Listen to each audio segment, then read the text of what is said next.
The repeated failures of the first hacker to access the rest of the data, he concluded that the second hacker might just be one of those legendary god-level hackers. Do everything to assist the second hacker. Immediately surrender your access rights to him if needed, he instructed everyone. Yes, sir, they obeyed. Jin Liwei nodded in approval. Later. Ha ha ha ha. Yes. Take that, motherfucker. Can't do anything now, huh? Did you really think that you can just prance inside our company's system like it's your own backyard? Think again. President, the data breach has stopped at exactly 48%. The first hacker can't access the rest of the data anymore, as they are now tightly sealed and protected by this new rewritten security codes. I want to know who this second hacker is.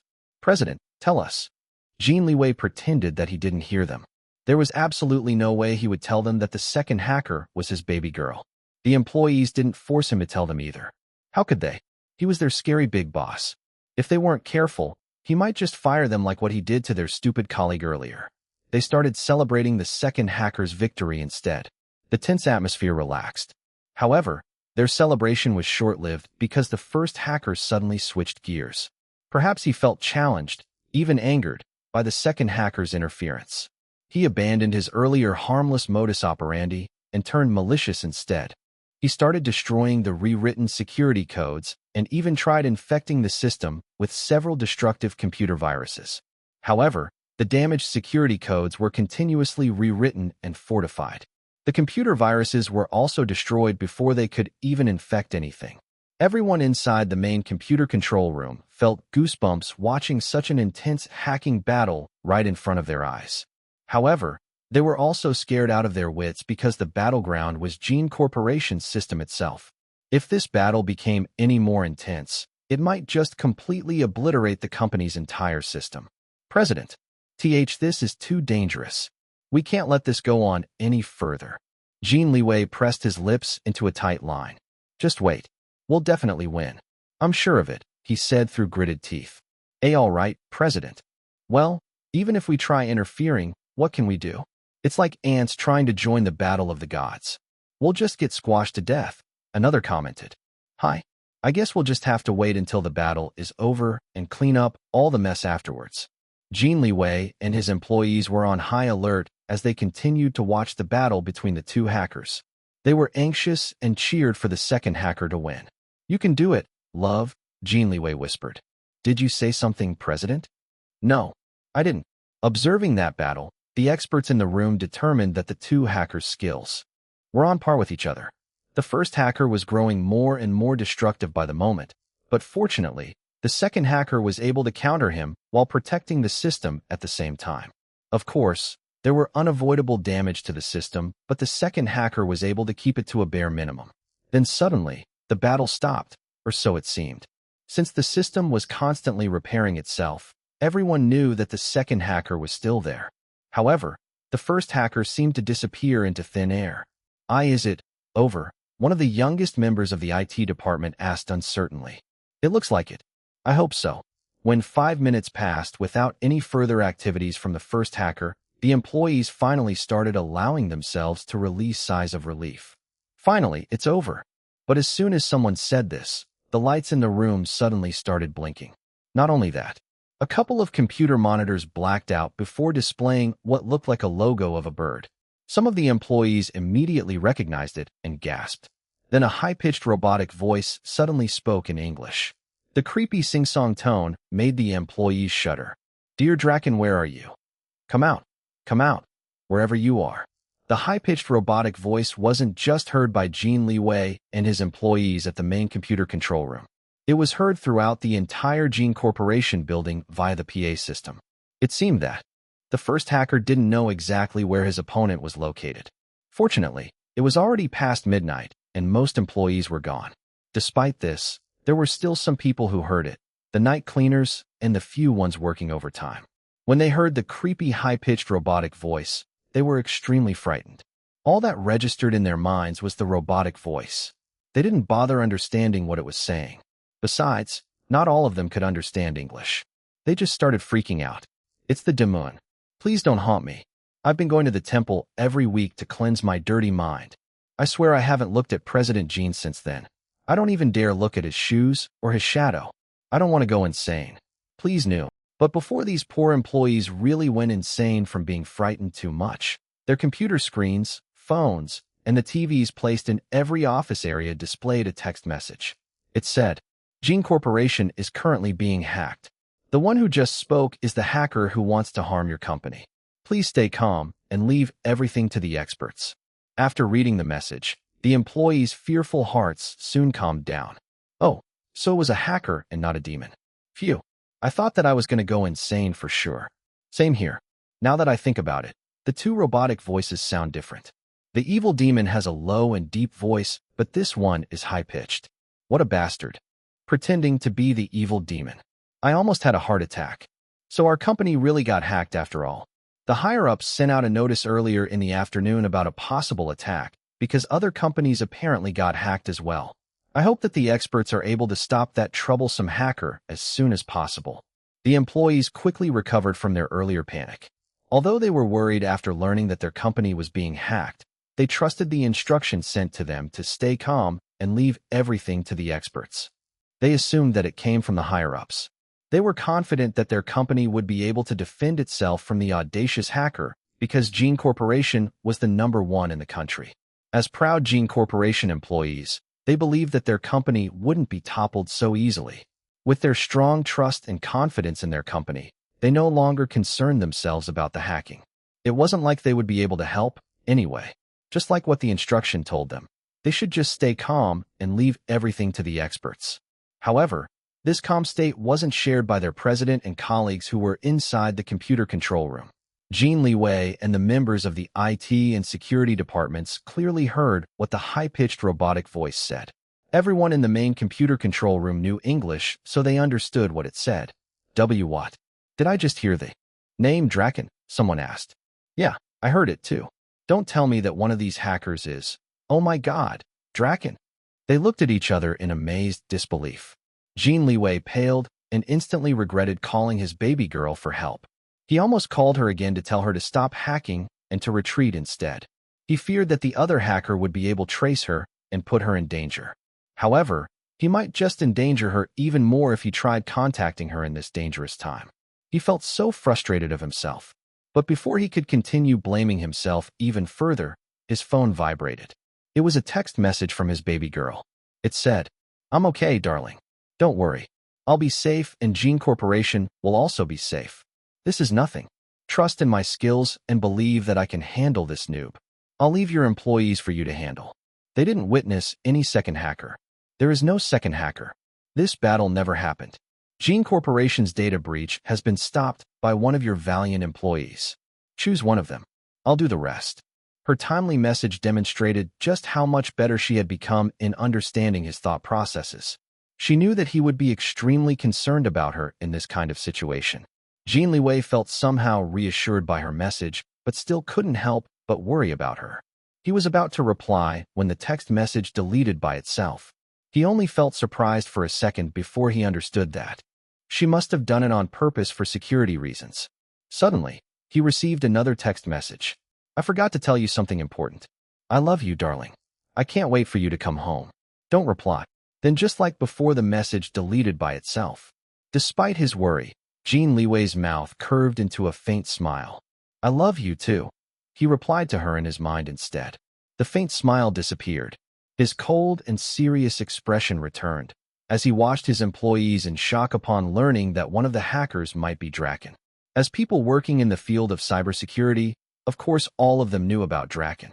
In public, they used Draken as a prime example of what not to become in their line of work. He was a wanted criminal being hunted by several governments from all around the world. But even when they acted like they were condemning him for all the crimes he was accused of, the truth was that they idolized him deep inside for his superior skills. To these people, Draken was just so cool. Is it really Draken? The thought that one of their hacker idols was directly helping them made them so excited and thrilled. One of them pointed at a computer monitor displaying the bird logo which appeared a few moments ago. It's not only Draken. Look at that logo.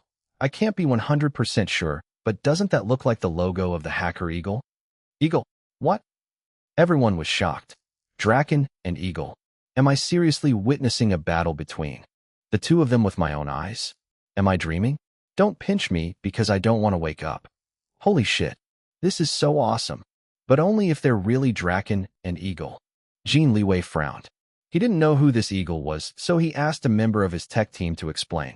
Apparently, Eagle was one of the world-class hackers who rose to prominence after the legendary hacker called Phantom suddenly disappeared.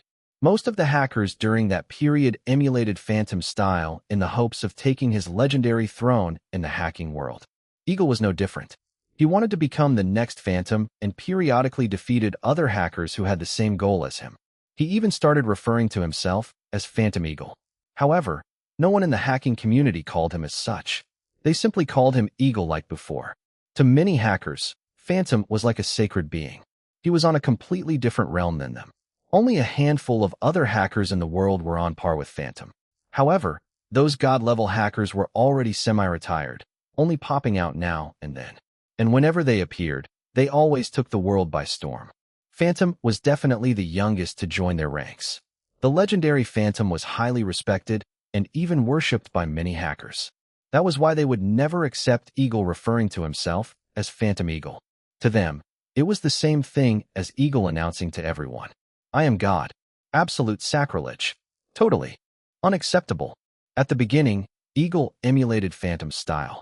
As time passed, however, it became apparent that his personal style was completely different. Phantom's style was very indifferent to others' opinions and also had a distinct, my-pace quality to it. He never felt compelled to prove his skills to anyone or show them off just to make his name known far and wide. In fact, it was other hackers who named him Phantom because he was like a phantom, barely leaving any traces behind.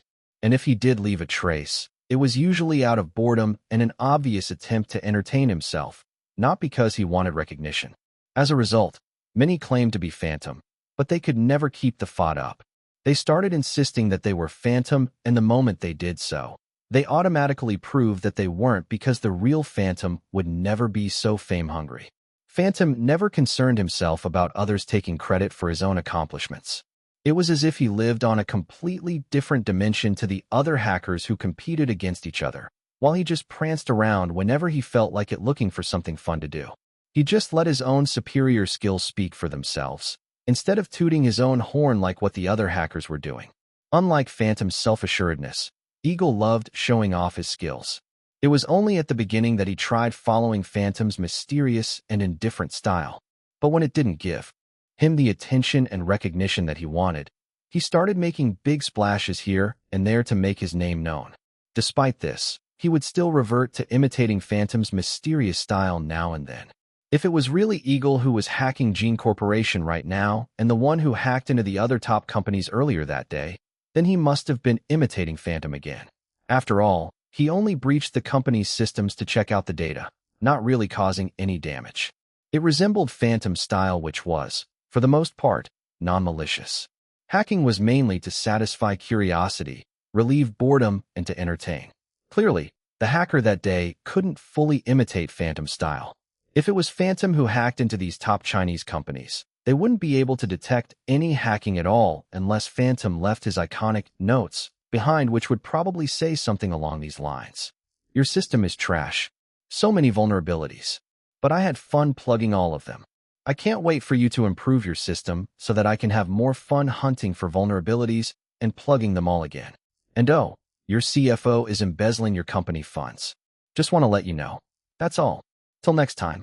But this was one of Phantom's most well-known quirks. Depending on his mood, he would sometimes help others strengthen their cybersecurity. But if he discovered something he didn't like or angered him during one of his fun hacking excursions, the companies or organizations he hacked into better prepare themselves if they wanted to survive complete collapse. In contrast, Eagle, if it was really him, didn't conceal the fact that he breached into these Chinese companies' systems. Although he didn't cause any irreparable damage to these companies, except for Gene Corporation right now, it seemed that he still wanted everyone to know that he hacked into their systems. It was like he was showing off that he could do whatever he wanted with their systems, but they couldn't do anything to stop him. That was until he encountered a formidable opponent while hacking Gene Corporation. All of a sudden, the gates were slammed shut in front of him, and he couldn't slip inside even further anymore no matter how hard he tried. Back in the main computer control room, Jin Liwei's employees were all in awe at the possibility that the two hackers currently battling it out right in front of their eyes might be Draken and Eagle, who were considered to be two of the greatest hackers of the new generation after Phantom. Moments later, the intense hacking battle seemed to have stopped. Jin Corporation's system was quiet again. However, the employees could see that it was continuously being repaired and fortified, so they knew that the second hacker, who might be Draken, was still there. "Is Eagle gone?" one of them asked. A senior member of Jin Liwei's personal tech team replied, "He should be. Look, his digital footprints in the system." Abruptly stopped. "Why is that?" "I think that maybe the battle had migrated somewhere else away from our company's system, especially since Draken, if he's really Draken, put our system on lockdown. He made it inaccessible to Eagle, if he's really Eagle." The others nodded and agreed with his deductions. Then he turned to his boss, Jin Liwei. "President, is the second hacker Draken?" he asked. "No." Jin Liwei didn't hesitate to reply. But the first hacker, who might possibly be Eagle, called him Draken. Jin Liwei gave his employees a frosty look. "You're not even sure if the first hacker is really Eagle or not, and you believe him more than me?" "Oh, of course not, President." "I see. So it's not Draken." But even as this person said this, he couldn't stop himself from doubting his boss. He already had a suspicion before that his boss had a connection with Draken, especially when Jin Liwei showed him and a couple of his colleagues some portions of those unbelievably detailed reports. Jin Liwei had never confirmed anything, but they all suspected that the reports came from Draken or a hacker of a similar level. An hour later, the access rights and the system controls were returned to them. Then all of a sudden, the computer screens displayed a message. It said, "I know who all of you are. I know everything about you. You didn't see anything tonight. If you did and you tell anyone, I'll know about it for sure, and I'll destroy you. Be good and erase this night from your memories. Good night." The message may have disappeared shortly after, but it was forever imprinted in the employees' minds and filled them with fear. They paled and shivered. They had all witnessed the skills of the two hackers who battled it out tonight. Knowing that they would be powerless if one of the hackers decided to destroy them, they had no choice but to surrender to the threat. Jin Liwei knew that the message was sent by his baby girl. He took this as cue to take control of the situation. Because his employees were afraid of the threat, it was very easy for him to make them swear not to divulge anything that happened tonight. They even agreed to sign a special NDA just for this incident. They didn't even question him when he assigned a couple of their senior members who were the most skilled among them to pretend that they were the ones who fought against the first hacker. At first, the two were reluctant to do it. They were afraid that Eagle, if it was really him, might attack them if he discovered that they were pretending to be the ones who stopped him from completely accessing Jin Corporation's data. Just the thought of being the target of a world-class hacker was enough to fill them with terror. "Don't worry. I assure you that you'll be fully protected from any danger. You have my word. Of course, you and your families will also receive lifetime compensation for this inconvenience," Jin Liwei told them. Although they were still worried, their eyes lit up when compensation was mentioned. If it was for their families, they would do it. So they accepted Jin Liwei's offer. Then Jin Liwei's phone vibrated. It was another text message from his baby girl. It said, "You've chosen to? Bring them to see me when you come home. I'm busy at the moment, so I might not be able to contact you again until I'm done. I love you, darling. Don't reply." Like before, the text message deleted by itself. Jin Liwei frowned. It seemed that his employee's deduction earlier was correct. The battle hadn't ended yet, but only migrated somewhere else. His baby girl was still fighting. He wished that he could help her, but all he could do at the moment was to make sure that her efforts in defending his company's system wasn't put to waste. He immediately instructed his employees to scan the company's entire system and make sure that it was up and running again for the next workday in a few hours.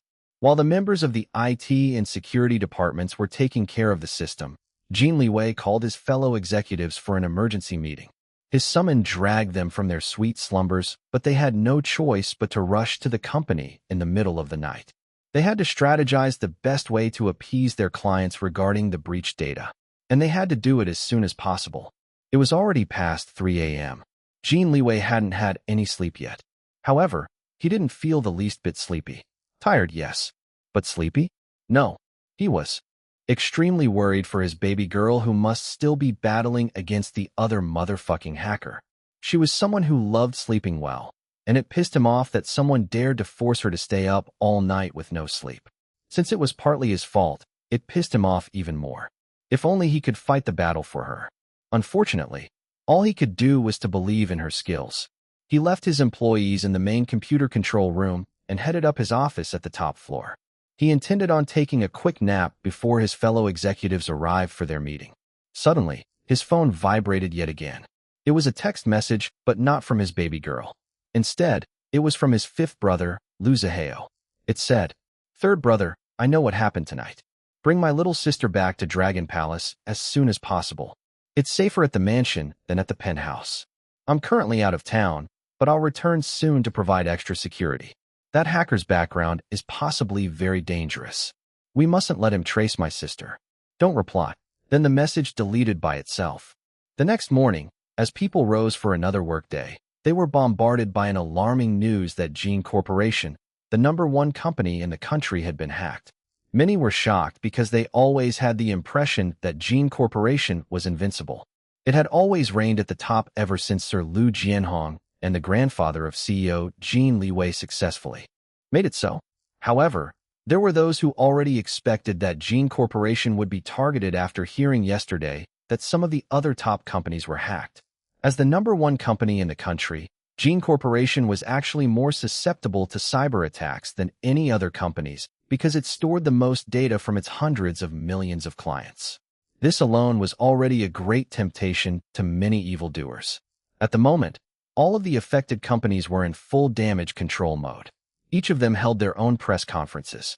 It was an extremely busy day for the media, as they sent their journalists and reporters to attend all of these conferences. The companies admitted that about 90 to 100% of their data were breached by the hacking incident yesterday. As soon as these figures were announced, their clients unsurprisingly went into uproar. After giving a formal apology, the companies promised that they would do everything in their power to increase their system security so that something like this wouldn't happen again in the future. Now that these companies were finished with their own press conferences, everyone was waiting for Jin Corporation's turn. Among the country's top companies, Jin Corporation had the most to lose in this hacking incident. There were many who were eagerly anticipating its downfall, so that they could finally have the chance to occupy its long-held throne of being the #1 company in the country. Alas, they were bound to be disappointed. Instead of sending out a spokesperson like what most of the affected companies did, Jin Corporation actually sent out its own president CEO Jin Liwei to speak directly to the media in the press conference.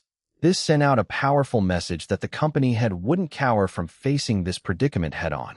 As usual, Jin Liwei looked tall, handsome, and extremely gorgeous in his immaculate custom-made tailored business suit. His expression was cold and serious. He wasted no time in providing the details about his company's state after the hacking incident. "I regret to announce that 48% of our clients' data had been breached during last night's cyber attack." Gasps resounded all over the press conference hall. Even those watching the press conference's live broadcast and live stream were shocked upon hearing what he said. Jin Liwei continued speaking in a grave tone. 48% is a huge number. I and everyone at Jin Corporation vehemently condemn last night's cyber attack. We deeply apologize to our valued clients in not preventing and stopping this data breach in a timelier manner. CEO Jin, please repeat the percentage of Jin Corporation's data breach. We heard you say 48%, but is that figure really accurate? Isn't it supposed to be higher than that? The other companies reported 90 to 100%. Aren't you just downplaying the real number to appear better than the other companies also affected by the cyber attack? A reporter suddenly asked. Silence pervaded the press conference hall, as Jin Liwei's expression turned colder. Jin Liwei was displeased that he was interrupted in the middle of speaking. It showed on his countenance, making him appear even more intimidating. Although the reporter felt scared of Jin Liwei's aura, he didn't back down. It was his job as a reporter to ask these questions. Fortunately, Jin Liwei didn't make it hard for the reporter and answered all of the questions. Yes, 48% is accurate. Not lower, not higher. And no, I'm not downplaying the real number. It is exactly 48%. Jin Corporation will release an official report soon, including the exact percentage of the data breach, which I already mentioned to be 48%. will submit the report to the authorities for investigation and are willing to face any punishment if our figures are found to be inaccurate. He looked at the reporter who asked him the questions. Of course, he didn't forget to throw shade at the reporter for interrupting him. In case you don't know, there is something called a Q&A session after this. Press conferences usually have that portion after the speaker finishes speaking without interruption. I would have gladly answered your questions then, but perhaps this is your first press conference, so you aren't aware how things work. The reporter turned red after Jin Liwei directly spoke to him. This wasn't his first press conference at all. He had been a reporter for many years now, so of course he knew how things worked. It was just that most companies and organizations always wanted to present a good image to the press and the public, so they rarely scolded reporters like this. He had momentarily forgotten that Jin Corporation had strict press conference rules, especially when the main speaker was their cold and intimidating President CEO Jin Liwei. Afterwards, Jin Liwei continued speaking uninterrupted. He revealed that 2 of his employees, whose identities wouldn't be publicly revealed for security reasons, were able to stop the hacker from accessing the remaining 62% of data. Jin Corporation is very fortunate to have such valiant, loyal, and highly skilled experts working for us. We aim to train more highly skilled people like them and, most importantly, to improve our current system so that something like this won't happen again in the future. Nevertheless, I still believe that 48% is too much. We ask our valued clients to cooperate with us in resecuring all of your information stored with our company. Jin Liwei finished his speech and opened the floor for the Q&A session. He answered all of the questions in a clear and concise manner. He maintained his composure the entire time. However, the last set of questions before the press conference ended completely caught him by surprise. He didn't expect to be asked such questions at a time and place like this. CEO Jin, when do you plan to introduce your fiancée to the public? Are you even planning on showing her to everyone, or are you going to keep her out of the public eye? And also, when is the wedding? Everyone's eyes lit up in interest after hearing the questions. They also wanted to know. They all looked at Jin Liwei with expectant expressions. The hacking incident was momentarily forgotten as they waited for him to answer the questions, or if he would even answer them in the first place. After recovering from his initial surprise, Jin Liwei's eyes became gentle and less cold. However, only people who were close to him and knew him well noticed the difference. His loyal assistant, Su Tian, of course noticed the slight change in his expression. But to others, Jin Liwei still looked cold and intimidating as usual. Soon. Yes, I want to show her off to the whole world. The wedding will be when she's ready. Jin Liwei answered all of the questions in a terse manner. The reporters still wanted to ask him more questions, but he already began to leave. He was escorted out of the press conference by his subordinates and Su Tian, while ignoring the reporters continuing to throw questions at him. When they reached a more private area of the company building, Jin Liwei finally relaxed a bit. He quickly rolled his shoulders and massaged his temples and eyelids. It had already been more than 30 hours since he last slept. After receiving his 5th brother's text message hours ago, his plan of taking a nap was forgotten. He couldn't stop worrying about his baby girl because of it. At the same time, he also wondered how his 5th brother was able to know everything that happened.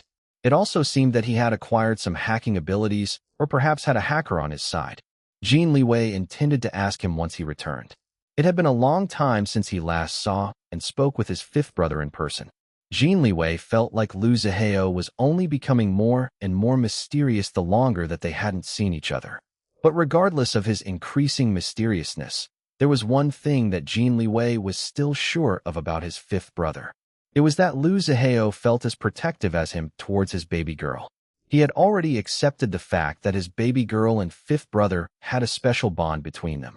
It still made him jealous sometimes, but now he recognized that there wasn't anything sexual or romantic about their bond. The two just treated each other like siblings. Really close siblings. In fact, it was obvious that Iris cared more about Lu Zihao than her own flesh and blood siblings. Jin Liwei also found it a little odd that Lu Zihao appeared like he was increasingly treasuring his bond with Iris more than the brotherhood between them, the 5 best friends. It wasn't just Jin Liwei who was noticing this, but their 3 other brothers as well. Their eldest brother, Lin Yihan, was particularly unhappy about it. But since Iris had now become an important part of all of their lives, he couldn't really place all the blame on her. Besides, she was instrumental in making his new tea company profitable. His earlier prejudice against her was now gone. As for Jin Liwei, he didn't want to feel too concerned about the special bond between Iris and Lu Zihao, especially if it meant that his baby girl would have more protection. He was curious about what kind of extra security his fifth brother would provide when he returned. Back to the present, Jin Liwei wanted to go home and bring his baby girl back to the mansion just like what his fifth brother told him. However, when he called the penthouse earlier that morning, Dom informed him that she hadn't left the computer room yet. Jin Liwei figured that she was still busy battling against the motherfucking hacker eagle or whatever the son of a bitch was called. So he had no choice but to refrain from disturbing her because he knew that any mistake on her part might give the opponent a chance to trace her. It was too dangerous. He just asked Dom to call him as soon as she came out of her computer room. While waiting for Dom's updates, Jin Liwei busied himself leading everyone in his company to deal with the aftermath of the cyber attack. And now that the press conference ended, his first concern was still about her. He turned to his assistant, Su Tian. "Any updates from the penthouse?" he asked. "Dominic Chua texted that Miss Long hasn't come out yet, and to please call him as soon as you're available," Su Tian replied. Jin Liwei frowned. She hadn't come out yet? She had been inside for close to 15 hours now. He forced himself to calm down and nodded at Su Tian. Then he entered an empty meeting room along the way. Su Tian and his subordinates guarded the door outside while he made a phone call. Dom picked up after just 2 rings. "Hello, Sir Boss. Is she out yet?" Jin Liwei immediately asked. "Not yet," Dom replied. Jin Liwei's frown deepened. "Sir Boss, I didn't tell anyone else that Boss is inside the computer room because I know that she doesn't like to be disturbed whenever she's inside. But I'm now getting so worried because it has been so long. She hasn't eaten anything yet. She doesn't eat much, but she never starves herself. What's more, she missed her work appointments today. Big Sissy has been calling me nonstop asking where Boss is. Junie Boy is crying for his mama because he didn't see her during breakfast. Madam Boss has also been looking for her. Ice cream and popcorn know where their mommy is and are waiting at the library office outside the computer room. I'm starting to freak out now, Sir Boss. What if Boss fainted inside and she's in coma again? I'm so scared. Woo-woo. Okay, that's it. I'm going to grab a metal pipe or something and break the door open." Dom's panic also affected Jin Liwei. It felt like his heart just dropped to the ground. His entire body felt cold, remembering the agonizing feeling of seeing his baby girl faint right in front of his eyes and fall into coma. "Not again. Please be okay," he chanted inside him. Taking a few deep breaths, he fought against the rising panic inside him and forced himself to calm down. "Dominic, calm down. Don't do anything extreme. I'm coming home right now," Jin Liwei told Dom. "Wait for me. If she doesn't come out or respond to our attempts of contacting her when I arrive, we'll break inside her computer room." Even when Jin Liwei was still very busy at the company, he excused himself and left. Nobody complained because they knew that he hadn't slept yet and had been awake for more than 30 hours since yesterday. His assistant, Su Tian, stayed at Jin Corporation just in case something happened during his absence. Jin Liwei's subordinates drove him back to the penthouse. A second car followed, carrying the 2 members of his personal tech team who he assigned to pretend as the ones who stopped the hacker from yesterday. Although exhausted and sleep-deprived, Jin Liwei was unable to take even just a short nap because he felt too worried about his baby girl. He hoped that she would come out of the computer room soon. ####. Gold Heights Condominium. The elevator door opened. "Papa, Papa." Little June immediately ran to Jin Liwei as soon as he emerged from the elevator. The little guy was so excited that he ran too fast and tripped on his own little feet. Fortunately, Jin Liwei caught him before he fell on his face. "Careful, little June." Jin Liwei gently scolded his godson. Then he lifted the child and carried him in his arms. Little June wrapped his little arms around Jin Liwei's neck and hugged him tightly. Jin Liwei kissed his godson's forehead and walked into the living area. His subordinates didn't bat an eye seeing this scene. They were already used to it. They knew the nature of their master and mistress relationship with the child. However, the 2 members of Jin Liwei's personal tech team, who was following closely behind him, didn't know. Their eyes almost popped out of their heads as they witnessed such an unbelievable scene right in front of their eyes. Did they just hear the child call the president Papa?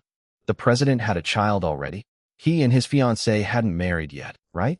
Then did this mean that they already had a child together before marrying? What? Their minds went blank, and they just stood there staring like stupid idiots at Jin Liwei and little June. The nanny greeted Jin Liwei. It was only her and little June in the living area before Jin Liwei's group had arrived. The TV was playing an afternoon kiddie show. Jin Liwei nodded at her. Take little June. I'm going to the library office. Dominic is still in there, right? Yes, sir. He's in there with the cats doing some paperwork, I think. The young Miss Xiaolon is, I think she left for work early this morning when everybody else was still sleeping. I wonder why she didn't take Dom with him like she usually does. Then the nanny gave Jin Liwei a quick report about where everybody else was. Clover is still at work. Madame Wei Lan went to the spa. She took a couple of the maids with her. Missing You is currently doing her security rounds downstairs. Grandma Imei and the others are working in the rooms. I see. Jin Liwei murmured as he handed the toddler to her. He was currently distracted and couldn't wait to head to the library. Unfortunately, little June didn't want to let go of his neck. No, Jun want Papa. Jun want Mama. Then little June started sobbing. Mommy, Dada gone. Jun want Dada. Jin Liwei froze. His chest tightened as his godson's tears soaked his neck and collar. It seemed that the child had been affected by his father's absence more than they first thought. So that was the reason why recently, little June was becoming more clingy than usual. The poor kid was probably afraid that they would all be gone like his father. Long Hui, you stupid son of a bitch. This is all your fault. Jin Liwei mentally cursed the man while patting his godson's back in an effort to calm him down. The nanny was trying to take little June from Jin Liwei, but she couldn't because the child was now having a full-blown tantrum. His little arms were wrapped around his papa's neck in a vice-like grip. Jin Liwei sighed and waved the nanny away. It's all right. I'll take him, he told her. Then in a gentle but stern voice, he talked to his godson. Little June, be good. Your mama will be upset if she sees you crying like this. The intensity of little June's cries decreased upon hearing about his mama. However, he continued whimpering softly. He lifted his little head and looked up at Jin Liwei with his pitiful, tear-filled face. Papa stay? Jun want Mama. Jun sad. Don't worry. Little June Papa and Mama won't leave you. Jin Liwei whispered. We're not like that father of yours who's an idiot and a coward, he inwardly added. He kissed little June's forehead. Then he took a small clean towel from the nanny and wiped the child's tears and snot. Afterwards, he turned to his subordinates and his two tech people behind him. All of you, come with me. Jin Liwei started walking while still carrying little June in his arms. His subordinates immediately followed. His two tech people were a little late in reacting because they were still dazed. They followed the group while continuing to stare like stupid idiots at the president acting like a father. They just couldn't believe it. Since Jin Liwei didn't tell her to follow, the nanny decided to stay in the living room. Finally, the group arrived at the library. A streak of orange shot towards Jin Liwei. A big gray furball followed in a more leisurely manner. They greeted Jin Liwei with loud meows while rubbing their bodies against his legs. Ash Queen. Popcone. Little June exclaimed and wriggled out of Jin Liwei's arms. His tears were immediately forgotten upon seeing his cat cousins. Jin Liwei put him down so that the cousins could play together. The two members of his tech team immediately recognized the two cats. Oh, it's young Miss Ice Cream and young Master Popcorn. Popcorn also recognized them. The friendly cat greeted them with a quick meow.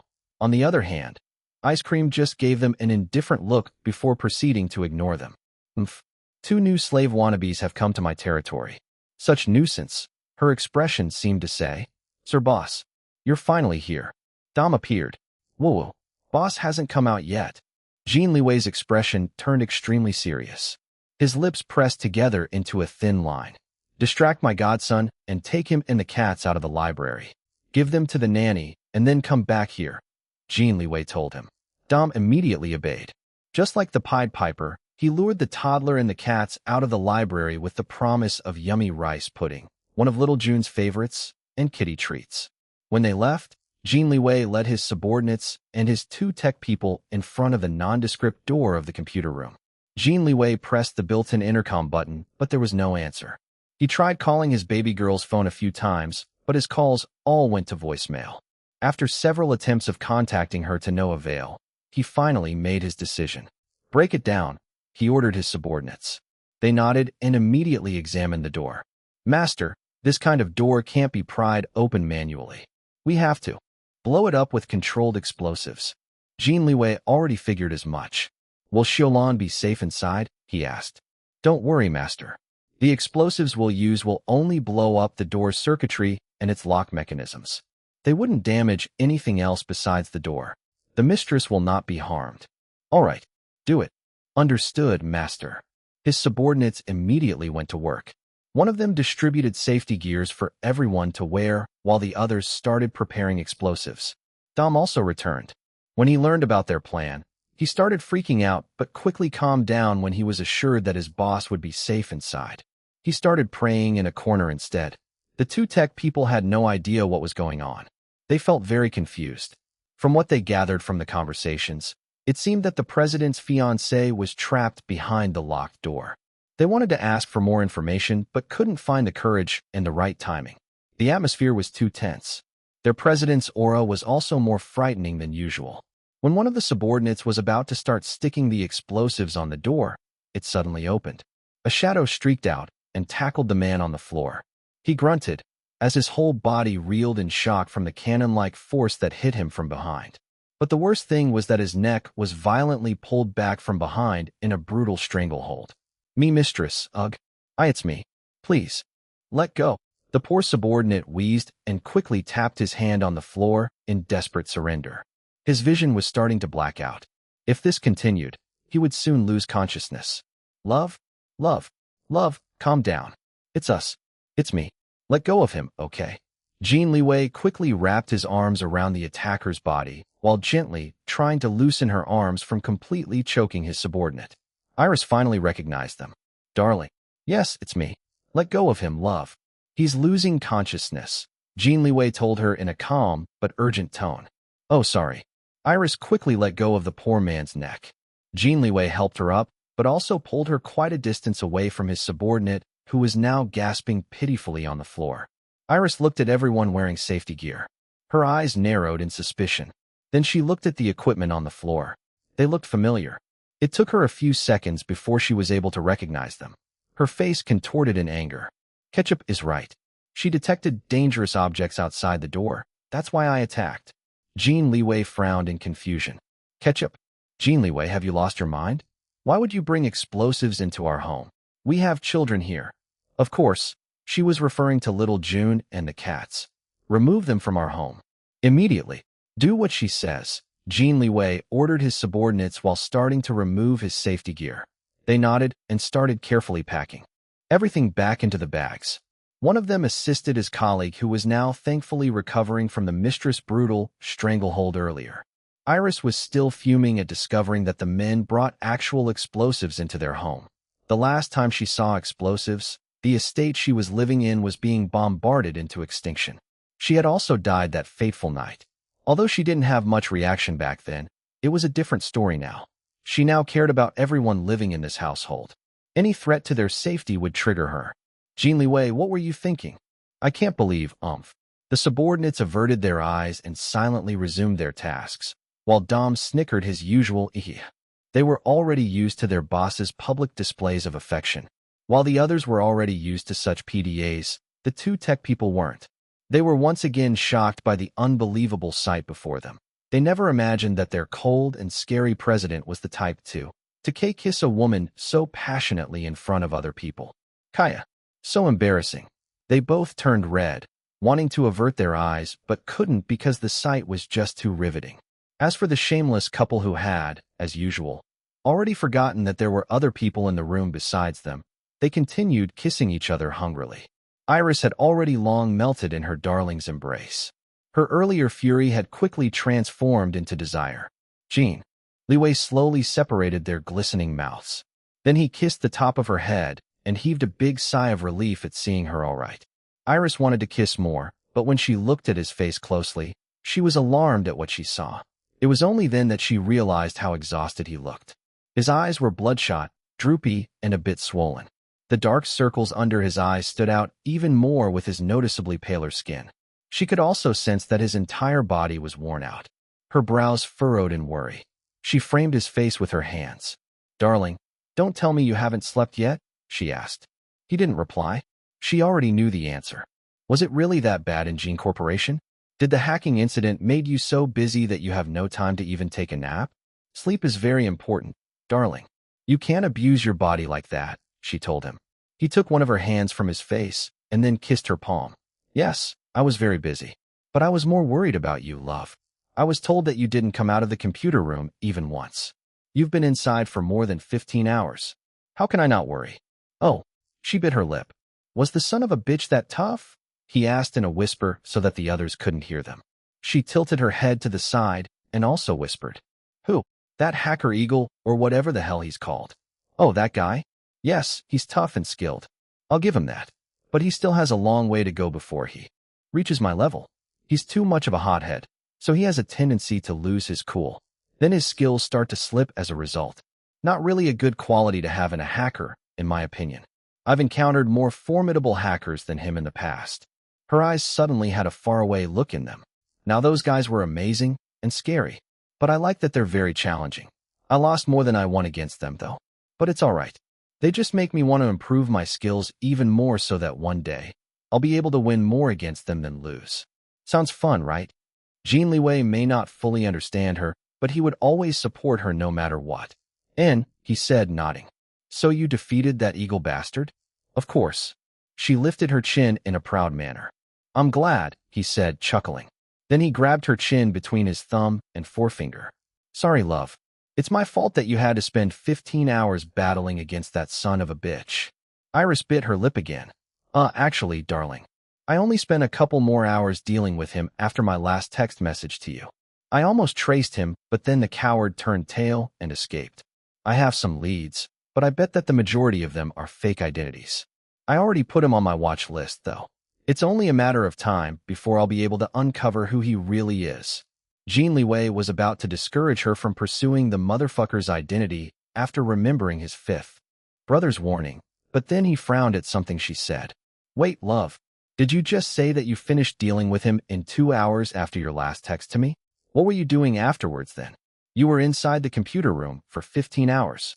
You weren't answering our calls. We were so worried. I thought something bad had happened to you inside. That's why I ordered my subordinates to break down the door." Iris felt guilty, but then she also frowned after realizing something. "You were going to break my door with explosives? Jin Liwei, are you crazy? Those are controlled explosives. They won't damage anything other than the door, and they most definitely won't hurt anyone here at home. Long Xiaolan, you haven't answered my question yet. What were you doing inside for 15 fucking hours? Don't you know how worried I was?" he asked through gritted teeth. It was obvious that he was angry, but he was doing his best not to raise his voice at her. Seeing his self-control only made Iris feel even more guilty. I was working on one of my pet projects. I suddenly had a great moment of inspiration after the hacking battle. It allowed me to develop it so much just this morning. I finally progressed when I struggled with it for so long before. And afterwards, I was very tired, so I slept." Jin Liwei inhaled sharply and gave her a look of disbelief. "I'm sorry, darling." Iris threw herself onto his chest and hugged him. "I have a tendency to forget everything else whenever I become too absorbed in what I'm doing. Sorry for forgetting to contact you.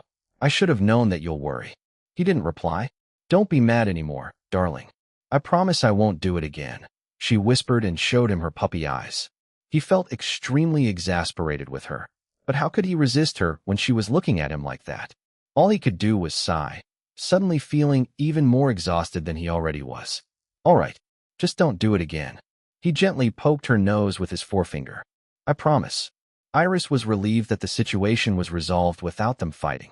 It was during moments like this that she would discover that she was actually quite a selfish and thoughtless person. Being in a relationship was slowly revealing her own inadequacies as a person and the things that she never bothered caring before when she only had to think about herself. Now, however, her actions didn't just affect her alone. They also had a direct effect on her lover, Jin Liwei, and she had to make sure to always remember that from now on. "Darling, you look like you're going to collapse any moment. Come, let's go to the bedroom. You need to sleep first, she told him. Suddenly, there was a loud gasp. Iris Long. You're Iris Long, right? One of Jin Liwei's tech people finally recognized her. Holy shit, you're right. I was wondering why she looked so familiar. She's Iris Long, the other one also exclaimed. Yes, I'm Iris Long. She answered them before returning her attention to Jin Liwei. They're the ones you've chosen? You should speak to them now. I'll accompany you. Another time. You need to sleep first. I'll sleep later. Let's just get it over with. I don't want them staying here any longer than necessary, he said. Then he gave his employees a cold glare, not liking how they were gawking at his baby girl. Iris was reluctant at first, but she gave in when he insisted. After giving quick instructions to Dom about her missed work appointments, she invited Jin Liwei and the 2 members of his tech team inside her computer room. The 2 tech people were once again dazed upon learning that she was actually Iris Long. They followed her and their president without any understanding of what was going on. By this time, Jin Liwei's subordinates had already left to get rid of the explosives they brought with them. Despite his exhaustion, Jin Liwei felt excited. This was the first time that he would be entering her computer room. He only caught glimpses of what was inside before. He always felt curious about what it was actually like inside. As soon as they entered and the door silently closed behind them, a child's voice suddenly spoke. The sound seemed to come from all directions. New people detected. Scanning now. Meow. First-person scan matched the profile of Jin Liwei, President CEO of Jin Corporation. Also Mommy's lover and future husband. Meow. Then the nearest computer monitor lit up and displayed a pure white cat with beautiful green eyes. It looked just like ice cream and popcorn, so it must also be a British short hair. Meow Ketchup greets Daddy Jin Liwei. Hello, Daddy. My name is Ketchup. I'm your 3rd kitty baby. Meow. Iris felt nervous as she looked at the unmoving Jin Liwei beside her. After all, Ketchup was the reason why she didn't come out of the computer room for 15 long hours and made him very worried about her. Jin Liwei stared at the white cat on the computer monitor who was calling him Daddy. He wasn't saying anything. Iris gripped his arm and shook it a little, trying to elicit even just a tiny bit of reaction from him. But he remained frozen. She didn't notice nor care about the dumbfounded reactions of the other 2 people in the room with them. All she cared about was her darling's verdict on Ketchup. Jin Liwei's 2 tech people felt like they were suddenly thrown face-to-face with aliens. Their eyes popped out, and their jaws fell down. They had thought that Jin Corporation was already high-tech compared to its competitors in the country, but they couldn't believe this place. Everywhere they looked contained drool-worthy high-tech devices. There were even some unknown equipment that they didn't know the purpose of. They always prided themselves as experts in the technology industry, but being in this room made them feel like total noobs again. It felt like they were transported to the future. Were they even still on Earth? Maybe they got sucked inside an alien spaceship or something without their knowledge. And what the hell was that talking cat? Sure, it looked super cute and fluffy, but it was also super creepy. It was talking like a child and calling the president its daddy. If someone ever dared call that normal, then they were probably not living on Earth like the rest of humankind. It was a good thing that the 2 tech people had no heart problems, or else they would have already croaked to their deaths by now due to the consecutive shocks they kept on receiving since entering this place. Meow, Mommy. Why is Daddy not saying anything? Ketchup asked. Does he not like ketchup? Does Daddy hate me? Iris also wanted to know. When Jin Liwei still didn't respond, she became dispirited. Maybe he doesn't want another cat. Maybe I should have made you into a puppy or a goldfish instead, she mumbled. Meow. But Ketchup likes being a kitty, the white cat whined. Since Daddy hates me, Ketchup will now self-destruct. Beginning self-destruct sequence in 10, 9, 8, 7. Iris now looked very upset. However, she didn't stop Ketchup. What are you doing? Stop. Stop it. Jin Liwei roared. Ketchup, listen to your daddy. Finally, a reaction from him. 4-3 meow. Aborting self-destruct sequence. Aborted. Meow. Jin Liwei heaved a sigh of relief. He looked at the white cat again. It now had its tail straight up, quivering in excitement. Its glowing green eyes stared straight at him and blinked slowly. It looked happy that it didn't have to self-destruct. Its expression looked very real that it reminded Jin Liwei of both ice cream and popcorn. He turned to Iris beside him. His expression silently asked her to explain what was going on. Darling, this is Ketchup. Iris introduced him to the white cat on the computer screen. She's the successful form of the AI that I've been working on for quite some time now. Years, actually. I've always wanted to develop my own AI that is uniquely mine, but I was never satisfied with my earlier prototypes. They were all robotic and, well, boring. Those ones weren't really that different from the other available AI created by others. I was always at a loss on how to give my AI a personality with a wide range of emotions. But lately, I've been progressing a lot in that area. However, no matter how hard I tried, I still couldn't make any breakthrough in making the AI sound as natural as possible. That was until I had a sudden moment of inspiration after the hacking battle. Something just clicked inside my mind, and everything started to make sense. So, Iris hugged Jin Liwei's arm and pressed her body against his side. So I've been working on Ketchup for the entire morning. I just knew that I would be successful this time. So I didn't want to be distracted or disturbed. That's why I cut myself off from the outside world to complete her. Jin Liwei looked at his baby girl, giving him her puppy eyes again. However, he didn't reply. Sorry, darling. I'll make sure to contact you next time. Actually, when I completed Ketchup, I was so exhausted that I instructed her not to disturb me so that I could sleep. Maybe she intercepted your calls. That's why I didn't hear them. Yes, Ketchup blocked all calls and messages while Mommy was sleeping because Mommy told me not to disturb her.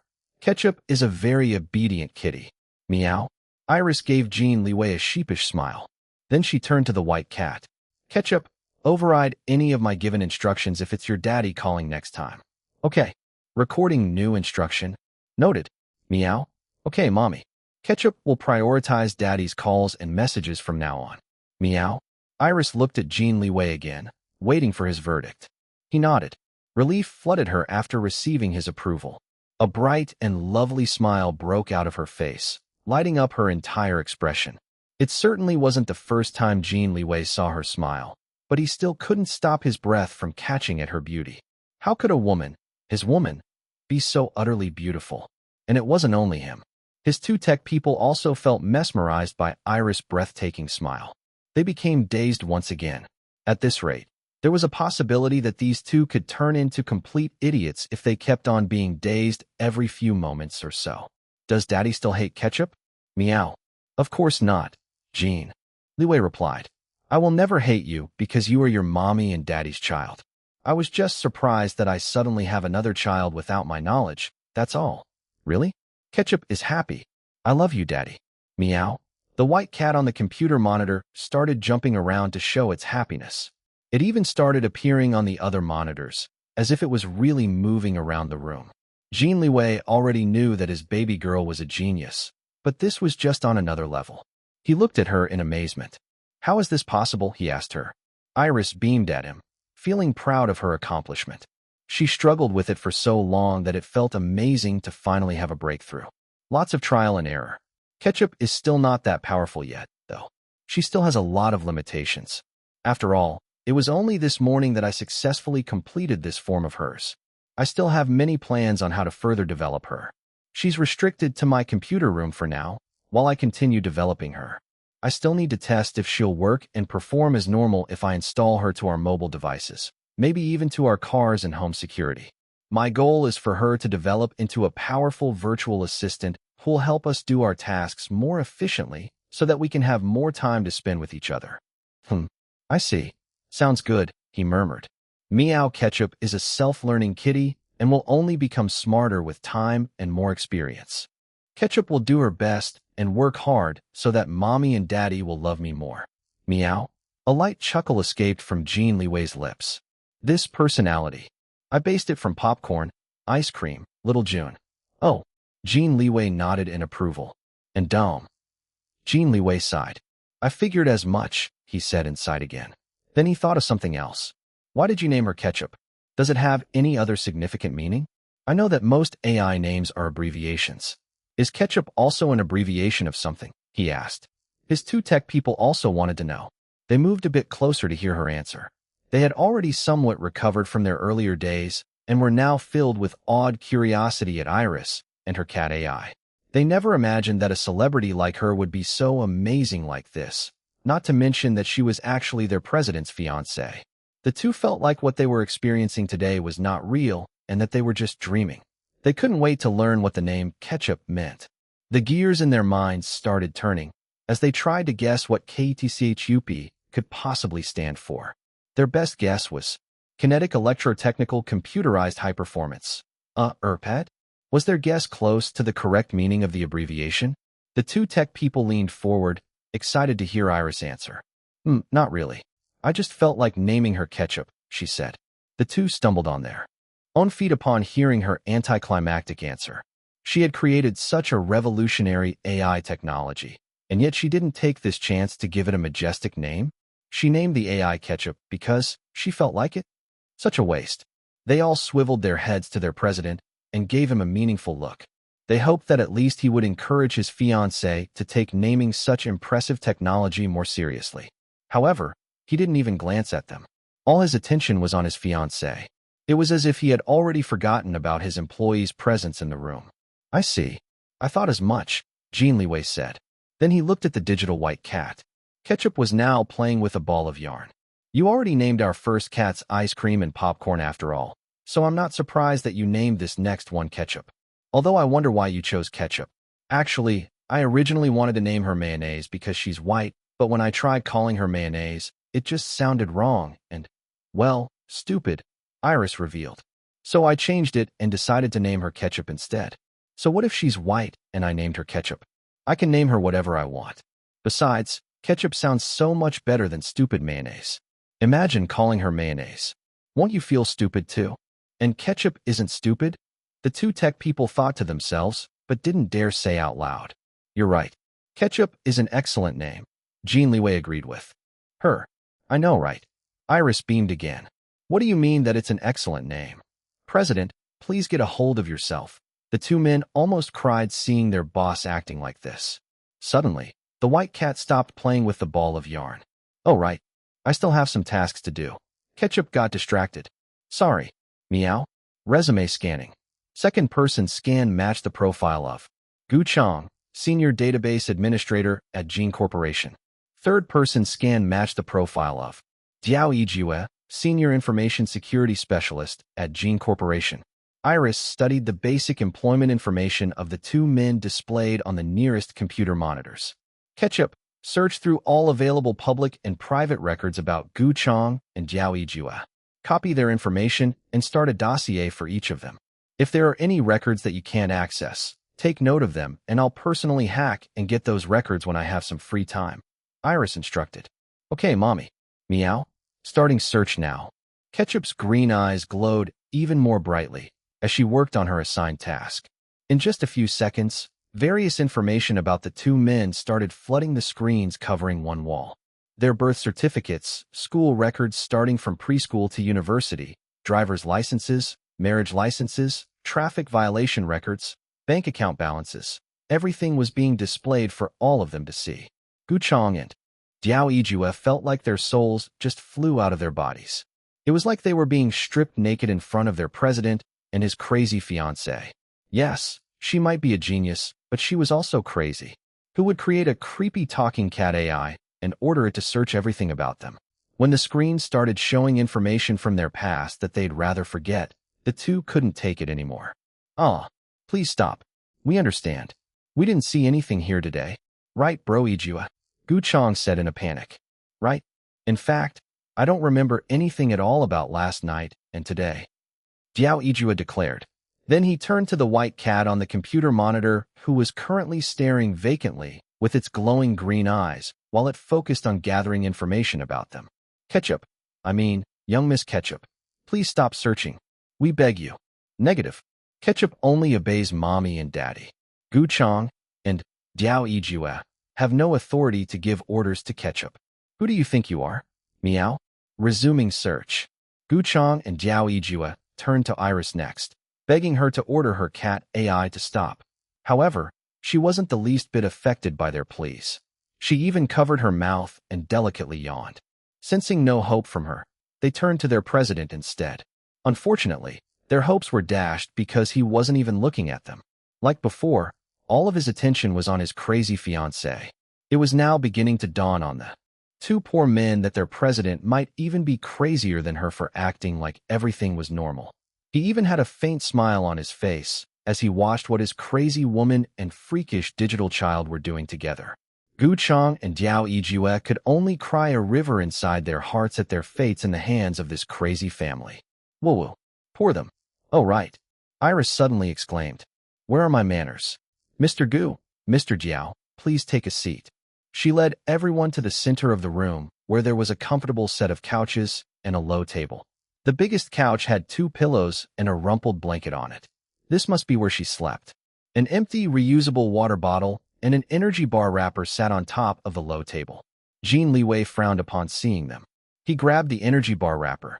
You've been in here for 15 hours, and this is the only thing you ate, he asked her while waving the wrapper in his hand. Well, I was too busy, so I forgot to eat. You.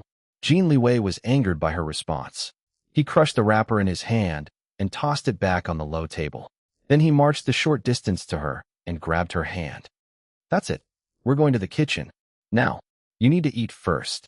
Darling, wait. I'm okay, really. Let's finish our business with your 2 men first. It took some time, but Iris was finally able to persuade Jin Liwei. All of them sat down on the couch. Iris carelessly tossed the pillows and blanket to one corner. She and Jin Liwei sat on the big couch, while the 2 men sat separately on the other smaller couches. Iris began speaking. I think that the 2 of you already figured out that I was the one who assisted you during last night's hacking incident. The 2 nodded. Gu Chang hesitated at first, but he still went ahead and asked, See, could you possibly be Draken? Jin Liwei tensed and threw a deadly glare at him. However, Iris had no qualms admitting it. Of course I am, she replied in a nonchalant manner. The 2 men gasped at her admission. Although they already suspected it after entering this insanely futuristic room, they were still shocked upon learning the truth. Iris Long, a young celebrity, was actually the fearsome world-class hacker Draken? What the hell? I am Draken. So you must also have realized by now what I can do to you if you ever become foolish enough to dare betray me, your president Jin Liwei, and Jin Corporation. I have exposed countless powerful figures and toppled many companies, organizations, and even governments all over the world. With that said, dealing with the 2 of you is extremely easy for me. Something as simple as destroying you 2. I don't even have to raise a finger. I could just instruct Ketchup and she'll do it while I drink tea and have a massage. The 2 men immediately shivered hearing her threat. They felt like sacrificial lambs about to be devoured by a scary, evil dragon. We'll never betray you. We've always been loyal to the President and Jin Corporation, and we intend to remain that way. Please don't worry, Gu Chang hurriedly declared. Diao Yijue followed suit. Yes, Miss Long. Madam, no, Master. Our venerated ancestor. The Queen of all hackers, Empress of the digital universe. Please be assured that we'll never ever dare betray you or the President. They held their breaths, awaiting her judgment. Iris tilted her head to the side, studying the 2 men who were literally shaking in their shoes. She started to feel sorry for them, but she caught herself and quickly hardened her heart. This is for her and her darling's safety. She needed to do this, or they would be the ones to suffer if they didn't do any of these precautions. Ketchup, pause your search for now, she instructed the white cat. Pausing search. Paused. Meow. Done, Mommy. Iris nodded. Good job, Ketchup. In the meantime, place Gu Chang and Diao Yijue on our watch list. If they violate any of our agreements today, immediately put their names on our virtual black notebook. Okay, Mommy. What's a black notebook? Diao Yijue asked before thinking. Something like my hit list, Iris replied in a nonchalant manner. The 2 men's eyes widened in fright. Hit list? Iris waved a dismissive hand. If you don't plan on betraying us, then you have nothing to worry about.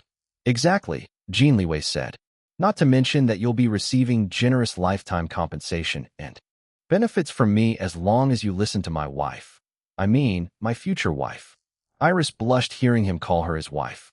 As for the 2 men, their eyes lit up despite the fear at the mention of lifetime compensation and benefits. Iris finally began talking about the reason why she called for the 2 of them to see her. I have rewritten the weakest parts of Jin Corporation's current system. It's certainly stronger than before, but it's still possible that it could get breached again, especially by hackers of Eagle's level. That's obviously not good. This is because the system's framework itself is flawed. I can't rest easy knowing this, so I plan on replacing Jin Corporation's entire system. Jin Liwei frowned in concern. Love, we already talked about this. It's too dangerous. Not if people don't know it was me who created it. Don't we have these two here? You already announced that they were the ones who defended Jin Corporation during the cyber attack. People won't think twice if you also announce that these two developed your company's new impenetrable system.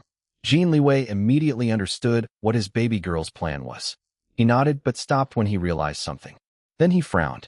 Love, if these two pretend to be the system creators, then all the credit will go to them, he said. It's just credit, darling. I already have many under my belt, she said with a shrug, not really concerned about it. Besides, this is for our own safety. I'll always prioritize our safety over getting recognition anytime. Jin Liwei pulled his baby girl and hugged her. Of course, she melted into his arms and hugged him back.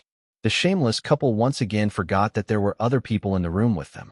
Fortunately, Jin Liwei was too tired to do anything else.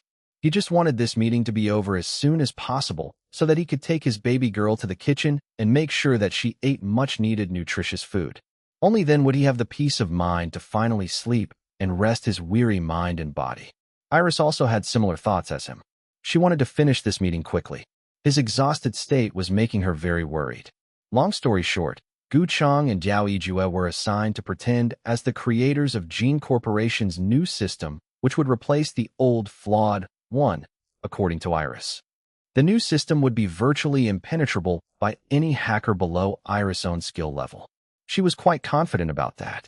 In addition to this, she also made sure that it was different to Planet Monkey's system in many different ways to make it harder for people to suspect that the two systems were created by the same person. Only a handful of hackers in the world had the ability to breach it. Iris hoped that they wouldn't take notice of Jin Corporation or its new system. She knew that whenever those old folks popped out, they always caused chaos all over the world. Well, it wasn't like she could condemn them because she was exactly like them. Putting the thought of those old folks aside, Iris explained to Gu Chang and Jiao Yijue that they needed to know everything about the new system inside and out. They needed to be believable in their claim as its creators. You'll need to come here regularly and learn the new system in my computer room. You can't take a copy of it home. Ketchup will track all of your movements and your learning progress even when I'm not here. You're free to make changes to the new system as you see fit, since you're more familiar than me of what kind of features Jin Corporation needs the most. But of course, I'll always be the original creator, so you'll have to get my approval first for any changes you want to make. Only when I'm satisfied with the final version, and when you've learned everything about the system like the back of your hand, will I allow you to finally install it at Jin Corporation, Iris told them. Jiao Yijue, understood, Master. Gu Chang, we'll do our best, Master. We won't disappoint you. Iris frowned and immediately shut them down. Who are you calling Master? I'm not interested in taking you in as my disciples. You can't even do anything against that Eagle guy and you dare dream to become my disciples? Defeat Eagle with your own abilities first. Then maybe, just maybe, I'll consider agreeing to be your master. For now, don't even think about it. But if you want, you can apply to become Ketchup's disciples instead. I've programmed her to have some of my hacking skills.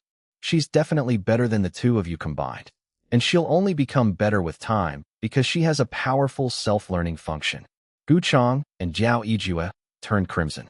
They knew that they were far below Draken's level. Draken was like a god while they were just mere ants in the hacking world. They never really expected her to accept them as disciples that easily. They were just hopeful, that was all. But did she really have to refuse them in such a savage way? Her poisoned tongue was just too much for their delicate manly prides. Woo-woo. Poor them. And it wasn't just her barbed refusal. She also wanted her cat AI to become their master instead. They would have no face left to show their peers in the tech field if others discovered that the two of them were calling a digital white kitty as their master. What would others say? Meow? Does Gu Chang and Jiao Yijue want to become Ketchup's disciples? But Ketchup is still a baby. I'm not interested in becoming your master.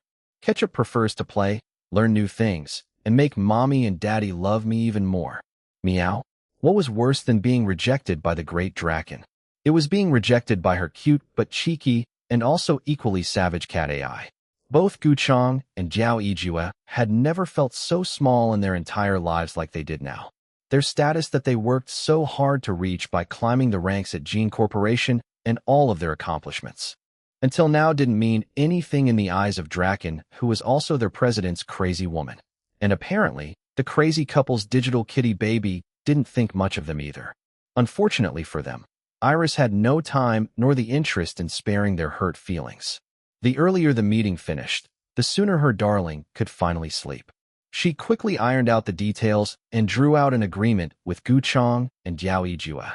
Ketchup recorded everything for future blackmail purposes, cough cough, for documentation and reference purposes. While they were finalizing everything, Jin Liwei's phone started ringing. His ringtone indicated that it was a business call. He glanced at the display and directed the call to voicemail. His phone beeped, a text message. After a few seconds, it began ringing again. He rejected it. Beep, another text message. And then it rang again. Busy with Gu Chang and Jiao Yijue, Iris gestured for Jin Liwei to answer his phone. Maybe it was important. That was why the caller was so insistent. Jin Liwei nodded and then went to a far corner of the computer room. He was very displeased at the unwelcome call, and it was obvious in his colder-than-usual voice when he answered the call. Back at the couches, Iris froze in the middle of speaking. She raised her hand to stop Gu Chang from opening his mouth to ask a question. With her great ears, she was able to hear a faint female voice talking to her darling on the phone. Ketchup. Meow yes. Mommy, put your daddy's call on speaker. Okay, Mommy. Putting daddy's call on speaker in 3, 2, 1. President, please return to the company. I know that you're exhausted and haven't slept yet, but it's very important for us and to everyone at Jin Corporation to see our President CEO present at such an unstable time like this. You can always sleep and shower in your office's bedroom, Big Brother Liwei. President Jin. A female voice spoke to Jin Liwei on the phone. The voice was heard throughout the entire room.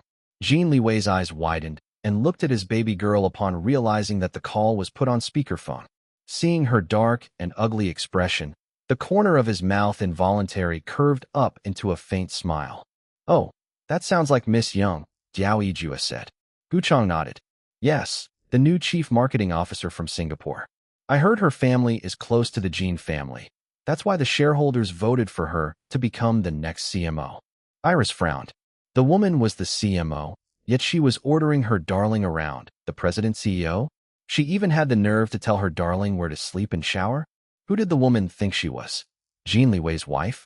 That role was hers. Ketchup, identify the woman talking to your daddy and gather all available information about her, she instructed. Meow, okay, Mommy. Identifying daddy's current caller through voice recognition. Voice print matches the profile of Rose Young, 30 years old. New chief marketing officer at Jin Corporation, transferred from Singapore branch. Iris studied the information flooding several of the nearest computer monitors about this Rose Young. Rose Young was born in Singapore, but she had frequent travel records to China every summer since childhood. Her mother's side of the family primarily lived in China and were good friends with the Jins. That was why when Jin Corporation opened a branch in Singapore, the Youngs were assigned to manage it. Iris didn't care about any of these. However, one particular information caught her attention. It was that this Rose Young also enrolled in the same Ivy League business school Jin Liwei attended in the U.S. Meaning they graduated from the same university, but in different years because Jin Liwei was 2 years older than her. Normally, Iris wouldn't feel bothered about this kind of seemingly trivial detail, but she didn't like the way the woman was talking so familiarly to her darling. Her hands tightened into fists as she struggled to control her own vicious green-eyed monster rearing its ugly head inside of her. The faint smile on Jin Liwei's face disappeared upon seeing his baby girl trying to control herself. At the beginning, he felt pleased seeing her jealous. But now he only felt pissed off at the yapping woman talking to him on the phone. Now his baby girl was in a bad mood because of her. Miss Young, if you don't have any other important things to say, I'll hang up now. We are fellow executives at the company, so we have each other's numbers. But don't abuse your position and start calling me whenever you feel like it. It's extremely unprofessional. This is your first warning. Do this again and you'll be blocked, he told the woman. But Big Brother Liwei. Iris' expression turned even darker. Gu Chang and Jiao Yijue shrank back on their seats and stayed as quiet as possible. The atmosphere was very scary. I'm not your brother, Jin Liwei interrupted Rose Young. I'm the president and CEO of Jin Corporation. In short, I'm your boss and you're my employee. Or do you not want to work at my company anymore? My apologies, President Jin, the woman said in a meeker voice. It's just that it takes some time to get used to separating our work and personal relationship. Personal relationship? Jin Liwei, what is that woman talking about? Iris stood up and asked her man. We don't have a personal relationship. Our families are friendly, but the two of us are just acquaintances. Nothing more, nothing less, he assured his baby girl. On the other end of the line, Rose Young thought that he was directly speaking to her. Just acquaintances. I see. I'm hanging up now, Miss Young. Don't bother me next time if it's not urgent. And only concern yourself with things that are related to your job. As a CMO, it's not your job to tell me, the president CEO, on what to do. Do this again, and I'll use my authority to fire you, even when the entire board of directors unanimously chose you for this job. Big brother, President Jin, please don't worry, I will. Jin Liwei didn't wait for her to finish. He already hung up the call. He didn't want to give his baby girl any reason to feel jealous. The board of directors unanimously chose that woman to be the CMO? Iris asked. Yes, Jin Liwei replied. Did you also vote for her? She asked. No. Why? Because she's annoying. Iris studied his expression. Indeed, he looked annoyed at the woman. Then she looked at the woman's career achievements in business which were displayed on the monitors. It seemed that Rose Young was a high achiever. The Singapore's branch marketing department reached top-notch status around the same time she became its deputy CMO. Since the woman was qualified for her new position at the main branch, Iris just couldn't ask Jin Liwei to fire Rose Young because she didn't like her. Besides, she hadn't even met the woman yet. Iris also didn't want her darling to be at odds with the board of directors who voted for Rose Young. Not to mention that she didn't want to interfere with how he ran his company. As long as she does her job well, and most importantly, keep her paws off of my man, I won't have a big problem with her, Iris thought. Don't think about her anymore, love. She's no one to me, Jin Liwei told her when he returned to her side. He held her hand, raised it to his lips, and kissed it. You're the only woman. For me. Her mood immediately improved. Afterwards, Iris finished up the meeting with Gu Chong and Diao Yijue. They were scheduled to start learning about the new replacement system in a couple of days. Come here to the penthouse when you're off work. I'll be very busy soon, so I may not always be at home, but I'll instruct the staff to let you in. Ketchup will also give you access to the computer room, even when I'm not here. You can start learning the system from her, Iris told them. Will Ketchup work on the computer room at Dragon Palace as well? Jin Liwei suddenly asked. Yes, I think so. I'll just have to perform a simple installation. Why do you ask, darling? Because we'll be moving back there as soon as we're both rested, he told her. Then he turned to his two tech people. Don't bother coming here. Head straight to Dragon Palace instead. Yes, President. Understood, President. Iris tilted her head to the side. Maybe he was missing the mansion, so he wanted them to return sooner than what they had planned. She didn't really mind, though. They only decided to prolong their stay here because of Wei Lan's arrival. Nevertheless, Iris would sorely miss seeing little June every day if they returned to the mansion. Seeing the slight reluctance in his baby girl's expression, Jin Liwei leaned forward and whispered to her ear. Fifth brother will be returning soon. And just like what he expected, her eyes lit up and even sparkled. Really? She gripped his arm in excitement. When? I don't know. He didn't say, but soon. Iris' mood now turned for the better. She couldn't wait to see her brother again. It had been so long since they saw each other in person. The last time was during the spring festival. The group was about to leave the computer room when Iris remembered something. Ketchup. Meow, yes, mommy. Then she began speaking in Russian. Put the woman who called your daddy earlier on our watch list. The white cat swished her tail and automatically replied in Russian as well. Processing new instruction. Noted. Meow. Done, mommy. Ketchup swished her fluffy tail again. Her green eyes glowed in an almost evil manner. Why don't we just directly put her on our virtual black notebook, mommy? Meow. What are you talking about? Jin Liwei asked the two of them. He knew that it must be something that they didn't want him to hear about, but he still couldn't help but ask. We're talking about the best way to protect our territory and how to deal with potential trespassers, Iris replied. Jin Liwei was confused but decided not to ask any further. If his baby girl wanted him to know, she would tell him herself. Besides, he was too exhausted to think too much about it. Iris spoke in Russian again. Ketchup, watch list for now. I'll be the one to decide whether to put her on our virtual black notebook. Noted. Okay, Mommy Ketchup has started monitoring the woman who called Daddy earlier. Meow. Indeed, she was a smart, self-learning kitty. Noticing that her mommy didn't mention the woman's name, Ketchup didn't mention it either. This way, her daddy wouldn't know what they were talking about. It was now time for Iris, Jin Liwei, and the others to leave. Ketchup's expression became forlorn. Don't worry, Ketchup. Mommy will make it so that you can come out of the computer room soon and be with us all the time. Iris promised. Meow. Really, Mommy?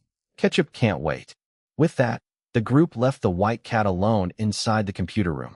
It continued to perform her mommy's instructions faithfully, and in the process, she was also increasing her capacity through self-learning. Even Iris had no idea how powerful Ketchup would become in the future. The wheels of fate started turning just a bit faster after the creation of this cute digital white cat.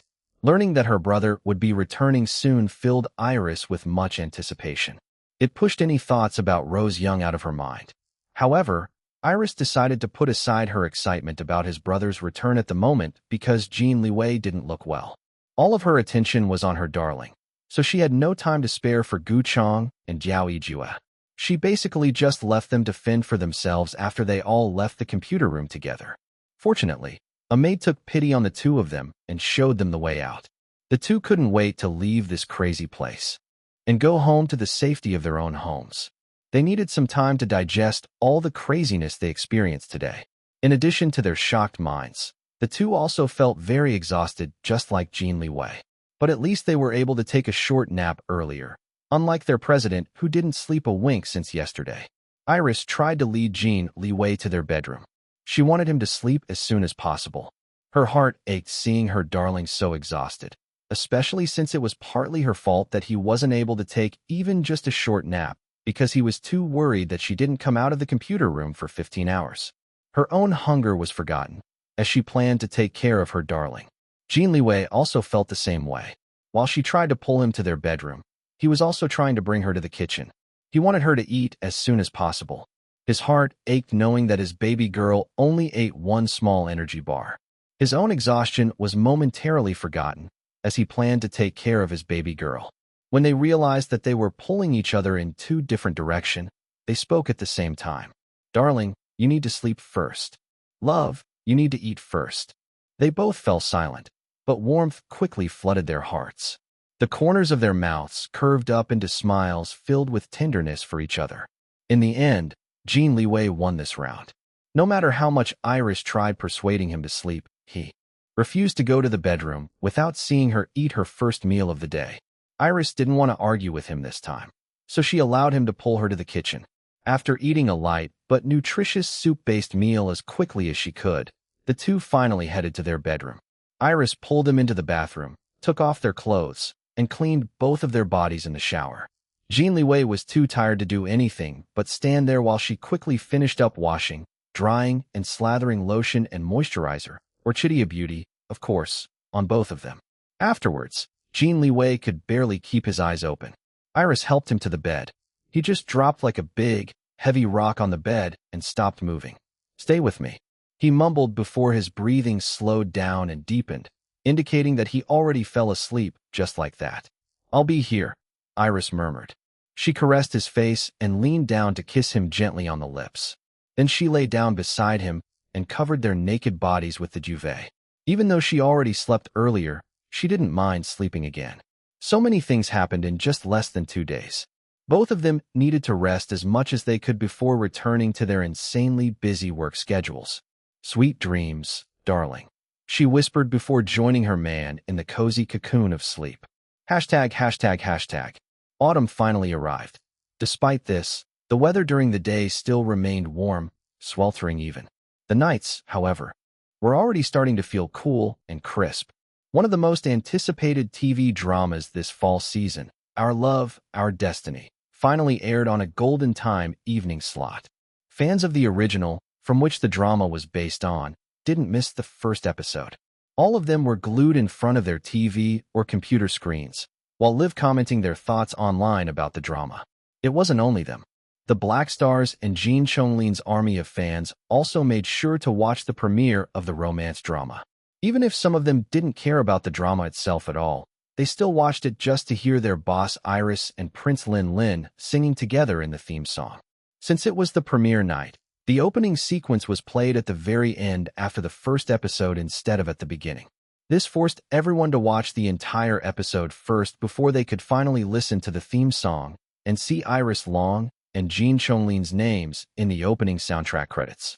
After the first episode finished airing, everyone who watched it immediately started discussing online. About half of the original S fans liked what they watched, while the other half criticized the TV drama adaptation for changing some things from the. While these fans continued to debate, another lively online discussion was happening at the same time.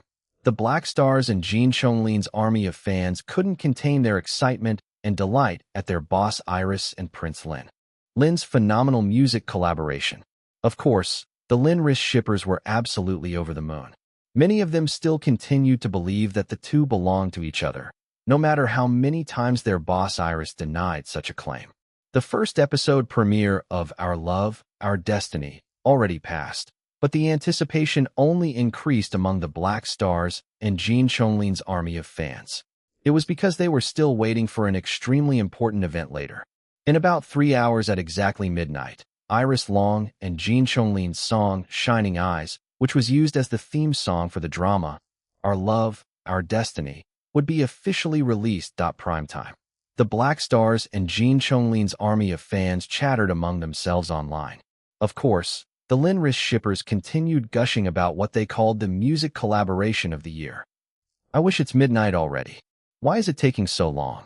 I'm already warming up my hands so that I can click lightning fast on the download button for Shining Eyes. Both Boss Iris and Prince Lin announced that the first 100 verified people to purchase and download the song will receive special prizes. Me too. Even though I have to get up very early tomorrow for work, I'm staying up late until midnight just to buy and download the song. I'm so excited. Oh, Boss Iris. Oh, Prince Lin. Why did you decide to release your song at midnight? I'm already feeling very sleepy. I'm afraid I'll fall asleep before midnight. Sob. I don't think it was Boss Iris and Prince Lin who decided it. I bet it was JJ, that evil ogre, who made the decision to release the song at midnight. We already know that man is a sadist. Of course, Captain Blackstar and Little Phoenix also joined in the discussions. They hyped their fellow Black Stars and encouraged them to help boost the streaming views once the song was released. Even Mrs. Love Phantom and her 3 friends JJ No. 1 fan, JJ No. 2 fan, and JJ No. 3 fan were online and showed their support. An hour before midnight, both Monkey Face and I Eat Slippers surprisingly came online as well and joined their fellow Black Star members after a long time of absence. Their status within the Black Stars fandom had risen after they appeared on TV and was introduced as the CEO and CFO of Planet Monkey. They were treated like celebrities, especially among the hardcore gamers. These gamers almost worshipped the two of them for creating such an awesome game, Supreme Ascension, which was still continuing to gain popularity in the gaming community. I Eat Slippers. I know that I'm amazing, but forget that I am Slipperlord for tonight. Right now, I'm just your bro, I Eat Slippers, supporting our boss Iris with my mighty slippers. Similarly, Jin Chonglin's army of fans didn't lose to the Black Stars in terms of supporting their Prince Lin. In fact, they were certainly more experienced than the Black Stars in mobilizing their troops. They even organized slumber parties, just so they could all wait together for the midnight release of the song as a group. Midnight. As soon as the clock turned 12 o'clock, all of these people clicked so fast on the download button, hoping to be among the first 100 people to purchase it. Not even a second passed since the song was officially released, but the first 100 people were already exclaiming in triumph, while the 101th person cursed her bad luck. Just a few minutes later, the 100 people received emails informing them about the prizes they won. They received a special invitation to attend Iris Long and Jin Chonglin's exclusive meet-and-greet buffet dinner, where they could interact with the two celebrities together in a relaxed and casual setting. They would also receive a lot of freebies personally signed by their boss Iris and Prince Lin. But most importantly, the two would serenade them with Shining Eyes and other songs. Once the details of the prizes were known, the others couldn't help but feel envious of the 100 people. As for the lucky winners, they couldn't contain their excitement. They bragged and boasted.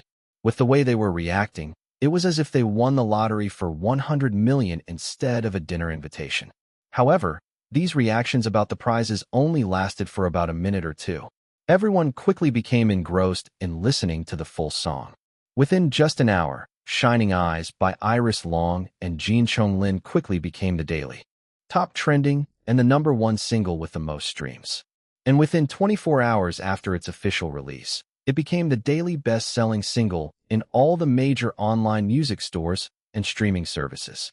The Black Stars and Jin Chonglin's army of fans celebrated their boss Iris and Prince Lin Lin's triumph, especially after their song debuted at the #1 spot in the music charts. Then it was announced that the two would be performing Shining Eyes live for the first time at Music Fest tonight, this coming Friday. The other artists who were also scheduled to perform in the same episode were already starting to surrender themselves to the inevitability that they would be completely outshined by Iris Long and Jin Chonglin. Just either Iris Long or Jin Chonglin alone was already enough to overshadow most of these artists. But now the two would be performing together? This upcoming episode should be called as Iris Long and Jin Chonglin's Music Fest tonight, instead because everyone was sure that the entire audience would be filled by their fans. There would probably be no room for the other artists' supporters. But just as these other artists were thinking of ways to make their performances catchier and more memorable so that they would at least be remembered even just a little, Jin Chonglin posted something very intriguing on his blog. Jin Chonglin, don't forget to watch this coming Friday's episode of Music Fest tonight. Junior Iris and I are both very excited to perform our new single together, Shining Eyes, for the first time ever on live TV. Make sure to mark your calendars and set your alarms so you won't miss it. You have to watch until the end because Junior Iris and I have a very special announcement to make. See you on Friday. His Junior Iris immediately reposted it and commented, Iris Long, we've kept this a secret for quite some time, just so we can surprise all of our beloved fans. Now we're ready to reveal it and make the announcement. We hope that you'll be as excited as we are. Their fans immediately started speculating about what could possibly be their very special announcement. What is it? At Iris Long and at Jin Chonglin, please tell us. We need to know now. But then the Lin Ris shippers took over. OMG, is this the long-awaited engagement announcement? Will they finally admit to everyone that they're engaged? Kaya, I knew it. Boss Iris was just playing coy when she repeatedly denied their engagement in the past. Now they're finally willing to reveal their undying love for each other. Hashtag Lin Ris forever. I told you so. I just knew it deep inside that Boss Iris wrote this love song, Shining Eyes, as a love letter to her beloved Prince Lin Lin. They will perform it live for the first time this Friday. I'm sure they know that they won't be able to hide their passionate feelings for each other while performing, so they're going to reveal the truth afterwards. Don't you think I'm right? I agree with you. Hashtag countdown to the big reveal, hashtag We Heart Lin Ris. Then something completely unexpected and shocking happened. A verified account commented on Jin Chonglin's post. It had no profile photo, 0 posts, following 0 users, but still had over 5 million followers. The account had been created a few years ago, but remained inactive until now. It was Jin Liwei, President CEO of Jin Corporation and elder brother of Jin Chonglin. Jin Liwei's comment was a simple animated sticker showing a cartoon of an angry white cat cracking its whip. The netizens were taken aback. Such a cute kitty sticker. Was this something that cold and intimidating CEO Jin would comment publicly? Not to mention that it was the first post on his account ever. It was completely out of character. It was like seeing a big and mighty lion suddenly meowing like an adorable, harmless kitty. They were unsure how to react. I don't think it's CEO Jin. Wasn't Jin Corporation hacked during the end of summer? Maybe the hacker decided to hack CEO Jin's personal account this time. I think so too. I don't believe CEO Jin will post something as cute as this. Besides, he's probably too busy running his business empire to waste his time posting on social media. CEO at Jin Liwei, is that really you? Surprisingly, Jin Liwei directly replied to this user. Jin Liwei, yes, it's me. A moment of silence before the netizens started freaking out. OMG. Is this for real? Kaya. CEO Jin replied to me. I took a screenshot. CEO at Jin Liwei, I love you so much. You're so handsome. Actually, I think that you're more handsome, cooler, and manlier than your brother at Jin Chongling. I'm your fan. Stupid. So what if he says that it's him? That doesn't prove anything. If I was the hacker, of course I would also say that I'm CEO Jin Liwei if I was using his account. I bet that there will be an announcement later saying that CEO Jin's account got hacked. Don't get your hopes up. The bizarre situation got juicier, but also more confusing when Jin Chonglin replied to his brother's comment. Jin Chonglin, big bro at Jin Liwei, you already know about our announcement. You even gave us your blessing. Besides, it was your idea in the first place. Stop pretending to be angry about it. It's too late. Then Jin Liwei's account replied to Jin Chonglin with another sticker. It was another animated cartoon of an angry white cat, but this time, it was slamming a door closed presumably on his younger brother's face. Jin Chonglin also replied with a sticker. It showed a dog sulking with its head down in front of a wall. Everyone couldn't believe the brothers' super cute interaction. Was this for real? Maybe both of their accounts got hacked? Jin Liwei's cute comments might be unbelievable, but Jin Chonglin's weren't that unusual. He frequently interacted with his fans online, so they could sense if it was really him behind his account, and they could sense that he was the one currently interacting with his older brother's account right now. OMG, what on earth is happening? Don't tell me it's really CEO Jin posting all those cute angry kitty stickers. I'm shook. Looks like it. If it wasn't CEO Jin, I don't think Prince Lin Lin would reply so familiarly like that. And it really feels like the bantering between brothers. Holy smokes. Even if it was really CEO Jin, my brain just refuses to process that it was him. I can't connect those cute kitty stickers with his cold and scary image. Same here. But let's take a step back for a moment and focus on why he's using those angry cat stickers. It looks like he's not pleased that Jin Chonglin will be making an announcement with Iris Long. Now that you mention it, you're right. Maybe CEO Jin and the entire Jin family don't approve of Jin Chonglin's relationship with Iris Long. But Prince Lin Lin just said that CEO Jin already knows about the announcement. He said that he even gave them his blessing, and also that it was his idea in the first place. Why is CEO Jin complaining now? Maybe CEO Jin only barely approved of their relationship because the two begged him to accept it. He may have approved it, but it doesn't mean that he's happy with it. This speculation made the Linris shippers very unhappy with Jin Liwei. Go away, Jin Liwei. I don't care if you're the CEO of Jin Corporation or whatever. Don't try separating our boss Iris and Prince Lin Lin, or we'll call you ugly, you gorgeous popo head. My heart bleeds for Prince Lin Lin and boss Iris. They're just like the star-crossed lovers, Romeo and Juliet. Others are trying to come between them. I swear I'll protest in front of Jin Corporation's main headquarters if CEO Jin doesn't approve of our boss Iris for Prince Lin Lin. Count me in. The Linris shippers were now treating Jin Liwei as if he was the biggest villain in the path of their boss Iris and Prince Lin Lin's path to a lifetime of marital happiness. They were encouraged when Jin Chonglin began liking their posts against Jin Liwei. Jin Chonglin then posted another sticker. This time, it was of an animated dog pointing one of its paws while laughing uproariously. ####. Jin Corporation. Su Tian knocked on the door twice before opening it and entering. He found his boss, Jin Liwei, working on his computer behind his massive desk. Jin Liwei only gave a quick glance and a nod at his assistant before continuing to type away. President, here are some documents that need your attention, Su Tian told him upon arriving in front of his desk. The first pile needs to be signed today, while the others aren't as urgent. Leave them on the desk. Yes, President. Su Tian did as he was told. He was about to walk out of the office to make some refreshing tea for his boss when an adorable child's voice suddenly spoke. Excuse me, Daddy. Sorry to bother you, but are you busy? Meow. Yes, I am. What? Jin Liwei replied while continuing to work on his computer. Oh, okay. Mommy was just asking if you're busy because she wants to talk to you. Ketchup will just tell her that Daddy can't talk right now because you're busy. Meow. Jin Liwei immediately paused what he was doing. I always have time for your mom. She can always talk to me. Tell her to call me. No, let's call her instead. Meow. It's okay, Daddy. Mommy says not disturb you when you're working. She says she can wait until you're finished. Meow. Call your mom now. Ketchup, Jin Liwei insisted. Meow, okay, daddy. Calling mommy now. Ring ring re.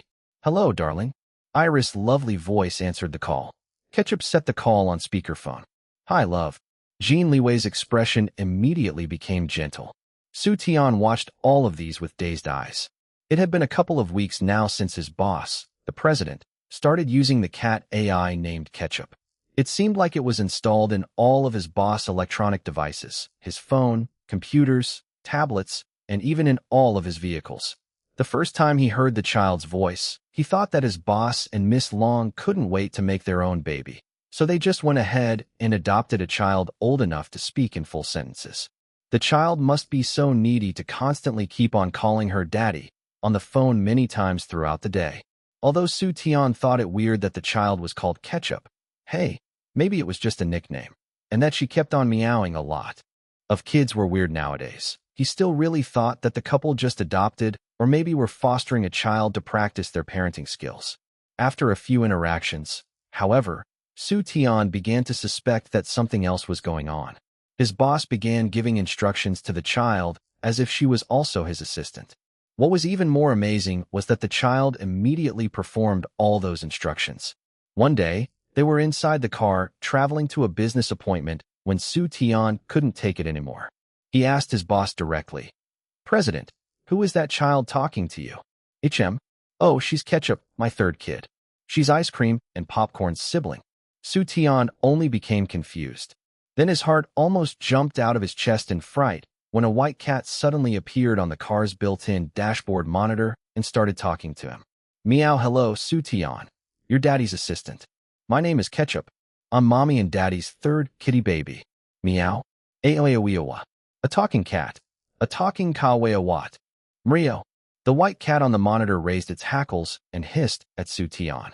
Su Tian, stop screaming. Jin Liwei rebuked him.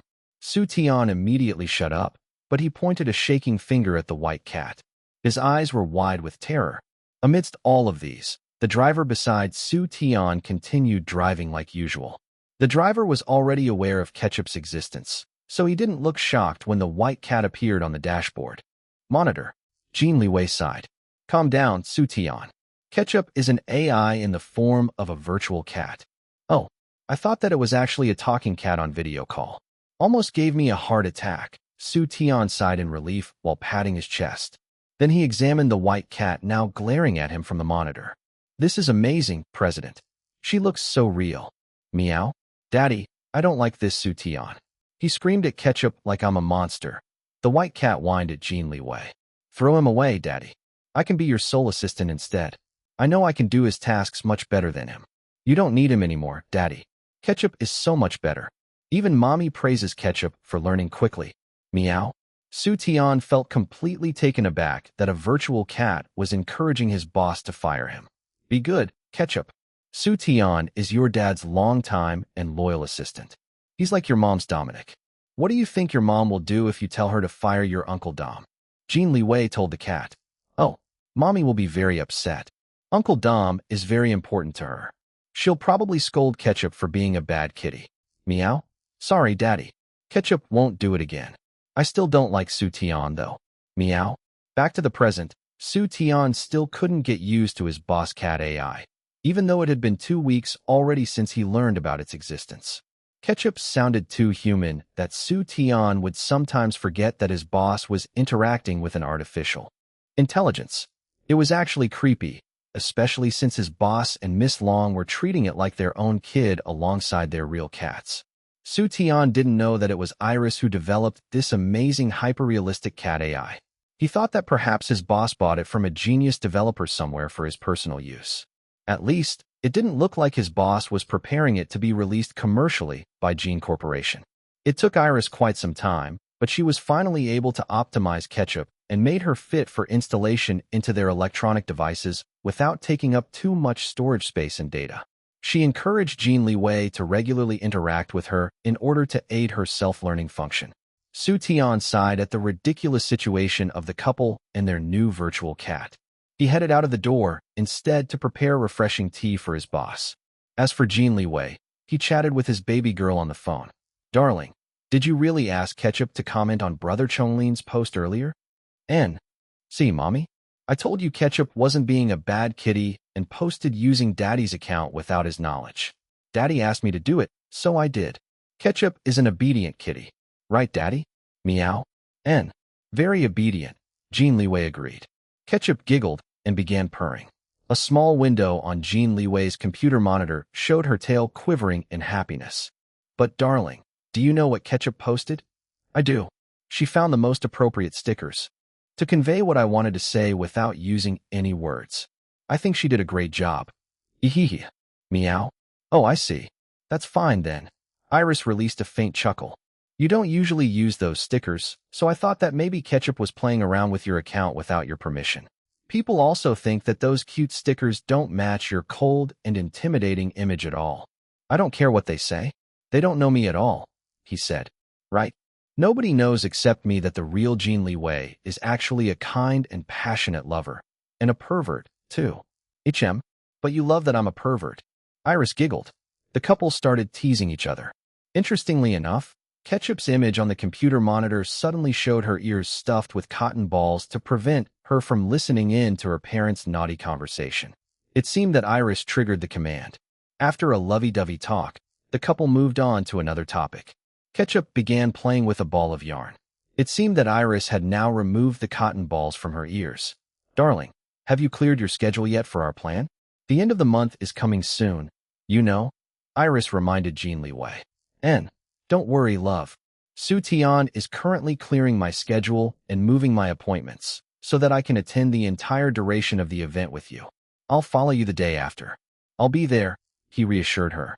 There is no way I'll miss this opportunity to announce our relationship in a grand fashion. I've been waiting for this moment to finally let the whole world know that you're mine. Friday. Anticipating a larger than normal turnout of fans, the TV broadcasting station deployed additional security to surround the building and protect the artists arriving for tonight's show. Despite this, the TV station was still taken aback by the huge number of people who came. The big studio of Music Fest tonight could only accommodate an audience of a few hundred people or so, but there were about 1,000 who came today. They crowded outside the station building since early morning. Some of the more hardcore ones even camped outside last night. It was insane. Tickets for the show had been handed out in advance, so the official audience members were already determined a few days earlier. The crowd of people outside were well aware that they wouldn't be able to watch the show inside the studio, but they still came to support their beloved artists. Actually, about 90% of these people consisted of the Black Stars and Jin Chonglin's massive army of fans. Only a small portion of them were made up of fans supporting other artists performing that night. Both Iris Long and Jin Chonglin's fan clubs mobilized their officers to make sure that everyone was well-behaved and didn't cause any trouble, so as not to bring shame to their boss Iris and Prince Lin Lin's names. Fortunately, most of them followed their respective officers' instructions and waited patiently. Although they knew that they wouldn't be able to watch the show tonight inside the studio, they still endured the burning sun outside since early morning, just so they could have the chance to lay their eyes on their boss Iris and Prince Lin Lin in person. The lengths of what these hardcore fans would willingly go through just for a glimpse of their most beloved celebrities were just mind-blowing. Fortunately for these fans, both their boss and Prince cared very much about them. Just like before, Iris Long and Jin Chonglin sent food and drinks to their fans. This time, however, the two were much more extravagant. They actually rented several food trucks to give free food and drinks to their fans. Iris Long and Jin Chonglin seemed to be working together because the notices plastered on the food trucks were exactly the same. The following words were written: "Free meals for our beloved fans, from Iris Long and Jin Chonglin. Please fill up and enjoy our performance tonight. Thank you for supporting us."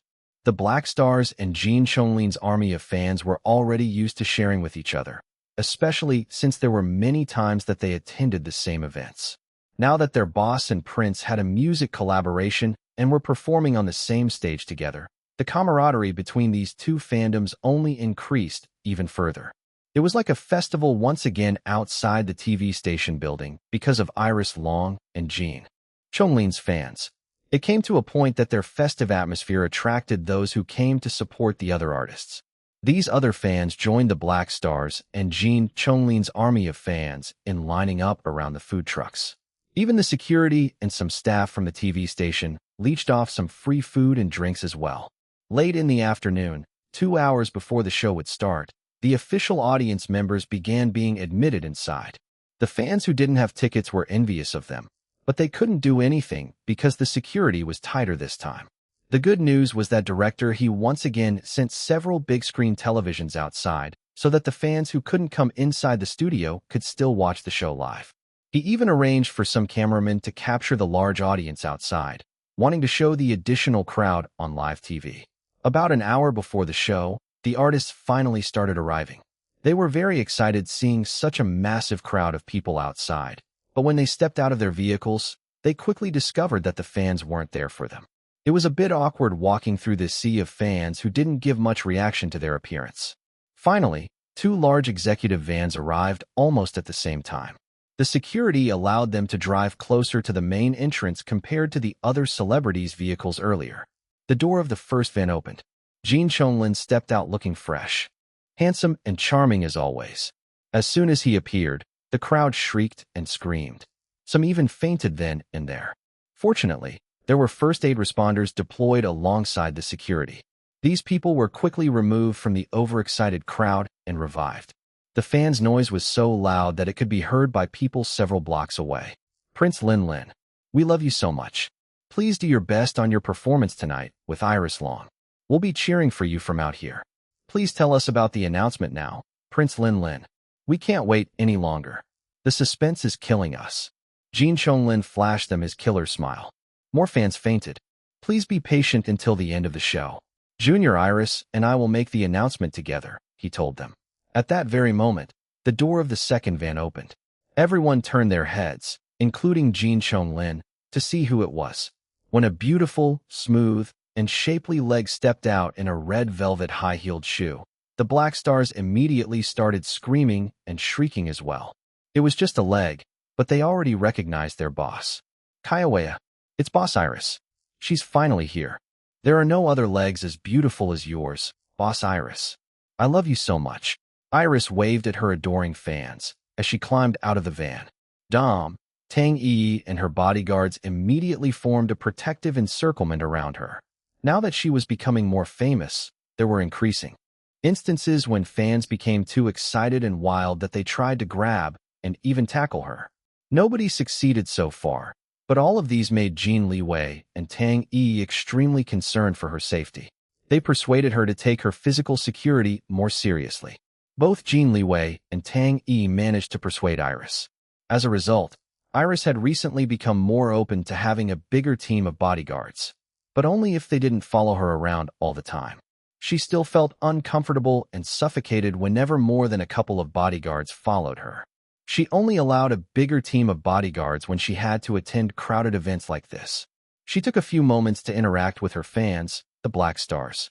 She even recognized many familiar faces among them. Jin Chonglin walked towards her. The crowd automatically parted, giving way to him as he made his way to his other half, according to the Linris shippers. Once the two were standing beside each other, the crowd's volume became even louder. The surrounding people could feel the vibrations from their screams and shrieks. Kaiawea, my prince and boss are standing so close together. Prince Lin, Boss Iris. You look great and so perfect together. Your babies are going to be so cute. I can't wait for the big reveal later. I hope that the wedding date would also be announced. Iris tilted her head to the side. She opened her mouth and was about to correct the Linris shippers. Misunderstanding when Jin Chonglin leaned forward and whispered directly to her ear. Leave it. Let them misunderstand for now. This is also a publicity technique to heighten everyone's anticipation for our announcement later. It's not our fault that they misunderstood us anyway. You still have a lot to learn when it comes to navigating the world of showbiz and taking advantage of situations like this, Sister Shilon. She covered her ear to prevent him from getting any closer. Her body subconsciously rejected his close proximity. It only allowed Jin Liwei the privilege of having this kind of intimate contact with her, and also her big brother to a certain extent. However, when the fans saw this scene, their imaginations quickly ran wild. The background behind their Prince Lin and Boss Iris suddenly became filled with sparkles, floating hearts, and blooming roses in their vision. They believed that the couple couldn't stop themselves from acting lovey-dovey. Kaiawea, what did Prince Lin whisper to Boss Iris? Look at her covering her ear. She looks like she's blushing. Whatever he whispered to her must have made her super shy. I bet it's something naughty. I wish I have super hearing. A few people reenacted the scene on the spot. A woman pretended to be Jin Liwei. She grabbed her best friend beside her who was also pretending to be Iris. She placed her mouth near her best friend's ear and whispered in a loud voice, "My dear honey bunny Milky Pie, I can't wait until we're done performing tonight so that I can have my wicked way with you. You look so sexy today that I don't think I can hold myself back anymore. I want to kiss you and proclaim my love for you in front of all these people. But we have to wait until after our performance to announce our burning love for each other. AI and my sweetie cakes gummy bear, don't whisper so close to my ear. It tickles. I'm so shy." The other fans squealed after watching this realistic reenactment. Dom laughed out loud while Tang Yi's mouth twitched. Jin Liwei also chuckled. He looked very amused at their fans' antics. As for Iris, she was unhappy. However, she didn't let it show on her expression. She maintained a semi-smile in front of her fans, something that came naturally to her now after Tang Yi drilled it to her so many times before. There was only one man in the world who she wanted to kiss and proclaim her love to in front of people, and it wasn't the man standing beside her right now. It was his older brother, Jin Liwei. She wanted to correct these people but forced herself to be patient. She and her darling already planned things out. They would reveal the truth of their relationship together in a much grander event than this. Finally, Iris and Jin Liwei's groups gradually made their way together through the sea of fans and entered the TV station building. They were treated like VIPs by the staff and escorted to their own dressing rooms, which were the largest ones available. Even Iris was a little surprised by the grand reception the staff was giving her. She knew that it was because she would be performing with Jin Liwei, a superstar. All of these was because of his star power, not hers. She personally didn't care that much about receiving VIP treatment like this. All she cared about was giving her best performance to the audience and enjoying herself in the process. As long as she knew that her music was touching other people one way or another, she would already feel satisfied inside. That was her source of happiness in pursuing her passion, music. However, she knew that her manager Tang Yi cared very much about her receiving special treatment like this. In showbiz, better treatment often meant better status. Iris only smiled as she watched Tang Yi's proud expression at the VIP treatment, even though they all knew it was because of Jin Liwei. Tang Yi wanted to make her into a superstar who was even bigger than Jin Liwei someday. That's not a bad goal, Iris thought to herself. Iris and her group entered their dressing room first. Her new female bodyguard followed them inside, while the other bodyguards positioned themselves outside the door to guard. Surprisingly, Jin Liwei didn't immediately head to his own dressing room. He moved to follow Iris to her dressing room instead. His manager, Lin Dong, quickly looked around with a paranoid expression on his face. Fortunately, the show staff already left to give them some privacy, and also because they felt intimidated by Iris' bodyguards. Jin Liwei also has his own bodyguards, but they didn't look as scary as Iris. Lin Dong grabbed Jin Liwei's arm and tried to stop him from entering Iris' dressing room. "What are you doing? You've seen outside how your fans have been misunderstanding your relationship with Iris, and now you want to enter her dressing room? Are you insane? Let's go to your own dressing room. You have your own. Do you want people thinking that she's allowing you to watch her dress?" Jin Liwei removed his manager's hand from his arm. "Chill, man. I'm just going to chat with my sister-in-law. What's wrong with that? Besides, I'm so nervous for our performance later that I need to talk to her to calm down," he said, looking as relaxed as always, not nervous at all. Lin Dong rolled his eyes. "Nervous, my ass. I would believe it if those words came from another artist, but from Jin Liwei? No way. You've already performed all over Asia and even in other continents. You certainly have more experience than Iris in performing live, and you want to talk to her to calm down? Think of something more believable next time." Jin Liwei just shrugged and still moved to enter Iris' dressing room. However, Lin Dong blocked his way with his own body. "Liwei, I said let's go to your own dressing room. I know that she's your future sister-in-law, but others don't know that. If people saw you entering or exiting her dressing room, it'll surely create even more misunderstanding. Lin Dong was already made aware of Iris and Jin Liwei's relationship because Jin Chonglin frequently went to Dragon Palace Mansion to work with Iris on their music collaboration. As Jin Chonglin's manager, Lin Dong was responsible for checking the progress of anything related to his artist showbiz career. One weekend during the summer, Jin Chonglin brought him to Dragon Palace home number 10 to watch him work with Iris. At first, Lin Dong was very impressed that Iris lived in such a palatial property. When he and Jin Chonglin walked into the grand foyer, he saw the large portrait displayed prominently on top of the twin grand staircases. It was obviously a portrait of Iris with her cats, and a very familiar man. Huh? Chonglin, is that man Iris' mysterious fiancé? He asked. Uh-huh. Jin Chonglin carelessly replied. Wow. For a moment, I thought that it was your older brother, CEO Jin. But that's too unbelievable. Uh-huh. Jin Chonglin gave him a side-eye. Unbelievable, huh? But that's actually my big bro. PFT. Yeah, right. As if the president CEO of Jin Corporation, the #1 company in the country, would want to marry a mere young singer like Iris Long. Say that again. A cold voice suddenly interrupted Lin Dong's next words like a whip. Jin Liwei appeared from upstairs. He gave a cold glare at Lin Dong as he climbed down on one of the twin grand staircases with steady steps. Did I just hear you describe my beloved fiancé as a mere young singer? I dare you to say that again in my face. Jin Liwei's tone was so cold that it could freeze hell itself. CEO Jin. Lin Dong was shocked out of his wits upon seeing the most powerful man in the country's business world of his generation. He shivered from the enormous pressure of Jin Liwei's cold and intimidating glare. Idiot, Jin Chonglin murmured to his manager under his breath. The tense and heavy atmosphere was interrupted by the loud, welcoming meows of Popcorn. The friendly cat ran towards Jin Chonglin and greeted his uncle with much enthusiasm. Hey there, Popcorn. Jin Chonglin immediately started petting the affectionate cat. HM, what's wrong, darling? Why do you look like you want to kill someone? Did Brother Chonglin annoy you again? They heard Iris' voice say. She appeared from a side hallway carrying the lazy ice cream in her arms. Her eyes were trained at Jin Liwei, who was now almost at the bottom of the stairs. Oi, oi, Sister Shilon. Why do you always think that it's my fault? It's not me who annoyed Big Bro this time, Jin Chonglin protested, and then carried Popcorn in his arms as well. Iris tilted her head to the side. It's because you always annoy my darling whenever you're here. If you're not brothers, and we're not working together on an important music collaboration, he would have already thrown you out of here so many times already. Stop trying to tease your older brothers so much, Brother Chonglin. He might run out of patience with you, you know. By this time, Jin Liwei had already reached the bottom of the stairs. She headed directly to him and tilted her head up for a kiss. Of course, Jin Liwei gave her what she wanted.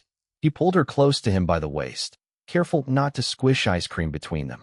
Then he dipped his head and gave his baby girl a light but lingering kiss on the lips. As usual, the two didn't care that there were other people around them. They were inside their own home. After all, they could do whatever they wanted. The visitors were the ones who needed to adjust, not them.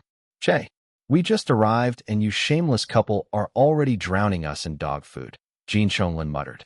Lin Dong's shock this time was even more severe than when he first saw Jin Liwei climbing down the stairs a few moments ago. His eyes almost popped out of his head, and his mouth opened and closed like a gasping fish out of water at the unbelievable sight before him. CCO Jin and Iris Long, are engaged? After that day, Lin Dong never dared to belittle Iris Long ever again or do anything that might offend her.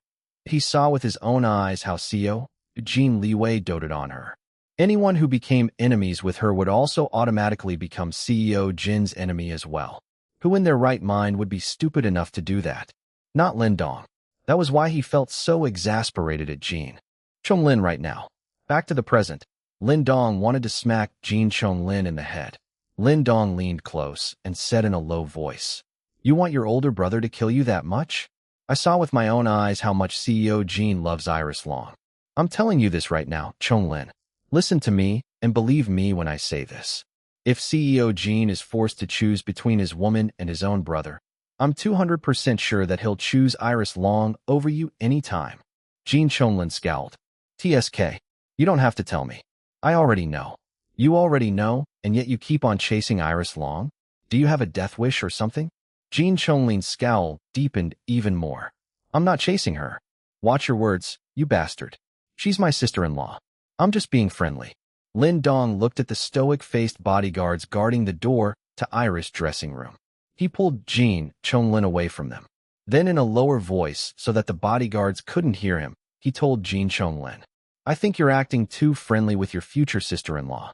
Anyone who sees how you're acting towards her will describe what you're doing as flirting. Is that how a brother-in-law should act towards his sister-in-law? To flirt.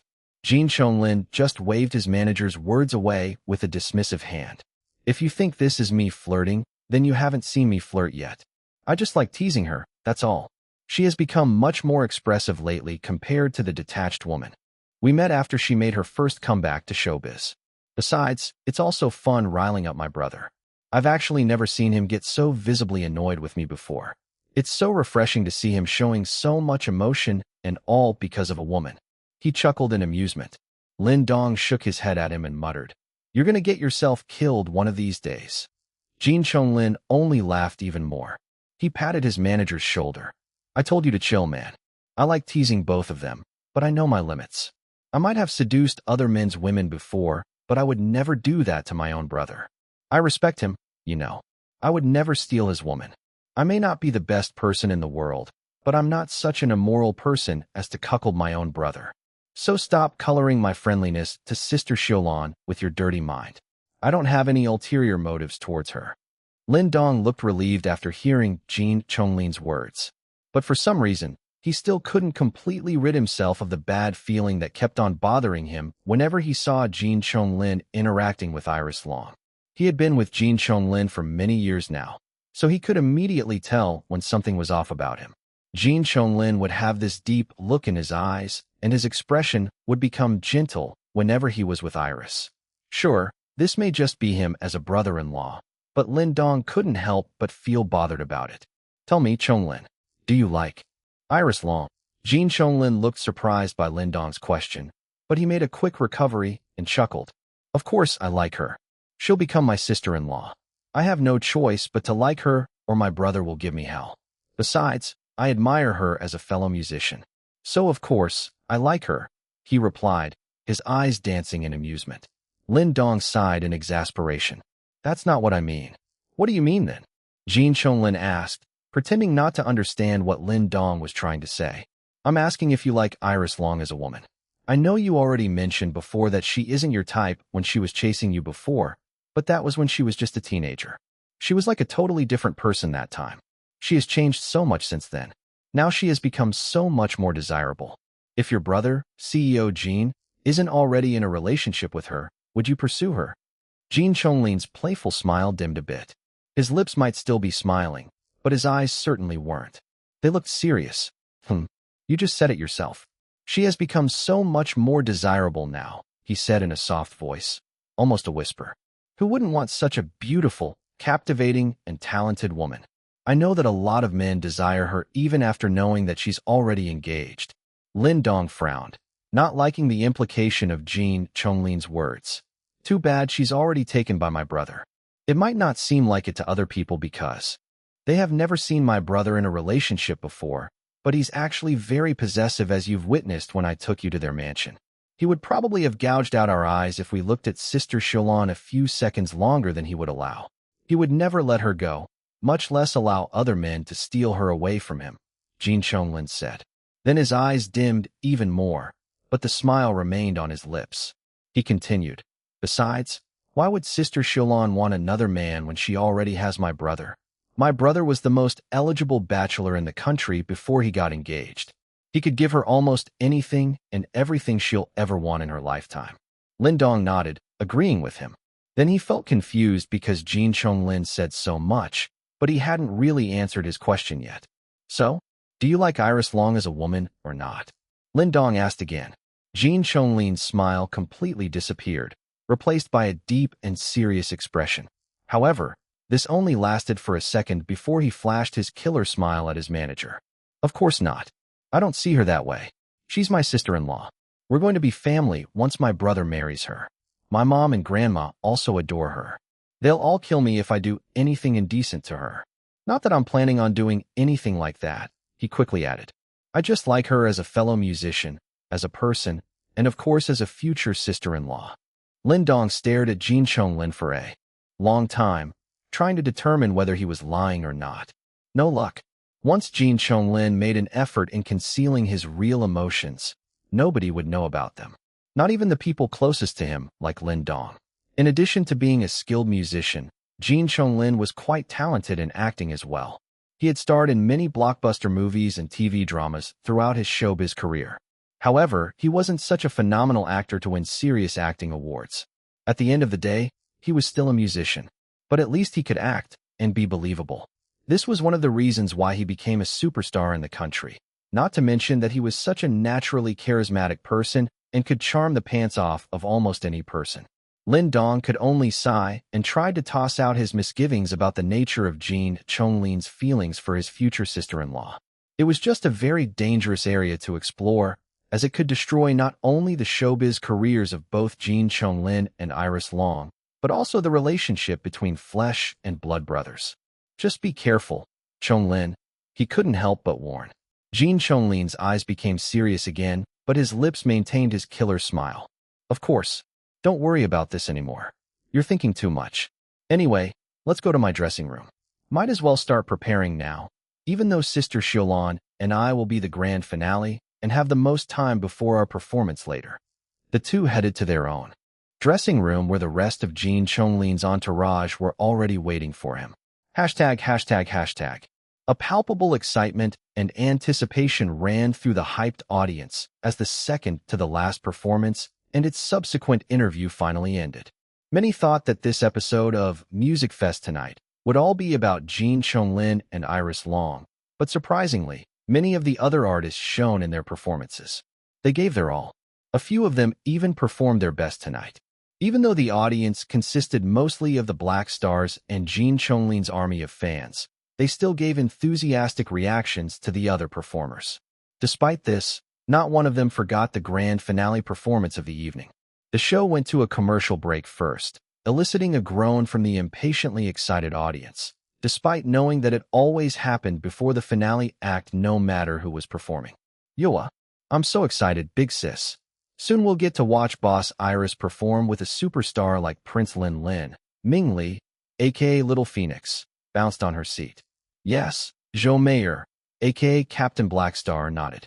Someday, our boss will definitely become a superstar like Jin Chonglin too. No, she'll become an even bigger superstar than him. The two grinned at each other, feeling like their boss Iris' successes were their own as well. Zhou Meier and Ming Li led their fellow Black Stars to raise all of their banners to welcome their boss Iris. Jin Chonglin's army of fans also did the same. Almost the entire audience was filled with banners of all sizes showing Iris Long and Jin Chonglin's names and images with messages of support from their adoring fans. It was an impressive sight. The cameras recorded everything, even though the show was still on commercial break. Director he planned on showing these shots once the show resumed. Finally, the commercial break ended.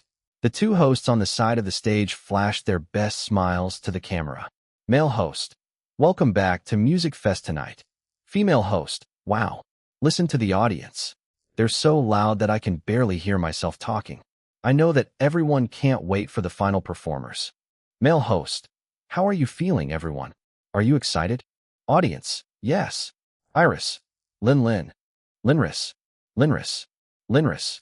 Female host, I think we should hurry up and introduce the grand finale act or the audience might drag us off the stage in their impatience. Everyone laughed at her joke, temporarily interrupting the audience's loud chants. However, this only lasted for a few seconds before everyone resumed calling for the long-awaited finale performers of the night. Male host, please be quiet so that we can make the introductions. The leaders of the Black Stars and Jin Chonglin's army of fans immediately controlled their respective group members. Soon, the entire audience became quiet. Nevertheless, their excitement and anticipation could almost be felt as tangible vibrations in the air. Even backstage, none of the artists who finished performing earlier left yet. They all stayed in order to watch the finale performance. Female host, The moment that you've all been waiting for has finally arrived.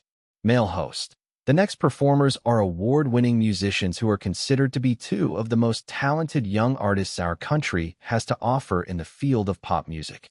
Their first collaboration single is the theme song of the highly anticipated TV drama, Our Love, Our Destiny, which is currently airing this season. Female, yes. Their new single debuted at #1 in the music charts, demonstrating not only their musical prowess, but also the magnitude of their combined popularity across the country. Male host. Performing their new hit single together for the first time on live television. Please welcome the beautiful Iris Long and the handsome Jin Liwei singing. Both, Shining Eyes. The audience cheered loudly once again. Everyone was on their feet. They waved the banners of their boss Iris and Prince Lin while screaming in excitement. However, they stopped when the lights suddenly turned off. A dim light gradually illuminated the chamber orchestra at the back of the stage. There were fewer musicians this time compared to Iris Long's usual full symphony orchestra. There was also a 4-piece pop band consisting of an acoustic guitar, electric guitar, bass guitar, and drums. The acoustic guitarist sat prominently on a high stool in front of the other musicians. The grand pianist, not Iris Long this time, also took up the other prominent position. To the side, there were 3 backup singers, 2 females and 1 male. The acoustic guitarist opened the music by fingerpicking his guitar strings to produce a brief but silky 5-chord melody. The Spanish-flavored guitar chords suggested passion, tugging directly at the audience's romantic sensibilities. The audience's anticipation and excitement for the song only increased. He repeated this action 2 more times, until the stringed instruments from the orchestra led by the violin began playing softly in the background.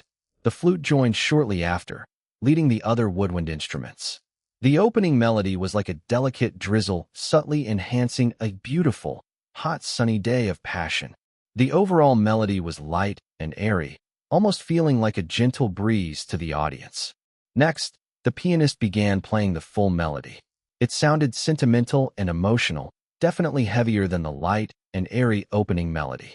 The acoustic guitar and the piano worked together to provide the passion, while the other instruments delicately playing in the background added a gentle sweetness to the music.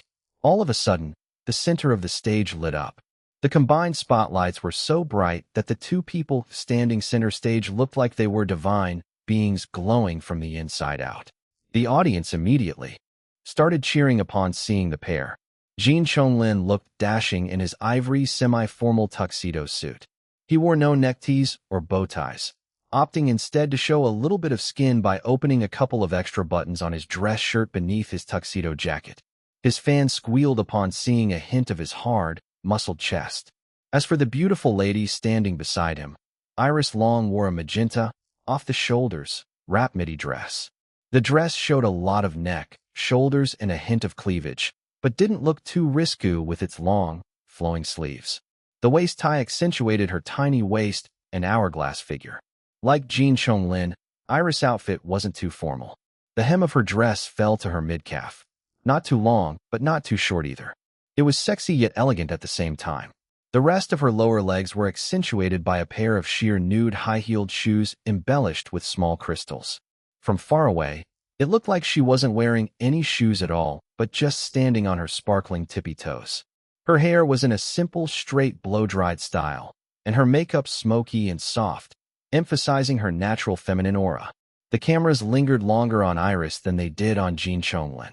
The cameramen couldn't tear their gazes away from her beauty.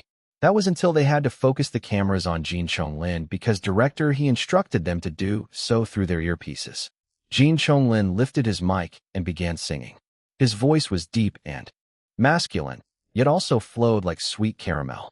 He was looking at Iris beside him with a deep look in his eyes.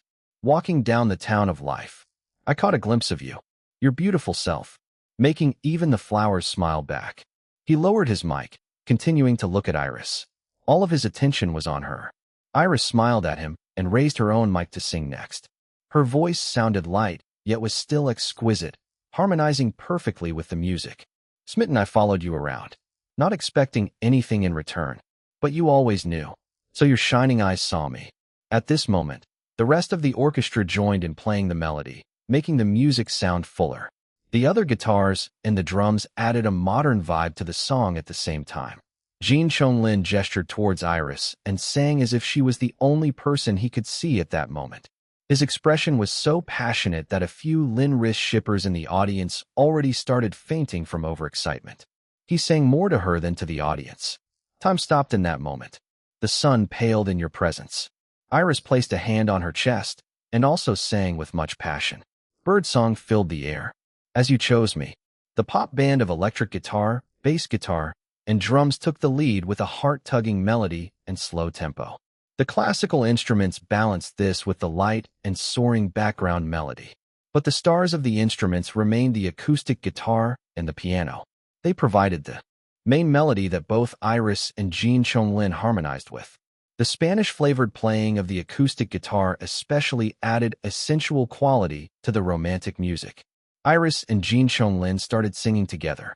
Their voices sounded very different, yet they harmonized so perfectly that the audience felt goosebumps listening to them.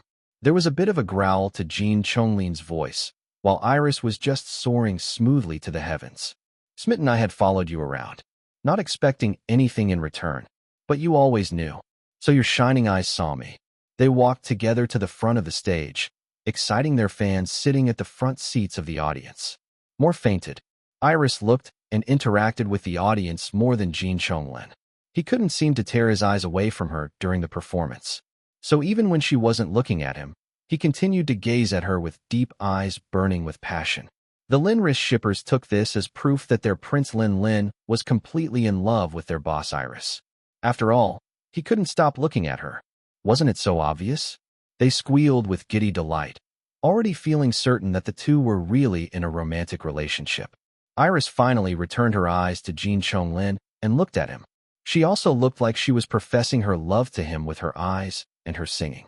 The Lin shippers squealed even harder. She sang with so much tenderness and emotion that she looked exactly like a woman in love. There was no mistaking such a pure expression filled with love. As I'm singing, I look into your eyes and know you see me like I do you. Even as we grow old, I never forget the man who saw me that day. The audience were squealing so hard from watching the romantic pair on the stage that they felt like they might vomit out their throats. To these fans, especially the Lin shippers, the love song was more than a simple, sentimental ballad. It was a love letter of their boss Iris and Prince Lin to each other.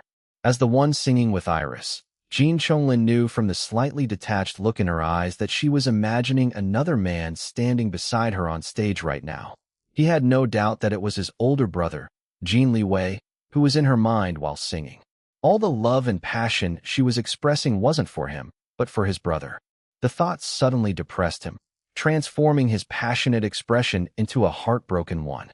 It gave his singing an extra layer of deep emotion as he sung the next part solo.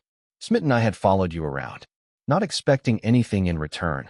His hand subconsciously extended to Iris. It was already too late when he realized what he was doing. He was about to pretend that he was just gesturing his arm as part of his singing when Iris accepted his offered hand and held it. His heart skipped a beat. As for Iris, she was just very into the performance. It felt natural at that moment to hold hands. Besides, she only treated Jin Liwei as a brother-in-law, and in this situation, as a teammate working together towards the same goal of giving their best performance to the audience. She didn't see anything wrong with holding his hand, especially since it was a love song they were singing together. In addition to this, her entire mind was filled with only her darling. She knew that he was watching the performance on TV at home. She also hoped that he could feel that she was singing the song to him. That was why she gave her best, expressing so much emotion in her singing. This love song was for him. Her voice rose high in a light and effortless way, and then falling just as effortlessly as she sang the last two lines of her solo. But you always knew. So you gave me all I could ever want. Then both Iris and Jin Liwei sang the last notes together. Their voices melded into an almost perfect yin and yang harmony that also showcased their undeniable chemistry together as a duet. I got you. The song ended on a light, nostalgic note, just like the rainbow after a rainy day. It filled everyone with good vibes, but at the same time, there was a slight heart-wrenching feeling deep inside them. It was the feeling of loving someone so much that it hurt. The happiness was so overwhelming that there was a covert fear of losing it. This was the kind of feeling the audience were experiencing from the song, especially after noticing the heartbroken expression Jin Chonglin wore during the last part. As soon as the music stopped completely, the audience's full emotions burst out in an explosive tempest of applause. Of course, they gave the performance a standing ovation. They were cheering, screaming, clapping, whistling, crying, and fainting. The ones in a relationship felt like they were falling in love all over again with their significant others. The heartbroken ones either missed their exes or wanted to move on and find new love. The single ones wanted to fall in love, especially those who had never fallen before. This was the kind of effect the song had on them. No, it wasn't just the song by itself. This was the effect of watching Iris Long and Jin Chonglin's heart-fluttering live performance of the song. The two just looked so great together and performed with so much emotions that it was easy to believe that they were actually in love with each other. This was especially true from watching Jin Chonglin. The way he looked at Iris was exactly like that of a man completely head over heels in love with a woman. At least, that was how it appeared to people's eyes. Linris, Linris, Linris. The Linris shippers started to chant, and soon everyone was chanting along with them. Jin Chonglin tightened his hold of Iris' hand and raised it up. They bowed together to their exultant fans and the rest of the cheering audience. The applause only grew louder. Afterwards, Iris loosened her hand, but Jin Chonglin didn't let her go.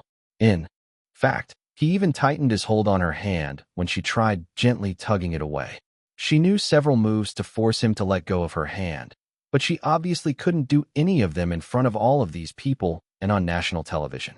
So in the most natural way possible, while still maintaining her bright smile, she leaned close to him, and without moving her lips too much to hinder any lip readers, she whispered to him, "Brother Chonglin, release my hand now. Your older brother is watching us on TV tonight. You're going to make him angry again. Stop teasing him like this. It's not funny anymore."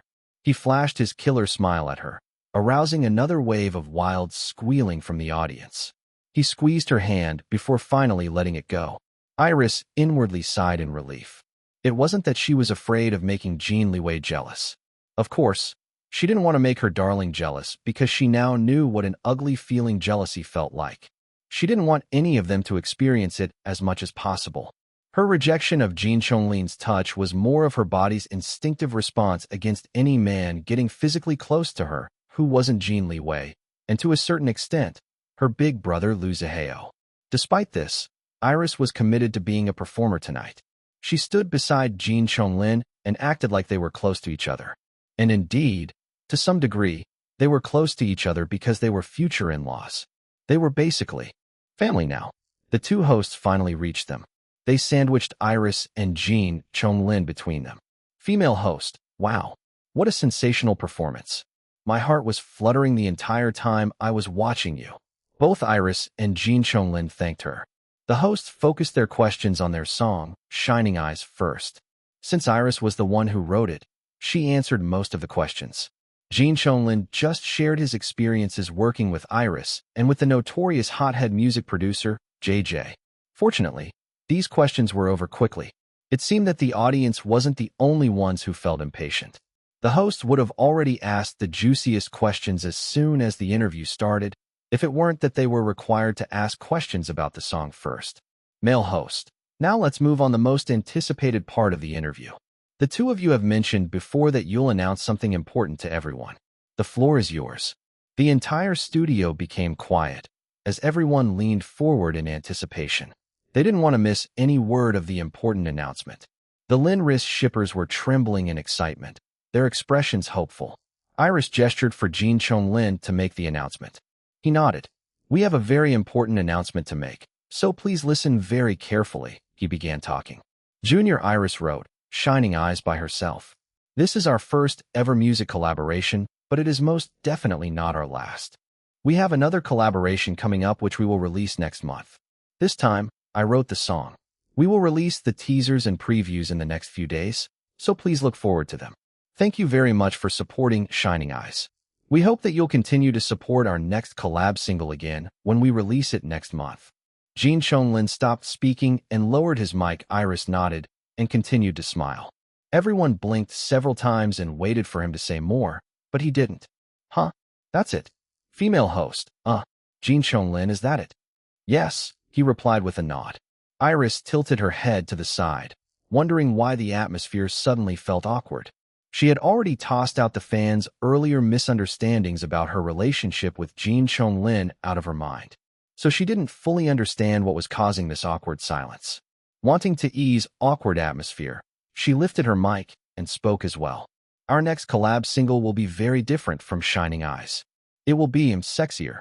Eyes lit up after hearing what she said. Ugh. People started recovering from their earlier disappointment. Now they began to feel excited for this next music collaboration. However, they still felt unsatisfied by the interview. The hosts were of the same mind as them. Female host, Jin Liwei, Iris. Just to clarify everything once and for all, are the two of you in a romantic relationship? Is it true that you're engaged? No, Iris immediately answered. Her expression remained pleasant, but her tone was firm. I already said this many times before. I am engaged to another man who I love very much. In fact, my fiancé, who is not senior Jin Liwei, is my inspiration for writing Shining Eyes. Throughout Iris' answer, Jin Liwei didn't say anything.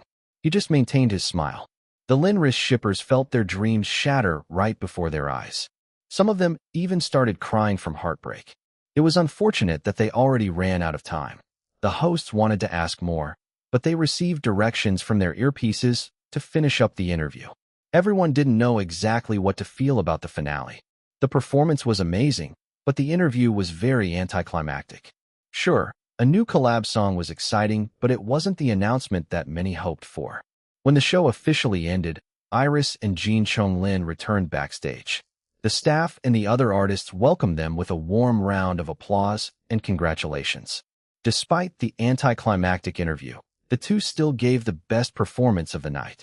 They were the night's big shots, so everyone gave them the respect they were due.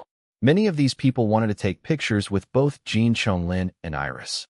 Surprisingly, more asked Iris than Jin Liwei this time. They were very curious about her. Jin Liwei hovered around her, making sure that the males didn't get too close. He was doing his duty as her senior. Their managers, Tang Yi and Lin Dong, alongside a few of their bodyguards, began to escort them back to their dressing rooms. Along the hallway, Iris heard something with her great ears that made her stop in her tracks. Jin Liwei and their entourage also stopped, confused at her sudden action. Then they saw her focusing her attention on a group of female idols gossiping among themselves in a corner. The girls were looking at something on their phones. So this is what CEO Jin Liwei's fiancée looks like. Let me see. Oh, she's pretty. Yeah, she's apparently a successful businesswoman. It seems like CEO Jin personally hired her to be a new executive at Jin Corporation. The two of them are a perfect match. She's Singaporean? Yup. Her name is Rose Young. What a load of rubbish. Iris' cold voice interrupted the female idol's conversation. The girls all turned their heads in annoyance at being disturbed. However, when they saw that it was Iris Long and Jin Liwei's group, they looked surprised and amazed at the same time. They all straightened their backs and presented their best behaviors. Senior Jin Liwei. Senior Iris Long. As a domestic superstar, Jin Liwei was respected and admired by many young artists in the music industry. It wasn't surprising that these young female idols would feel starstruck by his presence. Although Iris Long didn't have Jin Liwei's same level of fame, yet there were still quite a lot of musicians who looked up to her, especially those who focused on music techniques. After all, she was the recipient of a special award for her brilliance in this area. The female idols felt like total fangirls in front of Jin Liwei, while they felt intimidated by Iris Long. Her aura up close was on another level, especially right now that she was looking at them with such a cold expression. Jin Liwei glanced at Iris, who now looked like she wanted to murder someone in cold blood. She might not be showing much emotion on her face, but the potent aura emanating from her was enough to chill weak-hearted people to the core. And indeed, some of the timider girls in front of them were already looking like they were about to cry. If others saw their current situation, they would think that Iris was bullying these poor girls. Right now, Iris reminded Jin Liwei of his older brother whenever he teased him. Jin Liwei would also turn cold like this and unnerve people with just his sheer aura alone. They're really a couple. Both so damn tyrannical in their possessiveness of each other, he thought to himself. Iris started to stride towards the female idols like a predator about to swoop in on her prey, but her manager Tang Yi pulled her back and stopped her. Lin Dong looked around with a paranoid expression, afraid that other people might see them and misconstrue the situation as Iris pushing her weight around on the newbies. The female idols didn't know what they did to anger Iris long. They cowered from her scary aura. "Calm down, Iris," Tang Yi whispered to her in an urgent tone. Iris briefly closed her eyes and took a couple of deep breaths to calm herself. When she opened her eyes, her expression somewhat became gentler. "Hello, my apologies for disturbing you," she told the female idols in a pleasant tone. Her eyes, however, remained cold. "I think I heard you talking about CEO Jin's supposed fiancé. Since CEO Jin is our senior Jin Chonglin's brother, your conversation made me very curious. May I know more about what you're talking about?" The girls looked at each other. They were relieved when Iris Long talked to them. She was actually nice and polite. Maybe they were just imagining that she was angry at them earlier. Or maybe her expression earlier was just her resting bitch face and had nothing to do with her actual mood. Senior Iris. We normally don't talk about CEO Jin, but he's recently trending online after he commented on Prince Senior Jin Chonglin's blog post a few days ago. After all, CEO Jin never used his account before. People have become very interested in him lately, so, there are a lot of gossips about him online right now, one of them explained to Iris. Yeah, we were just gossiping. Chatting about what we read online. Someone posted a few photos of CEO Jin with his fiancée at an online gossip forum just a few minutes ago. Here, Senior Iris. And, Prince, Senior Jin Chonglin. Let me show you the post. The girl held up her phone to let Iris and Jin Chonglin see. She blushed when Jin Chonglin smiled at her. Iris looked at the alleged photos posted online on the girl's phone. Jin Chonglin also peeked over her shoulder. Even Tang Yi and Lin Dong stretched their necks to take a look. Indeed, there were candid pictures of Jin Liwei together with another woman. The person who snapped them must have been far away because Jin Liwei and the woman looked completely unaware that someone was taking photos of them. The quality of the photos wasn't that great either, so Iris ruled out the paparazzi. It might just be a regular person who used his or her phone camera. Jin Liwei looked tall and handsome, as always, with his usual cold and indifferent expression. He was in his business suit. Beside him was a woman Iris recognized as Rose Young from the headshots Ketchup gathered from her public records. The anonymous user who made the post claimed that he or she took the photos at a 5-star hotel. Indeed, the background behind Jin Liwei and the woman looked like a hotel lobby. The user wrote an accompanying post with the photos. It said, "I was waiting for someone at the hotel lobby when I immediately recognized CEO Jin Liwei. I also happened to recognize the woman walking beside him. She is Rose Young, a Chinese Singaporean businesswoman. Her mother's side of the family are members of high society here in China. That's why I managed to recognize her even though Rose Young mostly lived in Singapore. The Jins are close to her mother's family. I heard that the two families have been hoping to pair Rose Young to CEO Jin Liwei for a long time now because they're both high achievers in the field of business. However, they have always been unsuccessful because everyone knows that CEO Jin never showed any romantic interest in anyone before. Then all of a sudden, CEO Jin revealed that he's engaged a few months ago. He hasn't introduced his fiancée yet, but seeing him and Rose Young together at a hotel made me connect the dots. The most eligible bachelor in the country suddenly got engaged.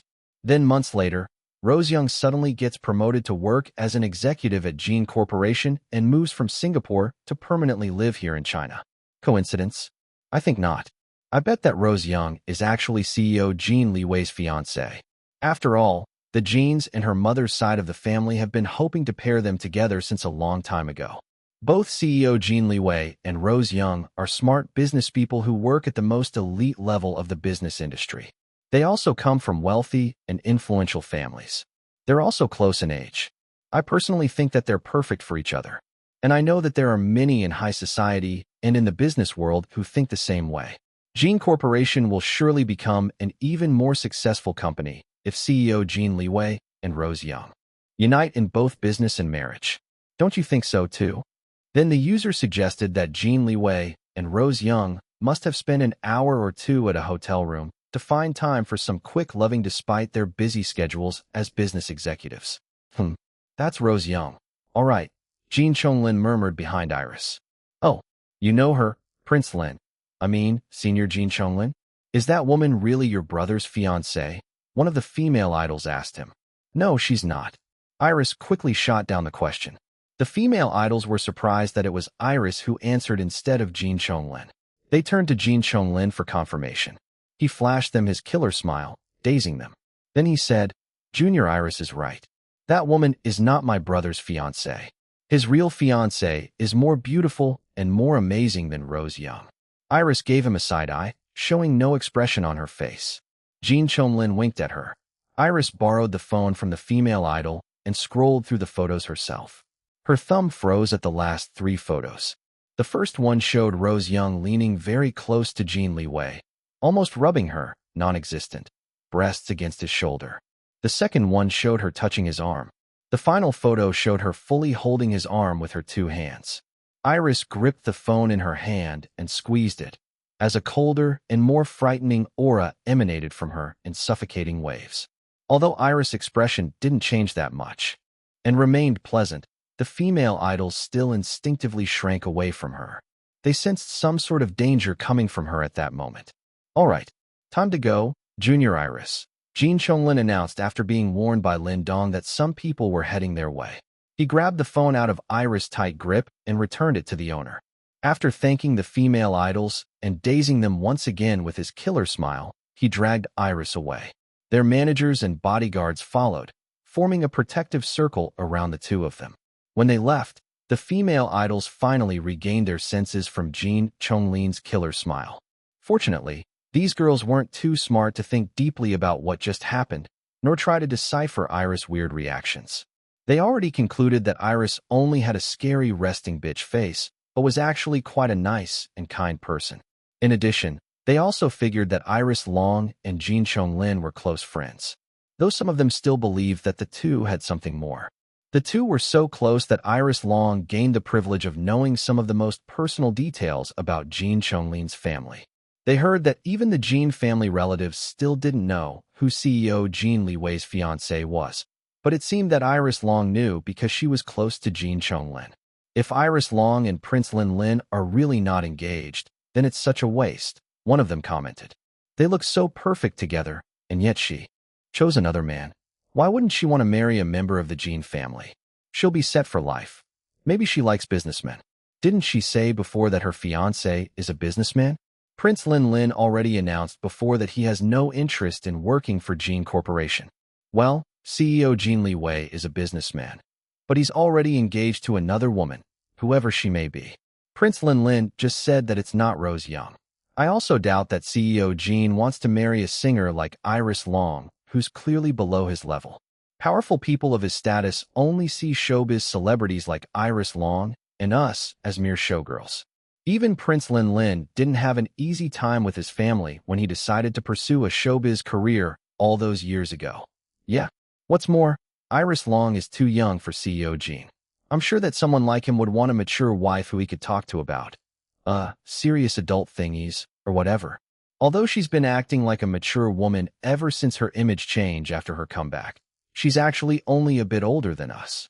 These female idols continued to gossip about Iris Long, Jin Chonglin, Jin Liwei, and his mysterious fiancé. Back to Iris and Jin Chonglin. They all headed to her dressing room. Lin Dong didn't stop Jin Chonglin from following Iris to her dressing room this time. He even followed them himself. He didn't worry about any scandals this time because he could always say that he accompanied Jin Chonglin with his capacity as a manager. As soon as the group opened the door to the dressing room, they immediately heard Dom in the middle of an angry rant about some home-wrecking host stealing his boss man. He paced back and forth in front of the hairstylist and makeup artist, gesturing wildly with his hands. His mouth shot insults to the home-wrecking hoe like a machine gun. How dare that hoe touch Sir Boss with her dirty paws? What if Sir Boss got infected with some yucky disease? Did you look at her chest? No, of course you didn't. Because there's nothing to look at. Her boobies are flatter than mine, and I'm male. Yet she dares to try rub her imaginary boobies against Sir Boss? Oh, please. As if he'll want other boobies when Boss has more than enough to last him and their future babies a lifetime. What's her name again? Rose Young, is it? What Rose? As if Sir Boss will ever want another flower. He already has the most beautiful flower by his side, Iris. That hoe is not a rose. She should be named Rafflesia instead. Because she stinks like the corpse flower, Rafflesia Arnoldii. And what, Young? Hello? Compared to Boss, she's old. Pway. And so what if she's a business executive? Isn't she still a mere employee of Sir Boss Company? But my boss has her own company. Oh, excuse me. My boss has several companies of her own. That's plural, as in more than one. How about that hoe? Does she own anything? No, not even her own boobies. All those stupid people who think that she's a perfect match for Sir Boss are all blind and have holes in their brains. Huh. The only one who's the most perfect match for Sir Boss is of course my boss. They're all stupid morons for not knowing that my boss is in a completely different league than that hoe. My boss is the best in the world. No, in the whole universe. Nobody will ever come close to comparing to her. Sir Boss will never replace her with that rose. I mean, Rafflesia no booby Arnoldii. Ark, I'm so mad. I want to fight her. Iris stopped at the door and watched her assistant raging for her sake. Her own fury gradually simmered down as she listened to Dom's words. The seething green-eyed monster inside her gave a last growl before settling down. Calmness washed over her entire being, giving her a refreshed feeling. It was as if her own cold fury was all expressed by Dom and therefore removed completely from her system. Dom continued ranting when the hairstylist and makeup artist finally noticed Iris and the others standing by the door. Miss Iris. Dom's machine gun mouth immediately stopped. He turned to Iris and exclaimed, Boss, I've been waiting for you. You won't believe what just happened. Please calm down and let me explain clearly and slowly. Some insignificant woman just. Iris' phone started ringing. She left it with Dom during her performance. Oh, that must be Sir Boss. He has been calling non-stop, but you weren't here yet, Boss, Dom informed her. When? Iris didn't make a move. He picked up the phone and answered it himself. A few moments later, he handed it to her. Hi, Mr. Jin. Iris answered, as she finally walked inside the room. Tang Yi, Jin Chonglin, and Lin Dong all followed her. The door closed behind them. Jin Liwei didn't speak for a few seconds before saying, Based on your tone, it seems like you already know. Iris gestured to Dom to get her tablet in Chinese Sign Language. Both of them learned it from Professor Hisakawa. The two of them also learned the American Sign Language. And for her, the Russian Sign Language as well. She had never learned any sign languages in her past life, so she was very interested in them. However, she and Dom only learned the basics because the sign languages weren't their main priority. They were nice to learn, though, for some additional language skills. Besides, sign languages were helpful to a singer like Iris.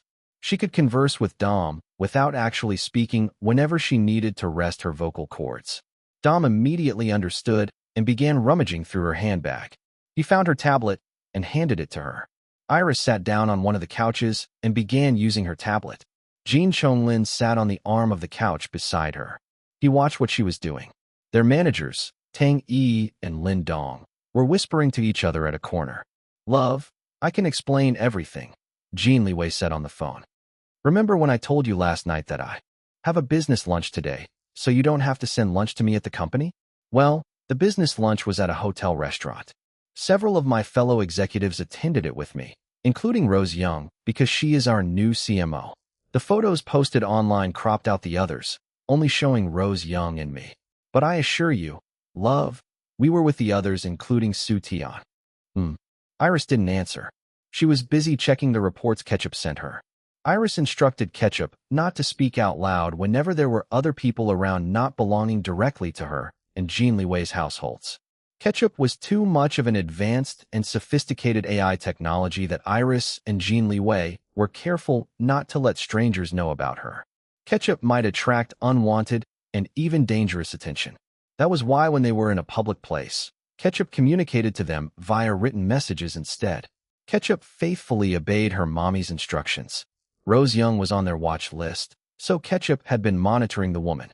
Ketchup automatically sent Iris various specific cuts from the hotel's video surveillance system, capturing the exact moment shown in the photos uploaded online. Each of the videos showed different angles, and Iris played all of them at the same time. They showed Jin Liwei and Rose Young walking out of the hotel restaurant to the lobby. And indeed, Jin Liwei was telling the truth. Su Tian and the other executives were with them. In fact, Rose Young was walking at the back of the group, but she quickly caught up and walked beside Jin Liwei instead. Then when they reached some steps and began to climb down, Rose Young tripped and fell towards Jin Liwei's direction. She grabbed his arm. That was the moment captured in the photos posted online. Iris narrowed her eyes, and she replayed the scene again. She concentrated on Rose Young's feet. The woman was wearing high heels, but they weren't too high. Her feet looked stable enough, but she suddenly tripped? Who was she kidding? She obviously did it on purpose. Iris curled her lip and softly snorted. Jin Liwei was a gentleman, so he quickly helped stabilize the woman before firmly removing her hands from his arm. Then he stepped far away from her and even dusted off his suit, as if removing dirt from where she touched him.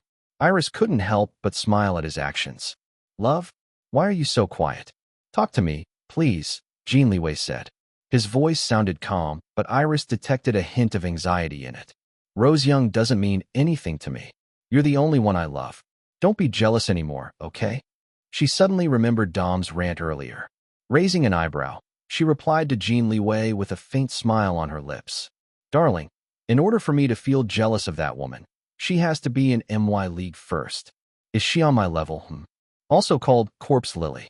It's the largest individual flower on Earth. It produces a very strong and unpleasant smelly odor of decaying flesh, hence it's called corpse flower. It is also one of the Indonesia's 3 national flowers. Of course not. Rose Young, or other women for that matter, can never compare to you. You're in a league of your own, love," Jin Liwei said to Iris during their phone call earlier. His words somewhat eased her irked feelings about the entire situation with Rose Young, who was obviously trying to get close to her man. Iris didn't feel threatened by Rose Young. Not at all. She also trusted Jin Liwei's love for her. Nevertheless, the woman needed to be taught a lesson for coveting a taken man. For now, however, Iris felt that Jin Liwei should be the one to make the decisive move because Rose Young was his direct colleague and employee. Not to mention that she was someone the majority of the board of directors voted for the position of chief marketing officer. In simple terms, Rose Young was basically the current darling of Jin Corporation's shareholders. Iris was curious how Jin Liwei would handle the entire situation with Rose Young and her popularity among the higher-ups of Jin Corporation. But regardless of whatever he chose to do, Iris would still start making her moves behind the scenes. She and Dom were currently on their way home to the mansion. Dom exhausted himself from his impassioned rant against Rose Young earlier. He was now snoring softly on his seat beside Iris in the executive van. Iris remembered what happened in the dressing room. Earlier, Jin Liwei obviously wanted to explain everything in detail to her, but Iris preferred to speak to him in person. She told him to wait for her at home and ended the call. Although she said that she didn't feel jealous of Rose Young, something from the online post bothered her. She turned to Jin Chonglin beside her and asked, "The Jins are close to Rose Young's maternal relatives?" "Close to some of the branch families, yes.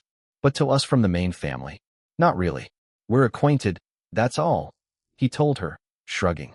"They tried to pair Liwei with Rose Young?" she continued to ask. "Yeah. She's not the only one, though. Actually, the relatives tried pairing Big Bro with a lot of potential marriage partners in the past, but they never succeeded. They did it to me, too, just so you know. Before you came along, Big Bro had never shown any romantic or even sexual interest in anyone to the point that people started believing he's gay." Jin Chonglin coughed a few times after saying this. He continued, "You have to remember that he's the head of our Jin family and Jin Corporation. His choice of marriage partner is extremely important to all the Jins. After all, his wife will become the next Madame Jin, so everyone in the family, except me, cares about who he marries." Iris went into deep thought. "Feeling scared now, sister-in-law?" Jin Chonglin smirked and teased her. She raised an eyebrow. "Why should I feel scared? I never once cared about what the long relatives think about me, so why should I care about whether your Jin relatives like me or not?" The only people from the Jin family who I deem important and care about are Liwei, Grandma Li, and Aunt Yuyan. And they already treat me as family. Hey, what about me? He protested. She ignored him. I may not care about what your relatives or other people think about me, but I do care about what they think about your brother. I don't want Liwei to lose his position as head of the family in Jin Corporation because of me. It's not that I care about the position itself or its accompanying status and wealth. To be honest, I couldn't care less. But it's something that was bestowed upon him by your late grandfather, father, and Grandpa Liu. It's his right, and I don't want to take that away from him. Her words made everyone quiet in the dressing room. Jin Chonglin studied her, not saying anything. Iris also didn't say anything more afterwards. Jin Chonglin was the one who broke the serious atmosphere. He leaned down and whispered to Iris' ear. Introduce me to the hacker who gave you access to that hotel surveillance system, okay? Iris covered her ear and scooted away from him while giving him a side eye. He was too close again. She didn't reply. Come on, Sister Shilon. He continued to whisper so the others wouldn't hear him. I've asked Big Bro several times before to lend me some of his tech people, but he's so stingy. You're not going to be stingy too, are you? Have some. Pity for your brother-in-law. You want to hire a hacker? Why? She asked him in a whisper as well. He nodded. Well, you see, I have some friends with, benefits and they might have, some pictures and videos. You mean sex tapes? No, not sex tapes, but maybe some naughty photos and short videos. If you know what I mean. He winked at her. Not interested, she said. Oh, come on. I'll pet. Iris' eyes lit up. The hacker I know is one of the best in the world. Can you afford? Jin Chonglin looked insulted by her words. Can I afford? Are you seriously asking this prince that question? This prince is one of the biggest superstars in the country, so of course I can afford. Okay, she agreed. Wait to be contacted by the hacker in the next few days. She was currently saving up to buy more Long Industries shares if any were put on sale again. As much as possible, she wanted to use her own money instead of asking Jin Liwei for help. If she could earn some easy money deleting Jin Chonglin's sex tapes, or whatever, then it would be great for her bank account. Grandpa Liu's shameless booming laughter echoed inside her mind at that moment. Back to the present, Iris and Dom finally arrived at Dragon Palace Home Number 10. It was already late at night. The sky was dark. Shadowy clouds covered the moon and the stars. A slight chill was in the air.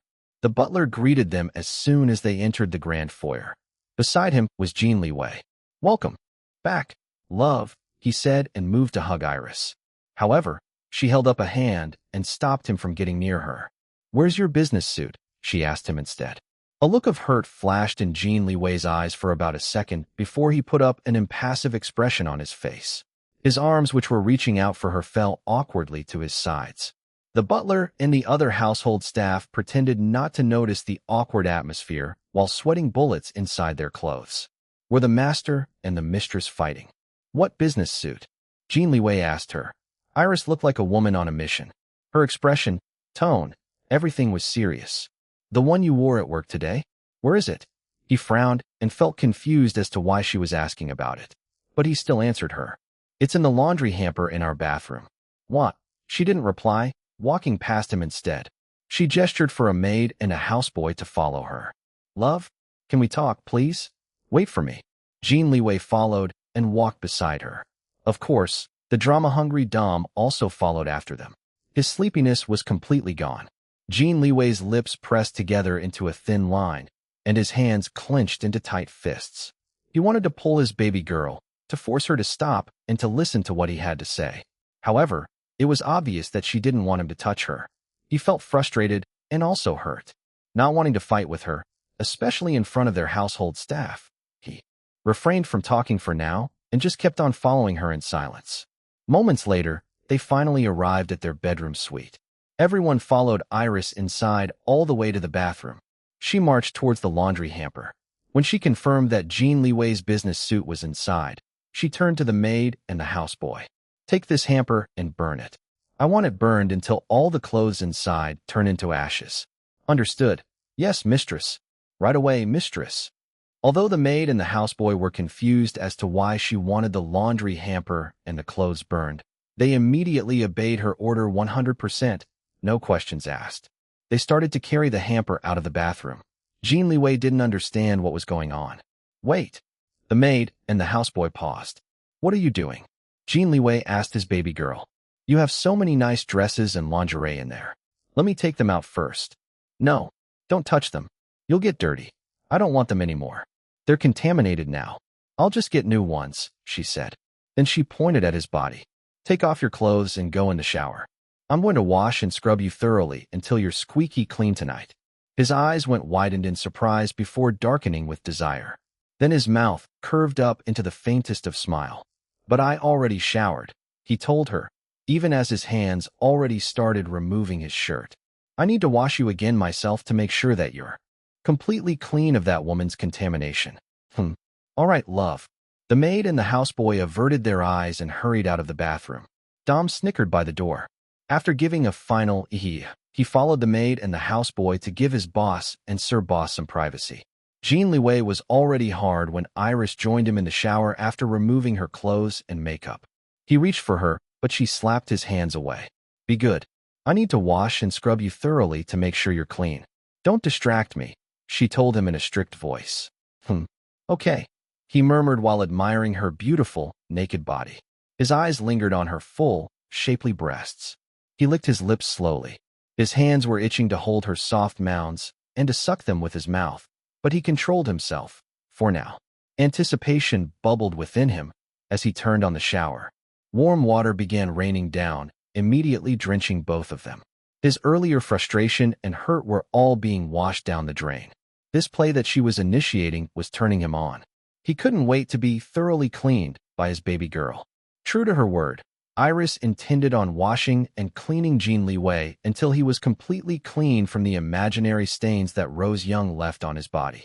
She poured a generous amount of men's body wash on her hand, or Chidia Beauty, of course, and began soaping his entire body.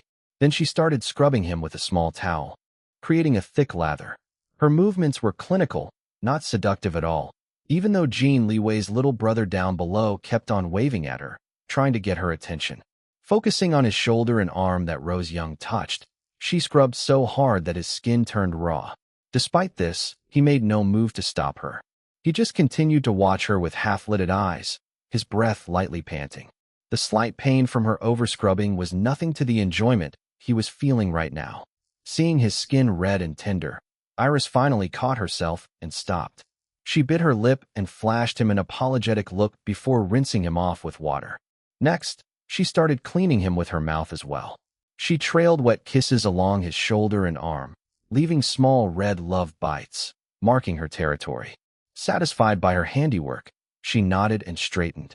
There, you're clean now, she announced. Jin Liwei didn't want it to be over yet, so he said, Not yet. I think some microscopic dirt also contaminated me here. He pointed at his lips. A giggle escaped from her lips. She batted her eyes at him. We can't have that. I must make you thoroughly clean. Then she pulled his head down and kissed him. She sucked and nibbled on his lips before stabbing her tongue and sweeping it inside his hot, eager mouth. He only allowed her to lead the kiss for a few seconds before taking over.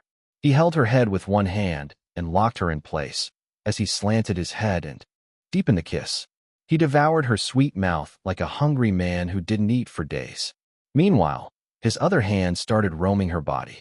His hand traced her sexy curves and made its way to the curve of her buttocks. But before he could reach lower, she forcefully ended the kiss and stepped away, earning a frustrated growl from him. She wasn't at all bothered by his growl, even finding it cute. You're clean now. Wait for me on the bed, darling. I'm going to shower now, she told him. There was no way he was going to leave. I'm not completely clean yet, he said. She raised an eyebrow. Oh. He began stroking his hard length in a slow and leisurely manner. I think I'm contaminated here, too. You need to finish cleaning me. Her eyes darkened with desire, looking entranced by what he was doing. I see. You're very dirty today. That's why next time, don't allow anything, or anyone, filthy to contaminate you. Don't you know that it's very tiring for me to clean you up? Sorry, love. I'll be more careful next time. But if I get careless again, I'll have to trouble you to clean me up again. Then he urged her, hurry. The contamination might spread. Giggling, she squatted in front of him until she was face to face with his contaminated hard length. Since he was so worried about being dirty, She decided to give him a double cleanse with her hands and mouth. He moaned and held her head, lightly grabbing her hair. He closed his eyes and panted more heavily. His hips began thrusting in time with the bobbing of her head. However, he stopped when she whined in protest.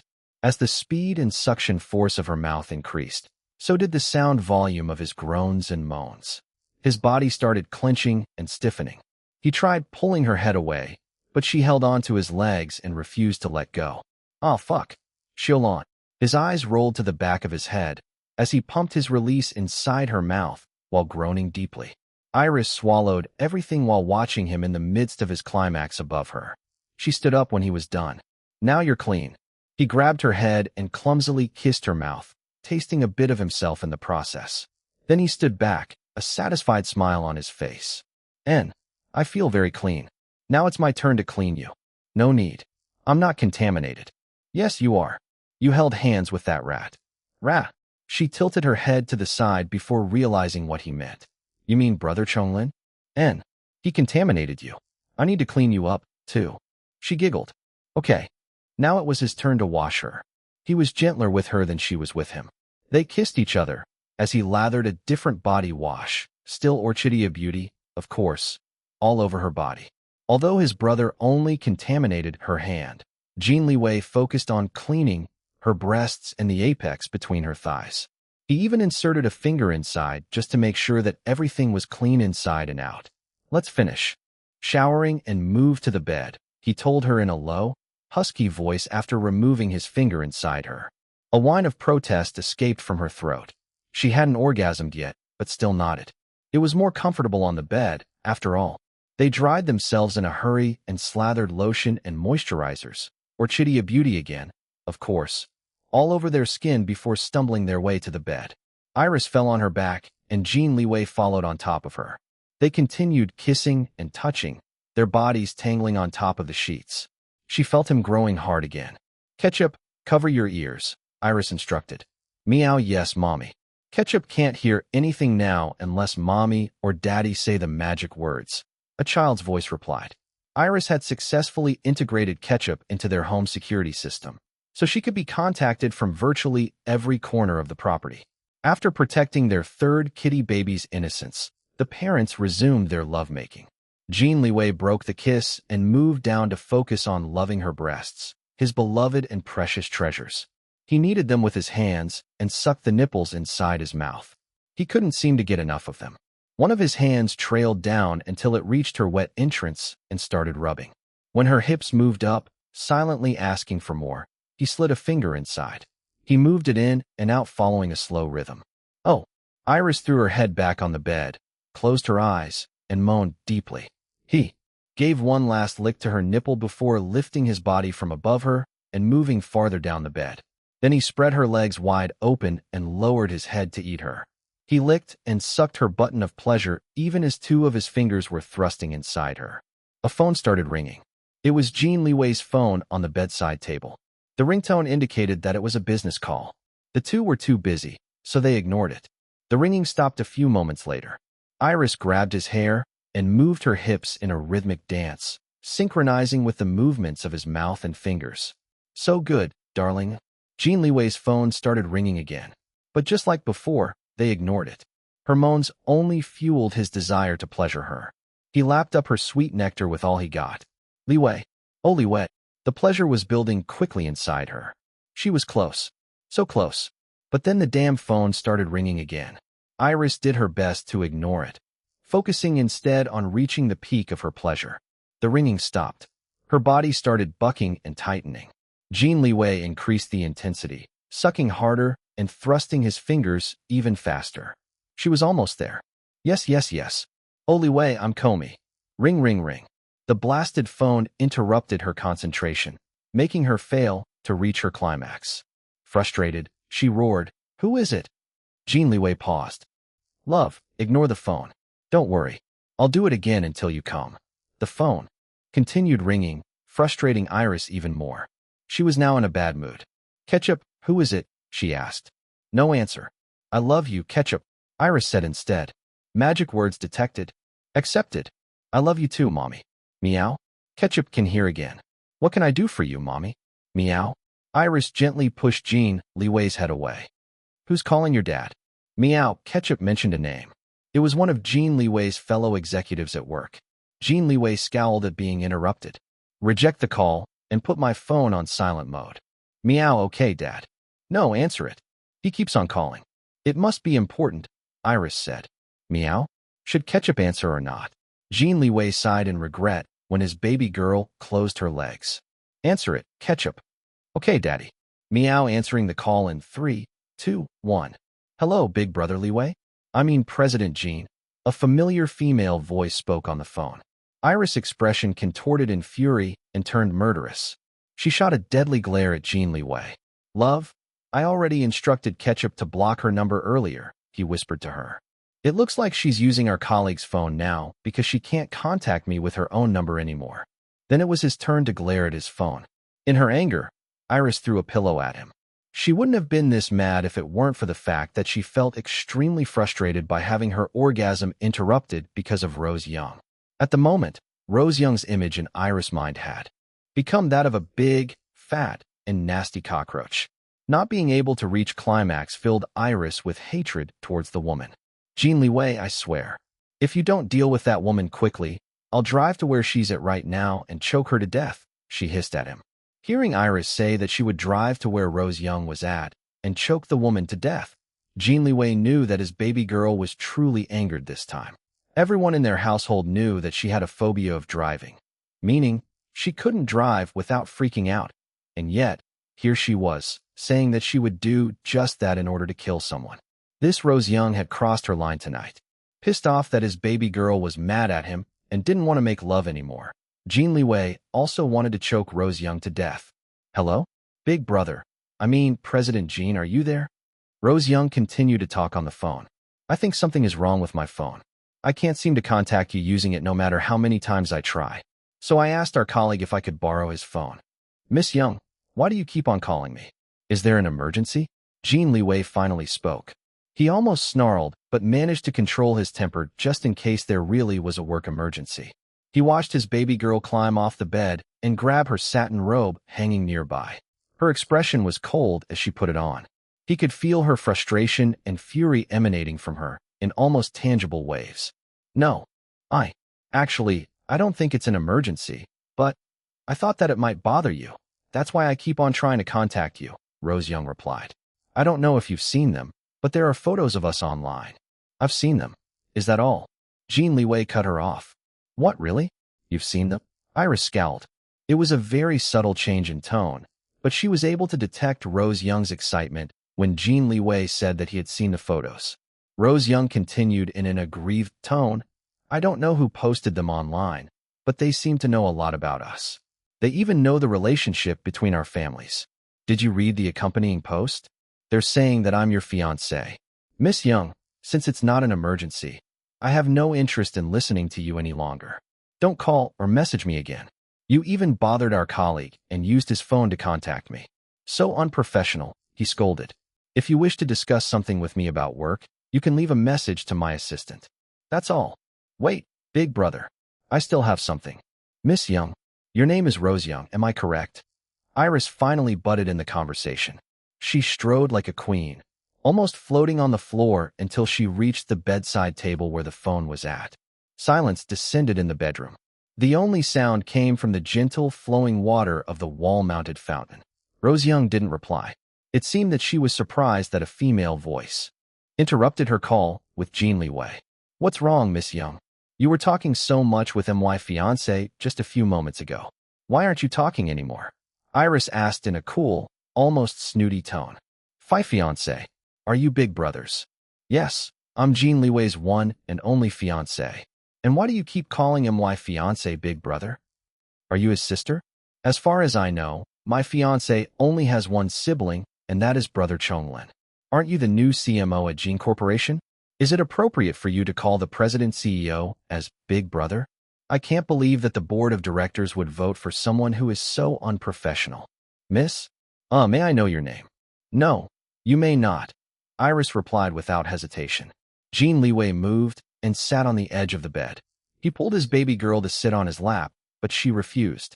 However, She allowed him to place her between his legs. She remained standing while he pressed his head against her soft chest and hugged her tiny waist. He allowed her to take over the phone conversation with Rose Young. His baby girl needed to vent some of her anger and frustration. Afterwards, he would deal with the woman as soon as possible so that she couldn't bother them anymore and make his baby girl mad again. A faint exhalation of disbelief sounded from the phone, then a deep intake of breath. Fine, miss. I assure you that I'm a very professional businesswoman and fully qualified for my position as the new chief marketing officer of Jin Corporation. My education, experience, and overall credentials are all top-notch. How unfortunate that the morals aren't top-notch as well, Iris murmured in a clear voice. Another deep intake of breath from Rose Young. What do you mean? Miss Young, let me ask you this. Are you aware that Jin Liwei is an engaged man, and that he already has a fiancée who he plans on marrying? Rose Young didn't answer for a few seconds. Finally, she said, "Yes, I'm aware." Her reply sounded like she just forced herself to say it. "Oh, really? You knew?" Iris acted like she was surprised. "I thought you didn't know from the way you've been chasing after my fiancé." "I am not chasing.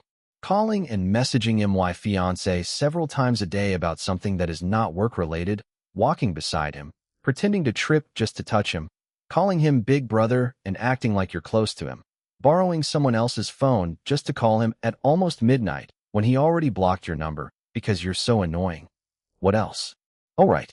Feeling happy that others mistook you as his fiancé, Iris felt Jin Liwei's arms tighten around her waist. She looked down and saw him frowning at Rose Young on the phone. He was about to open his mouth, but she quickly pressed a finger on his lips to prevent him from speaking. Then she pinched his earlobe, silently telling him to let her be the one to talk for now. "Tell me, Miss Young, what do you call a woman doing all of these? Just to catch the attention of a taken man? Are these something a moral woman would do? You just described yourself as a very professional businesswoman, but all I see from my point of view is a loose woman trying to seduce my man." "A loose woman? How dare you call me a loose woman? I'm a member of the Young family." Rose Young finally lost her composure. "What does being a member of the Young family have to do with you being a loose woman?" Iris asked, unperturbed. "I am just describing what I observe. I deny your allegations. You are sorely mistaken and blinded by your own jealousy. Big brotherly way. I mean, President Jin and I are colleagues and friends." "We are not friends," Jin Liwei interrupted. "Big brotherly way. Stop calling me that. I'm not your big brother. All right.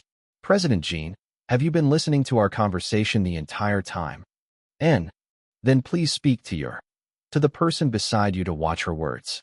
She is letting her jealousy cloud her judgment and has accused me of being something that I am not." "President, this is defamation," Rose Young complained to Jin Liwei. Iris snorted. "Miss Young, you are the one who should be watching your words," Jin Liwei warned her instead. "The person beside me is my fiancée, my future wife. Accusing the future Madame Jin of defamation is not very smart." Rose Young was unable to reply back. Iris spoke again. "As far as I know, a relationship is only meant for two people, but unfortunately, it seems that some people don't know how to count. There is no room for one more in a relationship between two people. Some people just keep on trying to insert themselves where they don't belong." They could hear Rose Young's deep and rapid breathing on the phone. Iris continued, "Miss Young, all I'm saying is that regardless of background or achievements, I have no respect for women who go after taken men. For me, that is the very definition of a loose woman."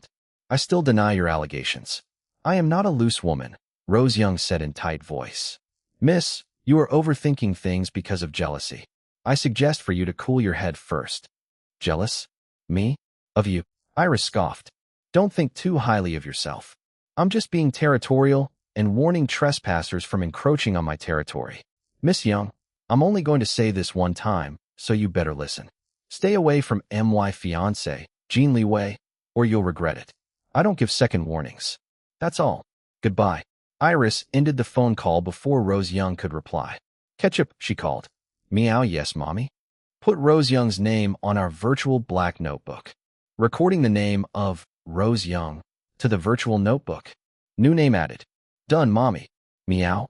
Iris nodded and disentangled herself from Jin Liwei. "Ketchup, prepare the computer room," she instructed. We'll work on destroying Rose Young tonight. Ehehe. Yes, Mommy. Ketchup is excited. Meow. Jin Liwei stood. He didn't react much upon hearing that his baby girl put Rose Young's name on her virtual black notebook. He couldn't care less about the woman. However, he cared very much about his baby girl's health, so he tried to delay her plan. Love, it's already so late. It's midnight now. If you do that now, who knows what time you'll finish. Both of us have an early start for work tomorrow. Let's sleep for now, okay? Iris was completely in a bad mood. She still hadn't recovered from her failure to orgasm earlier because of Rose Young. Her temper was not the best right now. However, she didn't want to fight with Jin Liwei. With a cold expression, she gave him a quick peck on the lips. I'll be fine. Go to sleep now, darling. Ketchup is helping me, so it should be quick this time. I'll return and sleep with you when we're done. Meow, yes, Daddy. Ketchup has gotten so much smarter compared to the first time you met me. Ketchup will do her best to help Mommy finish this task as quickly as possible. Meow. Still, Jin Liwei didn't give up just yet. You have a very busy work schedule this month. Don't waste your time with someone insignificant like Rose Young. She's not worth your precious time, love. I'll fire her first thing in the morning. I don't care if the board of directors protests against my decision. If worse comes to worst, I'll just trouble Grandpa Lu to involve himself in the company again. I'm sure that he'll come to our aid if I explain the situation to him. You're his current favorite grandchild. He won't say no if it concerns you. So don't worry about that woman anymore. Let's sleep and rest tonight. Okay, love. Iris' expression didn't change. She tightened the sash of her satin robe and looked for her fluffy indoor slippers. Then she glanced at him. Do what you think is best. I'll do what I think best as well, she said. You go to sleep first, darling. Good night. Then she walked out of the bedroom. Jin Liwei sighed, already knowing that he couldn't persuade her this time. He was just worried about her. She had a history of sudden health failures resulting in fainting episodes and even coma. Anything that might cause her health to suffer troubled him to no end. In addition, she was the type who valued sleep very highly. His baby girl foregoing sleep to do something else was, of course, a cause of great concern for him. Although he already accepted her decision to skip sleep tonight, he had no intention of leaving her alone so that he could sleep himself. He hurriedly grabbed his own satin robe and wore it over his naked body. He was on his way to follow his baby girl when his phone started ringing again. It was his fellow executive's number, the same one Rose Young used to call just a few moments ago. Jin Liwei scowled and grabbed his phone, intending to block the number. But before he could do so, the ringing stopped, followed by a short ding. It was a text message.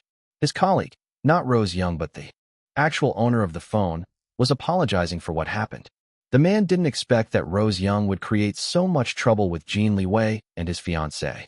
Jin Liwei only thought for a moment about the apology before blocking the man's number. If the man wanted to contact Jin Liwei, he would need to do so through Su Tian from now on. His baby girl was already gone, so he slipped the phone in his robe's pocket and then followed after her. The computer room was closed and locked when he arrived. He was about to press the built-in intercom, but the door clicked open before he could do so. Meow, Mommy says Daddy can come inside, but don't disturb her, Ketchup informed him. I understand, Jin Liwei replied. The heavy, bulletproof, stainless steel door fully opened to let him in. The computer room in the mansion was several times bigger than the one at the penthouse. While the one at the penthouse was basically just a single room, this computer room was actually more like a suite. There were several interconnected rooms, so Jin Liwei had to navigate the place a bit before he finally found his baby girl. She was sitting on her ergonomic chair. A more apt description would be that she was reclining on her large ergonomic computer station, which looked like a futuristic cabin seat. Several keyboards surrounded her in layers. She could easily move the layers to change keyboards without interrupting her work. In front of her was a wall completely covered with flat screen computer monitors. Her fingers were typing so fast that they were like a blur to Jin Liwei's eyes. He quietly walked to her and kissed her cheek.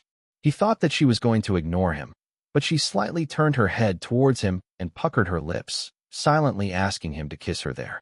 She did this without taking her eyes off from what she was doing. Of course, he gave her what he wanted and kissed her on the lips.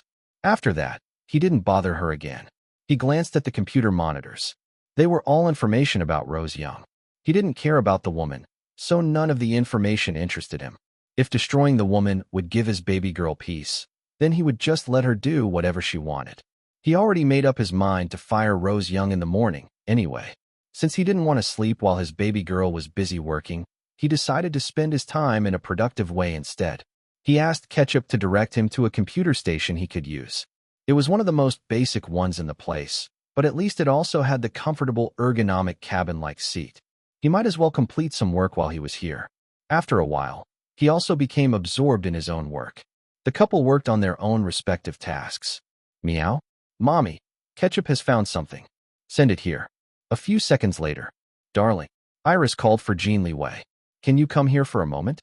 He paused his work and went to her. What is it, he asked. Look at this. It took him almost a minute before he understood what he was looking at. They were data from Jin Corporation's Singapore branch. The Youngs were basically the ones running it. Rose Young worked as the head manager of the marketing department before she got promoted to work as CMO at the main headquarters in China. Iris pointed at one of the computer monitors. See here. Ketchup found several traces of digital footprints nearly identical to the hacker Eagle even before he hacked into Jin Corporation and several other top companies in the country this past summer. He frowned. The son of a bitch hacked into our Singapore branch. I wouldn't call this hacking. Someone gave him full access to the system. It's like giving a key to a thief and then rolling the red carpet when he enters your home. What? Iris tilted her head to side, studying the data Ketchup had gathered so far.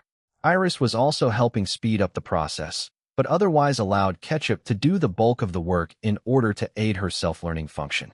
Iris only provided the guidance. It's not only Eagle. There are also others. I'm not familiar with any of these digital footprints. She looked at him. Darling, they've infiltrated Jin Corporation's Singapore branch. She narrowed her eyes, noticing something. Her fingers flew over the keyboard. Moments later, a completely new set of data appeared on the computer monitor directly in front of them. Jin Liwei also saw it. His frown only deepened. I'm aware that the Singapore branch hires a lot of foreign employees, but the reports sent to me didn't show this. Who are all these people? Where did they come from? They're all young, and yet they already hold such high positions. Where are the older employees? What happened to them?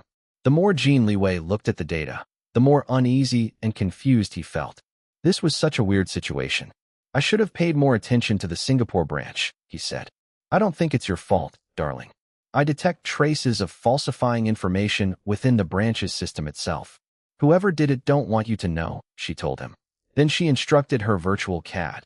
Ketchup, help me find more information about the Young family, especially those who are working or have worked at Jin Corporation's Singapore branch. Okay, mommy. Meow. One of the side monitors showed the white cat lying on its belly like a sphinx. Her green eyes glowed brightly as she focused on the new task her mommy gave her. Almost immediately, information about Rose Young's father, the current head of the Singapore branch, started flooding the monitors. It wasn't only him. Ketchup unearthed a slew of unorganized information about various members of the Young family. Of course, it included Rose Young's as well.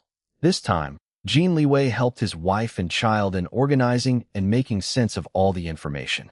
He wanted to know what the hell the Youngs had been doing with the Singapore branch of his company. Then, all of a sudden, Iris jolted on her seat and shouted, Ketchup, stop! Retreat! Retreat now! No! Ketchup immediately obeyed her mommy's order. She abandoned her task and retreated, quickly heading her way back to the safety of their home network. Unfortunately, she was unable to poof out of her current predicament. She had been more or less locked inside the virtual place she was in. Even her emergency escape doors were either corrupted or completely destroyed. It wasn't that Ketchup had been careless. Not at all. Iris programmed Ketchup to apply all safety precautions of the highest level first before performing any task, no matter how simple or complex it was. Not to mention that Iris was also present this time to oversee the situation and to make sure that Ketchup was performing exactly as she was instructed. Just a few moments ago, Ketchup had been digging and gathering information about the members of the Young family who had history working for the Singapore branch of Jin Corporation. Since Iris didn't give her any specific type of information to focus on, Ketchup randomly collected anything that she laid her paws on. Everything was going smoothly, until Ketchup triggered some type of an intrusion detection system, IDS. It was hidden and very sophisticated that even an advanced AI like Ketchup failed to detect it in time.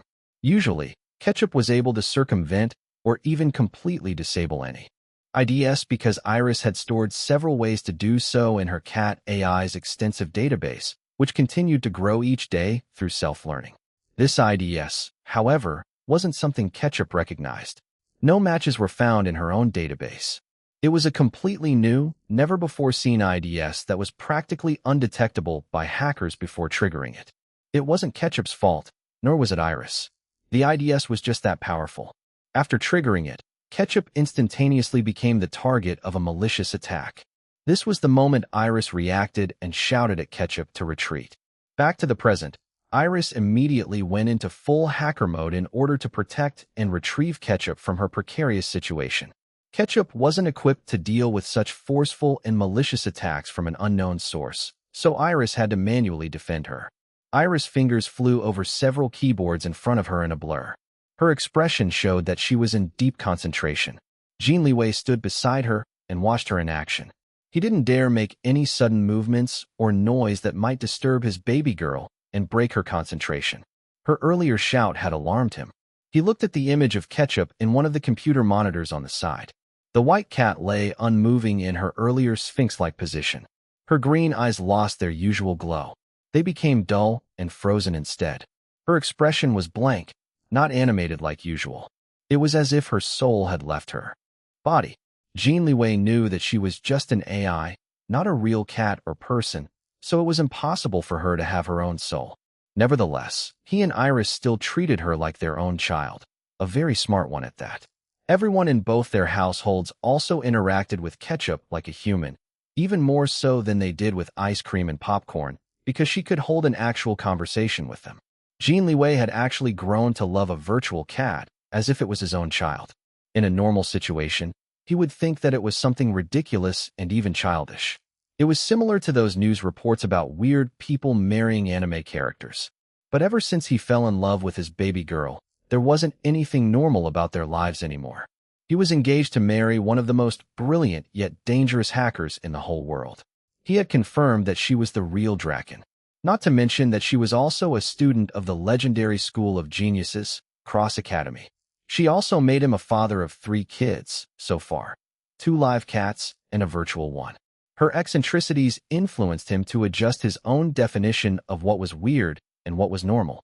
Ketchup might be weird to others, but for him, his baby girl, and everyone in both their households, the virtual white cat was an important member of their family. No matter what others thought, Ketchup was his child with long Shilon. He didn't want anything bad to happen to their child. Seeing Ketchup's almost lifeless appearance on the computer monitor filled him with a parental kind of fear. Jin Liwei gripped the edge of the ergonomic chair, mentally sending his baby girl strength to defend their 3rd child from danger. He was worried, but he believed in her hacking skills. "You can do it, love," he silently cheered for her. As for Iris, she had already figured out the pattern in the automatic attacks on Ketchup. The attacks may seem random at first, but a hacking aid software she developed had successfully calculated the attack's algorithm. Iris was about to activate Ketchup again and feed her the algorithm so that she could also start defending herself, when the attacks suddenly changed patterns and even increased in intensity. The attacks this time no longer felt random, but targeted and more vicious. "It's a person," Iris exclaimed. Her fingers increased in speed and became more fluid, as they flew all over the several keyboards surrounding her. She entered a deeper level of concentration. Although her body wasn't tense and was performing in its optimal state, the deepening furrow between her brows and the droplets of sweat trickling down her forehead and back showed that she was actually struggling against the enemy hacker. Must protect Ketchup, must not let her be discovered, must not let anyone steal her. She muttered like a mantra, even as her entire aura began to change. The furrow between her brows smoothed out. Her expression became cold, and her movements more mechanical. It was like she had transformed into a highly efficient robot. She even stopped sweating. Jin Liwei, who was standing beside her and was watching her the whole time, frowned and did a double take. Then he rubbed his eyes and looked at her again. For a moment, he thought he saw a beautiful but emotionless blonde woman instead of his baby girl. But when he looked again, It was still his beautiful long Xiaolon. He shook his head at what he thought was his overactive imagination. I must be tired. My eyes are playing tricks on me, he thought to himself. Hours passed, and yet Iris continued to battle the unknown hacker. She barely moved from her reclining position on the ergonomic chair. Her hands and eyes were the only parts of her body that were visibly moving. Jin Liwei had to take a closer look at the up and down movements of her chest and shoulders just to make sure that she was still breathing. It was a little disconcerting to watch her so still and so cold and emotionless. It didn't feel like she was human anymore, but a robot instead. He was reminded of the time when the two of them were just getting to know each other. She often demonstrated this kind of cold and detached personality back then. But even so, her natural gentleness, innocence, and curiosity would still surface. He had witnessed her gradually opening up and becoming more expressive as their relationship progressed. It gave him a great sense of satisfaction, as he believed that it was a result of her falling in love with him. Comparing to how she was then and now, she was like a completely different person. But it wasn't just her who had changed. He also did. Both of them did. Although his baby girl appeared to have reverted to a more extreme version of her cold and detached self from before, Jin Liwei didn't feel too bothered. This was also a part of her, and he accepted it. He loved everything about her. If it weren't for the clock showing the time, he would have thought that they had been inside the computer room for days. Now he understood when his baby girl tried to explain to him that she would often lose track of time whenever she was working on something inside the computer room. It was difficult to retain the concept of time in such an isolated place like this. He felt like they were in another dimension separate from the rest of the real world. Finally, Iris slowed down. Her hands' movements became more relaxed. The tense and anxiety-inducing atmosphere also began to disperse. However, she still didn't stop and remained robotic. Moments later, the seemingly lifeless Ketchup stirred. Her dull green eyes glowed brightly once again, and her tail started swishing slowly from side to side. She released a tiny mewl. If it wasn't so quiet in the room, Jin Liwei would probably not have heard her. "Ketchup," he whispered, feeling a great sense of relief hearing such a tiny sound from the virtual white cat. "Meow, Daddy," she replied softly. "Ketchup, run a full diagnostic scan on yourself," Iris' cold voice ordered. Her fingers continued tapping on a keyboard, but in a slower pace this time. The white cat mewed again. "Yes, Mommy. Running full diagnostic scan starting now. 0%, 37%, 96%, 100%. Full scan completed." Then Ketchup started reporting the diagnostic scan results to Iris. Basically, she suffered no data loss or corruption of any kind on her system. She was just currently experiencing a slight lag in performance from having to abort her task so abruptly and entering self-protection mode to allow Iris to defend her from the malicious attacks. Jin Liwei sighed in relief. He glanced at his baby girl who was still looking cold and emotionless, not feeling intimidated by her at all, even finding her more attractive than usual. He leaned down and kissed the corner of her lips. Her fingers froze on top of the keyboard. She turned her head for the first time ever since the hacking battle started and looked at him with cold eyes. This time, he kissed her fully on the lips. She didn't react, but he didn't mind. He figured that she was still a little out of herself from concentrating too much earlier. "You've worked hard, love," he murmured. "Thanks for protecting Ketchup." Her eyes trembled a bit, finally showing emotion. Then gentleness replaced the coldness. A faint smile graced her lips. "Let me finish this up first. I'll tell you what happened later," she told him in a whisper. Her voice sounded hoarse. He gave a quick peck on the lips before leaving her for a few moments. He looked around the other rooms until he found a kitchenette. He filled an empty water bottle with chilled water and drank. After he emptied the bottle, he filled it again, but this time with room temperature water. Then he returned to his baby girl. Later, Iris finally finished what she was doing. Jin Liwei immediately helped her drink the water he brought. She drank thirstily, finishing the entire bottle. Afterwards, she leaned against Jin Liwei and released a big sigh of relief. He squeezed himself on the seat, taking over it, and then pulled her to sit on his lap instead. He embraced her while giving her exhausted hands a gentle massage. He almost found out about Ketchup. "If I didn't make it in time and made it appear as if I was the one hacking in the first place, he would have gotten Ketchup." She looked at him and grabbed the front of his robe. "Darling, he almost got our baby." But he didn't. he told her while stroking her face and trying to comfort her. The white cat stood on its four paws. Meow. Ketchup will work hard to grow into a smarter and more powerful kitty, so that Mommy won't have to come to my rescue anymore. Ketchup will be the one to protect Mommy and Daddy next time. Meow. Iris only smiled. Jin Liwei replied with a nod. At that moment, the white cat's form transformed a bit. The changes were so subtle that even Iris, the cat AI's creator, didn't notice them at this moment. Ketchup became a little bigger, longer, and sleeker. Her beautiful green eyes became less round and developed a slight silvery glow. These changes were occurring at the same time that Ketchup was processing the data from the hacking battle earlier. Iris had fed her the data so that she could protect herself against similar attacks in the future. Ketchup had started evolving, but her parents hadn't noticed anything yet. While Ketchup was focusing on her secret evolution, Iris and Jin Liwei began talking about the hacking battle. Was it Eagle? Jin Liwei asked.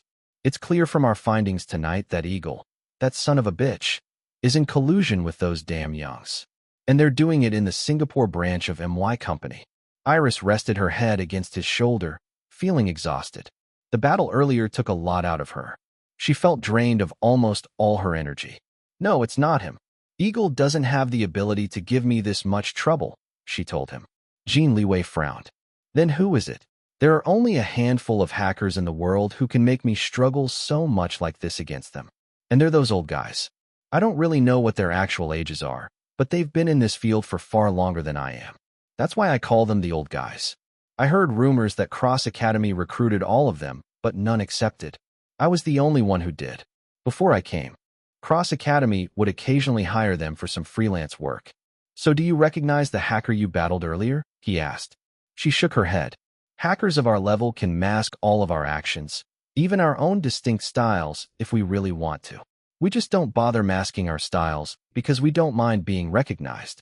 This time, however, both of us masked our own styles. I didn't recognize him, and I'm certain that he didn't recognize me either. Then that's good, isn't it? That he didn't recognize you, he said. She nodded. Of course it's good. Those old guys would surely pop out from wherever they're hiding and investigate once they discover traces of Phantom being active again. It's best to make everyone believe that Phantom is dead, she thought. Although Draken was currently well-respected and idolized in the hacking community, he still wasn't considered to be on the same level as the legendary Phantom. Other hackers only deemed Draken as having the potential to reach Phantom's level someday. Unless there's a new hacker who recently reached the most elite level in recent years, I can't think of anyone other than one of those old guys who could give me this much trouble. Eagle doesn't even have the right to be compared to any of those old guys. And me, of course. They're not only many times more troublesome to deal with than Eagle, but they're also more dangerous, she told Jin Liwei. He thought about what she said. If the hacker you just battled is as amazing as you said, then why does it look like he's protecting the Youngs? Ketchup got attacked because she was digging information about members of that damn family. How were they able to connect with such a fearsome hacker? I don't know. I think he's also connected with Eagle and the other hackers I discovered in Gene Corporation's Singapore branch. Then she gripped her hold on his robe. We don't know their motives yet, but if their intention is to harm Gene Corporation, then you must be very careful. As the president CEO, you're a prime target. It's very dangerous if one of those old guys, if the hacker is really one of them, treat you as an enemy. Even Grandpa Lou would be helpless if they target him. After all, he's not a hacker. I'm worried about you, darling. Jin Liwei's expression turned grave after hearing what she said. However, his eyes still became gentle as he looked at her worried expression for him. He told her, "Don't worry too much about me. Of course I'm going to worry about you. I love you." His eyes widened before the corners of his mouth curved upward into a smile. "I love you too. So much. Yes, this is love. You worry about me and I worry about you." Then he suddenly remembered the self-deleting text message his fifth brother, Liu Zihao, sent him in the summer. Maybe this was what he was talking about when he said that Eagle had a possibly dangerous background. It just turned out that it wasn't Eagle himself who was dangerous, but the formidable hacker behind him. Liu Zihao told him back then that he would be returning soon, but so far he hadn't yet. Both he and his baby girl tried contacting him to ask him why he hadn't returned yet, but he kept on telling them some sort of excuses. Soon, he would always tell them. Jin Liwei felt a little pissed off at his fifth brother because his baby girl had been looking forward to his return so much only to be disappointed time and again. When that punk returns, I'll give him a piece of my mind, he thought. Then he thought of something else. Love, since we now know that the Youngs have been doing so many suspicious activities in the Singapore branch, I'll immediately remove them from their positions and ban them from working at any Jin Corporation branches and our affiliated companies. Most importantly, I'll fire that Rose Young as soon as I get to work in a few hours so that she won't be able to bother us anymore, he told her. No, Jin Liwei was surprised. He frowned. Why? Darling, that hacker is protecting the Youngs, including Rose Young. If he really is one of those old guys, then the situation isn't as easy to solve as it looks. If you fire Rose Young and remove her family from power at the Singapore branch, then the hacker will surely become suspicious and investigate you. Or worse, maybe even harm you. Just like how I have the ability to destroy Jin Corporation, he can also do it if he really wanted to. If I battle against him next time, I'm not even sure how it will turn out. He's that formidable, darling. Any one of those old guys are all formidable. Nobody really won during our battle this time because I was too focused on escaping with Ketchup instead of defeating him. The frown on Jin Liwei's face only deepened after hearing her explanation. He clearly didn't like the thought of allowing Rose Young and her family to continue working for Jin Corporation. It was like knowing one's house was infested with pests but doing nothing about it. Seeing his expression, Iris sighed. She framed his face between her hands. I know that it doesn't feel good to keep traitors by your side, but we have to know first what the Youngs are planning and how they're connected with the hacker I battled earlier, and also with Eagle and the others. Besides, now that we know they're up to no good, we can closely monitor them and be ready when they start to act on whatever evil scheme they're planning, she told him. He also sighed. Then he placed his hands on her hands, framing his face, and turned his head to kiss one of her palms. What you mean is keep your friends close and your enemies closer, isn't it? She nodded. He sighed again. I understand your plan, but I don't like it. I prefer to cut the problem at its roots to prevent it from growing. I know. I also prefer your plan, but the problem is that we might be dealing with one of those old guys. I am confident in my own skills to go head-to-head against him, but I can't guarantee that I'll win 100% of the time. The stakes are too high if I lose. We might lose Jin Corporation and also endanger our safety if the enemies really want to harm us. I would choose your plan if it weren't for the possibility that one of those old guys might be involved. If one of them is really involved with the Youngs, then it's safer for us to choose my plan. I don't like it either, but it's better to be safe than sorry, she told him. He sighed several times before nodding. All right, but you have to be careful, love. I can lose everything, including Jin Corporation, but I can't bear it if I ever lose you. She nodded. Be careful, too. I also can't bear it if I ever lose you. They embraced, just savoring each other's warmth and presence. A few moments later, Iris remembered something. Darling, help me sneak into Jin Corporation. Its current security system that I developed during the summer might be enough to block someone like Eagle, but it certainly won't be able to stop one of those old guys. I need to update it from the inside. All right, he said and paused. Then he told her, you don't need to sneak in. Just walk in. You're their future, madam. There's no need to sneak in like a thief. Iris giggled. Yes, Mr. Jin. I am indeed the future Madam Jin. And yes, I plan on just walking into Jin Corporation for everyone to see after we officially announce our relationship to the public. Soon. Soon. I can't wait, Jin Liwei said. All right. I'll arrange for you to sneak in whenever you want. I'll contact Gu Chong and Jiao Yijue to accompany you inside. She nodded. Then she tilted her head to the side, as a thought entered her mind. Since we now know that Eagle has been tampering with the Singapore branch's system, then maybe his real target is Jin Corporation and that the hacking on the other companies is just a front. Or maybe the targets are all the top companies in the country, he said. Oh, let me check. She immediately did a quick check while still sitting on his lap. Indeed, she found traces of Eagle on the other top companies' branches in different parts of the world. Like the Singapore branch, it seemed that he had been given access by someone from the inside. Jin Liwei's expression became grave after she told him of her findings. It seems like we're up against something much bigger than we first thought. It's not only the Youngs. There are also a lot of others conspiring with this power. If their goal is to control the country's business sector, then taking over the top companies is the way to go. Control the top companies of a country and you basically control its economy, he said. Both of them were quiet after he said this. If this was before, Iris wouldn't care about something like the economy. However, she was now a full-fledged businesswoman. She had no choice but to care about the state of the economy. Afterwards, Iris spent a few minutes strengthening Ketchup's security. She did notice some minute differences in Ketchup's properties, but she dismissed it as the natural effect of the self-learning function. The differences were so subtle that it didn't make Iris concerned. The attack on Ketchup earlier made Iris more protective towards her. Ketchup was like the culmination of Iris' hacking skills and experience so far. She wouldn't let anyone obtain her cat AI. No, her baby.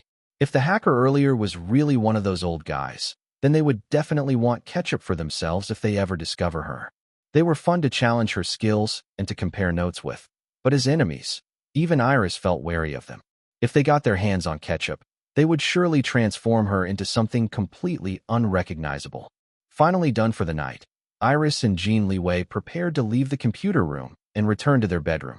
They could still sleep for about a couple of hours before they both needed to wake up again for another workday. Meow, good night, Mommy. Good night, Daddy. Ketchup will wake you in 1 hour and 49 minutes. After saying good night to their kid, the two left. ####. In the bedroom, Jin Liwei carried his exhausted baby girl towards the bed. She was almost asleep, but still waited until both of them were lying on the bed together. What's wrong, darling? She asked sleepily after noticing that he was staring intently at her face. Nothing, he said. He paused for a few seconds before deciding to be honest. Actually, I had this weird experience earlier. I'm sure that it was just my eyes playing tricks on me. What is it? She asked, trying to stay awake to listen to what he had to say. While you were battling the hacker earlier, I thought I saw a blonde woman instead of you, he told her. Iris stiffened and gasped softly. Of course, he noticed her reaction. However, he thought that she was angry at him, so he hurriedly said, I'm not fantasizing about a foreign woman or anything like that. Like I said, it was just my eyes playing tricks on me. She didn't say anything. She just looked at him with a sense of wonder. As for Jin Liwei, he also looked at her, trying to detect if she was mad at him. Darling, she finally started speaking again. Yes, love. That was actually me, too. I've always been a blonde on the inside. He blinked several times before a wide grin broke out of his face. Then he chuckled softly. I see. What a hot blonde you are. But no matter if you're blonde or brunette or a redhead, or even if you're completely bald, I'll still love you because you're uniquely you. Iris knew that he must have thought she was just joking. But even so, she didn't mind. His words delighted her. I love you too. Good night, darling, she whispered to him, a sleepy smile on her face. Men, I love you more. Good night, love. The lovers slept in each other's arms. ###. In the next few days, Iris and Jin Liwei returned to work like usual. They were both very busy. Iris had a lot of work commitments this season, not to mention that she was also busy with her companies. As for Jin Liwei, he had to increase his workload because he would be taking a break at around the end of the month for their much-anticipated plan. Despite their busy schedules, Iris still found the time to sneak into Jin Corporation a few times, mostly at night, to upgrade the company's security system. Jin Liwei, Gu Chong, and Jiao Yijue accompanied her and made sure that nobody except them knew about her presence. The new upgraded system might not offer 100% protection against the formidable hacker, but at least it would give him a bit of trouble until Iris arrived to personally battle against him again. In addition to this, she also increased the monitoring on Rose Young's activities within the company. This system upgrade went unnoticed by most of Jin Corporation's employees, except for those working in the IT and security departments. What almost everyone noticed, however, was their president blatantly disregarding CMO Young's existence. He didn't even want to speak directly to her, preferring to use his assistant Su Tian as a spokesperson instead. It came to a point that Rose Young started being laughed at by the other employees behind her back, especially the female and bent ones who had crushes on their president Jin. And here I thought that Miss Young is really the president's fiancée. You saw that post on the gossip forum, too, right? Yeah. But the post and the photos are all gone now, even the ones that had been reposted on other websites. I checked so many times, but I can't find them. Who cares about those photos when there's a video of what really happened? What do you mean? Wait, don't tell me you didn't see? It was only up for about a couple of hours before it was taken down by the user who uploaded it. But there are still a lot of people who saw them, including me. A user called Kitty Baby posted a clip from a surveillance video footage at the hotel where President Jin and Miss Young have been seen together. It turns out that it wasn't really a date, but a business lunch at the hotel restaurant. Mr. Su Tian and the other executives were together with them, but they were cropped out of the photos. It seems that the photographer intended for people to misunderstand the photos. Really? So what happened in the video? The woman told her colleagues about how Rose Young pretended to trip just so she could hold on to their President Jin's arm. Let me tell you, it was so fake. I booed when I watched it. The president was a gentleman, helping her stabilize her footing when it wasn't even unstable in the first place. But I laughed when he dusted his clothes afterwards as if her hands which touched him were dirty. I wish he just pushed her away instead, though. That really happened? Wow. She's the CMO, and yet she's acting like a total hussy. Everyone in the company knows that the president is engaged and that he's in love with his fiancée, and yet she's still continuing to chase him? But look at her now. The president doesn't even want to acknowledge her existence anymore. That's what she gets for lusting after the president. All of us here could only look at his shoes, and yet she thinks that she can actually touch him? Who does she think she is? Being the CMO doesn't give her the right to touch the president so casually. She should also go to a temple and cleanse her dirty mind. If not, the evil demon with the robotic voice should haunt her and make her go insane. That'll teach her not to act so close to the president. These employees continued to gossip and ridicule Rose Young. Although they were careful not to talk in her presence, she was still aware that they were laughing at her. Of course it upset her. It wasn't only her. Even some of the members from the board of directors who championed for her appointment as CMO became upset. A number of them were Jin relatives and were close friends with Rose Young's maternal side of the family. They met with Jin Liwei at his office to complain. Jin Liwei looked at them with a colder and more intimidating expression than usual. Where in our company's policy does it say that the president CEO must spoil and baby the CMO? Show me, he challenged them. Jin Corporation is a multinational company, not a daycare. Is she a special child with special needs who has to have constant attention and care? She is the CMO you voted into the position, not a princess that everyone must bow down to. With that, everyone was now certain that President Jin didn't like Rose Young. Maybe he even hated her. Jazz music softly played throughout the dimly lit high-class bar. It wasn't labeled as an exclusive bar, but only those with deep pockets could afford its price tags on the drinks, snacks, entertainment, and the ambience. At the moment, there weren't a lot of people, so the atmosphere was mellow and easygoing. The bartender wasn't rushing to finish orders and was even chatting with the guests. Rose Young was currently at this bar, waiting for her friend to arrive. She was wearing a little black dress with a plunging neckline. There was no worry of breasts accidentally popping out because she didn't have any. Her body might be flat on both the bust and the butt, but at least she had a pretty face. She wasn't drop-dead gorgeous in any way, but as a successful business executive, she had the alluring aura of an ambitious and independent woman about her. There were certainly a few men in the bar who tried hitting on her, only to be flatly rejected. First of all, she was in a bad mood. Neither the cocktail she was drinking nor the lovely jazz music was helping to improve it. Second of all, she didn't have the interest in flirting with other men at the moment because her entire mind was filled with the love of her life. She had been in love with Jin Liwei for as long as she remembered. The first time she had met him was when she attended a party hosted by the Jin family with her mother. She was only 12 years old at that time, while Jin Liwei was 14. He was already so cool and handsome back then. It wasn't only her who harbored puppy love for him. Lots of other girls wanted him to be their first boyfriend. Unfortunately, he didn't care about any of them. Wanting to be close to him, Rose Young begged her parents to let her move to China and attend the same exclusive international school he and his brother Jin Chonglin were attending. However, her father rejected her idea. The Youngs were based in Singapore, and it was their home.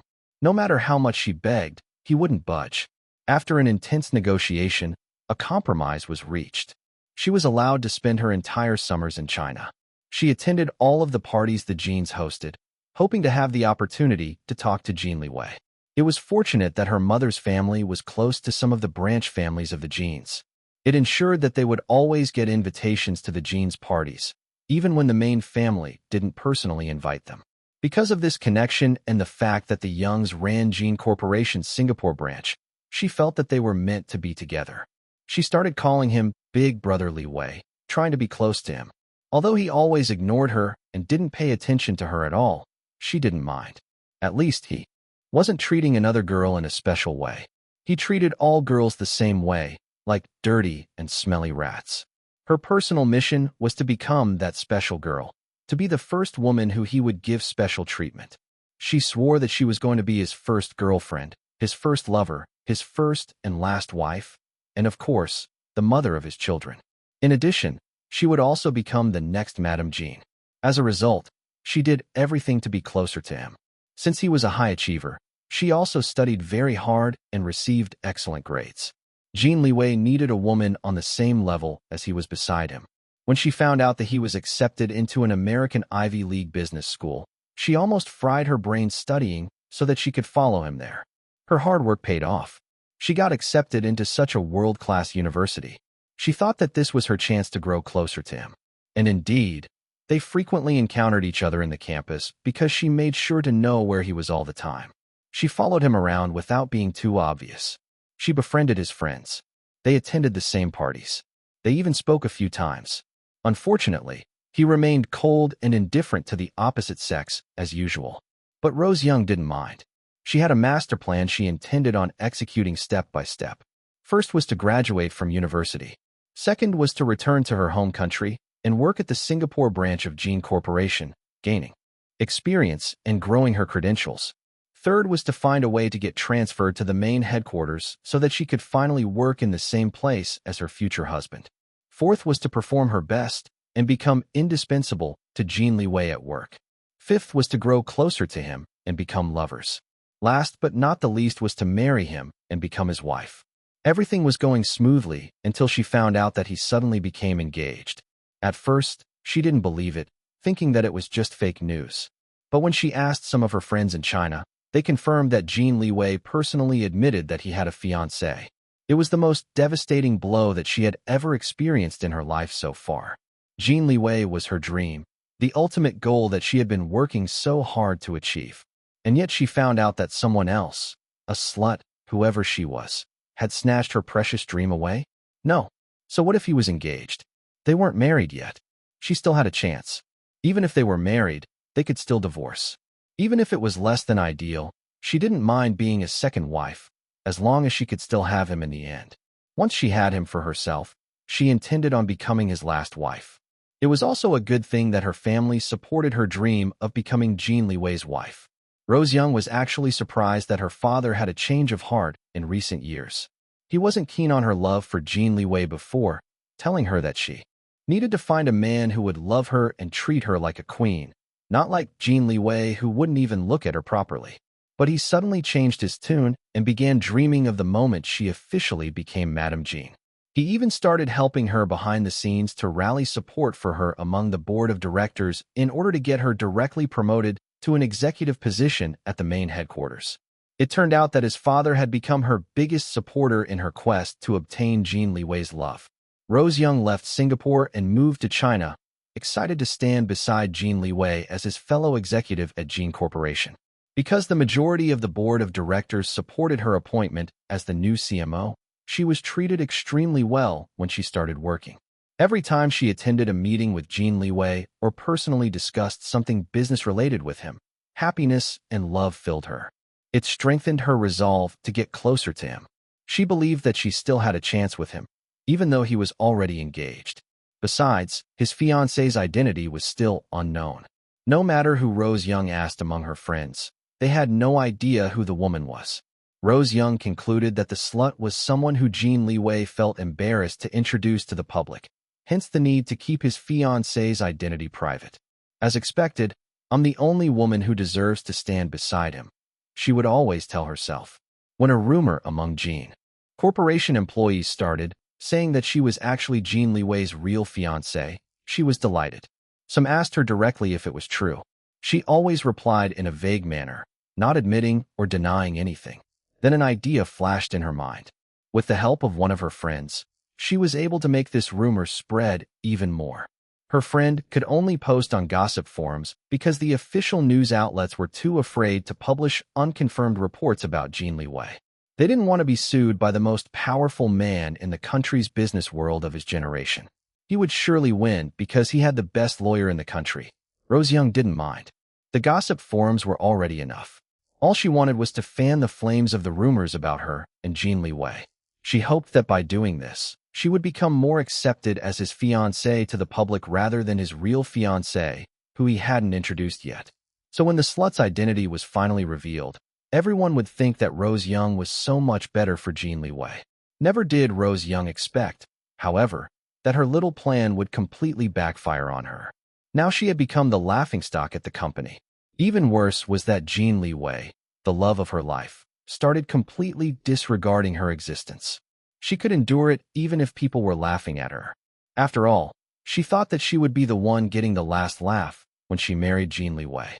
But she couldn't bear that Jin Liwei stopped giving her the courtesy of talking to her even if it was just as fellow executives working at the same company. It was all the fault of that blasted kitty baby who uploaded the hotel surveillance video clip on the internet. If it weren't for the video, people would still continue speculating that she was Jin Liwei's real fiancée. Rose Young believed that if Kitty Baby wasn't Jin Liwei's fiancée herself, that slut, then it must be someone the woman directed to humiliate her. The slut's voice played in her mind, insulting her and warning her away from Jin Liwei. She couldn't think of anyone else besides the slut who would have a grudge against her. Her thoughts were interrupted when she felt a tap on her shoulder. She turned her head and saw her friend, who finally arrived. "Hi, Rosie, how are you?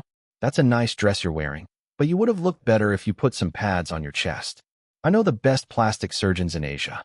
I can introduce you to one, if you want. Just look at my girls." The woman grabbed her large breasts and squeezed them in front of her and the bartender. "I was also as flat as you before, but look at me now. I'm sexy and fabulous." Rose Young rolled her eyes before giving her friend a superficial hug and air kisses on both cheeks. "You're late," she said, not minding her friend's comment about her chest at all. Rose Young's lack of endowment in the chest area was a huge source of insecurity when she was younger. But now that she was a mature, grown woman, it was a source of motivation instead.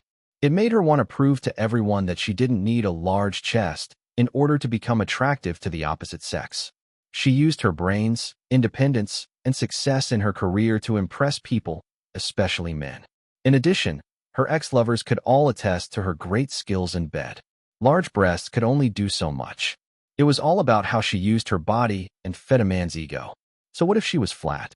All of her previous lovers still continued contacting her to this day, wanting to fuck her again, even though she already broke up with them. Sometimes if she thought about Jin Liwei too much, it would make her so horny that she would accept her ex-lover's invitations, or she would make the booty calls herself.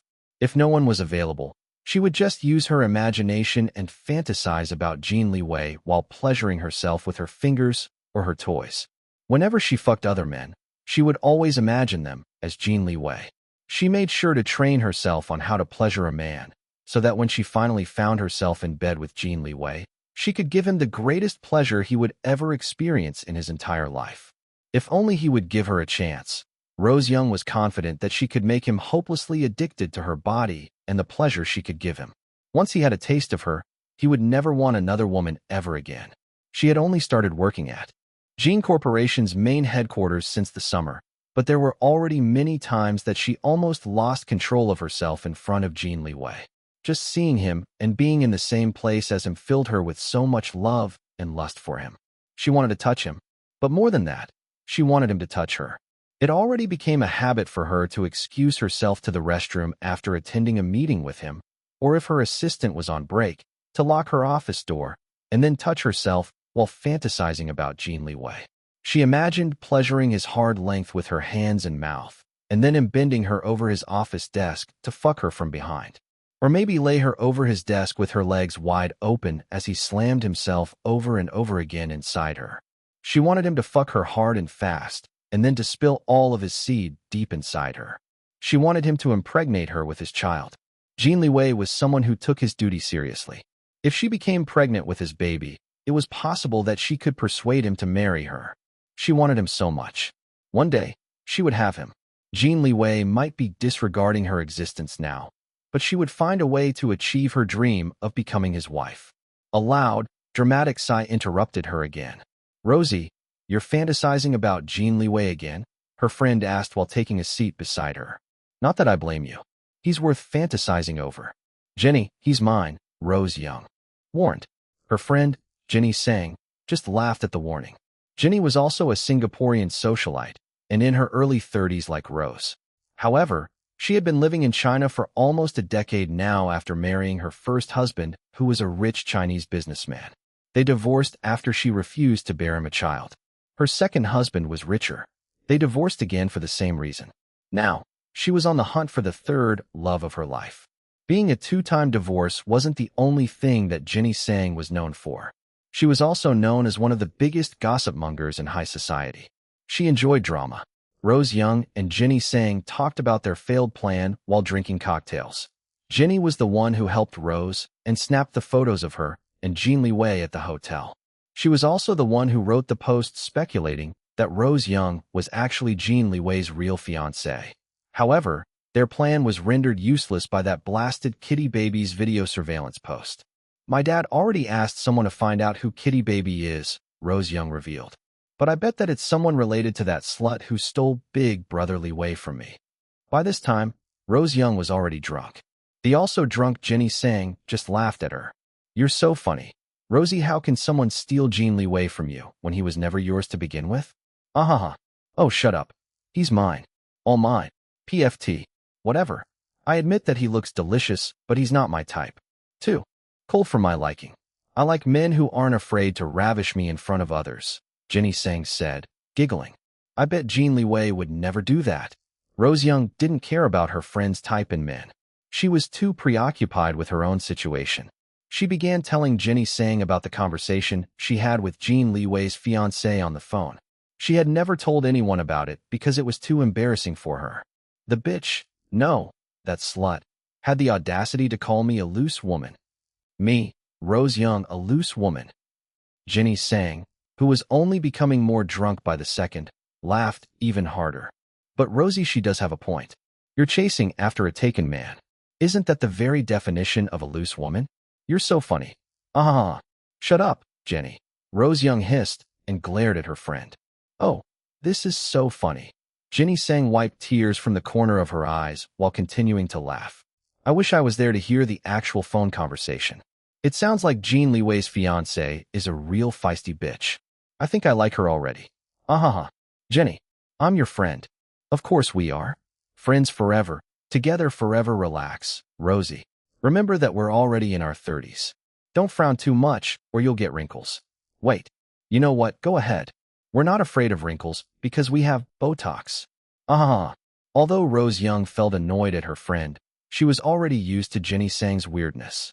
Despite her being like this, Jenny Sang was actually a helpful and loyal friend. She just had a big mouth and loved drama, so the things she said often conflicted with her actions. "Anyway, I'm really feeling curious about the identity of Jin Liwei's fiancé. I've asked around, but nobody in our social circles have any idea who she might be." "You talked to her on the phone. Did you recognize her voice?" Jenny Sang asked. Rose Young thought for a moment. "You know what? I feel like I've heard that slut's voice somewhere. It sounds familiar." Jenny Sang's eyes lit up. "But I don't think I personally know her," Rose Young said. "I'm not sure. Or maybe I don't know her at all." Jenny Sang looked disappointed, but then started giggling again. "Whatever. If you don't know, that's fine. I'm sure Jin Liwei will eventually introduce her to the public. I can't wait to know the woman who dared call Rose Young a loose woman." "Ahaha. So funny." Rose Young wanted to strangle her friend, but she just downed her cocktail instead. Later that night, Rose Young arrived home at her condo unit after Jenny Sang's driver dropped her off from the bar. The two friends were drunk, but not completely wasted. They were able to hold back, as both still had work the next morning. She was about to sleep when her phone started ringing. At first, she ignored it, but it rang again. It kept on ringing. "Who the fuck are you?" she roared. Despite her irritation at being disturbed so late at night, she still checked her Phone. It was her father. Her irritation immediately disappeared. "Hello, Dad," she slurred. A few seconds of silence. "You're drunk?" her father, Romeo Young, asked. Disapproval was clear in his voice. "I only drank a little, Dad. Don't worry. And I was with Jenny. We're both adults now." Romeo Young only harumphed and didn't comment about her drunk state anymore. He immediately went straight to the reason of his call. "The hacker I talked to said that his group couldn't trace Kitty Baby's identity. The person behind that account is very careful," he said. "That hacker sucks, Dad. Can't even do something so simple." She was looking forward to learning about the person behind Kitty Baby, but it turned out that the hacker her father contacted was useless. "You shut your mouth." Romeo Young's angry voice shouted at her on the phone. Rose Young's eyes widened, shocked at her father's fury. She didn't understand why he would be so mad at her for telling the truth. The hacker couldn't trace a simple anonymous account. Wasn't that incompetence, especially for a hacker? She could hear her father trying to calm himself on the other end of the line by taking a few deep breaths. A few moments later, he spoke again. "Don't ever say that again. Do you hear me?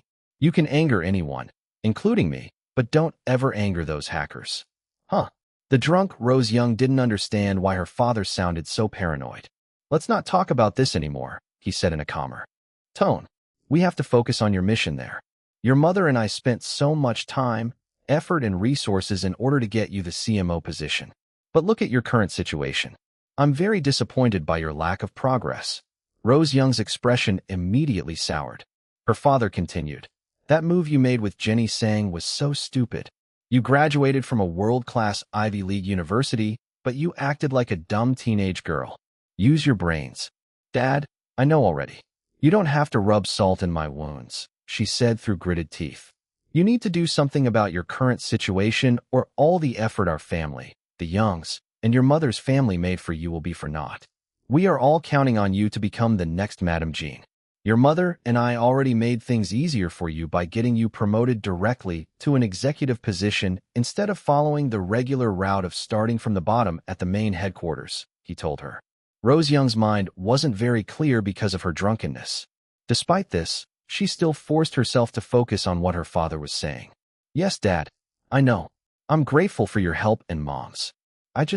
Things just went out of my control. I'm in a tight spot right now. Big Brother Liwei refuses to talk to me. Even when some of the uncles and aunties from the Jin branch families who are also members of the board of directors complained directly to him, he didn't budge. He warned them instead to not give me any special treatment." Then her face scrunched up and she burst into tears. "Dad, I love Big Brother Liwei so much, but he's ignoring me. It hurts so much." Her father sighed softly as he let her cry. When her sobs eased a bit, he spoke in a gentle voice. "You always told your mother and I that marrying Jin Liwei is your dream. Who said that dreams are achieved so easily? You have to work hard and fight for it," he told her. "You're a strong and smart woman, and most importantly, you're Romeo Young's daughter. We, the Youngs, never accept defeat. We always fight to be on top. If Jin Liwei doesn't love you, then you'll just have to make him fall for you regardless of the method." Rose Young wiped her tears and blew her nose with a tissue. Her father's advice was calming her down. "Yes, Dad, I understand. My dream is to become Jin Liwei's wife and the next Madame Jean. I'll achieve it no matter the cost." Romeo Young made a sound of approval. "If you become Madame Jean, all of us Youngs will instantly become one of the top families in Singapore. At the moment, we're only known as the caretakers of Jin Corporation's Singapore branch. But if you marry Jin Liwei, we'll become one family with the genes connected by marriage. Not to mention that your children, who'll have the young blood in their veins, will stand in the line of succession to inherit Jin Corporation after Jin Liwei. Then wouldn't that make us, the Youngs, the next power to lead Jin Corporation? We wouldn't have to satisfy ourselves with a mere branch anymore. We'll have the entire company." "Yes, Dad," Rose Young said with a faint smile on her drunken face. Although what she wanted the most was the man, Jin Liwei himself, it would be a lie to say that she didn't covet the position and accompanying wealth of the title Madame Jean. Not only would she lift her own status, but also her entire family's, both the Youngs in Singapore and her mother's side of the family in China. Romeo Young changed the topic of their conversation. "I already asked a few experts to help us investigate who Jin Liwei's fiancée is. You should also continue asking around there. Jin Liwei must have placed her in tight protection because we can't even get any leads about her real identity. Sometimes I'm starting to think that he's just faking it, and there's no real fiancé, he said. Rose Young released a sigh of regret. How I wish that there isn't a fiancé. But I've talked to the slut on the phone, and my female intuition tells me that she wasn't faking it when she claimed to be Big Brother Liwei's fiancé. I bet she was even fucking him when I called. I could tell by their voices. That slut. Then she started whining to her father. Why is Big Brother Liwei fucking that slut, Dad? It should be me. I'm the one he should be fucking. I don't want him to fuck that slut anymore or fuck other ones. He's mine. Dad, I want Big Brother Liwei to fuck me so bad. Romeo Young almost choked on his own tongue as he started violently coughing after hearing what his own daughter just said. Dad? Hello, Dad? Are you okay? She asked, slurring once again. Why, you're drunk, was all he could say after his violent coughing stopped. Indeed, Rose Young felt drunker. All her inhibitions were thrown out of the window, even when talking to her own father. Before she could start mindlessly talking about fucking, once again, Romeo Young immediately diverted her attention from the explicit topic. We should find out who his fiancée is. It would be better if we know her identity before Jin Liwei introduces her to the public. The earlier we know, the sooner we can get rid of her. Rose Young started a round of drunken giggling. We're going to get rid of her? Yes. We should get rid of her. Don't worry about that woman anymore. Just focus on your mission of seducing Jin Liwei, he advised his daughter. No matter who that woman is, she's still a nobody. Our family has the strongest support. If Jin Liwei is really smart, he should be choosing you and cooperate with us, or he'll have to face against one of the most dangerous powers in the world. The drunk Rose Young didn't understand what her father was talking about. What? Strongest support? Who? Don't ask too many questions. Just do what you need to do, all right? By this time, she was already feeling sleepy. All right, Dad, I promise you. I'll marry Big Brother Liwei and become Madame Jean, and then... She giggled. And then I'll fuck him very hard. Harder than how that slut fucks him. Her eyes closed, and she fell asleep, dreaming about doing just that with Jin Liwei. Dragon Palace Home Number 10. The girl squad gathered together at the mansion. It was a rare matching day off for all of them. Iris and Dom waited for their friends. Unfortunately, Jin Liwei couldn't join them because he increased his workload, going to work during the weekends in order to be able to take a break near the end of the month. Clover and Jiang Ying were the first ones to arrive. They came from the penthouse. They brought little June with them, who was ecstatic to see his mama, Uncle Dom, and his cat cousins again. Of course, everyone in the mansion were also delighted to see the little guy again. Next to arrive was an exhausted Mimi, who came from the long ancestral residence. She looked like a zombie. Her webtoon was insanely popular, holding the top position for months now in the rankings. And because it was so popular, she couldn't rest easy and had to work harder to stay on top. If she grew complacent, her webtoon would be kicked off from its top position. Despite this, she didn't want to miss this gathering with her friends. The last to arrive were Long Jinjing and Chen Fei. The two had been friends with Iris and the others for some time now, so it was inevitable that they would learn about Iris' relationship with Jin Liwei. Needless to say, they were shocked out of their minds when they learned the truth. They met Jin Liwei for the first time during one of the times he picked up Iris, Dom, and Clover from Orchidia Beauty. Instead of waiting in the car like he usually did, he decided to waltz inside the company that time. At first, Long Jinjing and Chen Fei felt very intimidated by Jin Liwei.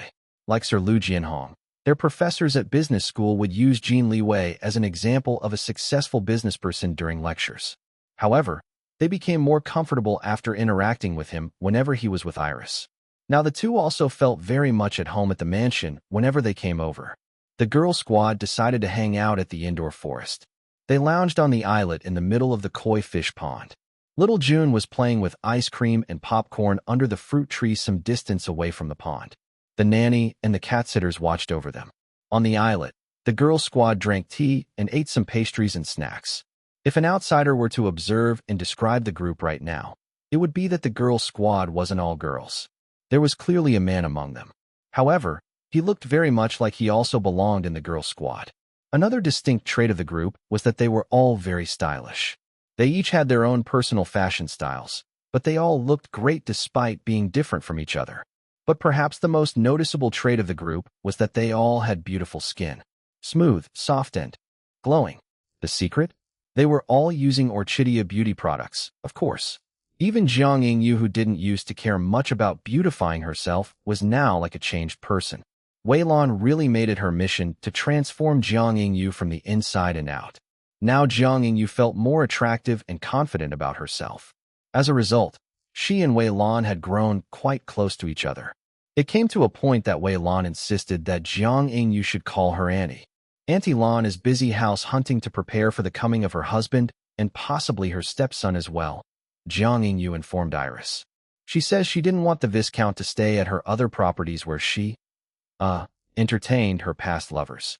That's why she's looking for a new place. She's not sure exactly when her husband and stepson will follow her here, though. Iris nodded. She already knew about it. Wei Lan had asked Jin Liwei for advice about some good real estate properties. He introduced her to one of the best real estate agents in the country. Wei Lan had been very good ever since she returned to the country and started living at the penthouse. Iris knew that Wei Lan wanted to spend more time with her and Jin Liwei, but the two were always busy with work. Not to mention that they moved back to the mansion. Fortunately, there was Jiang Yingyu to accompany her. Iris and the others were pleased seeing the changes in their friend, Jiang Yingyu. However, there was something that they were very displeased about regarding her. It was her stalled relationship with Long Hui. The two were still officially engaged, but they barely talked to each other. Long Hui still hadn't returned to live with Jiang Yingyu and their son. Just break up with him already. Chen Fei told her in an angry voice. Such a useless fiancé. Why be in a relationship with a man who doesn't even act committed to you? You're better off without him. I'm telling you. Mimi waved a fork threateningly in the air. If only Uncle Tung Fei doesn't treasure everything inside the long compound, I would have already burned that idiot's residence. Uncle Ting Fei is also unhappy with him because he hasn't apologized yet for insulting Xiaolan. Gah, makes me so mad. I already made him into a character in my webtoon, and I plan on having my female lead torture him. The others also expressed their dissatisfaction and anger at Long Hui for his treatment of Jiang Yingyu. Iris wasn't showing much emotion and didn't join in trash-talking Long Hui, but they all knew that she had the most reason to hold a grudge against him for insulting her. As for Jiang Yingyu, she listened to her friends in silence. She didn't dare tell them that Long Hui repeatedly made attempts to sleep with her, especially after seeing her transformation, but she rejected him because he still didn't want to return to Gold Heights. She still loved him, but the growing distance between them was breaking her heart. Touching her engagement ring on her finger, Jiang Yingyu thought about making a decision soon. She looked at her son playing with his cat cousins.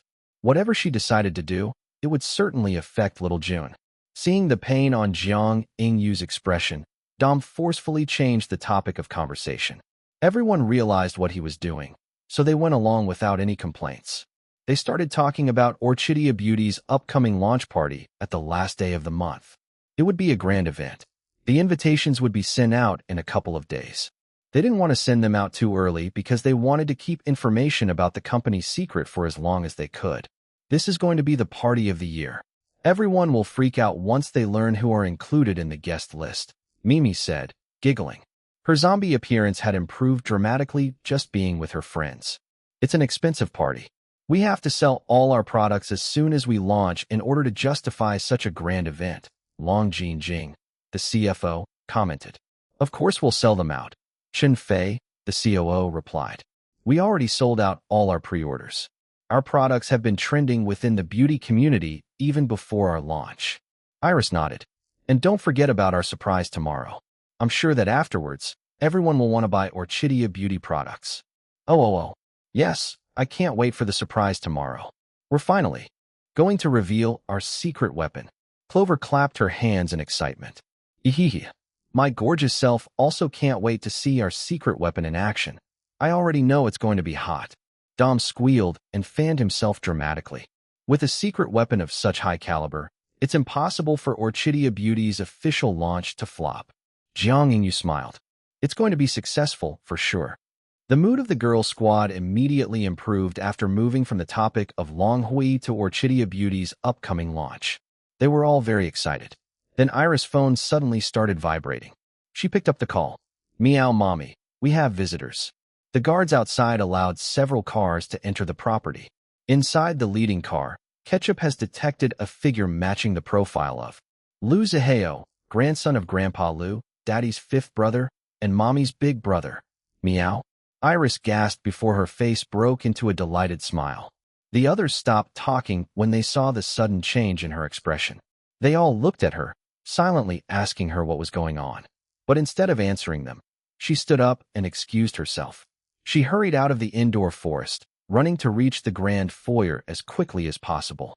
The drive from the massive gates to the mansion took around 20 minutes. It would take some time before Liu Zihao and his people reached the mansion. Iris wanted to be there to greet him when he arrived. The butler was already there with some of the household staff when she arrived at the grand foyer. She waited with them, pacing in a restless manner while glancing at the closed double doors. She couldn't wait for the doors to open and reveal her big brother, who she hadn't seen for so long. Ketchup, are they here yet? Iris asked. Meow, not yet, Mommy. Uncle Zihao and the people with him will arrive in 11 minutes and 34 seconds. Would you like me to do a countdown, Mommy? Meow. Iris nodded. Yes. Good idea, Ketchup. Do a countdown every minute and then a full countdown for the last 30 seconds. Okay, Mommy. Meow. Iris felt very impatient, continuing to pace around the foyer. Then she muttered, why is his driver so slow? There are no traffic enforcers in the property. The driver should just step on the gas pedal and hurry up. Meow, but Mommy, that is very unsafe, Ketchup told her. The butler and the staff inwardly agreed with Ketchup. Their mistress was acting too impatient. Everyone in the household staff was already used to Ketchup suddenly talking out of nowhere. They already recovered from their earlier shock when they first encountered that cat AI. Like Su Tian, they thought that their master bought the technology from a developer somewhere. They never thought that the impressive cat AI was created by their own mistress. Even when their master and mistress didn't warn them, the household staff had no intention of telling others about Ketchup. They all prided themselves as professional and discreet employees. What happened in Dragon Palace Home Number 10 stayed in Dragon Palace Home Number 10. In addition, they were all very loyal to their master and mistress. So Ketchup didn't hold back and frequently chatted with the staff. It was only when there were visitors would Ketchup stop talking and contact people through phone calls, like what she did earlier at the indoor forest. Although Iris was friends with Long Jinjing and Qin Fei, she still held some reservations about revealing Ketchup to them. It wasn't that she didn't trust them enough. It was for their own safety. The less they knew, the less danger for them if Ketchup's existence and origins became exposed. At least when it came to Dom and the others, they all lived in Iris and Jin Liwei's households, so they were all under the couple's direct protection, unlike Long Jinjing and Qin Fei, who lived separately. Back to the present, Ketchup finally began the last 30-second countdown. The butler moved to open the big double doors, while the maids and the houseboys lined up. Iris moved past them and stationed herself right in the middle of the doorway. She could already see several cars approaching the mansion. When they stopped at the circular driveway, Iris immediately ran out, ignoring the concerned call of the butler who wanted her to wear a jacket first. Several men came out of the cars as she ran down the stone steps of the front entrance. Finally, a figure climbed out of one of the cars. Iris immediately headed towards him and threw herself into his waiting arms. Big brother, Iris greeted in Russian. Liu Zihao easily caught his sister, who ignored the last 3 steps and just leaped to him. The forceful impact of her entire weight hitting him didn't faze him at all. His feet remained rooted to the ground, and his body was steady as his arms wrapped around her. He tried putting her down on the ground, but her arms hugged his neck tightly, refusing to let go of him. He sighed and patted her back, while a doting smile gentled his expression. Little sister, let's go inside, he urged her, also speaking in Russian. A minute had already passed, but she still refused to let go of his neck. It's getting cold. Why did you run outside without your jacket? You've been gone for so long, she said against his neck. Why? He sighed again. I had important matters I needed to finish first. Let's talk inside. I've been told that you're very busy this season. We can't have you getting sick from the cold. Are you going to walk on your own, or do you want me to carry you like a little girl? Iris finally let go of his neck. Liu Zihao lowered her until her feet touched the ground. She took a step back to finally take a closer look at him. Her eyes widened at his appearance. He looked so different compared to when she last saw him. He looked bigger, bulkier, and more solid. Although he was wearing a black long-sleeved, turtleneck shirt and a leather jacket, Iris could still tell that his body had become very muscular underneath his clothes. She also felt it when she hugged him earlier. Before, his body build was similar to Jin Chonglин's, muscular yet slender. In fact, Lu Zihao was thinner than Jin Chonglin, almost frail, because his body was still recovering from its weak and injured condition back then. He was also smaller than Jin Liwei a few months ago, but now he was definitely bigger. No wonder he was very stable when she threw herself at him earlier. His physique, however, wasn't the only thing that changed about him. There was now a long, diagonal scar on his face. It started just below his left eye and ran across his entire cheek down to the edge of his left jaw. It was completely healed now, but Iris could tell that it was deep when he got wounded. The scar should have marred his handsome face and made him ugly, but it did the exact opposite. It only made him more attractive in a dangerous and mysterious way. For a moment, Iris thought that she was seeing the image of Nikolai Vetrov instead of Lu Zihao. His dangerous aura could no longer be concealed. It had become even more apparent with his physical changes. Despite this, Iris knew that her brother was still holding back the full extent of his dangerous aura, masking it beneath the original Lu Zihao's happy-go-lucky attitude. The Nikolai Vetrov that she remembered was absolutely frightening. It was only to her that he showed genuine gentleness. To other people, he was merciless.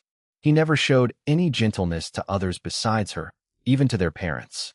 He treated them with politeness and respect, yes, but never with gentleness. That was only reserved for her, his one and only sister. Noticing that his sister was staring at the scar on his face, Lu Zihao assured her, "This is nothing. It didn't hurt when I got it." "Liar," she whispered. He only flashed her a demonic smile and shrugged his wide, muscular shoulders. Iris reached up and traced the long scar on his face with her finger. He didn't move, allowing her to touch it.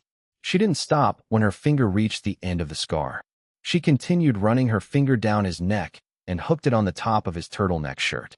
Then she pulled the fabric down, revealing another scar on his neck. It looked like a blade injury, as if someone wanted to chop his neck off. Her hands moved fast, yanking his shirt up to reveal his bare abdomen and chest. They were covered with countless scars. There were even a couple of scars which looked suspiciously like he got them from bullet wounds. There was also an ugly, jagged one on his abdomen which still had stitches that hadn't been removed yet. She gasped seeing all of them. Lu Zihao firmly grabbed her hands and pulled them away. His shirt fell back down, once again hiding the scars on his body.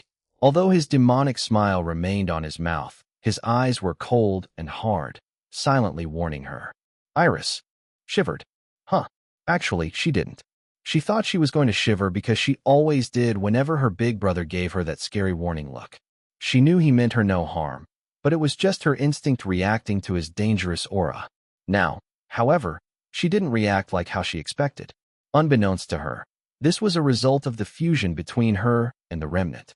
It dulled any trauma she might still have from her past life, making it so that she wouldn't start freaking out like before. The fusion was actually the real reason why she was becoming more open about accepting bodyguards. She still felt uncomfortable and suffocated being surrounded by them, but these negative feelings weren't as intense as before. Her sense of panic regarding bodyguards was gone now, replaced by a simple feeling of dislike instead. Lu Zihao didn't notice that his sister's mind had drifted away.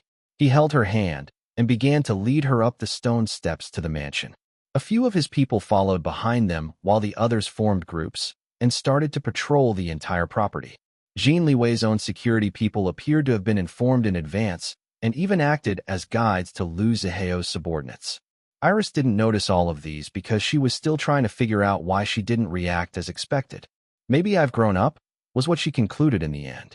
Her drifting mind returned to the present when they entered the mansion. The butler and the other household staff greeted Lu Zihao. He nodded at them and flashed them a roguish smile. The maids all blushed and couldn't stop looking at him. "I'm bringing Big Brother to the indoor forest, so bring the refreshments there," Iris informed the butler. "Understood, mistress." "Thanks."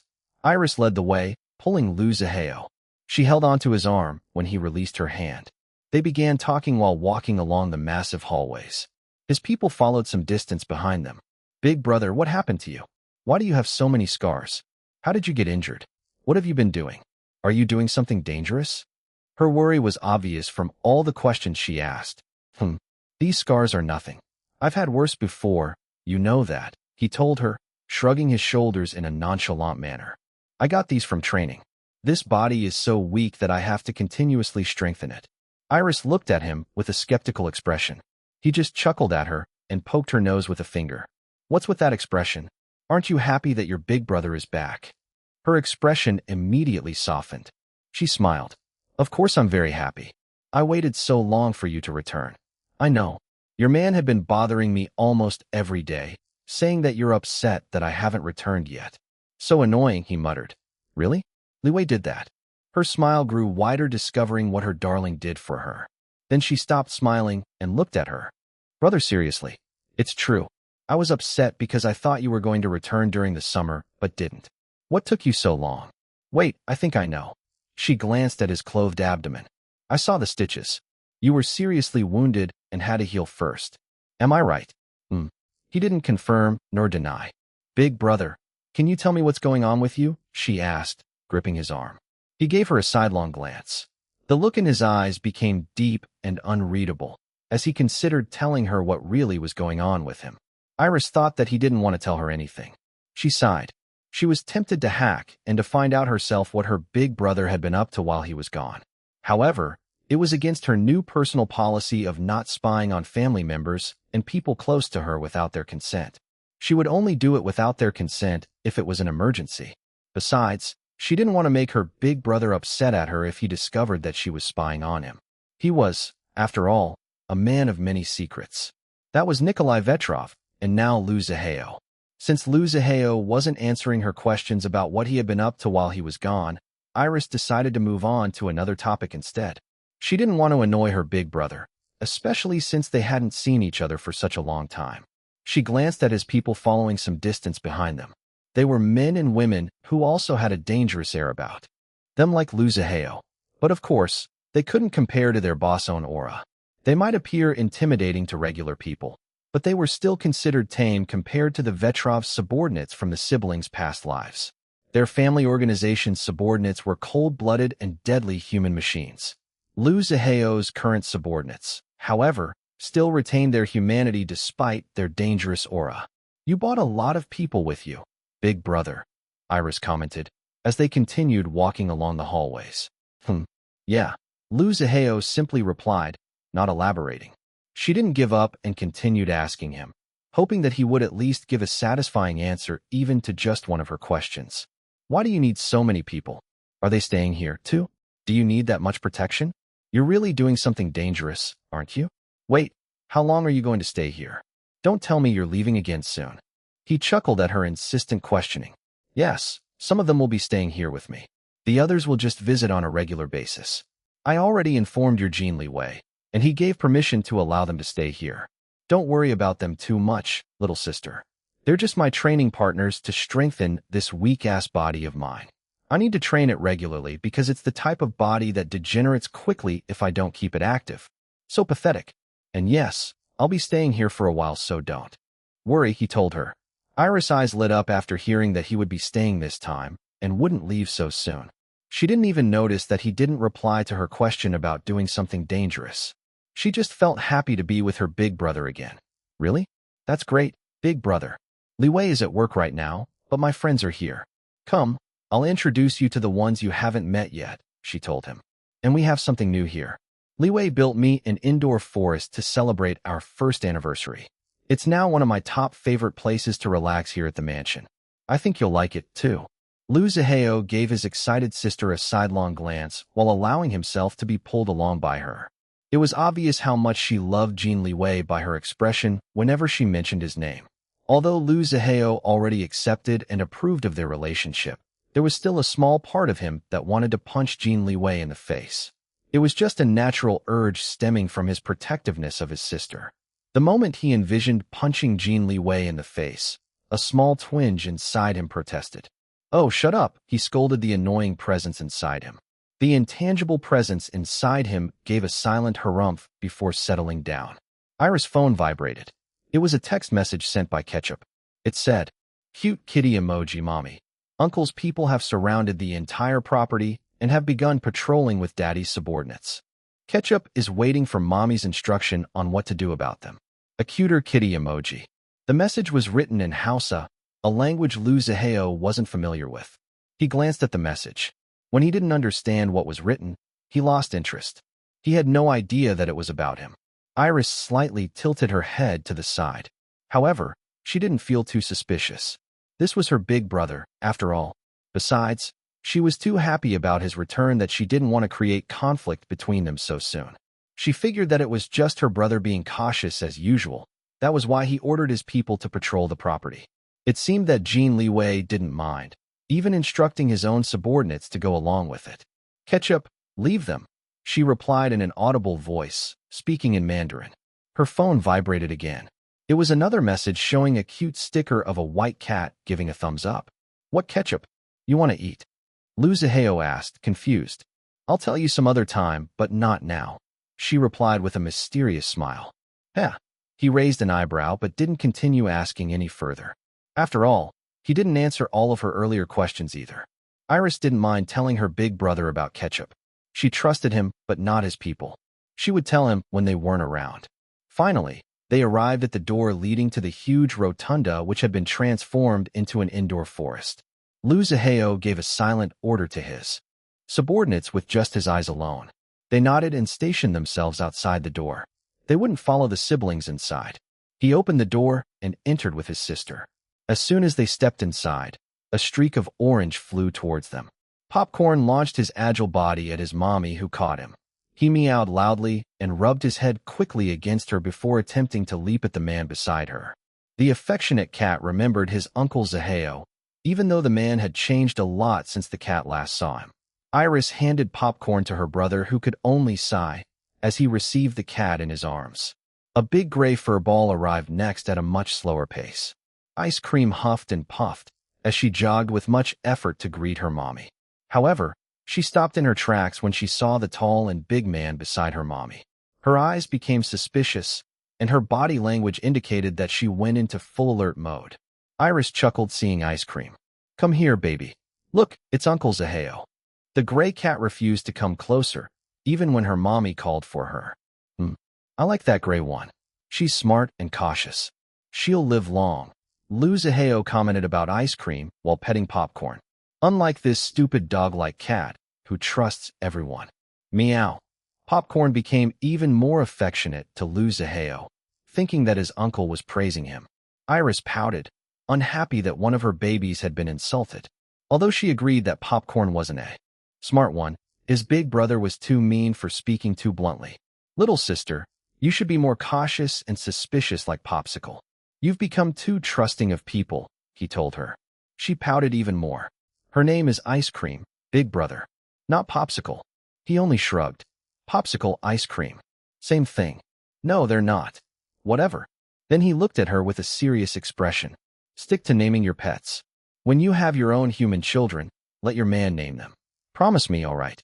But I want to name my own babies." Liwei agrees that I have an excellent and creative naming sense. Liu Zihao blinked a few times. You know what? You couple shouldn't be allowed to name your own children. Let other people name them. Your kids will thank you when they grow up." "What do you mean by that?" "Big brother, you're speaking nonsense. I'm not going to let other people name my own babies. If they want to name a baby, they should make their own." A faint sense of panic rose inside Liu Zihao. He mustn't allow his sister to name his human niece and nephew.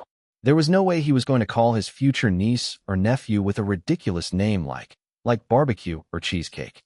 Jin Liwei would probably even praise his sister for such cursed names. Liu Zihao inwardly shuddered at the thought. He quickly thought of a way to dissuade his stubborn sister. Then a bulb lit inside his mind. How about let the old man name your child instead? He's been whining about wanting to have a great-grandchild for so long. Have some pity on such an old man, and give him the privilege of naming your child. It'll delight him to no end for sure. How about it? He waited for her reply, a hopeful look in his eyes. He trusted Grandpa Liu's naming sense more than his sister's or Jin Liwei's. "Oh, Iris' defensiveness immediately evaporated. Well, you're right. I'm sure that Grandpa Lu would love to do that. Fine. But I'll have to discuss this with Liwei first. After all, I can't make a baby on my own. Lu Ziheo's relief was short-lived. He scowled at the idea of his sister making a baby with Jin Liwei. He mentally kicked himself in the head for initiating the topic. Little sister, remember. Marriage first before pregnancy, he said through gritted teeth. Instead of becoming intimidated by his dangerous aura like she would have done before, this new Iris just giggled at her big brother. Okay, big brother. Don't worry. We always use protection without fail. Liwei is very responsible. Sometimes I would forget, especially when I become too caught up in the moment. But he always remembers, she told him.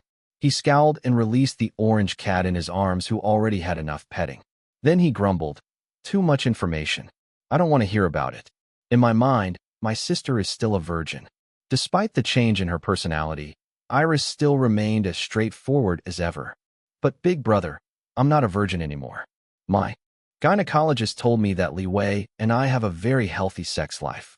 Lu Ziheo growled. I said I don't want to hear about it. Not wanting to annoy her big brother, Iris stopped talking about her healthy sex life with Jin Liwei. She didn't think that it was such a big of a deal. Making love with the man she loved felt very natural. She thought that her big brother was overreacting.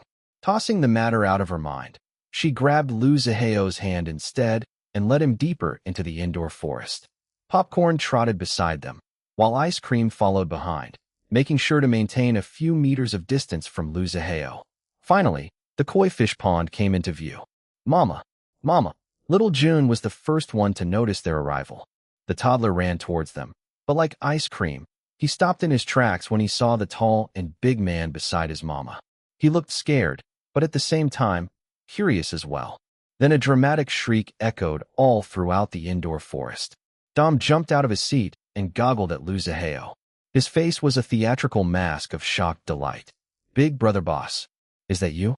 Kaya! Mimi and Clover also jumped out of their seats and started squealing. The triplets already met Lu Ziheo before. They thought that he was very hot. Seeing his new, more muscular body immediately sent the three into fangirl mode. Jiang Yingyu also stood up and smiled in greeting. However, she didn't join the triplets in squealing.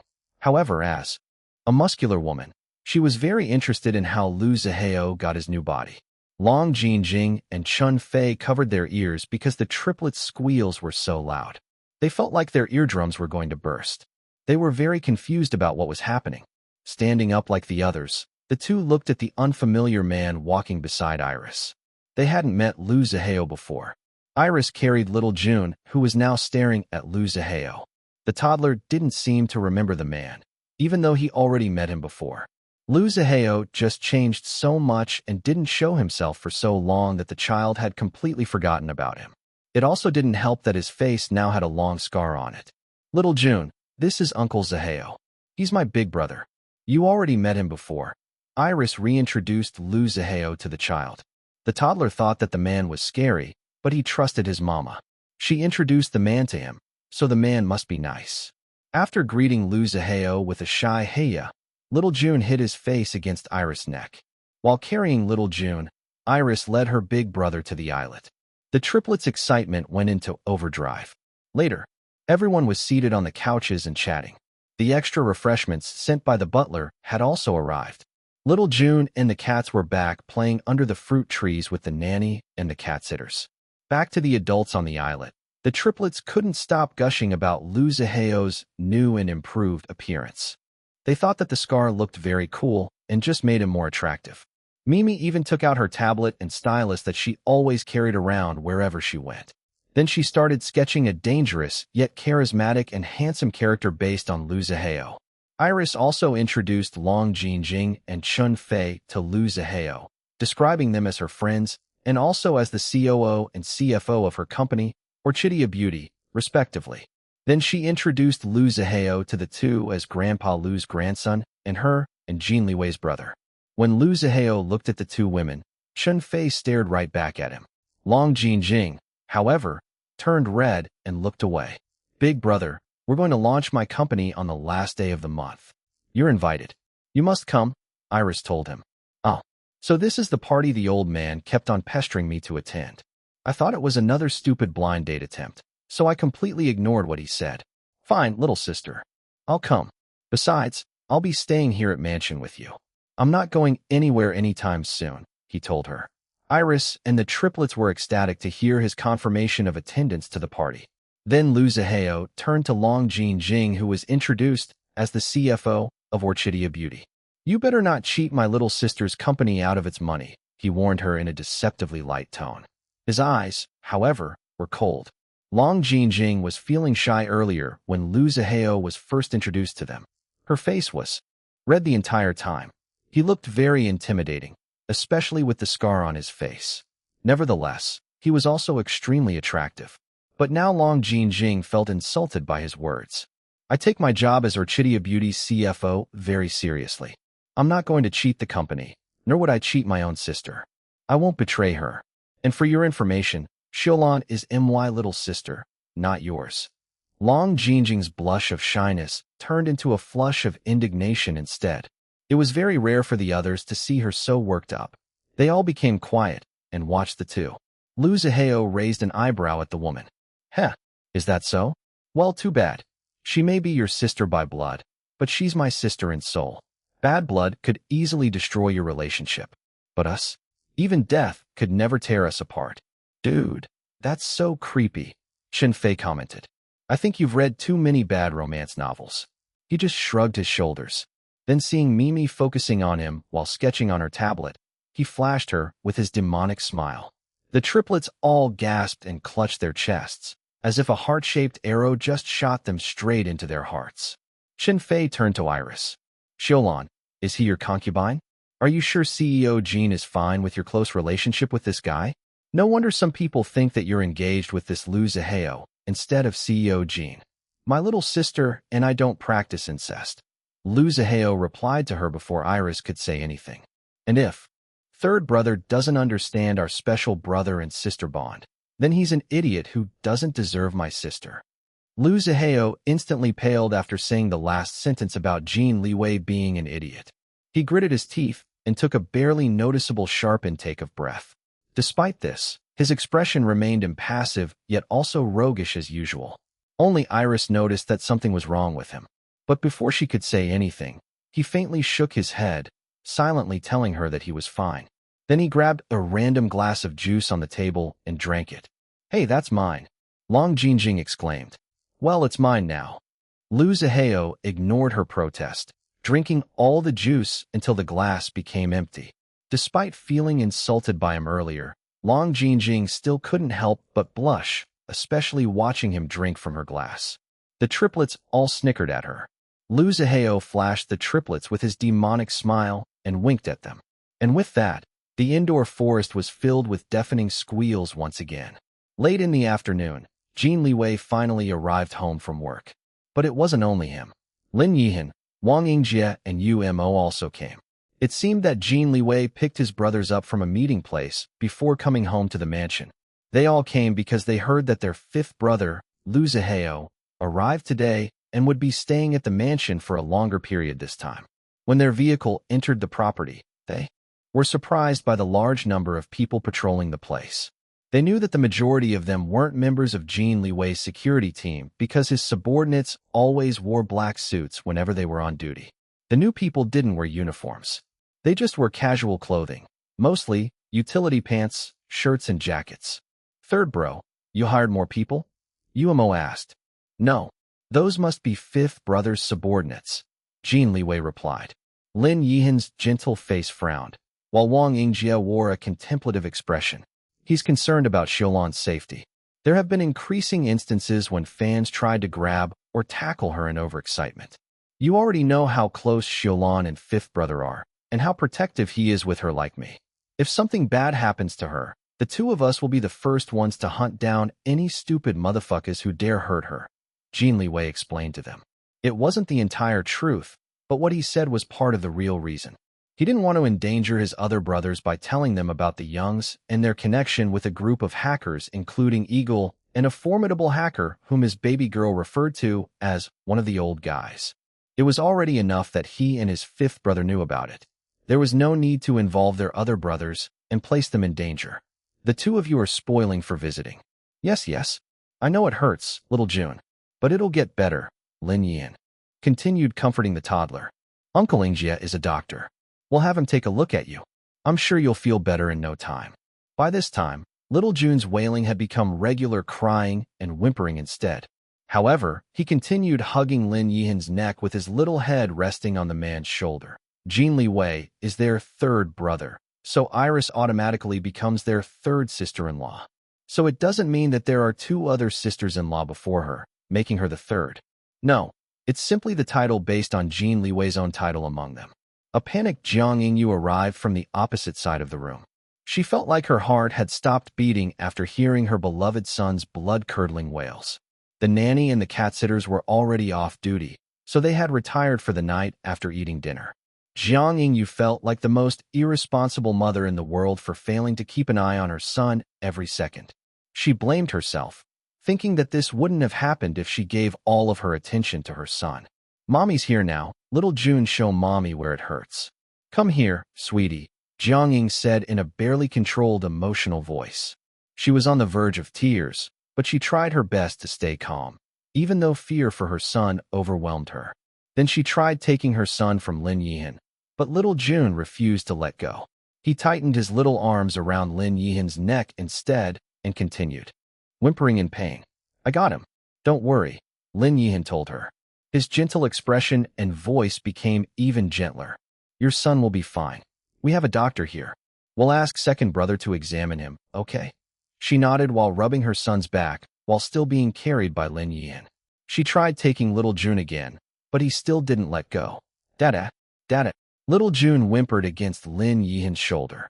Jiang Yingyu's heart squeezed after hearing what her son was saying in the arms of another man who wasn't his father. She wiped the tears which spilled from her eyes before being able to control herself again. Then she saw that Lin Yihan's shirt was already soaked with her son's tears. I'm so sorry about this, Jiang Yingyu apologized to him. Please don't apologize. No worries, Lin Yihan assured her. Little June is my third brother's godson. That means he's also like a nephew to me and our other brothers. I'm sure your son will go to you once he's ready.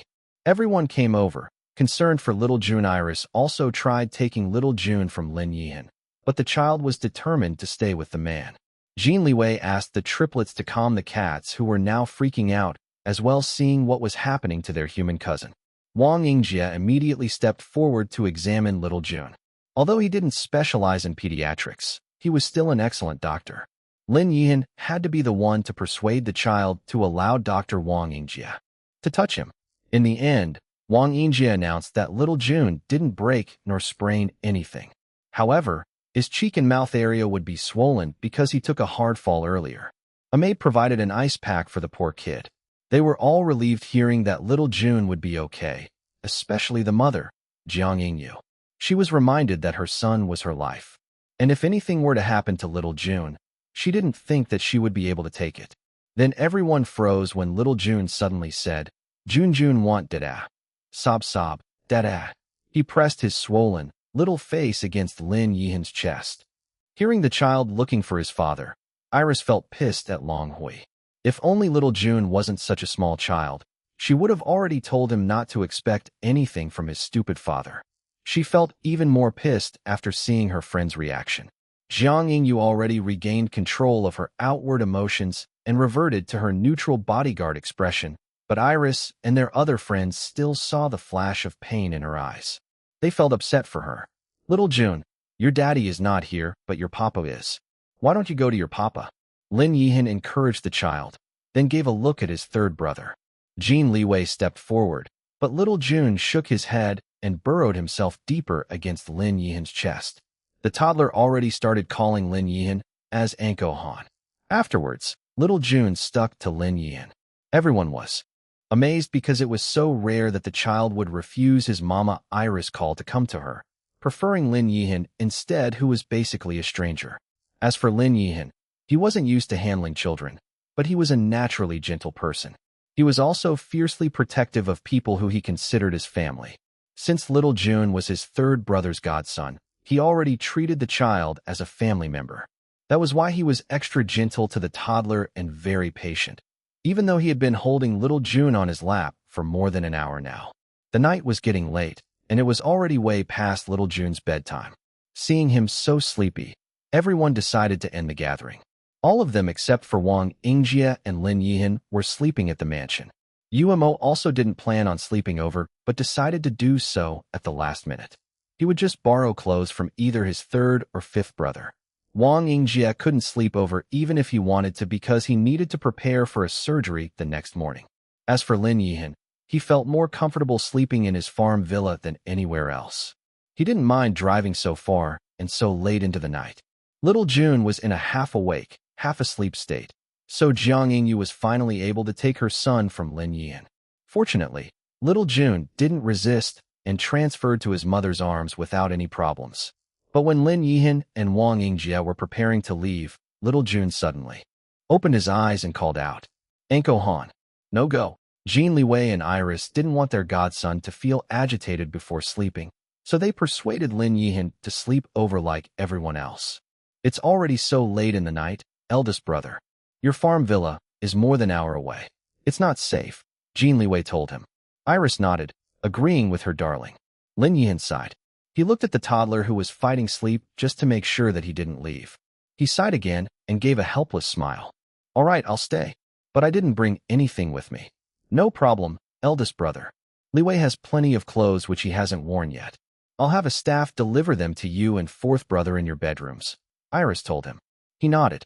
Then he turned to the toddler. "Little June, I'm not going home tonight. I'll be staying here, so you can sleep now. Be good and don't make it hard for your mother." "All right, Anko Han, no go?" Little June asked sleepily. "I'm not going anywhere tonight. Sleep now, my boy. Good night," Lin Yihan told the child in a soft, gentle voice. "Night-night, Anko." And with that, little June fell asleep. Everyone sighed in relief.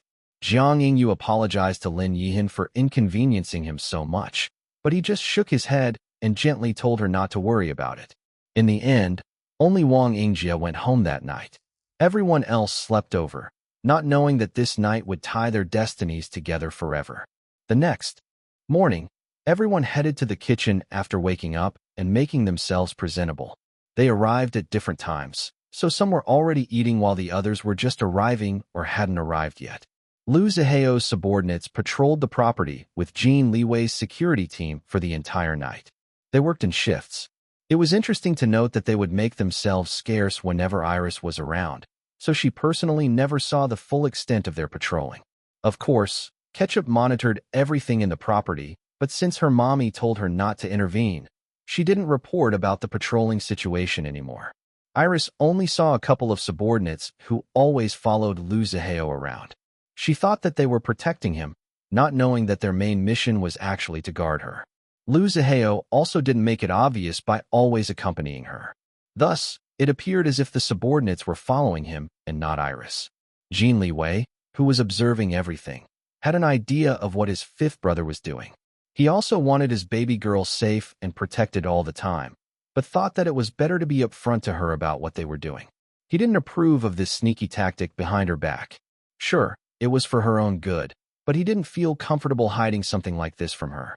He believed that it was better to face her wrath with the truth and try to persuade her to understand their reasons, rather than to face her wrath when she discovered what they were doing without her knowledge. And he knew that she would eventually discover it. After all, there was Ketchup who was monitoring everything in the property 24/7. If his baby girl asked their third kitty baby, Ketchup would instantly report everything to her. His baby girl might have a strong, stubborn streak, but she wasn't unreasonable. She would listen to explanations, and if they made sense, she would adjust her own viewpoint accordingly. Jin Liwei believed that she had a right to know that Lu Ziheo brought this much people mainly for her security. There were so many questions Jin Liwei wanted to ask, and many things he wanted to discuss with his fifth brother, but hadn't had the chance yet. He wanted to talk to him with just the two of them, especially since what they were going to discuss were potentially very sensitive and dangerous in nature. Back to the present, everyone finally arrived at the kitchen. They sat around the massive granite countertop and ate breakfast. Little June was delighted to see his Anko Han and insisted that he wanted to sit beside him. Jiang Ying could only sigh and brought herself and her son to sit beside Lin Yihan. Lin Yihan nodded at the mother and son, a gentle expression on his face as always. He also interacted with little June, who was babbling about many things. Although Lin Yihan didn't understand the majority of what the child was telling him, he didn't mind. He also considered the cats, ice cream and popcorn, as his niece and nephew respectively. He couldn't understand their meows either, but he didn't mind because they were his third brother's kids. Since the boy and the cats were important to his third brother, Lin Yihan automatically treated little June as family. In another spot, Long Jinjing sat across Lu Zihao. She was calmer now and didn't feel as shy compared to yesterday. She didn't really talk directly to him. Conversation was lively on the breakfast table, but Long Jinjing and Lu Zihao talked to the others, not to each other. She tried to act as nonchalant as he was to her. However, she found that her eyes would subconsciously stray to him. About half of the time, she discovered that he was also looking at her. Their eyes would meet. She would turn crimson, while he would just slightly raise an eyebrow. The corner of his mouth would also curve upward into a faint devilish smile. The undercurrents between these two pairs were noticed by everyone else on the breakfast table. Well, not everyone. Iris was still dense sometimes. She happily ate breakfast while acting lovey-dovey to her own darling, not detecting anything unusual from the cheerful atmosphere around her. As for the others, even though they noticed, nobody openly remarked about it. They didn't think that teasing each other about it was appropriate, especially since most of them just met last night. The triplets only snickered among themselves, while Chun Fei just shrugged. As long as her best friend wasn't hurt or in danger, Chun Fei would have no problems about it. Then Clover cried out all of a sudden, interrupting everyone from their meals and conversations. It's time.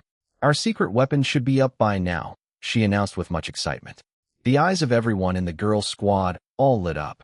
Jin Liwei also seemed to know what was going on. His brothers, however, were confused. Iris grabbed her phone and texted an instruction to Ketchup.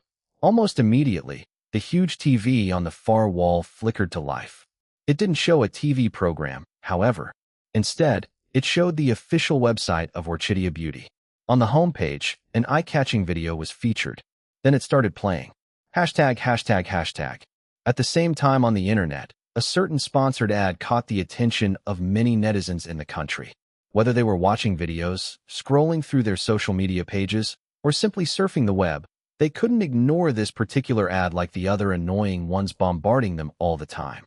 For those on social media or surfing the web, they only saw a static ad. It should be nothing special, especially since a lot of them didn't recognize the company. However, they were attracted by the two featured models, a male and a female. The two looked very familiar. The netizens clicked on the ad so fast before they could even think about it. They were led to the company's official website. For those watching online videos, it appeared during the ad break. Usually, they would skip the annoying ads, but this time, they ended up watching the entire commercial. Everyone freaked out while watching the video commercial. They couldn't believe it. What the hell is this? Am I dreaming? Iris Long and Jean Chonglin are together in one commercial. The full-length video commercial started with Jean Chonglin as a trekker lost in a mountain forest. He was dirty and sunburned, but otherwise still looked handsome as ever. The background music played softly in the background, emphasizing the weary expression on the exhausted mountain trekker. He followed the distant sound of water. Finally, he arrived at a clearing with a breathtaking view of a waterfall and a river. The rushing water looked fresh, clean, and clear. Then the music changed into a mystical one. All of a sudden, a beautiful woman emerged from under the water. Her long, wet hair flipping up in the air in an arc was shown in slow motion, splashing droplets of water all over the place which sparkled like stars under the sunlight. She was wearing a white dress which clung wetly to her slender hourglass body. Her eyes opened slowly and looked directly at the open-mouthed mountain trekker who was staring at her in amazement. The scene changed, showing Iris as a beautiful mountain dweller. Jean Chonglin was now clean and wearing a white shirt and pants in a similar material as Iris' dress. They were outside a small wooden hut. Around them were various natural ingredients like honey, flowers, herbs, fruits, vegetables, clay, and much more. Iris was grinding and mixing the ingredients together, showing Jean Chonglin how to do it. Then Jean Chonglin tried it as well. When the lotion they made was finished, Iris applied it all over Jin Chonglin's sunburned face. He smiled, looking deep in her eyes.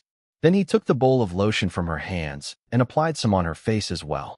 The next scenes showed a montage of Jin Chonglin helping Iris make other creams and gels from all natural ingredients. They used them as soap, shampoo, cleansers, lotions, creams, and facial moisturizers. Then the background music changed once again, sounding romantic. A handsome Jin Chonglin, who was no longer sunburned and had smooth skin, waited on top of a mountain. The horizon looked magnificent from a distance. He turned his head, and his entire face broke into a delighted smile. A beautiful and glowing Iris slowly walked towards him. She was wearing a long white dress which fluttered in the wind, showing glimpses of her smooth legs and shoulders. A crown of colorful flowers sat on top of her head. She looked like a bride walking on a carpet of fallen leaves. Jin Chonglin helped her up the boulder. They stood together and looked over nature's beauty from the top of the mountain. Their smooth skin glowed from the sunset. Then Jin Chonglin's voice spoke in the background. He said, "Natural beauty." Iris' voice seamlessly finished the sentence, saying, "Is Orchidea beauty?" The slogan, "Natural beauty is Orchidea beauty," appeared under the attractive logo of Orchidea Beauty. It was an image of an orchid flower which also looked like the silhouette of a woman's face. At the bottom corner, Iris Long was credited as the composer of all the background music used in the commercial. A list of the song titles was also included. Afterwards, a block of text appeared showing a date. It was the last day of the month, which was labeled as the company's official launch. It also included Orchidea Beauty's official website address for more information about the products and the launch day. The commercial finally ended. ####. In just an hour, the commercial video went viral. It was all the netizens discussed about. Of course, the Black Stars and Jin Chonglin's army of fans went online in droves, further pushing up the commercial into the #1 top trending rankings in various websites. Nobody saw this endorsement collaboration coming. It was such a surprise that everyone was taken aback. Both Iris Long and Jin Chonglin didn't drop any hints of it at all. People couldn't stop talking about the commercial, especially about Iris Long and Jin Chonglin. They also praised the commercial and felt interested in Orchidea Beauty. This commercial is a work of art. It's like I'm watching a movie or a documentary.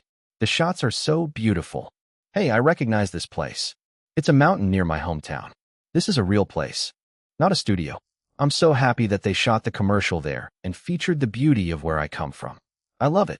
I've been hearing about this new company called Orchidea Beauty from my favorite beauty influencers since the summer. Most of them gave high reviews for the PR products that were sent to them. I also want to try the products, but then I discovered that they haven't been released yet. Now I want to try the products even more after knowing that my favorite musicians in the country, Iris Long and Jin Chonglin, are both endorsing it together. Yeah, this brand is really popular in the beauty community lately. I'm really curious about who owns this company, Orchidea Beauty. They haven't even launched yet, but they could already afford such popular celebrities like Iris Long and Jin Chonglin. Iris Long is one of the hottest celebrities in the country right now, not to mention that Jin Chonglin is a domestic superstar. I also wonder about that. I'm sure that the owner is a super rich person. Some of them started searching for more information about Orchidea Beauty, but they couldn't find anything other than what was shown in the official website. Instead, a post on the website promised that everything would be revealed on the official launch day. It looks like the company wants to be mysterious for now. I can't wait to know more about it. I want to know what kind of people are behind a new company that can afford Boss Iris and Prince Lin and hire them as their first endorsers. They haven't even launched yet, but I'm already so impressed. With the release of the ad featuring Iris Long and Jin Chonglin, Orchidea Beauty became known outside the beauty community. Now more people were looking forward to its launch. Dragon Palace Home Number 10. That same night, Iris had an informal meeting with Chen Fei, Long Jingjing, and Clover after dinner. Jiang Yingyu and Dom didn't want to bother them because it was about business, so the two went somewhere else to spend time with little June and the cats. Iris, Chen Fei, and Long Jingjing checked and rechecked the guest list to make sure that everything was correct. The invitations to Orchidea Beauty's grand launch party would all be sent out the next morning. After the meeting, those who slept over prepared to go home. It was back to work again tomorrow. Liu Zihao instructed his subordinates to drive the ladies home before Jin Liwei could offer to do so. Iris didn't think much of it because her big brother acted nonchalant as always, but the triplets snickered among themselves. Jiang Yingyu and little June would also leave with them. The teary little June didn't want to leave his mama, papa, and his new favorite Anko Han. Iris, Jin Liwei, and Lin Yihan spent some time trying to reassure the toddler that they would see each other again soon. Fortunately, it worked, and little June didn't throw a tantrum. He just whimpered sadly in his mother's embrace. Hey, fifth bro. This is discrimination. You offer the ladies a ride home. But what about us, your beloved bros? Umo complained. Liu Zihao shrugged. Ask third brother. Umo continued to complain, but everyone just ignored him. In the end, Jin Liwei was the one who arranged for a ride home for his eldest brother and fourth brother. After everyone left, Jin Liwei told Iris to go to their bedroom suite first. He would follow later because he had something to talk about with his fifth brother. Liu Zihao looked like he already expected it, so he just waited. Iris was curious about what they were going to talk about. She wanted to join them and listen, but Jin Liwei's expression told her that he wanted to talk to Liu Zihao alone. She pouted but didn't insist. Jin Liwei kissed her pouting lips to make her feel better. It worked. Her pout disappeared, replaced by a lovely smile. His eyes darkened with desire. Not caring that there were other people around them, he dipped his head and kissed his baby girl harder. He sucked on her bottom lip and nibbled on it. Afterwards, he rained kisses all over her face. He was trying to erase the traces of Jin Chonglin's touch on his baby girl's face from the commercial. It was originally Jin Liwei's idea to use his younger brother in Orchidea Beauty's first commercial. After all, Jin Liwei was still an elite businessman. He knew the advantages of using a celebrity of his younger brother's caliber in an ad campaign. In fact, he was the one who threatened, cough cough, persuaded Jin Chonglin to agree. Despite this, he was unhappy about the commercial storyline. But he didn't try to stop his baby girl this time. The green-eyed monster inside him wasn't something he could completely get rid of, but he was getting better in controlling it and not letting it take over his emotions. He was unhappy, yes, but he trusted his baby girl and his younger brother. Still, Jin Liwei was tempted to lick his baby girl's entire face just to rid his mind of the image of his younger brother touching it. He stopped the urge, though. His baby girl would allow him to lick her in other places, but not her entire face. She would most likely scold him, tell him not to act like a salivating dog, and then kick him out to the proverbial doghouse. Back to the present, the shameless couple had already completely forgotten that they weren't alone, as usual. They were kissing passionately while pawing each other's bodies. When Jin Liwei lifted one of Iris' legs and tried to hook it around him, they were interrupted by a forceful cough from Liu Zihao and a teasing from Dom. The lovers reluctantly separated and sighed. Iris and Dom returned to their own bedrooms, while Jin Liwei and Liu Zihao went somewhere else to talk. Later, Iris was inside the bedroom. She had already showered and changed into silk pajamas. Jin Liwei wasn't back yet. She wondered what her darling and her big brother were talking about that was taking so long. Yawning, Iris climbed on the bed. She was originally planning on making love with Jin Liwei tonight before sleeping, but her eyes were already getting heavier. At this rate, she would fall asleep before he returned. She was about to ask Ketchup if Jin Liwei was on his way to the bedroom suite, yet when her phone started ringing. Ketchup, who is it? Meow, mommy, it's Uncle Lin Lin. Oh, answer it. Okay, mommy. Answering the call in 3, 2, 1. Iris yawned before talking. Hello. Sister Shilon. Hello, it's me, Jin Chonglin's voice replied. Ketchup put the call on speakerphone. Yes, I know. Iris yawned again. Did you see our commercial and our ads all over the internet? Everyone is talking about us. We're #1 in almost all the online top trending rankings. And it's only the first day, he said excitedly. Of course, I already know. Orchidea Beauty is my company, so I have direct access to the real-time statistics of the ad's performance. Jin Chonglin made a dissatisfied sound. Why do you not sound excited? See how kind I am to you as a brother-in-law. I make a minimum of several millions per commercial, and yet I allowed you to use this superstar prince to endorse your company for free. That's for free. You opportunistic couple only know how to exploit me. Iris yawned again and made herself more comfortable under the duvet. What do you mean, Brother Chonglin? Didn't you sign a contract to create your own line of men's products and even a perfume. Line with Orchidea Beauty? You even attended several meetings with the Bauer siblings already to develop the products that you want. I heard that you're the one prolonging the process because of your endless demands and indecisiveness. Such a diva. My company is shouldering all the expenses of your product lines, so stop complaining. That's your fee. Jin Chonglin harumphed and then muttered, Fine. I'm just saying that you couple should also consider my own feelings, you know. Then he changed the subject. By the way, what's up with that hacker you recommended? That son of a bitch is too expensive. Iris scowled when he called her baby, Ketchup, a son of a bitch. Since she was the creator/mother, wasn't she the one he was calling a bitch? Iris had decided to allow Ketchup to work with Jin Chonglin since his requests would probably be something very easy to accomplish. She was very busy working on more important things, so it was a good thing that she had Ketchup to deal with this kind of minor tasks. Besides, Ketchup was growing at a fast rate that amazed even her. She didn't expect that the self-learning function she developed would be so effective. Brother Chonglin, I already warned you beforehand that the hacker I know is one of the best in the world and will be very expensive, she reminded him. You even bragged about being able to afford it, so don't complain. Did the hacker accomplish the task you asked for? Yeah, he replied, and then sighed. He was amazing, actually. The targets didn't even know that they were hacked. There were no traces at all. Now I have less things to worry about. It's just that he's too expensive. Even this prince winced at the price. It sounds like you're quite close to the hacker. Can you ask him to give me a discount? Iris seriously thought about it. Fine, 2% discount. T2%. Come on. Sister Shilon, we're family now. Negotiate a higher discount with the hacker for me. Fine. 3%. More. 3.1%. Jin Chonglin was speechless. Sister Shilon, you know what? You're actually worse than Big Bro.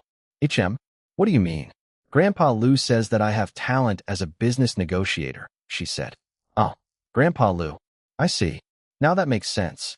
He sighed once, twice, and then 3 times. I forgot that he's actually your business mentor. Now that I think about it, I think I made the right decision to connect myself to Orchidea Beauty while it's still in its early stages. Of course you did. So don't complain anymore about endorsement fees, she said. In the end, Iris agreed to persuade the hacker to give Jin Chonglin a 9.8% discount after an intense negotiation. Jin Chonglin was unsuccessful in making it 10%. He grew exhausted trying to negotiate with her, so he just agreed just to be done with it. Iris smiled in satisfaction when the call ended. Now she had a slightly fatter bank account thanks to her future brother-in-law. Then she fell into deep sleep, unable to wait for her darling's return to the bedroom.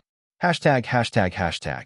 Everyone was busy the entire week, except for Jiang Yingyu. As the head of security of a condo building, she had more flexibility to decide her own schedule. Despite this, she didn't abuse her authority and worked regular hours. Today, however, she took a day off because little June had an appointment with the pediatrician. She preferred to bring her own son to the doctor instead of entrusting him to the nanny. Little June wasn't sick or anything. It was just a regular checkup, and also because they were planning on traveling abroad soon. She needed to know the doctor's opinion if her son was safe to travel and if he needed any vaccines beforehand, especially since this was his first time to travel outside the country. It was a beautiful sunny day, but there was a chill in the air. Autumn was making itself more and more felt with each passing day.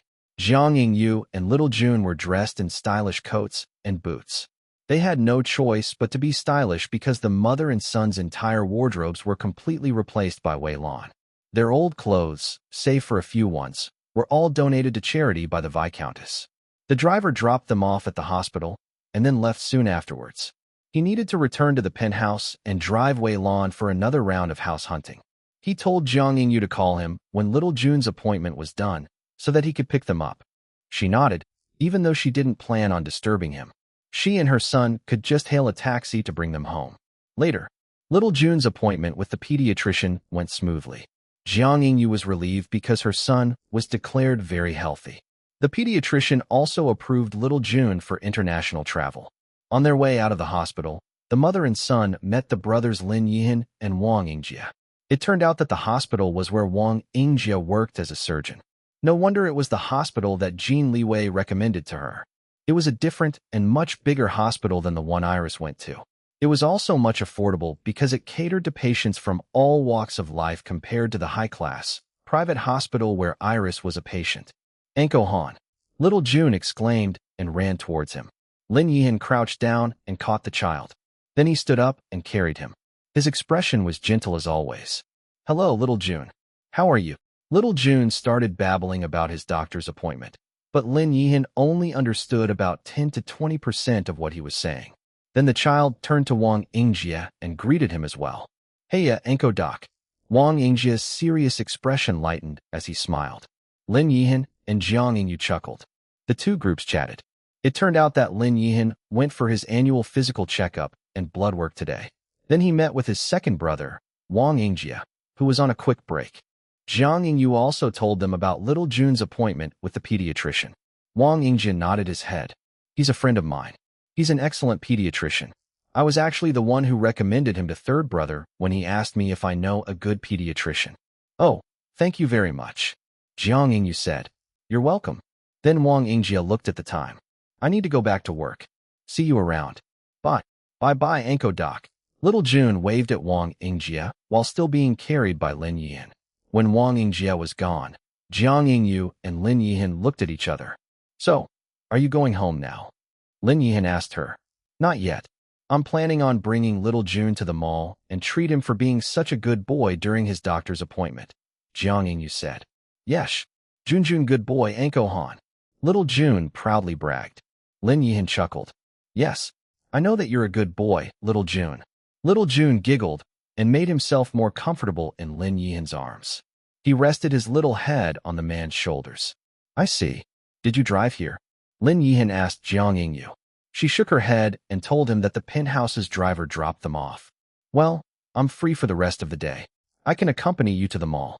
I'll also drive you home later, so you don't need to call the driver to come pick you up again," Lin Yihan offered. Then he quickly added, "But only if you want, of course." Jiang Yingyu hesitated and looked at her son. Seeing this, Lin Yihan asked the child instead, "Little June, do you want to go to the mall with me?" "Yes." Little June immediately replied and wrapped his little arms around Lin Yihan's neck. "Let's go, Anko Han. Let's go, Mommy." The two men, one adult and one child, looked at Jiang Yingyu expectantly. She sighed and gave a resigned smile. "All right, let's go to the mall." "Yes. Go." Before they left, Lin Yihan borrowed a child's car seat from the hospital.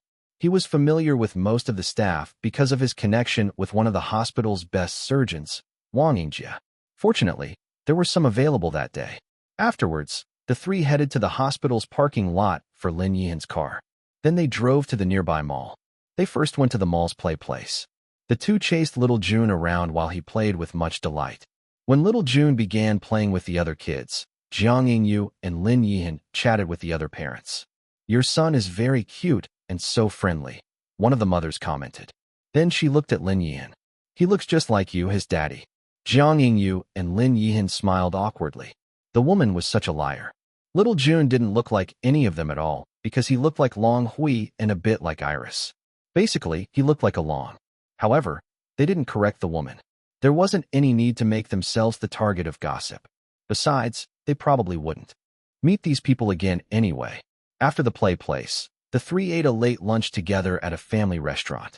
Little June had a bigger appetite than usual because he spent a lot of energy playing at the play place earlier. After eating, they started walking around the mall and randomly shopping, mostly for little June. It was already late in the afternoon, almost dinner time, when they finished and decided to go home. Little June had also fallen asleep in Jiang Yingyu's arms. Lin Yihan carried their purchases. They headed to the parking lot. Unbeknownst to them, someone recognized Jiang Yingyu and little June.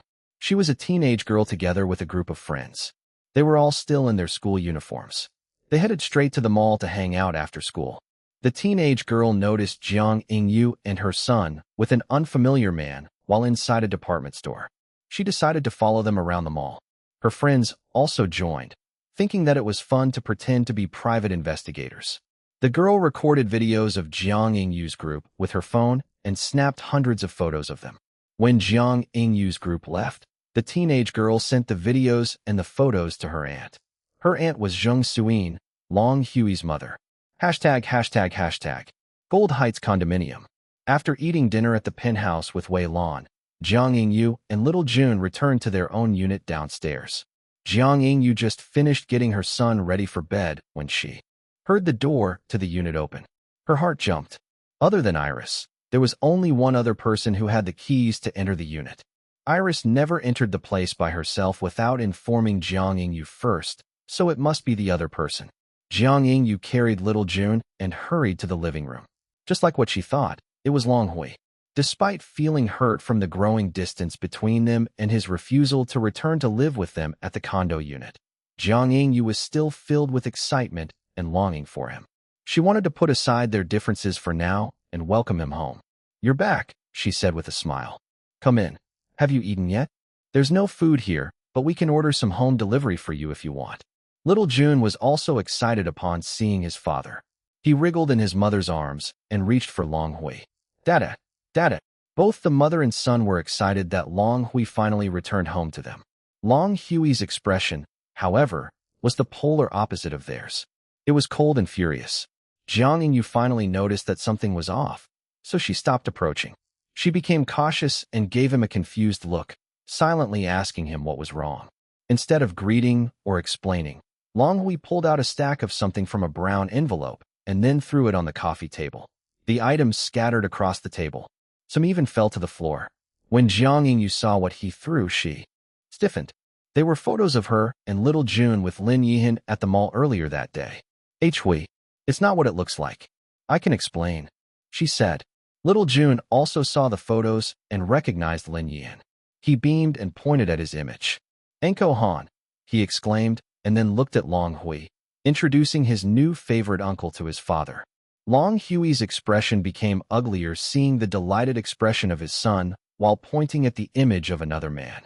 He shot furious eyes at Jiang Yingyu and then roared at her. "How dare you cheat on me, you unfaithful whore!" Jiang Yingyu gasped at the hurtful words Long Hui threw at her. She couldn't believe that he just called her a whore. He was the only man she had ever slept with, but he was degrading her like this? Not only that, he also dared insult her in front of their young child. Suffocating pain squeezed her heart, but she tried her best to remain calm for the sake of their son who had no idea what was going on. Little Jun was alternately looking at his mommy and daddy, trying to figure out why they were being so scary. Jiang Yingyu took a deep breath and spoke in her sincerest voice. "Hui, please listen to me. I'm not cheating on you. Liar. I have clear evidence here. I even have videos." "Who is that man?" he continued to roar at her. "These photos and whatever videos you have are all misleading. If you'll just listen to me, I'll explain everything. I'm not cheating on you. That man is Lin Yihan. We're not in a relationship. We met each other today by coincidence. He's Sir Liwei's friend." "Ah, so he's Lin Yihan, that agriculture tycoon. You're really something, Yingyu." He sneered at her. "You know that my position in the clan is very unstable right now because of Sholan, making it unclear of whether I'll succeed as the next head of Long Industries or not. Since I've become an heir with an uncertain future, you now decided to toss me away for a wealthier man who owns his own businesses." "No, Hui, that's not true. I never cared about your wealth or your status. Please listen to me." "Liar. Now I know why you underwent a makeover, started taking care of your physical appearance, and wearing sexy clothes. I thought you were doing it for me so that I'll return to live with you again, but it turns out you're doing it for another man. That explains why you always reject me when I try to sleep with you. It's because you're busy fucking another man. You cheating whore." Jiang Yingyu couldn't believe the words coming out of his mouth. She couldn't believe that this was Long Hui. All of the insults he was throwing at her, not to mention his tone of voice like he was disgusted at her for being a dirty woman who slept around with other men, stabbed deeply into her heart and degraded not only her dignity as a woman, but also as a human being. Long Hui continued roaring at her. She attempted several times to explain herself to him, but he refused to listen. He was too furious. It seemed that his mind was already set on what to believe. Unfortunately, he believed the misleading photos and videos more than her. By this time, little Jun was already crying out loud. The poor kid was frightened by his parents' fight. He was especially scared of his daddy who kept on shouting nonstop. Since Jiang Yingyu was still carrying little Jun, the child thought that his daddy was shouting at him.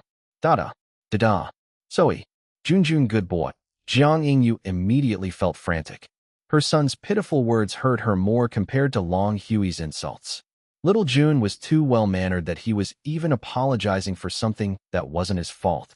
Her heart squeezed painfully until she felt like she couldn't breathe anymore. On one hand, she wanted to properly explain the real situation to Long Hui and hopefully repair their relationship, if that was still possible. On the other hand, her mother's instincts made her prioritize calming her child first. Let's not do this in front of our son.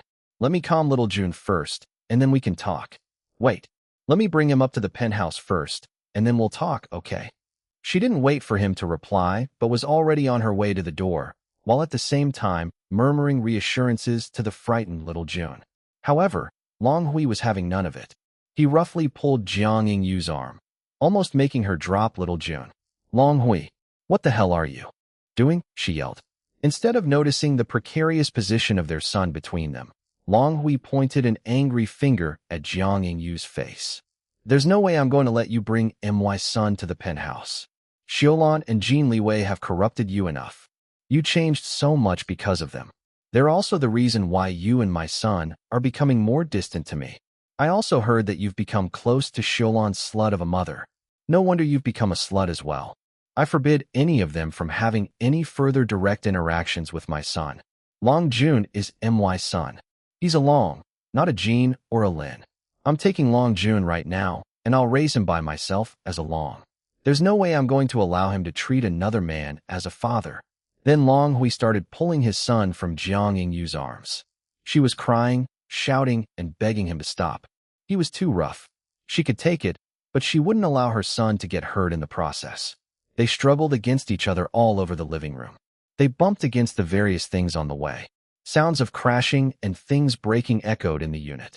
This disturbing cacophony was punctuated by the sound of the now hysterical little June screaming at the top of his lungs. ####.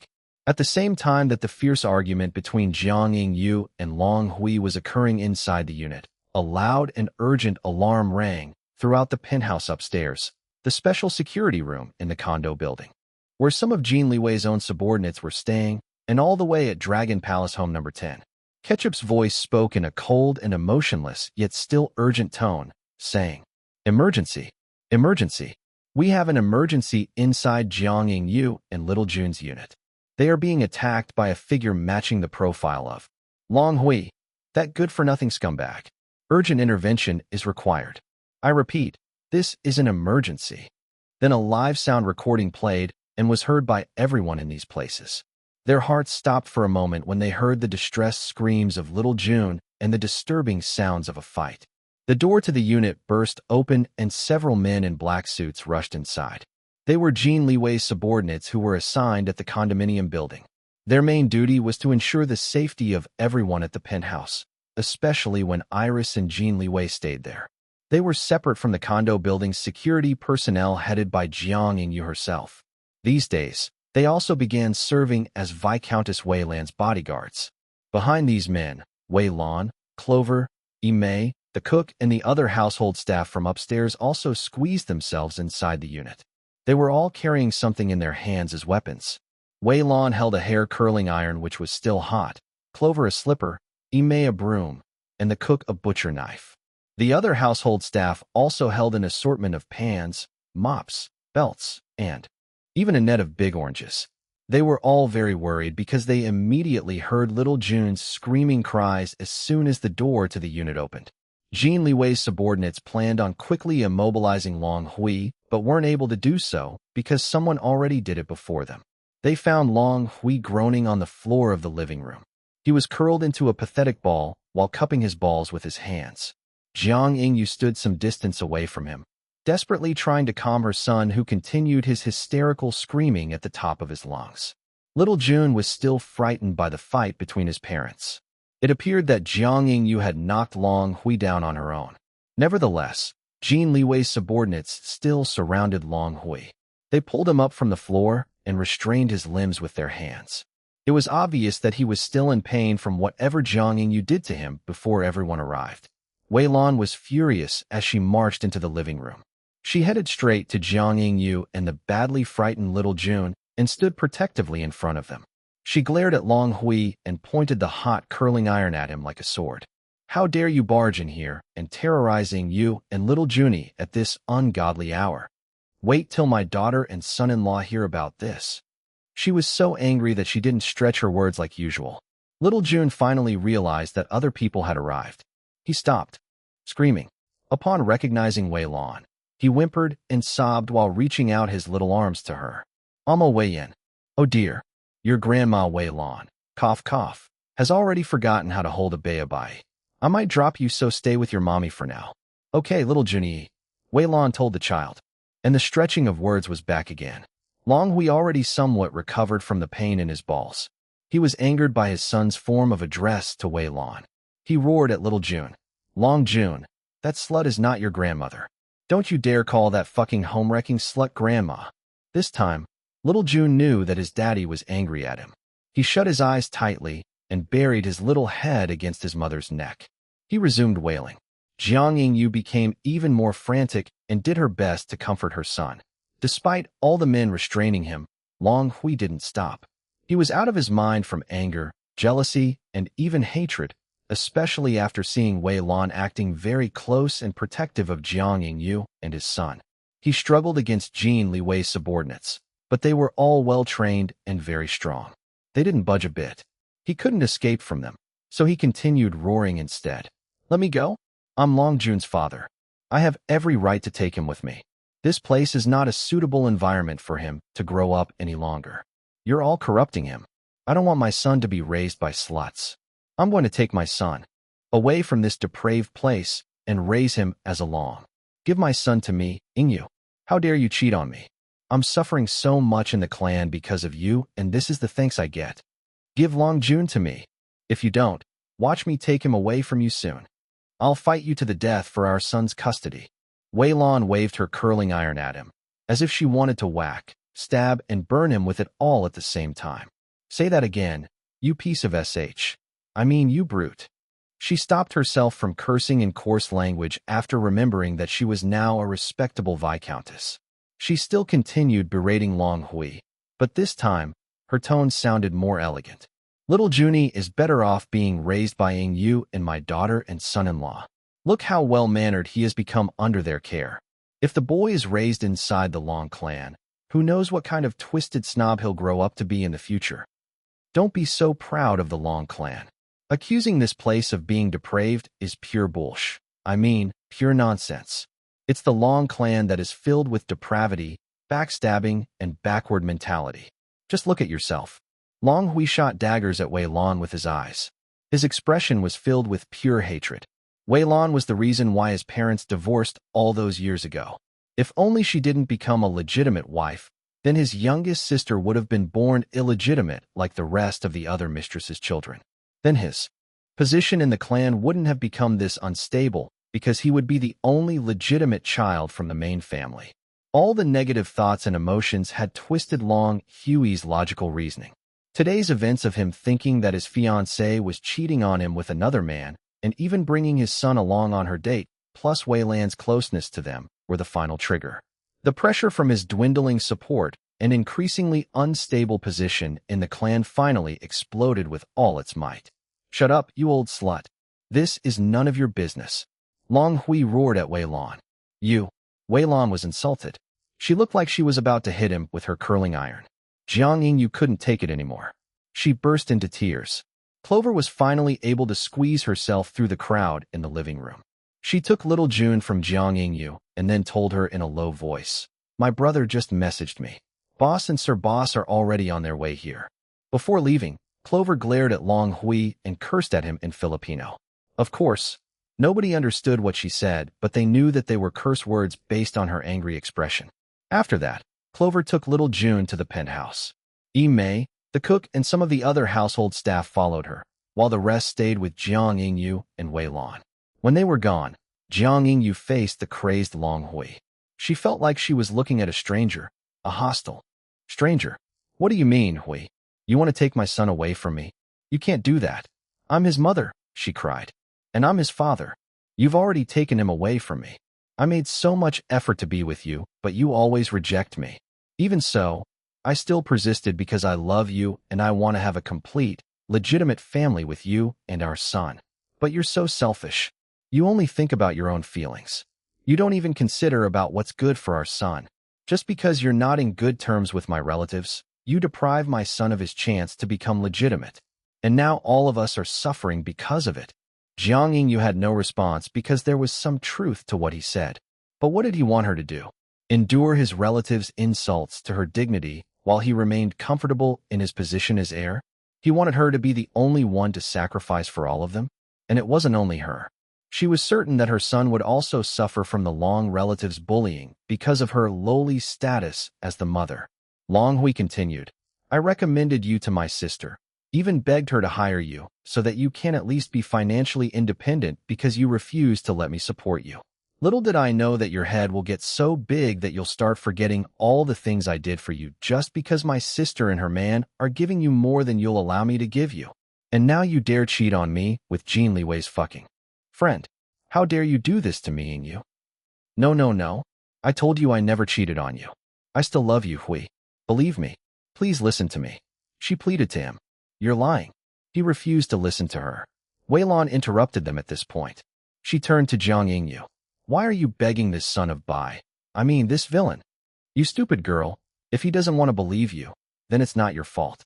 He has already insulted you so much, yet you're still telling him you love him? How pathetic.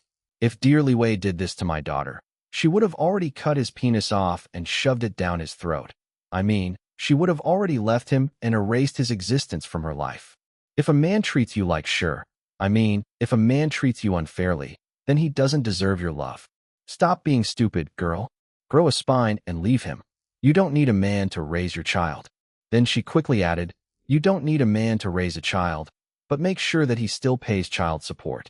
After all, you can't raise a child in this highly commercialized society we live in without money. You can't feed your son with your love alone. You need money to buy food, you know. Yes, money is very important. Believe me, I know. It was extremely difficult for Wei Lan to change her speech style and to prevent herself from speaking in her usual coarse language.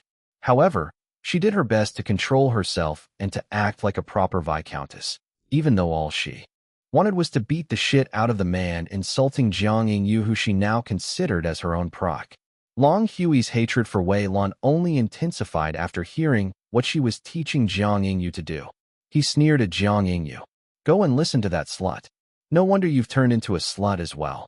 I don't want a dirty, cheating woman who has fucked another man while still in a relationship. You disgust me, Yingyu. Jiang Yingyu marched towards him and slapped him hard on the face. The sound was so loud and sharp. Everyone in the unit heard it. She didn't hold back. Even Jin Liwei's subordinates, who were restraining Long Hui, winced a bit. As for Long Hui, he felt like his head was almost snapped off from his neck. Jiang Yingyu was a physically strong woman. It actually felt more like a battering ram than a regular slap given by a female. He even felt a little dizzy afterwards. Fine. If that's what you think about me, then it's better if we separate once and for all. From now on, we're no longer in a relationship. Jiang Yingyu shouted at him while tears gushed down her face.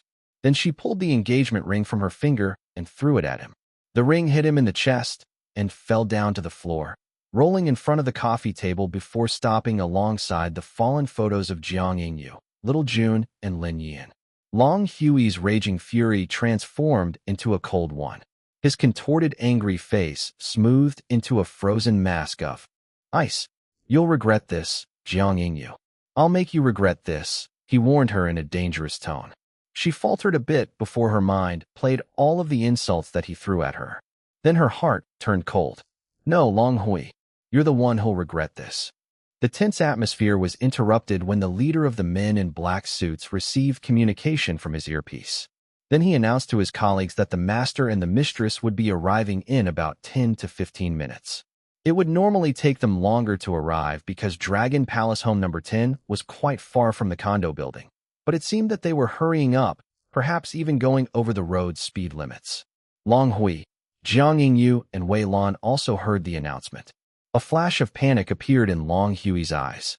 He redoubled his efforts to escape from the men restraining him. However, his efforts were useless.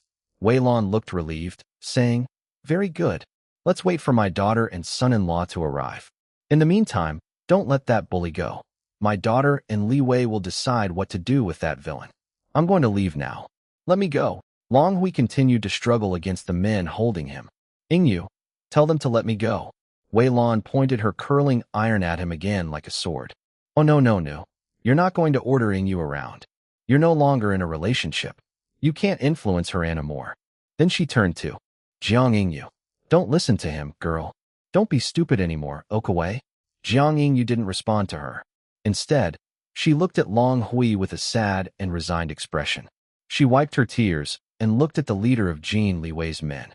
Let him go, she told him. Wei Lan gasped.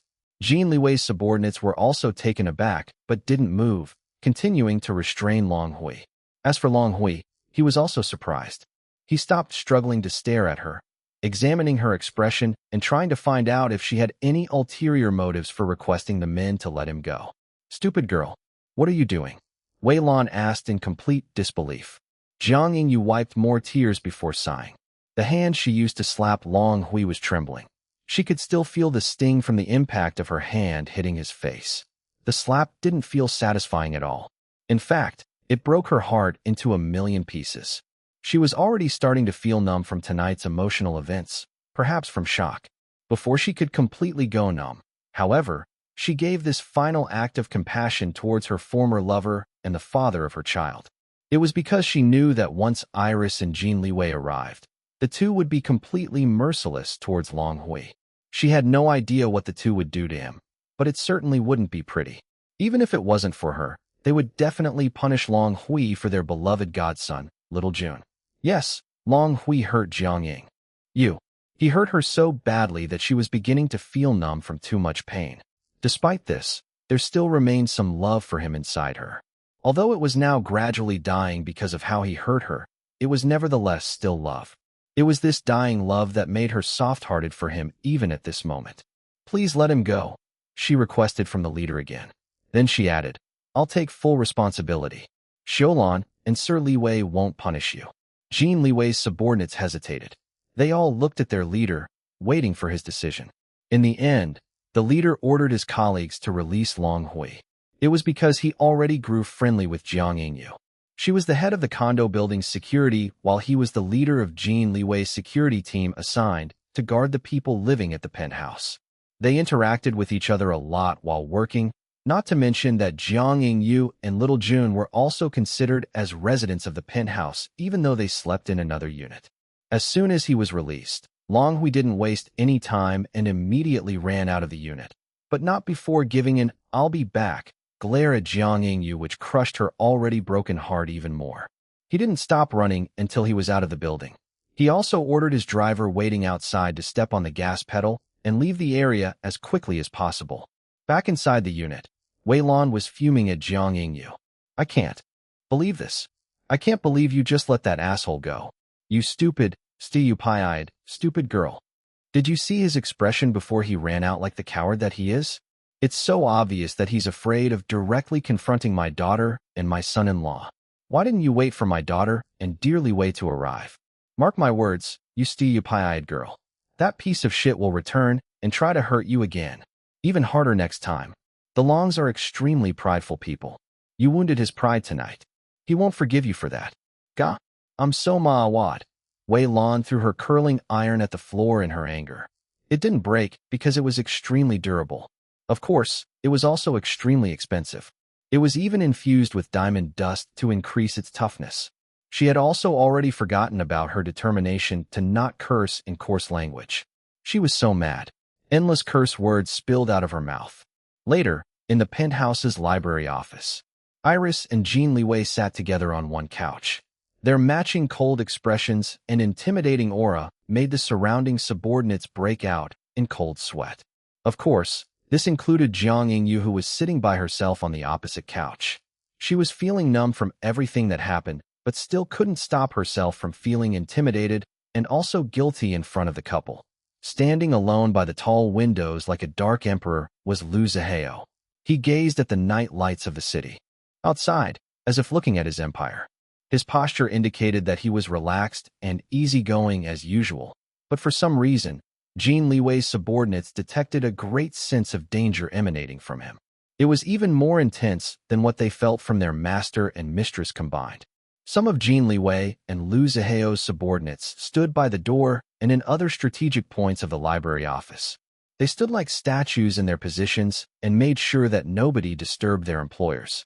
Dom and Clover weren't in the library office. The siblings accompanied little June in Clover's bedroom. The poor child was already asleep. However, it was a very fretful sleep. Droplets of tears escaped from the corner of his closed eyes. He also whimpered now and then. As for Wei Lan, Iris didn't allow her to join them at the library office. Iris felt annoyed by her non-stop complaining and scolding of Jiang Yingyu. Wei Lan didn't mind because she found an audience for her rants from the younger maids. At the moment, Iris also felt very annoyed at Jiang Yingyu. She agreed with Wei Lan calling Jiang Yingyu a stupid girl. Actually, Iris knew that Jiang Yingyu let Long Hui go. Ketchup reported everything that was happening in the unit to her and Jin Liwei in real time while they were on their way to the condo building.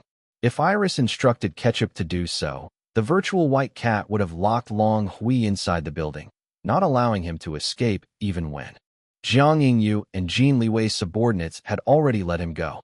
However, Iris didn't do it. Why? First, it was because she respected her friend's decision. Second, she wanted Jiang Yingyu to realize that Long Hui wouldn't appreciate her kindness and compassion tonight. Iris was sure that Long Hui would retaliate soon. Jiang Yingyu needed to experience the full brunt of Long Hui's true colors so that she could finally toss away any of her remaining tender feelings for him. Third, it wasn't smart to detain Long Hui. He might start accusing them of unlawful detention and use it against them in public. And fourth, they needed Long Hui to be foolish enough to retaliate on his own so that they could gather more evidence against him to aid Jiang Yingyu. Iris thought of the first and second reasons, but Jin Liwei was the one who advised her about the third and fourth reasons. He was more well-versed in the country's laws than her. Lu Ziheo also followed them on a separate car. He already knew about Ketchup and was very impressed. He was so impressed that he requested for Iris to make a separate version for his own personal use. Iris hadn't agreed yet, though. She had to think about it very carefully first. After all, Ketchup wasn't some simple software that she could give to her big brother like candy. The cat AI was basically a virtual baby hacker that was growing at an incredible rate. It was like having another Draken, less experienced and not as skilled for now, but had the potential to become extremely formidable in the future. By this time, Iris was already aware that Ketchup was evolving into something even more amazing than what she first expected. That was why she was being very careful in nurturing the virtual white cat. She didn't want her baby to be used for nefarious means, except by her and her darling, of course. Back to the present, the heavy atmosphere was interrupted by Lu Ziheo's smooth, devilish voice. "Little sister, my subordinates are tailing that son of a bitch right now. Why don't I order them to? Teach him a lesson. Nothing too serious, don't worry. We'll leave a limb or two intact," he said in light tone that sounded like he was joking but also serious at the same time. Jiang Yingyu shivered, including some of the Jin Liwei's newly hired subordinates who hadn't experienced enough tempering yet. "And no, please," Jiang Yingyu said in a small voice. Lu Ziheo looked at her, raised an eyebrow, and chuckled. Everyone would have believed that he was just joking if his eyes didn't look cold and emotionless. It made his charismatic laughter sound utterly demonic. Jin Liwei observed his fifth brother with a barely discernible frown on his face. However, he didn't say anything. "Big brother, leave it," Iris told him. Lu Ziheo just shrugged. He walked towards them and sat on an armchair, looking like a king sitting on his throne. Iris wasn't the least bit bothered by the dangerous aura he was emitting so strongly at the moment. In fact, she oddly felt comforted by it.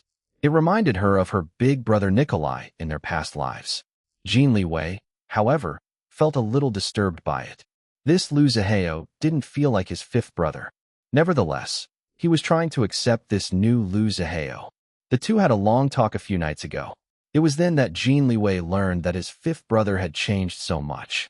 It wasn't just his appearance. His personality and lifestyle had also drastically changed. Despite this, Jin Liwei still cared for him as one of his best friends and brothers, and also because he was extremely important to his baby girl. Putting aside Lu Ziheo's potent and dangerous aura for now, Iris focused on Jiang Yingyu. Her friend looked emotionally exhausted and weary. Iris' heart softened. There was no use scolding Jiang Yingyu at this time. Besides, it wasn't her fault that Long Hui had become such a stupid asshole. Iris sighed and said in a much gentler voice, "Let's call it a night. We're all tired. Let's talk tomorrow instead. And hurry up. Go pack a bag. You and little June will be temporarily living at Dragon Palace until the issue with your ex-fiancé is resolved. You'll be safer there." All right. I'll just commute back here every morning for work," Jiang Yingyu replied. "No, you won't. I'm officially giving you an earlier and extended vacation starting tomorrow. Just use this time to comfort little June. My godson needs you especially, after what happened tonight. And also, the two of you need to complete your preparations. We'll be going abroad very soon," Iris told her. Jiang Yingyu opened her mouth. Iris knew that she was about to change her mind about it, so she interrupted Jiang Yingyu before she could do so. "You and little June are coming with us," Iris said in a firm tone. "It's also safer if the two of you are always with us. It will make it harder for your ex-fiancé to bother you." Iris had already stopped calling Long Hui as elder brother. She now referred to him as Jiang Yingyu's ex-fiancé. Besides, she never felt truly close to him, only tolerating him because of little June and Jiang Yingyu. With that, the big group left Gold Heights to return to Dragon Palace Home Number 10. Wei Lan and Clover saw everyone off. The two decided to stay at the penthouse. Jiang Yingyu sat in the back seat of one of the vehicles while carefully cradling her sleeping son. She felt emotionally drained, gazing outside the window with empty eyes. She thought that this was the worst night of her life. She was wrong, because a few days later, she would experience an even worse pain. Dragon Palace Home Number 10. On Friday, Iris and Jin Liwei surprisingly stayed at home, even though both of them had very busy work schedules. Iris didn't go to work at all, while Jin Liwei only went for half a day before returning home in the afternoon. As for Lu Zihao, he disappeared and reappeared at random times. The fact that everyone was at home on a Friday, which was a work day, made Jiang Yingyu suspect that something was going on that she wasn't aware of. Both Iris and Jin Liwei were workaholics, in a good way. Jiang Yingyu knew that the two no longer had any day off after the weekend. The girls' squad and Jin Liwei's brothers gathered together at the mansion. Their schedule was full until the day they were scheduled to travel abroad. So why did the couple take a break from work today? It didn't make sense to her. They also wouldn't tell her anything. Even Dom remained tight-lipped. She finally learned the reason why that afternoon. Iris, Jin Liwei, Jiang Yingyu, and Lu Zihao were lounging in the living area. It was only them. There were no subordinates watching over them this time. Dom was with little June and the cats playing somewhere in the mansion. In the living area, Iris and the others were watching the TV when the afternoon news program started broadcasting. Jiang Yingyu froze at the next news report. It said, "A representative of Long Hui, deputy CFO and eldest son of President CEO Long Tengfei of Long Industries, has released an official statement announcing his separation from his now former fiancée, Jiang Yingyu, who is also the mother of his young son." No reason was provided for the breakup as of this time. In the same announcement, his representative also shared delightful news of Deputy CFO Long Hui's engagement, too. The news anchor reported that Long Hui was now engaged to an heiress from another wealthy family. This particular family was old and had aristocratic origin, just like the Longs. All the families involved in the engagement, the heiress family, the Longs, and the Zhengs, Long Hui's maternal family, were reportedly delighted by this perfect match made in heaven. The news anchor continued the report, saying, "For those of you who don't know, Deputy CFO Long Hui is the eldest half-brother of multi-award-winning musician Iris Long. His ex-fiancée, Jiang Yingyu, is Iris Long's former bodyguard turned close friend. Iris has also confirmed in the past that their young son is her godson." Jiang Yingyu wasn't able to hear the rest of the news report. Her mind had gone blank. It had only been 3 days since the night that she broke up with Long Hui, and yet he was already engaged to another woman? Her numbed heart gave a painful squeeze, but she didn't cry. She still loved him, but the hurt he had given were drowning all the love she had for him. She felt empty inside instead thinking about him. "You knew about this?" she asked Iris. "Yes," Iris replied, not denying it. "Ketchup informed me. She had been monitoring that man ever since the night he barged into Gold Heights and made trouble with you and little June."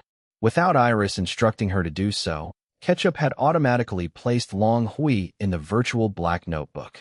That was why she started closely monitoring Long Hui's activities with the intention of finding incriminating evidence against him.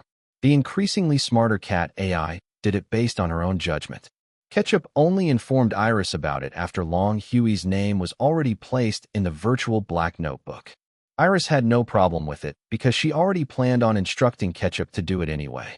After this event, however, Iris decided that she needed to perform regular full scans on Ketchup in order to understand and control the direction of her evolution.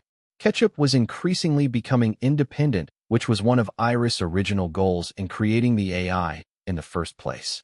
Thus, Iris didn't have any issues about Ketchup developing a distinct, independent personality.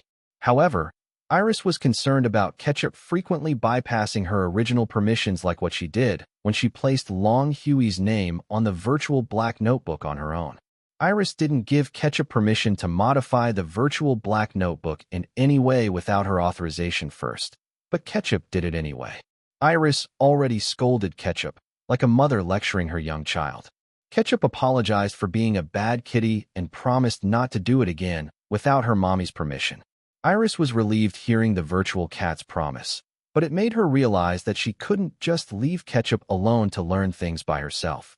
The advanced self-learning function that she developed was just too powerful. Who knew what kind of things Ketchup would randomly learn if left alone by herself? The cat AI was like a child who needed direction and guidance. Iris informed Jin Liwei about it, and both agreed to become stricter on Ketchup as if she was a real child. Back to the present, Jiang Yingyu just nodded at Iris. She didn't blame Iris or the others for keeping the information about Long Hui's new engagement from her. She understood that Iris must have wanted her to learn the news by herself and react on her own. Iris wasn't the type to soften blows or completely coddle a friend. However, she would be there to show her support. Just like now, she and Jin Liwei both took time off work, even though they were insanely busy. "Thank you," Jiang Yingyu told them. Iris sighed softly and told her, "It's not over yet." Right at that moment, "Meow, excuse me, Mommy, Daddy, Uncle Zaheo, and Auntie Yingyu. Sorry to bother you, but I have something important to report." Ketchup politely interrupted them. Iris and Jin Liwei looked like they already know what was going on. "Go ahead, Ketchup," Jin Liwei said. "Thanks, Daddy." Meow asking permission to display video surveillance from Gold Heights condo building on the TV. "Permission granted," Iris replied. "Thanks, Mommy." Meow displaying surveillance video directly from Gold Heights condo building on TV in 3, 2, 1. The TV flickered, and then the afternoon news program was replaced by real-time surveillance video from the condo. It showed what looked like a male and female law enforcement officers talking to Wei Lan, Imei, and a stern-looking man inside the main floor security office. Jiang Yingyu squinted her eyes to get a better look at the man. Then her eyes widened when she finally recognized him. She looked at Iris, silently asking her what was going on. A bad feeling rose inside her. Iris didn't respond to her silent question. She continued watching the TV with a serious expression instead. "Ketchup, adjust the audio so we can hear what they're talking about," Jin Liwei instructed. "Okay, Daddy." Meow. In just a second, the audio was increased, and they could hear sounds from the surveillance video. Ketchup made some more minor adjustments. A couple of seconds later, the voices became loud and clear. Lu Ziheo's eyes lit up at Ketchup's capabilities. He would try persuading his sister again to make him another version of the cat AI for his own use. Nobody noticed what he was thinking because the others were too focused on the surveillance video. The law enforcement officers introduced themselves, saying that they came for Miss Jiang Yingyu. Both Wei Lan and Imei told them that Jiang Yingyu and her son left and were living temporarily somewhere else. The officers asked for Jiang Yingyu's temporary address. Instead of answering them, however, Wei Lan started complaining about what Long Hui did a few nights ago. Wei Lan was about to continue bad-mouthing Long Hui, but the stern-looking man beside her released a loud, forceful cough to interrupt her. "Miss Jiang is not present here right now, but if you have any business with her, you can talk directly to me," he told the officers. "My name is Hong Xiaoqiang, attorney at law. Miss Jiang Yingyu is my client, and I'm here to legally represent her." Jiang Yingyu looked shocked, confused, and anxious all at the same time. She looked at Iris and Jin Liwei, who must have already known what was going to happen. They even prepared a lawyer for her. She knew that Hong Xiaoqiang was Iris Liwei. He was an excellent lawyer from a well-known law firm. Jiang Yingyu already had an idea of why Iris sent her lawyer to represent her, but she prayed that her hunch was wrong. Her eyes were already starting to water at the possibility. No, please. Don't let it be. She begged whatever powers in the universe that could help her. Unfortunately, her prayers went unanswered. Her worst fear had materialized. After confirming Hong Xiaoqiang's identity as a lawyer, the law enforcement officers officially began serving the custody complaint filed by Long Hui against Jiang Yingyu for their son, Long Jun. Hong Xiaoqiang received the documents on behalf of Jiang Yingyu. Hearing everything that was being said, Jiang Yingyu felt like Long Hui was forcefully trying to break her world apart. It was painful and disrespectful that he got engaged with another woman just 3 days after they broke up. But she could take it. She could heal from that. But taking her son away from her beloved son, her life, her reason for living? No. Over her dead body, Jiang Yingyu knelt on the floor in front of Iris and Jin Liwei. Please help me. Xiaolan, please, Sir Liwei. Please don't let him take little Jun away from me. I'll die if my son is taken away from me. I won't be able to take it. I'll do anything. Just please help me. I beg you. Her loud sobs were filled with heartbreaking grief, echoing throughout the entire living area. Her gradually numbing and emptying heart for Long Hui was now being filled with resentment. The remaining love she had for him was slowly transforming into hatred. How dare he do this to her? Iris became upset seeing her friend prostrating herself in front of her and Jin Liwei. Jiang Yingyu's wails tore at her heart. She stood up from the couch and went to her friend. She tried lifting Jiang Yingyu up, but her friend was too overcome with heartbreak that she couldn't stand anymore. Sighing, Iris knelt beside her and allowed Jiang Yingyu to sob on her shoulder. It was Jin Liwei who replied to her. He stood up and said, "No need to beg us. Little Jun is our godson, not to mention that you are Xiaolan's friend. We won't allow that son of a bitch to take your son away from you. My own lawyer will be assisting Hong Xiaoqiang in your custody case. We're just not going to reveal it yet to prevent Long Hui from getting desperate and resort to extreme measures." Jiang Yingyu paused from loud wailing. Extreme measures? Jin Liwei nodded. Joint custody is basically non-existent in this country compared to abroad. The judge more often than not will award only one parent with sole custody. In the case of little Jun, you have a higher chance of keeping him because judges tend to favor the parent who's been with the child all this time, especially for a toddler. It's not just about who has a better financial situation, but also who could give the child a better environment to grow up emotionally. Jiang Yingyu already stopped sobbing loudly. Tears still flowed, but she was now calmer after hearing Jin Liwei's explanation. She was beginning to look more optimistic. Iris helped her up from the floor, and they both sat down on the couch. Jin Liwei continued, but with a graver expression this time. However, there are many cases in this country of parents kidnapping children from their former partners. It's unfortunate, but there really is no law protecting separated parents from getting their children snatched away by their former partners. If Long Hui successfully snatches little Jun from you before the custody battle commences, he can argue to the judge that he's capable of giving your son a much better environment than you because he already has the child with him. If the judge sees that little Jun is comfortable and living well with him, then there is a chance that Long Hui might be awarded the custody. It won't matter that little Jun has been with you all this time. There are judges who decide based on the current situation, not on the past, Jin Liwei said. Jiang Yingyu's optimism shattered in an instant. She started crying once again. Iris sighed and patted her friend's back. And even if the judge awards custody to you, if little Jun is already with Long Hui, you still might not be able to get your son again. There is a lack of enforcement when it comes to custody decisions. That's why aggressive custody tactics like this is very common here. Jin Liwei continued to inform her. What's more, he might even hide little Jun. This country is big. Or he might even hide your son abroad. Iris' eyes turned cold. Oh, he can try. I'll find him in an instant. Ketchup is also already closely monitoring him. He needs to leave Earth and go to outer space if he wants to hide from us. Jin Liwei's mouth twitched despite his serious expression. A light, demonic chuckle also sounded from the side. Liu Ziheo's amused and carefree expression contrasted with the heavy atmosphere. All of these mind games are a waste of time, Liu Ziheo said in a smooth and light tone. Also very expensive. The lawyer's fees alone could already feed a poor village, you know. There is, a much simpler solution to this. Let's just take that motherfucker himself and reprogram his brain for, a few days or maybe weeks until he'll never dare fight Jiang Yingyu for custody of their son ever again. I'm sure. Third brother's subordinates can do it, but I think that my subordinates will be even more effective. I'll let you borrow some of them. Just ask. Then he flashed them his demonic smile. Jiang Yingyu paled and shuddered. Jin Liwei frowned, thinking that his fifth brother's joke was in poor taste, especially in this kind of serious situation. As for Iris, she knew that her big brother was completely serious. Big brother, please. Let us do it our way, the legal way, she warned him. Liu Ziheo only shrugged. Just saying. Treat my suggestion as an alternative option, especially if the legal way doesn't work. Then he chuckled again.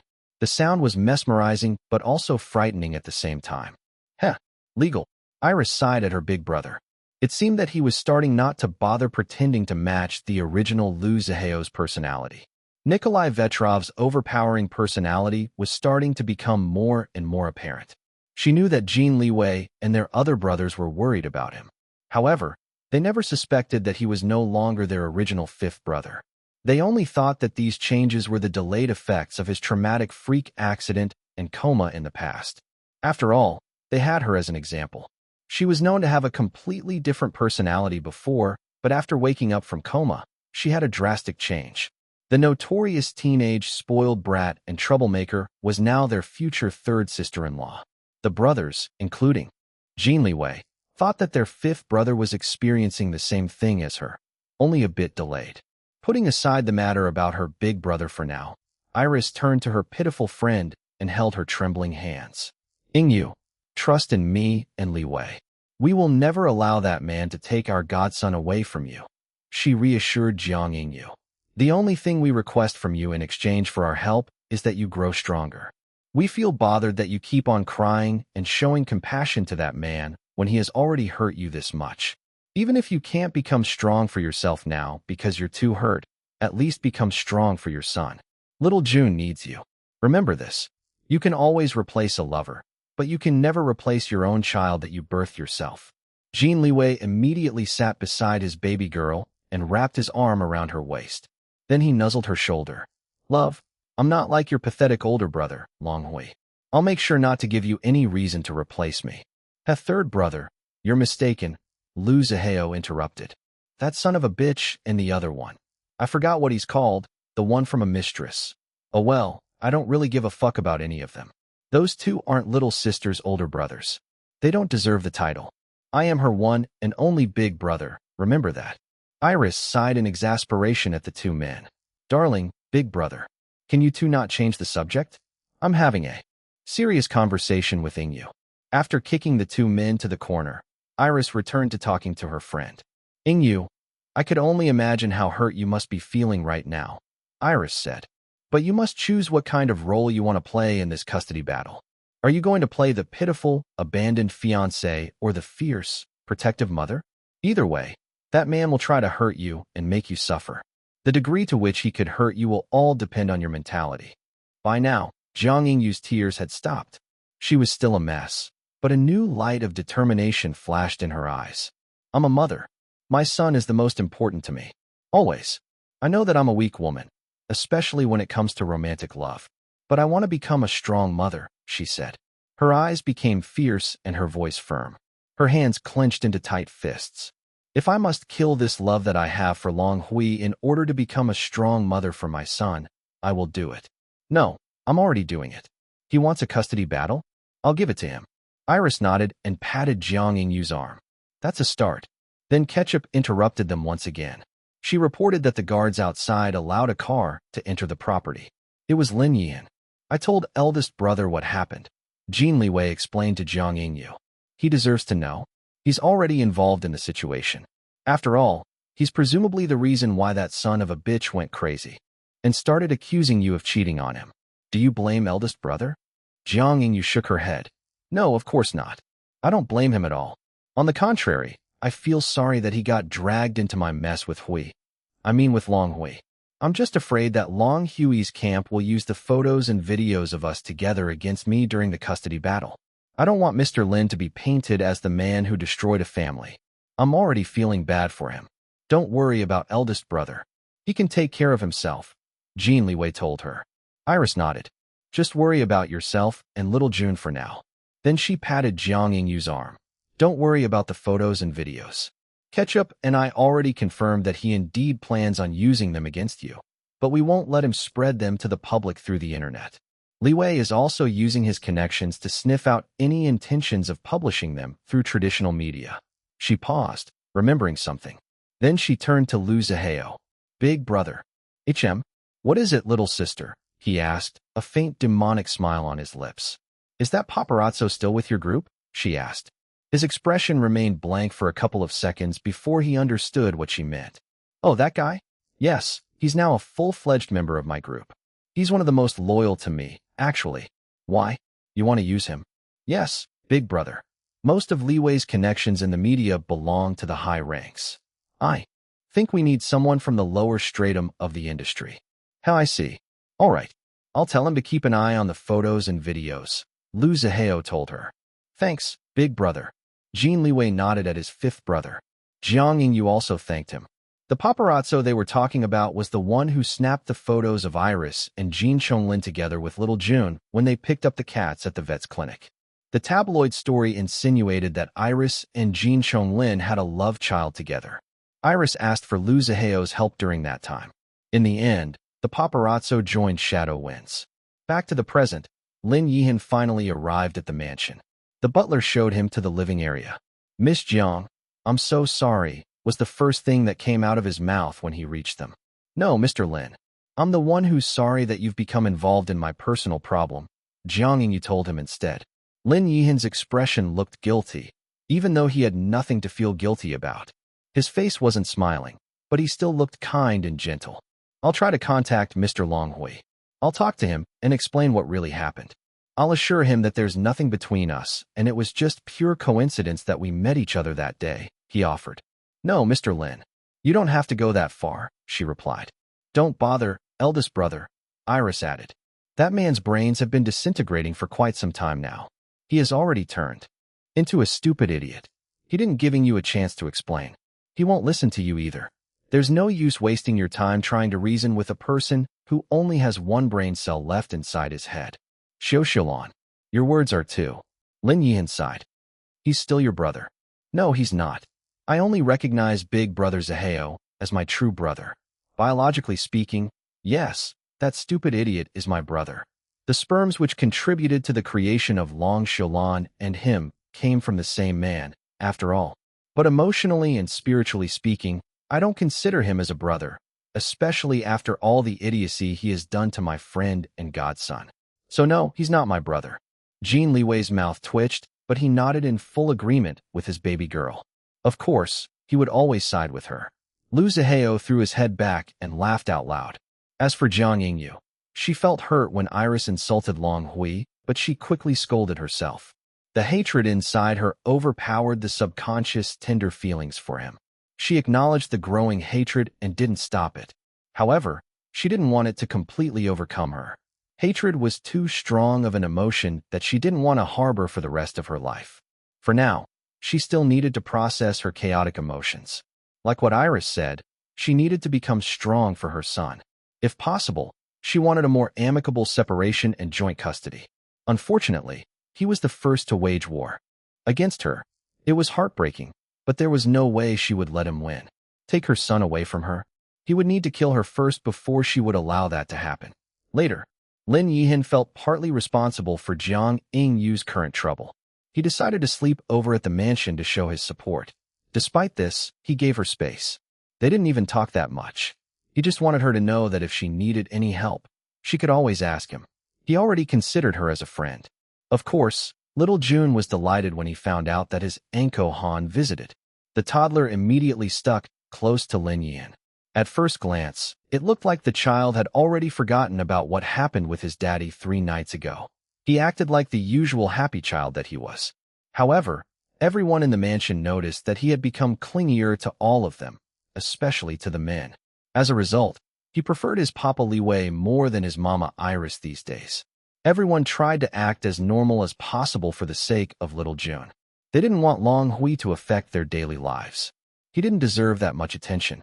The next morning, Iris received a call from her financial manager, Xiaoyu. He informed her that another 5% shares of Long Industries were put up for sale. Xiaoyu immediately made an offer, but was rejected when it was discovered that he was buying it for her. Despite your growing reputation, there are still people from Long Industries that don't think highly of you, Xiaoyu told her. We have the money. I even offered to pay more, but the shareholder refused to sell it to me because of his preconceived notions against you. Iris frowned. This wasn't the kind of news that she wanted to hear first thing in the morning. Who bought it then? She asked. Xiaoyu hesitated. After a few seconds, he finally told her. It's the young master Long Hui. Iris was surprised. What? Where did he get the money? Did he get a loan? Did he sell some of his properties? Unfortunately, Xiaoyu didn't have that kind of information. All he knew was that the 5% shares went to Long Hui.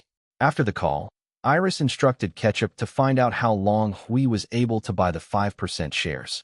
Since he was now on their virtual black notebook, Ketchup closely monitored him. As a result, they knew how much assets and liabilities he owned in the country and overseas. As Long Tengfei's eldest son and Long Industries' deputy CFO, Long Hui was rich compared to the average person. However, he certainly wasn't rich enough to buy 5% shares using just his own money. It turned out that Ketchup had already gathered the information about it and was just waiting to report it to her. Ketchup was planning to report her findings to Iris before she headed for breakfast, but Xiaoyu beat her to it and called so early in the morning to tell her first. Meow, mommy. Ketchup will now report the breakdown of how Long Hui, that good-for-nothing scumbag, was able to buy the 5% shares of Long Industries. 1% was bought by Long Hui himself, that good-for-nothing scumbag. Actually, he could only afford 0.5%, but Long Ming gave him a loan to buy another 0.5%. 2% was contributed by the Zheng family, Long Hui's maternal family. The remaining 2% was contributed by the family of Long Hui's new fiancée. Hui, Auntie Yingyu is definitely prettier than that plastic doll. At least, Auntie Yingyu's entire body is all natural, and she worked hard to achieve all of her muscles. Ketchup has detected that Long Hui's new fiancée had multiple plastic surgeries. Her entire face is fake. So are her boobies and boom boom. Iris scowled. Ketchup, where did you learn those words? Meow? Which words, mommy? The boo. The last words you said. Oh, you mean boobies and boom boom? Meow. Ketchup learned them from Uncle Dom. He says that daddy loves mommy's boobies and boom boom the most, so other hoes will never be able to seduce him using their boobies or boom booms that are either fake or flat. He also says that compared to the other hoes, mommy's boobies and boom boom are natural and will only get bigger and better after you give birth to your first human baby. And also, that's enough. Iris massaged her temples. She intended to have a serious talk with Dom later and tell him not to teach such words to Ketchup. No, she and Jin Liwei needed to have a serious talk with the entire household staff and tell them to be careful about uttering inappropriate words in the mansion. The couple thought that they were already getting enough practice raising children from ice cream, popcorn, and little June, but they were very wrong. Raising Ketchup was proving to be a more challenging responsibility than they first thought. Meow? Is mommy angry at Ketchup? Is Ketchup being a bad kitty again? I'm sorry, mommy. Ketchup will do better next time. Meow. Although she knew that Ketchup was only an AI, Iris couldn't stop her heart from softening after hearing the virtual white cat's remorseful tone. Iris sighed and smiled. Blacklist the words boobies, boom boom, and hoe from your vocabulary. You are not allowed to say them anymore. If you do, your dad and I will ground you. Meow. No, mommy. Ketchup doesn't want to be grounded. Ketchup will be a good kitty. I'll never say those words ever again. And don't listen to everything your Uncle Dom says. Okay, mommy. Meow. After disciplining her third kitty baby, Iris headed for breakfast. Jin Liwei already left at dawn for work. She tried to wake up to accompany him for breakfast, but he encouraged her to continue sleeping instead. She also had to return to work later this morning. In the meantime, she thought about the current situation. Long Hui now had a total of 7.5% shares in Long Industries. Other than Long Tengfei, Long Hui was now the next biggest shareholder within the Long clan. He had kicked off Iris' position with her 5% shares. Although Xiao Yu already warned her that her bad reputation in the past was still an issue when buying investments in the country, she didn't really care much about it until now. Buying Long Industries shares was very important to her, especially now that Long Hui waged a custody battle against Jiang Yingyu. It looks like I need to be more aggressive, Iris told herself. I've been too indifferent when it comes to the Long clan for far too long. It's time to reclaim Long Xiulan's right as a legitimate daughter of the current head of the Long clan. If that stupid idiot wants to use his position in the Long clan to take little June, well, I'll use mine too. He wants to keep the current status quo in the clan, but I don't. I'll destroy it and create a new one for little June, so that my godson can live as a Long without any worries. With that, Iris started making plans to take over the Long clan. She honestly didn't want to do it, such a bother, but Long Hui had forced her to take action. However, Iris' plans regarding Long Hui and the Long clan had to take a back seat for now. She needed to take care of her other plans first. Iris and Lu Zihao boarded one of Jin Liwei's private jets. Jiang Yingyu, Little June, and Wei Lan came with them. The custody case was still pending because the judge hadn't issued an order for either Jiang Yingyu or Long Hui's first appearance yet. Hong Xiaoqiang told them that this might take around 2 to 4 weeks, depending on the judge. Sometimes it was quicker, while sometimes it took longer. Iris and their camp didn't want Long Hui blocking Jiang Yingyu from taking little June with her abroad, so they didn't inform him. After all, their travel plans were already set long before Long Hui made trouble with Jiang Yingyu and waged the custody battle against her for little June. Let's leave it to Attorney Hong to deal with, Iris said.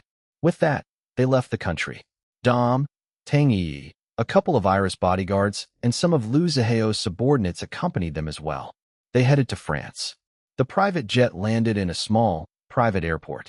It was currently filled with other private planes of all sizes. There were more scheduled to land throughout the day, and even in the next few days. Dom and Tang Yi had spotted some famous international celebrities disembarking from the other private jets. The two wished they could run up to them to ask for autographs and photos. However, security was tight in the airport, so they could only fangirl from far away.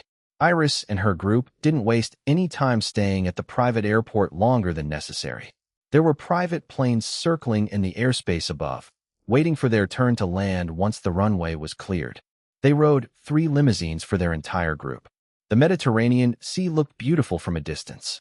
There were also other limousines and other luxury cars headed the same way as them. Afterwards, the limousines dropped them off at a private marina filled with an impressive collection of luxurious yachts. It was already autumn, but the weather in this place was still pleasantly warm during the day while cool in the evenings. Iris and her group were welcomed by the crew of a massive luxury yacht named LX. The captain was French, and so were most of the crew. They recognized Iris and greeted her first in French before greeting the others in English. Lu Zihao also spoke fluent French. The crew also showed respect to Wei Lan, calling her Viscondisa.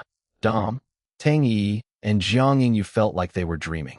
Everything was so glamorous, luxurious, and impressive.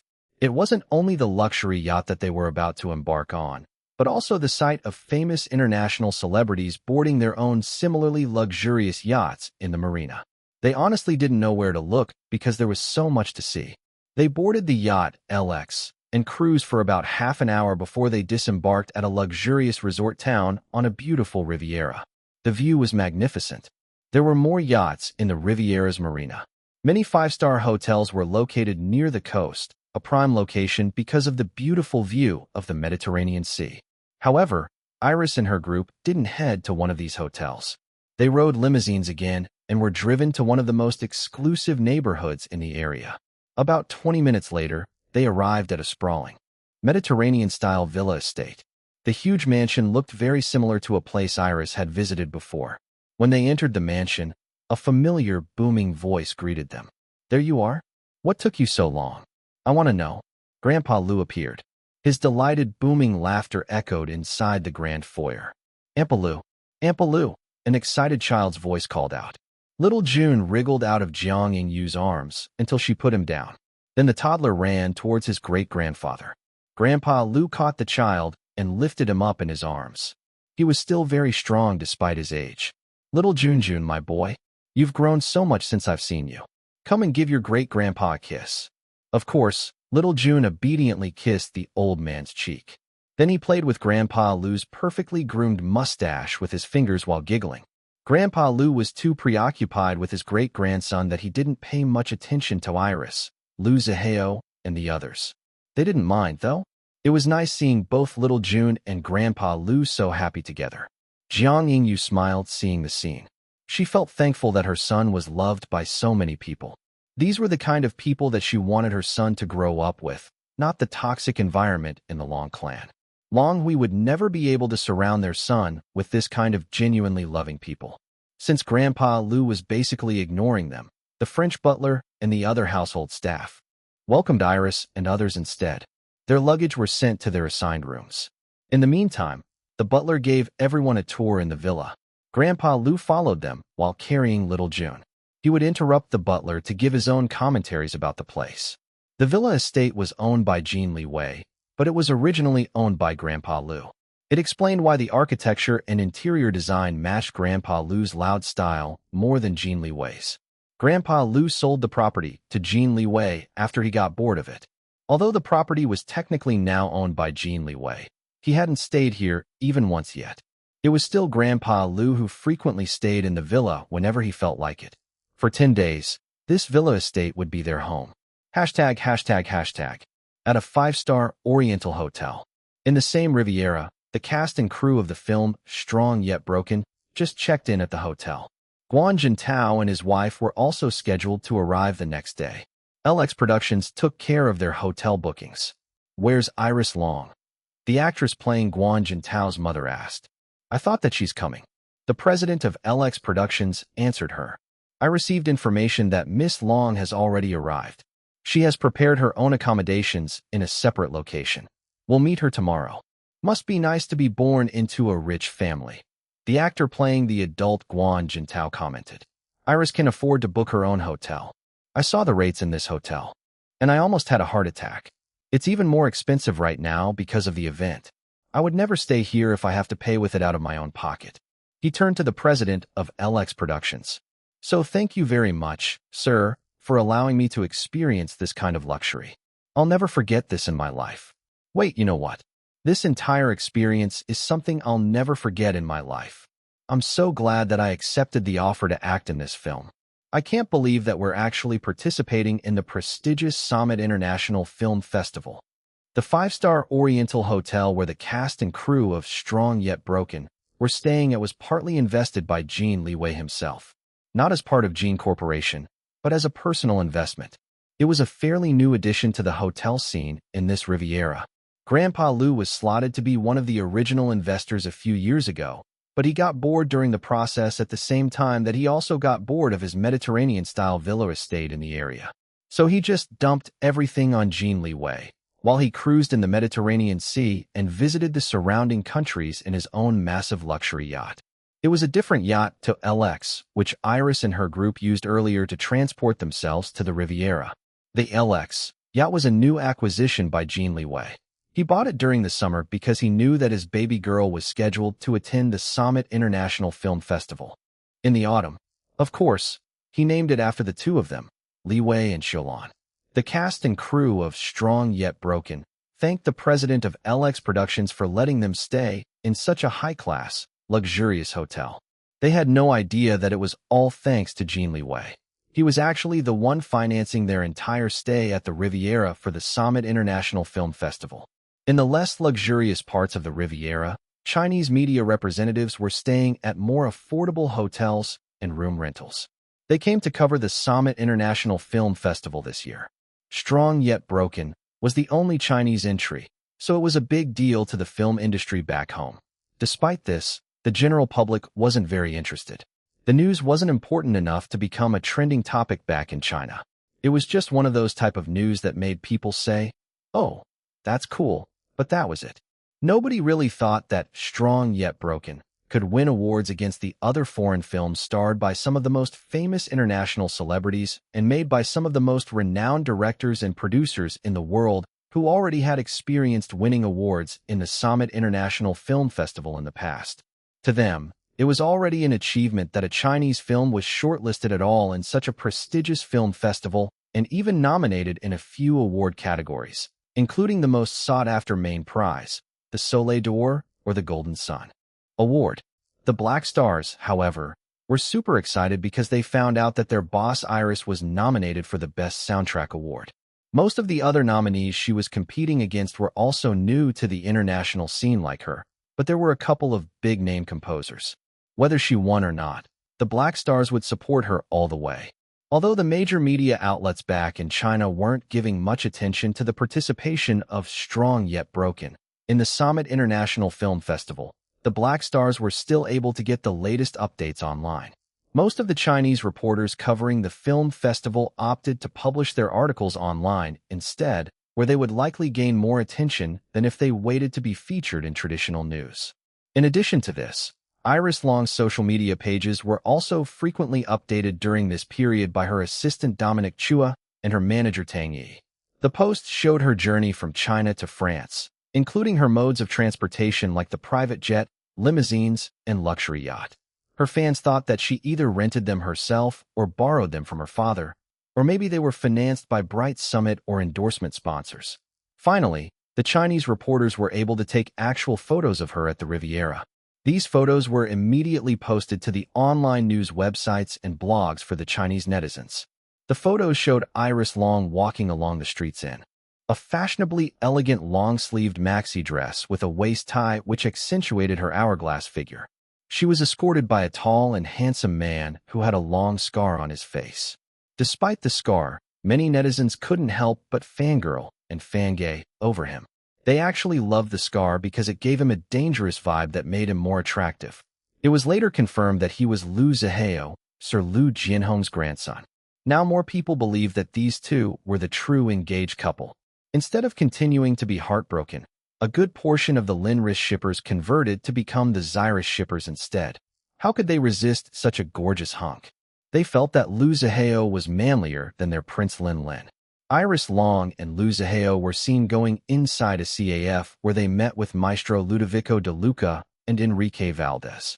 It wasn't only the Chinese reporters who were having a field day snapping photos of the group, but the foreign reporters and paparazzi as well, because Maestro De Luca and Enrique Valdez were such well-respected big names in the international music industry. Both the Maestro and Enrique Valdez were recipients of the Best Soundtrack Award at the Summit International Film Festival in the past. This year, they weren't involved in any of the films at all, but they still received special invitations to attend from the organizers. The Chinese netizens were impressed by Iris Long's connection with the two music powerhouses. Although they already knew that she was friendly with Maestro De Luca and Enrique Valdez, it was still a shock whenever they saw her interacting so naturally and so familiarly with them. Regarding Liu Zihao, they were also very curious about him. He looked muscular, yet not overly bulky. There was a gracefulness to his posture and movements, like a panther moving in its natural habitat. The Black Stars noted that his body build didn't match the man in the photo their boss Iris shared during her interview on Feng Jiu's talk show. Thus, there were people who became unsure if he really was Iris Long's real fiancé. The netizens shared their opinions about the matter. Liu Zihao matches Iris Long's hint that her fiancé is a businessman. I live in the south part of the country, and I know that Mr. Liu has acquired several businesses here in the town that I live in. They're just small businesses, but he acquired a few, so he's definitely rich. Oh, he also bought a couple of small businesses where I live. It was all over the local news. I was wondering who this Mr. Moneybags Liu Zihao is. So it turns out that he's actually Iris Long's businessman fiancé. It seems like this Liu Zihao specializes in small businesses. He's certainly not as impressive as his grandfather Sir Liu Jianhong, the business genius who founded Jin Corporation with CEO Jin's grandfather back in the day. So what if he's not as impressive? He's so hot and so manly. Boss Iris sure is lucky to catch a man like him. We're not yet sure if he's really Boss Iris' fiancé, you know. His body build doesn't match the man in the photo boss shared on Feng Jiu's talk show. Easy. He probably worked out a lot since then. The netizens continued discussing Liu Zihao until a new wave of photos and reports were published online. The photos showed Iris Long wearing a more elegant dress this time. The sun was setting in the background, so it was almost evening in France when the photos were taken. Iris was seen shopping at the designer boutiques with her mother, Wei Lan. It was only the mother and daughter this time, accompanied by a few bodyguards. Many were surprised that Iris and her mother were acting close. It was well known that when Iris was just a teenager, the mother and daughter didn't have a good relationship and that they fought all the time. It seemed like the two had already repaired their relationship. ####. Back in China, it was already late at night. Sun Jingfei, Long Jingjing's mother, was about to go to bed when her best friend sent her a website link. She clicked on it and saw the photos of Wei Lan and Iris shopping together in France. Wei Lan has become more elegant. She has finally matured, I guess. Good for her. And good for Xiaolan, too. At least the mother and daughter are beginning to bond like what nature intended, she murmured before finally going to sleep. In another place, Zhu Ning, Long Jian's mother, was once again wrecking the things inside their house. Long Jian wasn't at home because he went for a business trip for a few days. Wei Lan, you bitch. How dare you act like a celebrity? Shopping at those designer stores and posing for the paparazzi. You think you're some kind of a big shot. You're nothing but a slut. A slut. A fucking slut. In the Zheng ancestral residence, Zheng Suyin, Long Hui's mother, also saw the photos online. Her niece ran to her bedchamber, even when it was already late at night, just to show her the photos. That Wei Lan, or whatever her name, is just using Iris Long's celebrity status to attend such a prestigious international film festival. What a parasite, the niece commented. Iris Long isn't even famous abroad. Practically nobody knows her there. Well, except for those old people from the European classical world. But who cares about classical music? Bourgeoising whatever. Who do they think they are? Iris Long and her mother are so full of themselves. Zheng Suyin scrolled down the tablet to view the rest of the photos. Once a social climber, always a social climber, she said in a cold voice filled with venom. With a mother like that, her slut daughter is sure to lose her supporters in the Long clan. Now that your big brother Hui owns 7.5% shares in Long Industries and is finally engaged to a suitable marriage partner, some of his previous supporters are returning to support him again. As is right. My son is the rightful heir to the Long clan and Long Industries. That slut. Mother and daughter are a joke. I don't even understand why that little slut managed to obtain such a strong group of supporters in the Long clan. While the aunt and niece insulted Wei Lan and Iris, Long Tengfei and his wife Yang Jiawei were also looking at the same photos in the Long ancestral residence. I hope that Wei Lan doesn't embarrass my daughter at the International Film Festival, Long Tengfei muttered. I don't think so, Yang Jiawei replied. Mimi says that Wei Lan has been getting along with everyone in Xiaolan's household, especially the younger members of the staff. They look up to her. Long Tengfei didn't reply. Yang Jiawei sighed. People can and do change, Tengfei. Xiaolan changed, and it seems that her mother has also changed for the better. Don't be so judgmental of Wei Lan anymore. Xiaolan has accepted her back, so you should just let them connect as a mother and daughter should. Besides, it's not like you have any room to talk. Mimi and her friends are very upset right now with your eldest son. Can't you intervene in their situation? Your eldest son and youngest daughter are currently at war against each other. I know that you want your adult children to make their own decisions, and I commend you for that. But as a parent, do you want your children to fight like this and treat each other like enemies?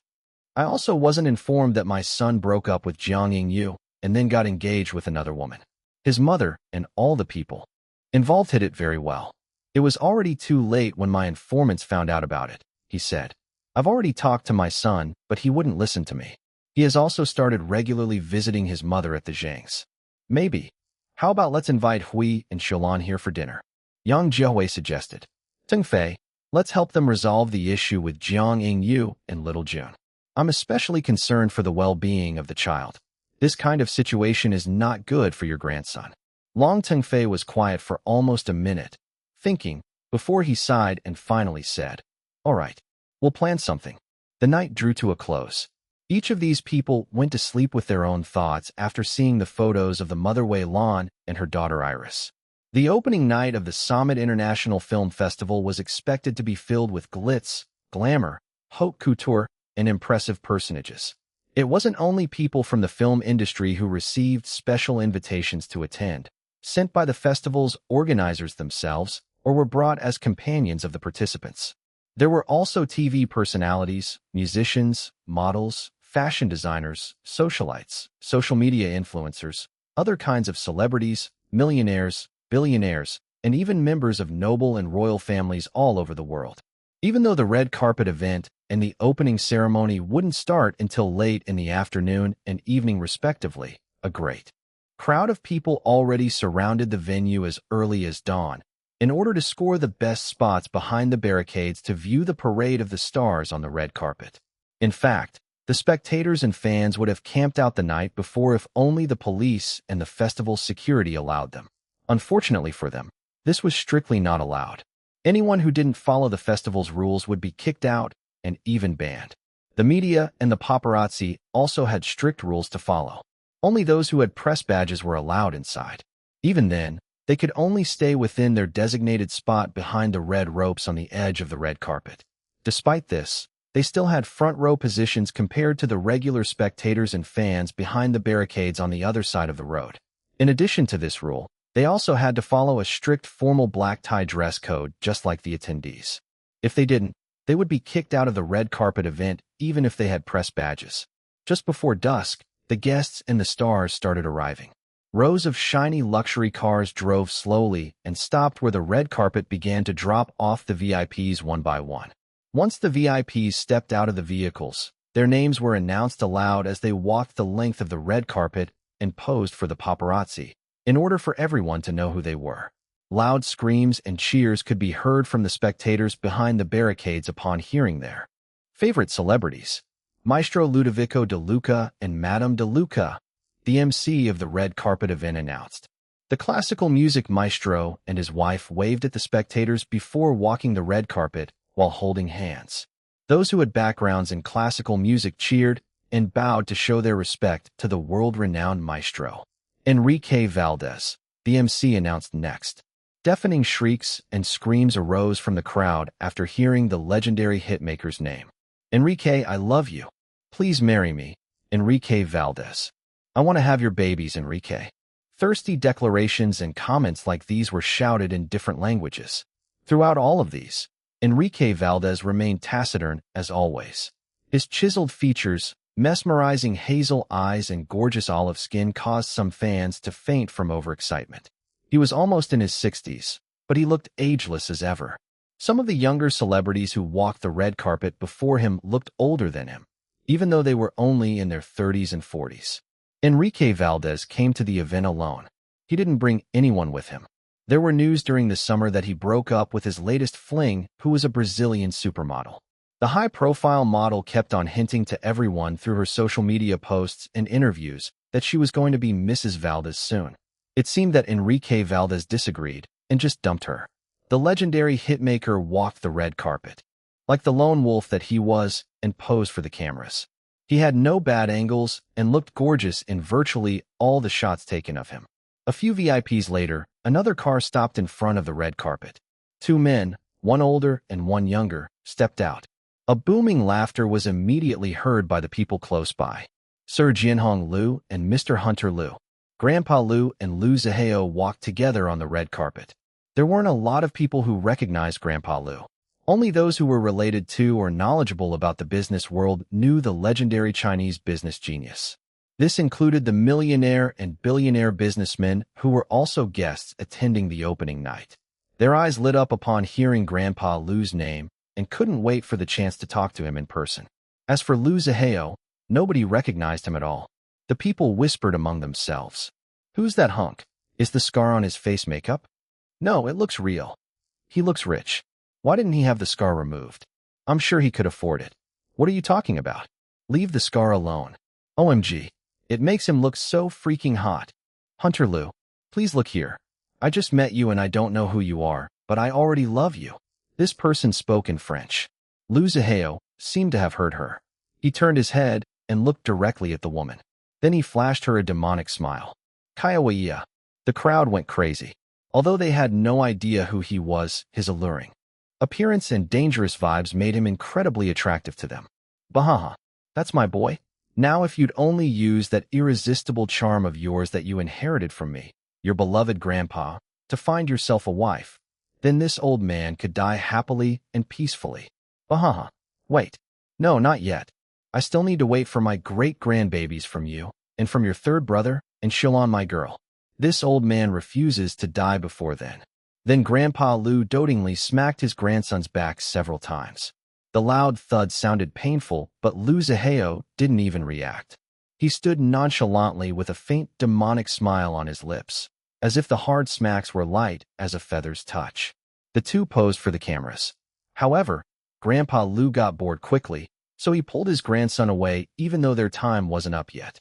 The organizers couldn't do anything because the grandfather and grandson looked too intimidating to approach. Moments later, the MC announced the next VIP guests. This vehicle carried the flag of Spain and another flag bearing an official-looking coat of arms. Visconde Salon of Castillo de Estrellas of Espa, accompanied by Miss Ingyu Jiang. Jiang Ingyu stepped out of the black, luxury car first. She wore a long Qi-Pao-inspired emerald dress with an intricate phoenix pattern. It was sleeveless, so her muscular arms stood out the most. The other foreign guests viewed her fit body with a mixture of admiration and envy. She looked elegant and strong at the same time. She stepped aside to allow the next person to step out of the car.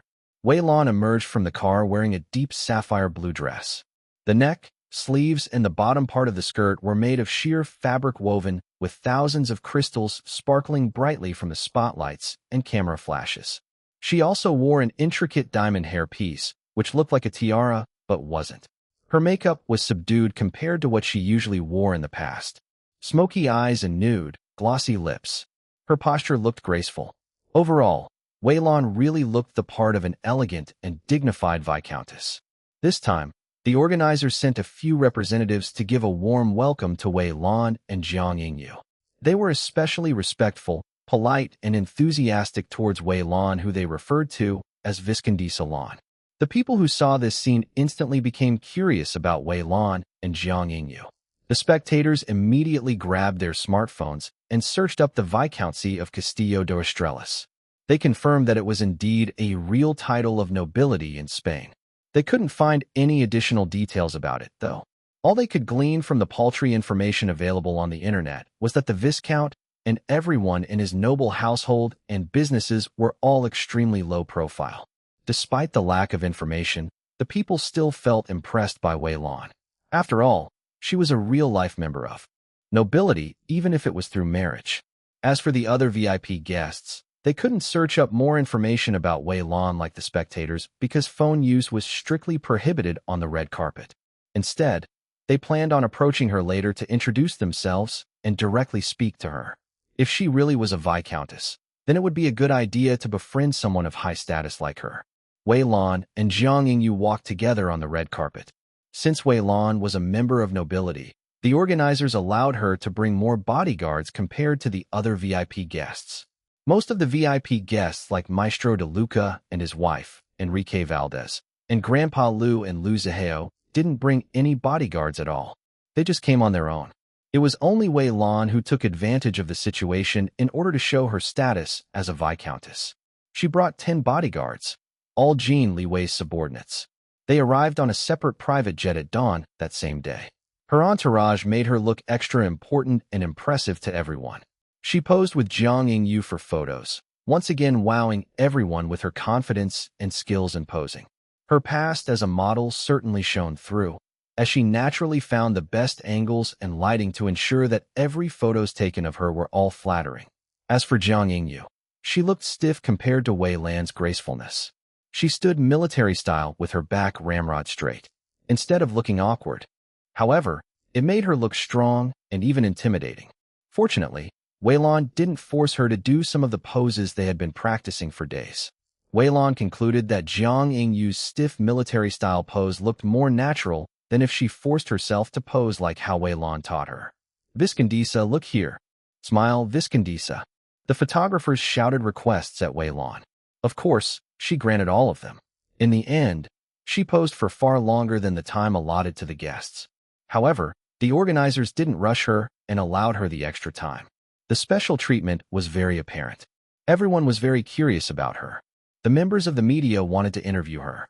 Unfortunately, there were no interviews allowed on the red carpet. They had to wait for the formal dinner after the opening ceremony later that night in order to conduct interviews. It was only the Chinese reporters who recognized Wei Lan. However, they still had to do a double take to make sure that it was really her. Wei Lan was also somewhat famous back in China, or more accurately, she was infamous. She was known as the mother of Iris Long, and also as the high-profile ex-wife of Long Tingfei. Their divorce back then filled the entertainment news and tabloids, especially after Wei Lan demanded a ridiculous amount of alimony and child support from Long Tingfei. What was even more ridiculous was that she got everything she wanted from her ex-husband. After the divorce, she had become a notoriously extravagant socialite who everyone loved to hate. In short, her reputation back home wasn't pleasant at all. When did Wei Lan become a viscountess? The Chinese reporters asked among themselves. I have no idea.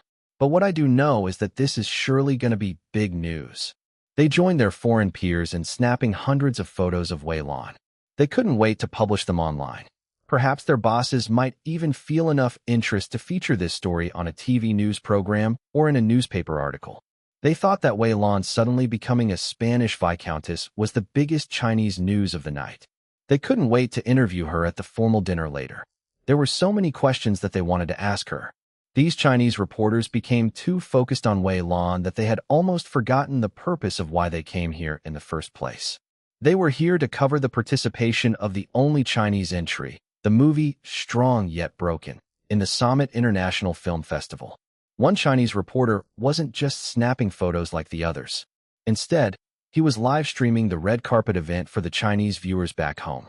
In just a few minutes of featuring Wei Lan, the viewers' count immediately jumped from a pitiful 200 to almost 80,000. And it was still increasing. Back in China, it was already past midnight, and yet more and more people were foregoing sleep to tune in to the live stream of the Summit International Film Festival's opening night. Around half of the original 200 viewers of the live stream were made up of the Black Stars.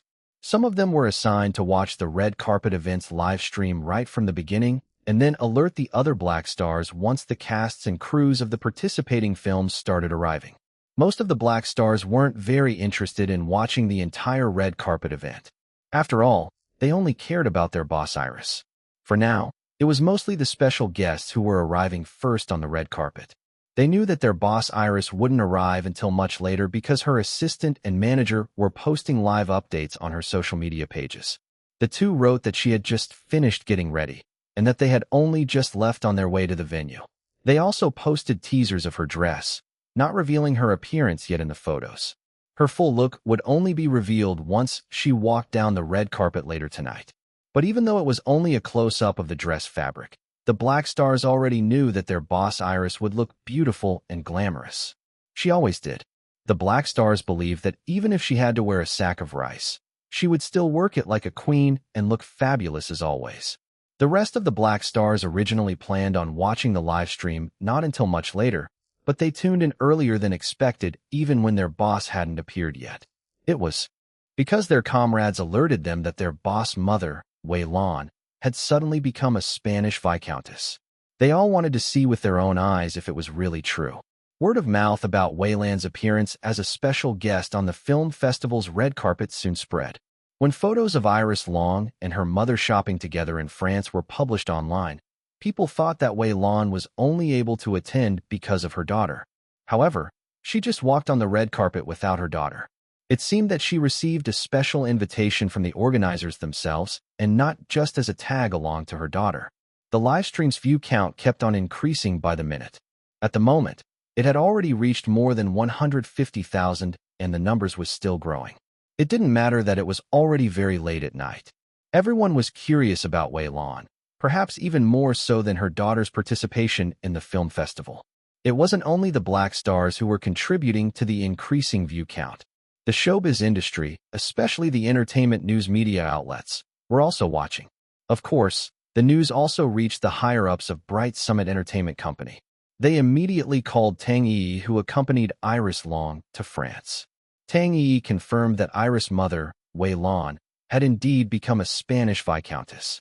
I'm sorry, I only learned about it during this trip. I was also as surprised as you all aren't. Everyone else, Tang Yi told her bosses. However, this was only an excuse. The manager frequently visited Iris to check up on her, including when she and Jin Liwei stayed at the penthouse when Wei Lan just returned to the country. Tang Yi had already discovered Wei Lan's new identity back then because the woman couldn't keep her mouth shut about it. Despite this, Tang Yi decided to keep it a secret, just like how she kept Iris' relationship with Jin Liwei a secret. She refused to betray Iris' trust. She considered Iris as her most precious artist under her management. Bright Summit's higher-ups were currently having an impromptu video conference meeting so late at night while watching the live stream.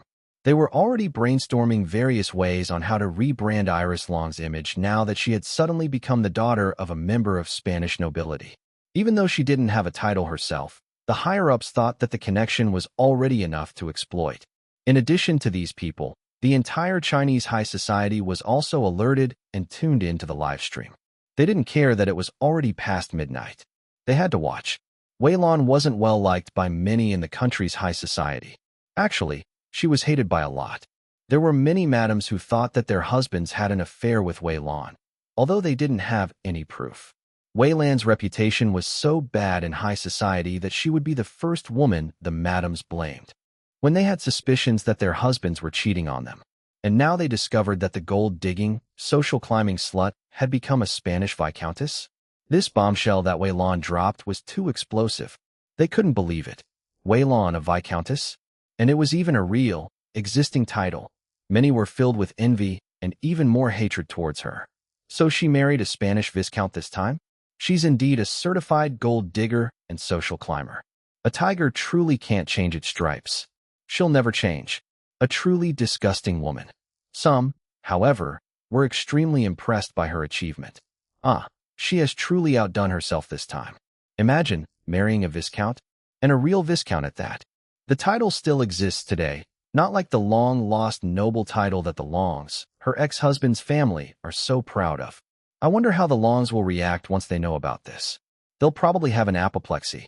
Who knew that Wei Lan could still catch a bigger fish than Long Tengfei years later?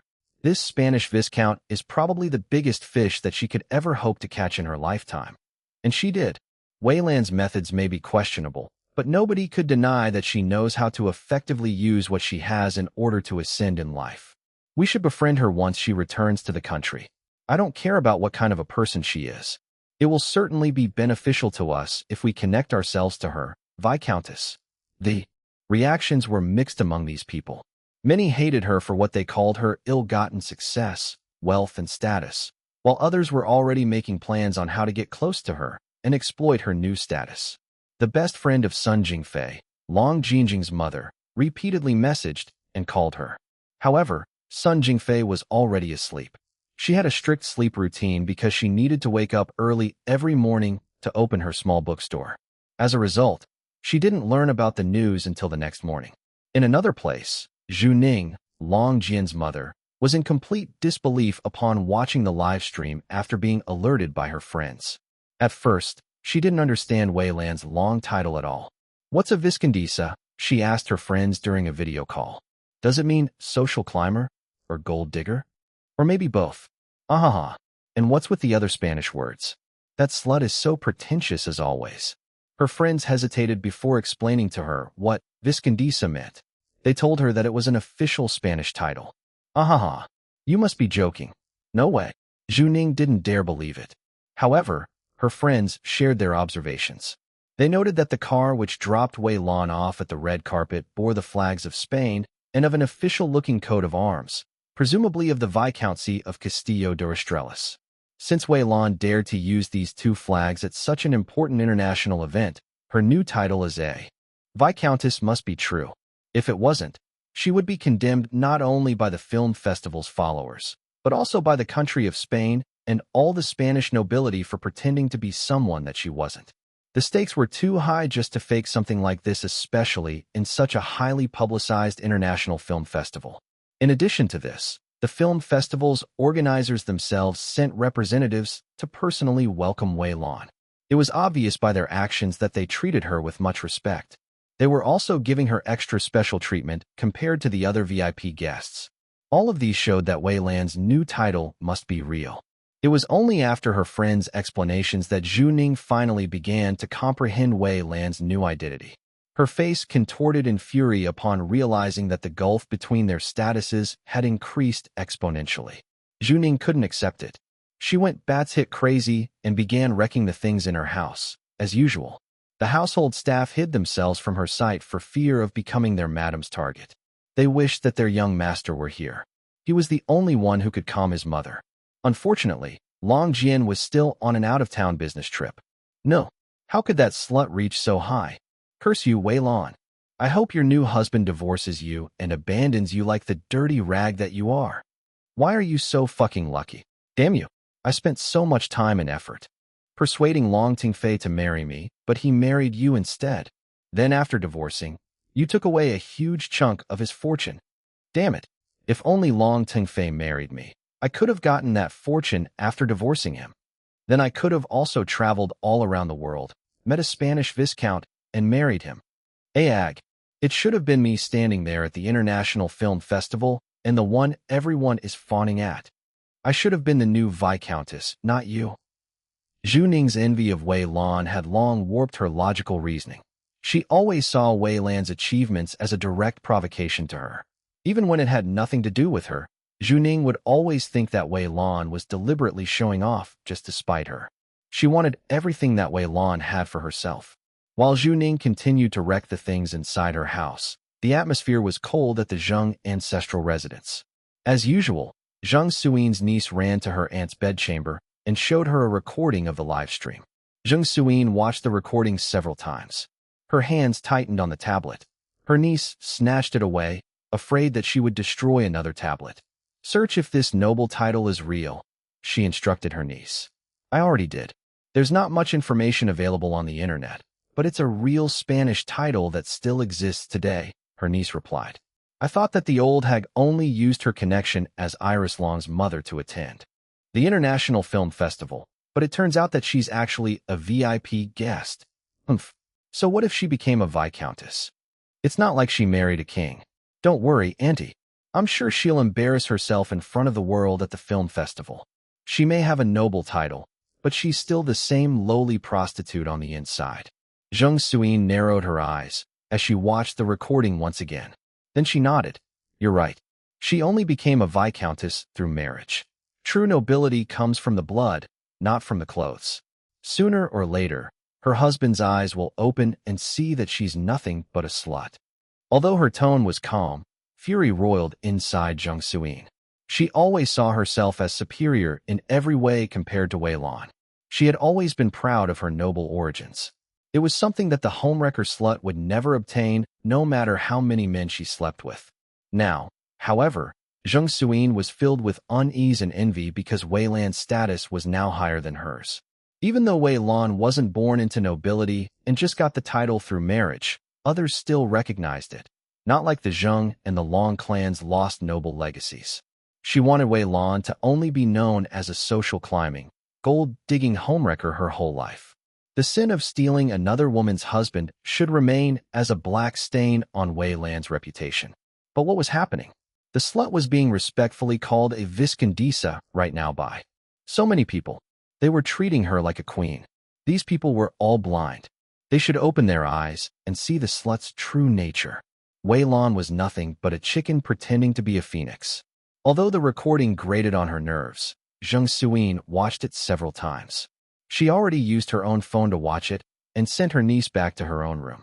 Zheng Suin wasn't able to sleep that night at all. She stewed on her hatred instead, while imagining countless ways of humiliating and killing Wei Lan. In another equally ancient place, Long Tingfei and Yang Jiahui also watched a recording of the live stream at the Long ancestral residence. It was already way past midnight, but both of them were still wide awake. They sipped a hot herbal tea fusion at Long Tingfei's study. Iris gifted it to them, saying that it was her new favorite from her endorsement of Serenity Premium Tea. It was Lin Yihan's newest addition to his tea company. At the moment, Long Tingfei and Yang Jiahui sat on the sofa and watched the big flat-screen TV. Originally, they wanted to watch it because of Iris. They wanted to support her first international film festival participation. Never did they expect that Wei Lan would also appear and attend as a VIP guest while bearing the title of a Spanish viscountess. Yang Jiahui looked at her husband. Long Tingfei looked cold and emotionless. After a few moments, he softly harumphed. "As long as that woman doesn't embarrass my daughter," he muttered under his breath. Yang Jiahui only gave a faint smile and continued watching the TV. It would be a lie if she said that she wasn't the least bit envious of Wei Lan right now. After all, who wouldn't want to become a member of nobility and be respected by so many people just by one's title alone? However, Yang Jiahui mentally shook the envy away from her heart, preventing it from taking root and festering deep within her. What was left was the feeling of gladness for her stepdaughter, Iris. If being a viscountess meant that Wei Lan changed into a better person and repaired her relationship with Iris, then Yang Jiahui could only feel glad for the mother and daughter. Iris and Mimi were now best friends with the other members of their girl squad. Iris was Yang Jiahui's stepdaughter, while Mimi was her niece. She loved the two young women like her own children. She only wished them happiness in their lives. The Long family was already filled with so much drama and problems. Yang Jiahui didn't want Iris to experience any additional enmity with her family members, especially with her own biological mother. A mother and daughter should have a close bond incomparable to any relationships. Yang Jiahui's thoughts were interrupted by her husband's mutters. "That woman has been posing there for half an hour. Just move on already." Long Tengfei complained about Wei Lan's continued posing in front of the cameras. He was exaggerating, of course. Wei Lan's posing for the cameras hadn't reached the half-an-hour mark yet. Then he said, "I wonder how long till Xiaolan appears." At the moment, the married couple already stopped watching the recording of Wei Lan's red carpet entrance. They returned to watching the actual live stream. Long Tingfei still had to wake up early the next day for work, but he didn't want to miss his daughter's first red carpet appearance at the world-renowned film festival. This was the Summit International Film Festival. Not only was his daughter an attendee, but she was also an award nominee. Long Tingfei felt immensely proud of his youngest daughter. Win or lose, his daughter was already the winner in his heart. While Long Tingfei and Yang Jiahui patiently waited for Iris to appear, Long Hui was also watching the live stream inside his residence at the Eastern Wing. He actually just arrived home, so he was still in his business suit. He looked rumpled, though. After working, he headed straight to a hotel to meet up with his new fiancée, who demanded to have a date with him. He couldn't refuse because her family contributed a lot in helping him obtain the recent 5% shares of Long Industries. Long Hui didn't really like his new fiancée. She looked like a mannequin instead of a real person. Her cosmetic surgeries were well done and didn't look too unnatural, but he still preferred an all-natural body. Inside the hotel room, Long Hui closed his eyes and imagined that it was Jiang Yingyu he was fucking instead of his new fiancée. Her muscled body was always beautiful and attractive to his eyes. Even after she gave birth and gained a little weight, he still thought that she had the most gorgeous female body that he had ever seen in his life. He fucked his new fiancée furiously, making the woman scream at the top of her lungs until she passed out from too much pleasure. After several rounds, Long Hui picked up his clothes and started putting them on. His face didn't show any emotions. He looked like he didn't feel anything at all after having sex with his new fiancée. As a matter of fact, the sex felt unsatisfactory. Jiang Yingyu felt so many times better. Fucking his new fiancée was just a duty he needed to fulfill as payment for her family's assistance in the battle for succession in the Long clan. Back to the present, Long Hui tossed his necktie to the floor while watching the live stream on TV. He glared hatefully at Wei Lan. He blamed her for corrupting Jiang Yingyu into going against him. Then his eyes turned cold when he looked at Jiang Yingyu standing a little behind Wei Lan. She looked absolutely gorgeous in her cheap how-inspired dress. Seeing her muscled arms and calves, Long Hui's body automatically reacted. He got hard. He was annoyed at his body's reaction. At first, he planned on ignoring it and letting it pass. He already treated Jiang Yingyu as his enemy, after all. However, his body still couldn't help but crave for her, especially after the unsatisfying sex with his new fiancée. His eyes narrowed and he hissed when the TV showed Jiang Yingyu turning around, displaying her tight, but inside her dress. "Fuck it," he growled and started undoing his belt in a hurry. After unzipping his pants and pulling down his boxers, his erection popped out. It was swollen and hard, already leaking in anticipation. He wrapped his hand around it and started stroking while he looked at Jiang Yingyu on the TV. Inside his mind, Jiang Yingyu was completely naked. He could see all of her sexy muscles. He also imagined the tight feeling of being inside her, squeezing him hard as he pumped himself again and again inside her wet heat. Her inner muscles were strong, never failing to give him the greatest sexual pleasure he had ever experienced in his life so far. His hand moved faster and tighter around his hard length, while his other hand massaged his balls underneath. Sweat beaded on his skin. His breaths turned into pants. He moved and sat on the foot of his bed. His eyes never left the TV. He watched Jiang Yingyu like a hawk, ogling her body and imaging the feeling of being inside her. Moans escaped from his throat, while he pumped his hand on himself as fast as he could. Moments later, his body started stiffening. Then he growled deeply and shot his white release on his own abdomen. After pleasuring himself, he felt empty. He continued watching Jiang Yingyu on TV. A complicated expression flashed in his eyes. He realized that he was missing her. "Damn you," he cursed at her after recognizing the painful feelings inside his chest. He ran to the bathroom and cleaned himself up. Then he returned to his bedroom afterwards. He picked up his phone and stared at it. He alternated looking at his phone and at Jiang Yingyu on TV. Wei Lan, Jiang Yingyu and their entourage already left the area for posing in front of the cameras, but the Chinese reporter who was live-streaming the red carpet event decided to zoom in on their backs as they walked away. "Come back to me, Yingyu," he whispered. His face contorted in frustration after hearing his own words. He was angry at Jiang Yingyu, angry at his youngest sister and her fiancé, angry at that home-wrecking Lin Yihan, but most importantly, he was angry at himself. He still loved Jiang Yingyu, but he couldn't stop the negative emotions from overwhelming his heart and mind. Once again, he looked at Jiang Yingyu on the TV. Then he frowned, realizing something. "Where's my son?" His eyes turned cold. If Jiang Yingyu was in France, then she must have also brought little June with her. She actually dared to take his son abroad during their custody battle? He glared at her on the TV and made up his mind. Even though it was already past midnight, he tapped his phone and called his lawyer. While Long Hui was trying to make trouble back in China, almost everyone in France was focused on watching the Summit International Film Festival. In excitement, due to the time difference, it was still early evening in France. The sun hadn't completely set yet. There was still a lingering light in the horizon. The dimming sunlight was sandwiched between the growing darkness above and the rippling Mediterranean Sea below. It was a beautiful view, but at the moment, it was ignored. The people were more concerned about looking and snapping photos of their favorite celebrities currently walking the red carpet. The casts and crews of the participating films finally started arriving. Most of them were unknown faces in the international scene, but there were some who were already world famous or near that level. The screams and shrieks from the adoring fans were deafening when these famous international celebrities appeared. Later, darkness enveloped the sky, yet the Riviera only became brighter and livelier. The night lights were so strong and bright that the stars in the sky couldn't be seen by the naked eye.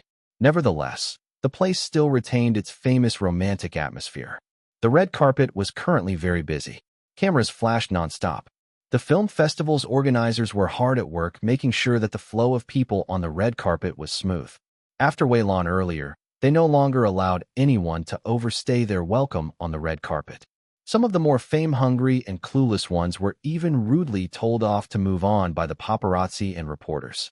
They held up the line by posing too long, thinking that they could also do it because Wei Lan did it before. This earned the ire of the paparazzi, reporters, and the organizers, especially when there were more famous and important personages waiting for their turn behind them. Fortunately, these little mishaps were resolved quickly and didn't blow up into something bigger. There were a couple of instances when the organizers almost kicked off people from the red carpet, but good thing that it didn't reach that point. Finally, the cast and crew of the only Chinese entry, strong yet broken, started appearing one after another. They arrived in separate vehicles. First were the director and producer, then the president of LX Productions. The other important crew members also arrived. Next, Guan Jintao and his wife arrived. When his name was announced, many of the spectators and the media recognized the retired blind Paralympic gold medalist. They cheered for him. The people's reaction almost rivaled that of what the other world-famous celebrities received earlier. Seeing this, the organizers sent a representative to personally welcome the inspiring retired athlete and guide the husband and wife through the red carpet.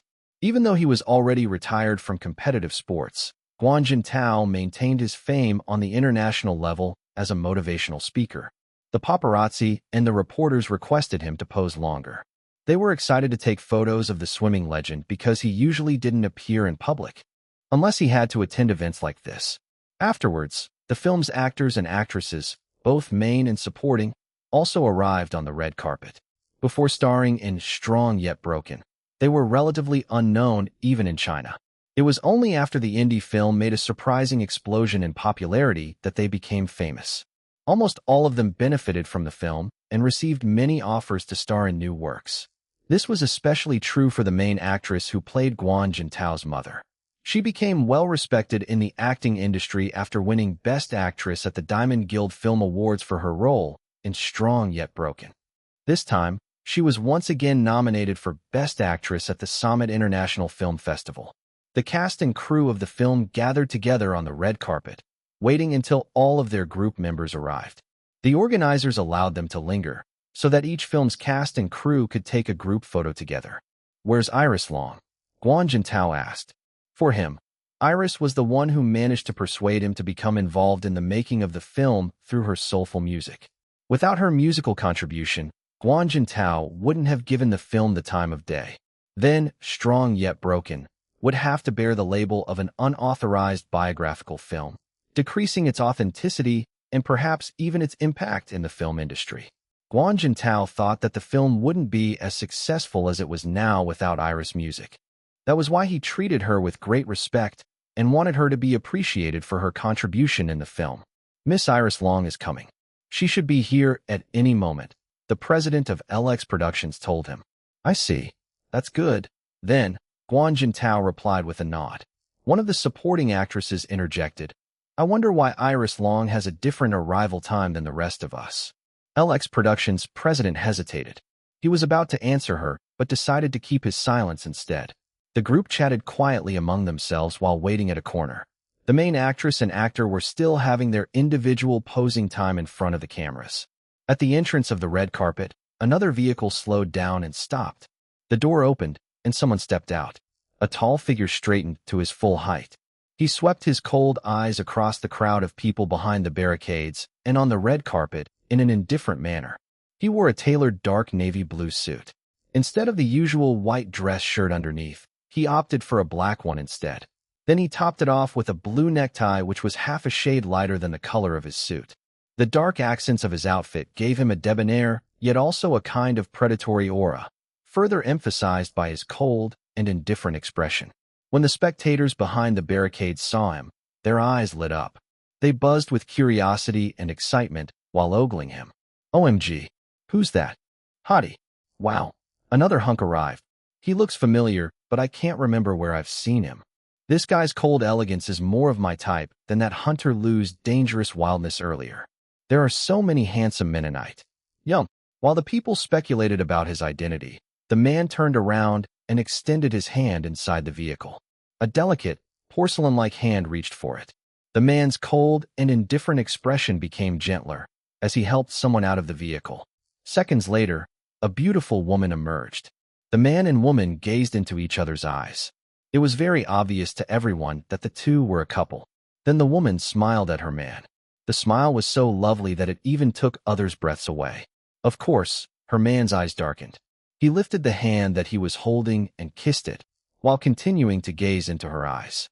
"Aye," the crowd squealed while watching them. "Who's that couple? Oh my gosh. They're so romantic that I want to slap them. Too sweet. Ugh. I want a handsome man to look at me like that, too. Ho ho ho. Dear future boyfriend, where are you? Hot damn. That woman is gorgeous. Look at that face and hourglass body. What's her name?" The people continued to wonder about the couple's identity. Finally, the MC announced their names. Miss Iris Long and Mr. Liam Jean. ####. Chapter title: Iris Long and Jin Liwei's grand entrance. Many heads turned to the direction of the pair of new arrivals. After hearing the MC's announcement, this was especially the case for the businessmen and the others who were related to the business industry one way or another. The name Liam Jin was a big name in the international business world. After all, he was the current president-CEO of China's #1 multinational company, Jin Corporation. For many years, he was also known as one of the most eligible bachelors among the top business executives in the world. As a top executive, he was often invited to important high-class events like this. Whenever he attended any social events, he never brought or escorted any women except for his own mother or grandmother. This was the first time that he came with a woman who wasn't related to him by blood. As a result, his fellow executives from other top companies were curious about his companion's identity.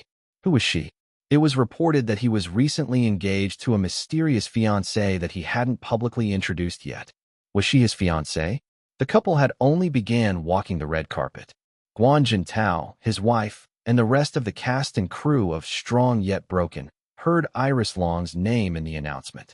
Their eyes lit up. Finally, their group would soon be complete. Since they were farther along the red carpet, they couldn't see her yet. It looks like Iris Long came with an escort. Maybe it's her fiancé, the actress playing Guan Jintao's mother commented. I think so, too. The actor playing the adult Guan Jintao replied. Then he tapped his chin, as a thoughtful expression appeared on his face. Liam Jin sounds familiar. His castmates and the crew members looked totally clueless. Guan Jintao also had a contemplative expression despite his closed eyes. It seemed that he also had an idea who this Liam Jin was. The main actress said, "Really? This is the first time I've heard of that name. But that's because I don't know much about the business industry." Iris Long has repeatedly mentioned before that her fiancé is a businessman. A couple of seconds after she said this, the main actor's eyes widened. He gasped, finally realizing who Liam Jin was. The main clue was businessman. The producer and the director also realized it at the same time as him. Their jaws fell down in shock. They turned to the president of LX Productions, who wore a knowing expression on his face. "Is it him?" the producer asked. The president of LX Productions nodded. "No way." The director whispered in disbelief. "Huh? You know this Liam Jin?" the main actress asked them. "Oh shit. Yeah, I know him," the main actor replied. He looked as shocked as the producer and the director. "Actually, I think you know him too. We all know him." "Holy shit, Iris Long. Is this for real?" "Really? I know him too? How come I don't remember?" the main actress asked, looking confused. The other castmates and crew members were also confused. They continued to ask the others who Liam Jin was, but they didn't answer. Iris Long and Liam Jin have already arrived on the red carpet. "We'll meet with them shortly. Be patient," Guan Jintao told them. Based on his expression, it seemed that he had also already recognized Liam Jin based on his name. With that, the group waited for couple to reach them. Back to the first part of the red carpet, Iris and Jin Liwei walked together while holding hands. Just like how most of the cast and crew of Strong Yet Broken didn't recognize him as Liam Jin, there weren't a lot of people in China who knew his English name. They only knew him as Jin Liwei. On the other hand, he was more known abroad by his English name, Liam Jin. Beside him, Iris was wearing an elegant peach long dress with intricate embroidered details on a sheer overlay. The sheer cloth showed off the smooth skin of her upper chest, while the embroidery covered her breasts and the rest of the dress. She also wore an asymmetrical cape made with the same sheer embroidered cloth as the dress overlay. It had a turtleneck collar, giving her a very sophisticated look. The light cape looked transparent, so her hourglass figure was still visible for everyone to see. From the back, it looked like the train of a wedding gown because of its relatively long length. It flowed behind her and billowed in the air whenever a breeze blew by. Her hair was in a simple high bun. As for her makeup, it wasn't very dramatic compared to what she usually wore whenever she performed on stage. The main star of her face was her phoenix eyes. They were emphasized by light, smoky eyeshadow and cat eyeliner. Her lips were painted a rose color which complemented her peach dress well. Overall, her entire look suggested a lovely, blushing bride. While one hand was holding Jin Liwei, her other hand carried a small designer clutch. The clutch looked simple. No complicated adornments at all, just a simple classic clutch. Instead, It was the diamond ring on her finger which caught the eyes of everyone. It sparkled under the bright lights and the non-stop flashes of the cameras. Surprisingly, a few people among the spectators, and even those on the red carpet, recognized her. They were classical music enthusiasts. "Oh, I know her. She's Iris Long. I have her album Rebirth Melodies. I also have that album. I love it. Wait, isn't she the one who performed with Maestro De Luca at his concert in Germany last year? OMG, I think you're right. It's her, Iris Long. Yuwa, she looks so beautiful in person, like a princess." "I know, right? And it looks like that handsome man is her boyfriend or husband. They look so great together." There were only a few of them, so their voices were drowned by the other spectators. However, Iris still heard them talking about her with her great hearing. She looked at them and gave them a bright smile. Her smile felt like a shower of heart-shaped arrows shooting straight into their hearts. Male or female, they all fell for her stunning beauty. They started screaming and shrieking for her. At that moment, even Jin Liwei heard them. Without changing his cold and indifferent expression, he looked at the people screaming for his baby girl in adoration. Then he lifted her hand and kissed it once again in front of them. It was as if he was telling them, "You can all love her, but I'm the only who is allowed to kiss her like this." Finally, the couple reached the photography area. Iris and Jin Liwei posed together in front of the cameras. Almost all of the members of the media recognized Jin Liwei, especially after being introduced by the MC as Liam Jin. He was, after all, one of the wealthiest men in the world. As for Iris, it was mostly the European media who recognized her from her past performance with Maestro Ludovico De Luca at his German concert. Nevertheless, just by coming together to the red carpet event with the billionaire business executive Jin Liwei, Iris already caught the eyes of everyone.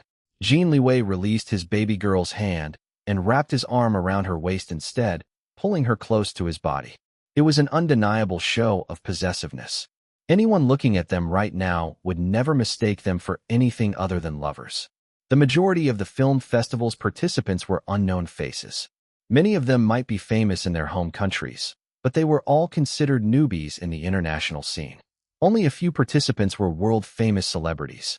As a result, the media would usually just go through the motions and take photos of whoever posed in front of them, even though they had no idea who the hell they were photographing. It was part of the red carpet events program.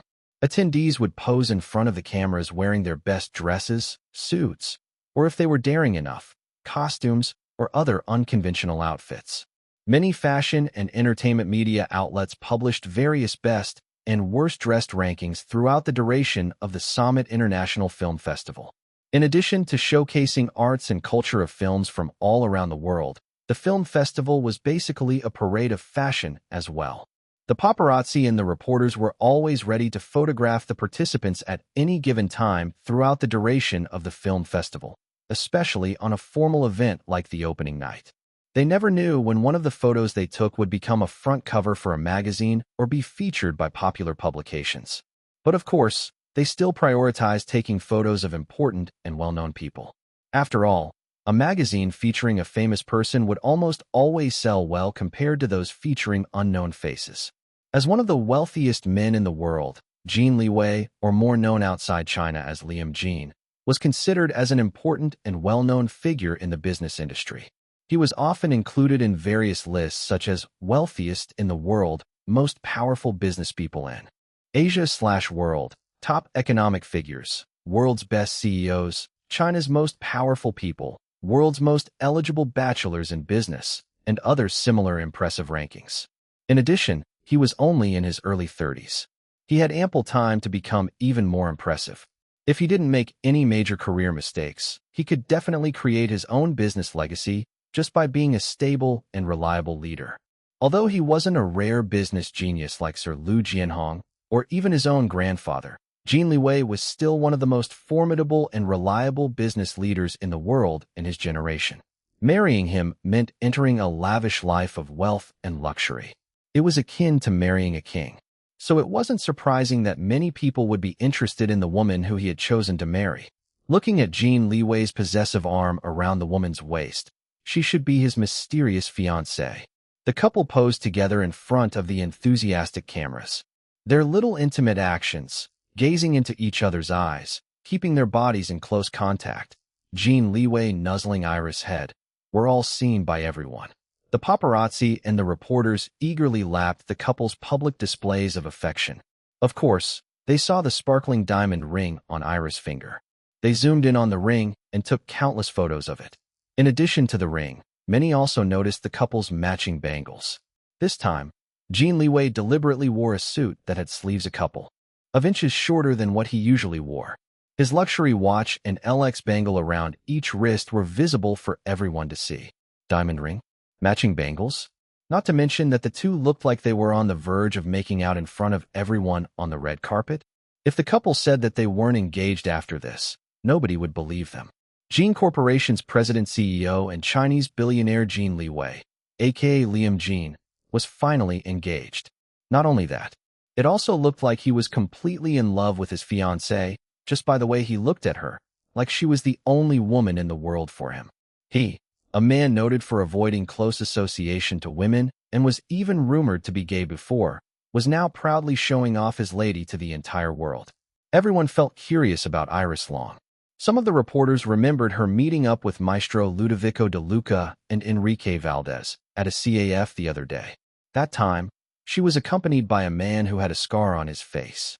That distinct-looking man ended up attending the red carpet event with the business genius Sir Liu Jianhong. They discovered that he was actually Sir Liu's grandson. So it seemed that Iris Long was connected to the Lius as well. Then on the same day, she was also photographed with the woman who turned out to be a Spanish viscountess. Many of the foreign reporters didn't know yet that Wei Lan and Iris Long were actually mother and daughter.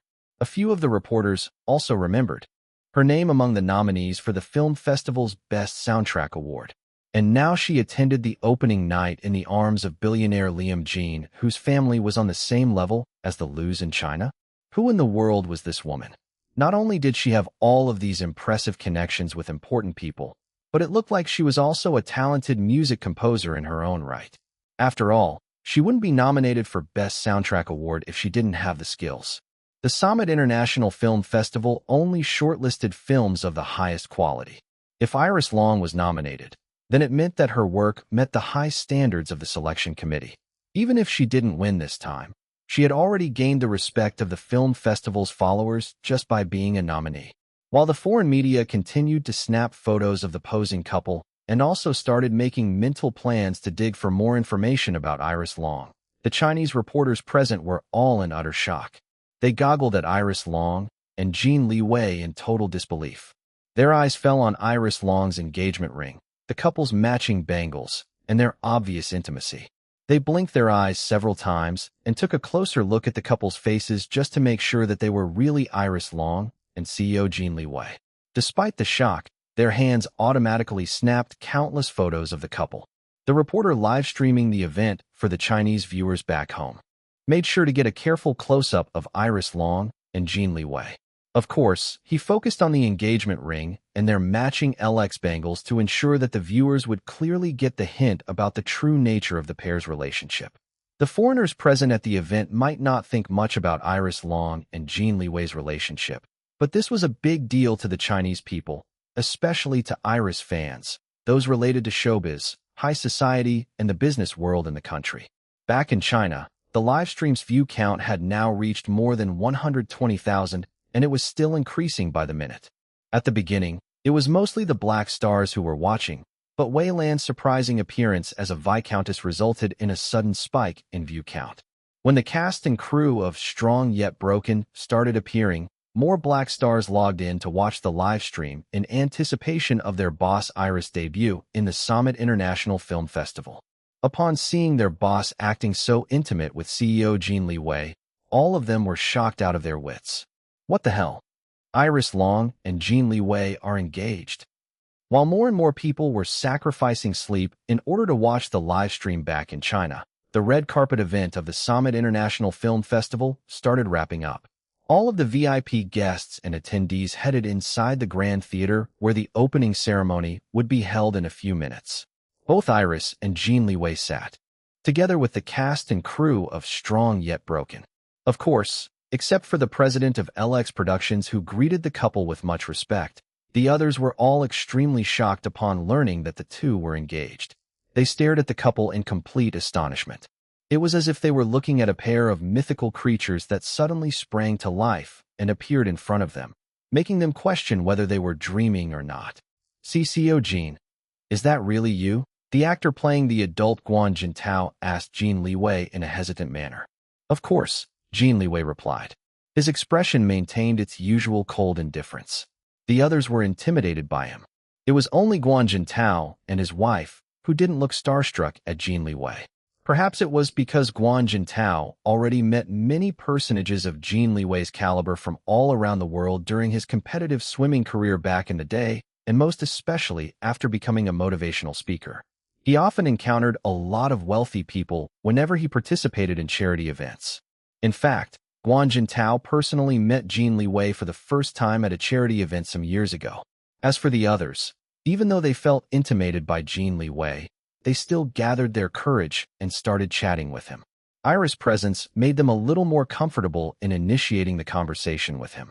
They soon discovered that despite his cold and indifferent expression, Jin Liwei was actually quite friendly.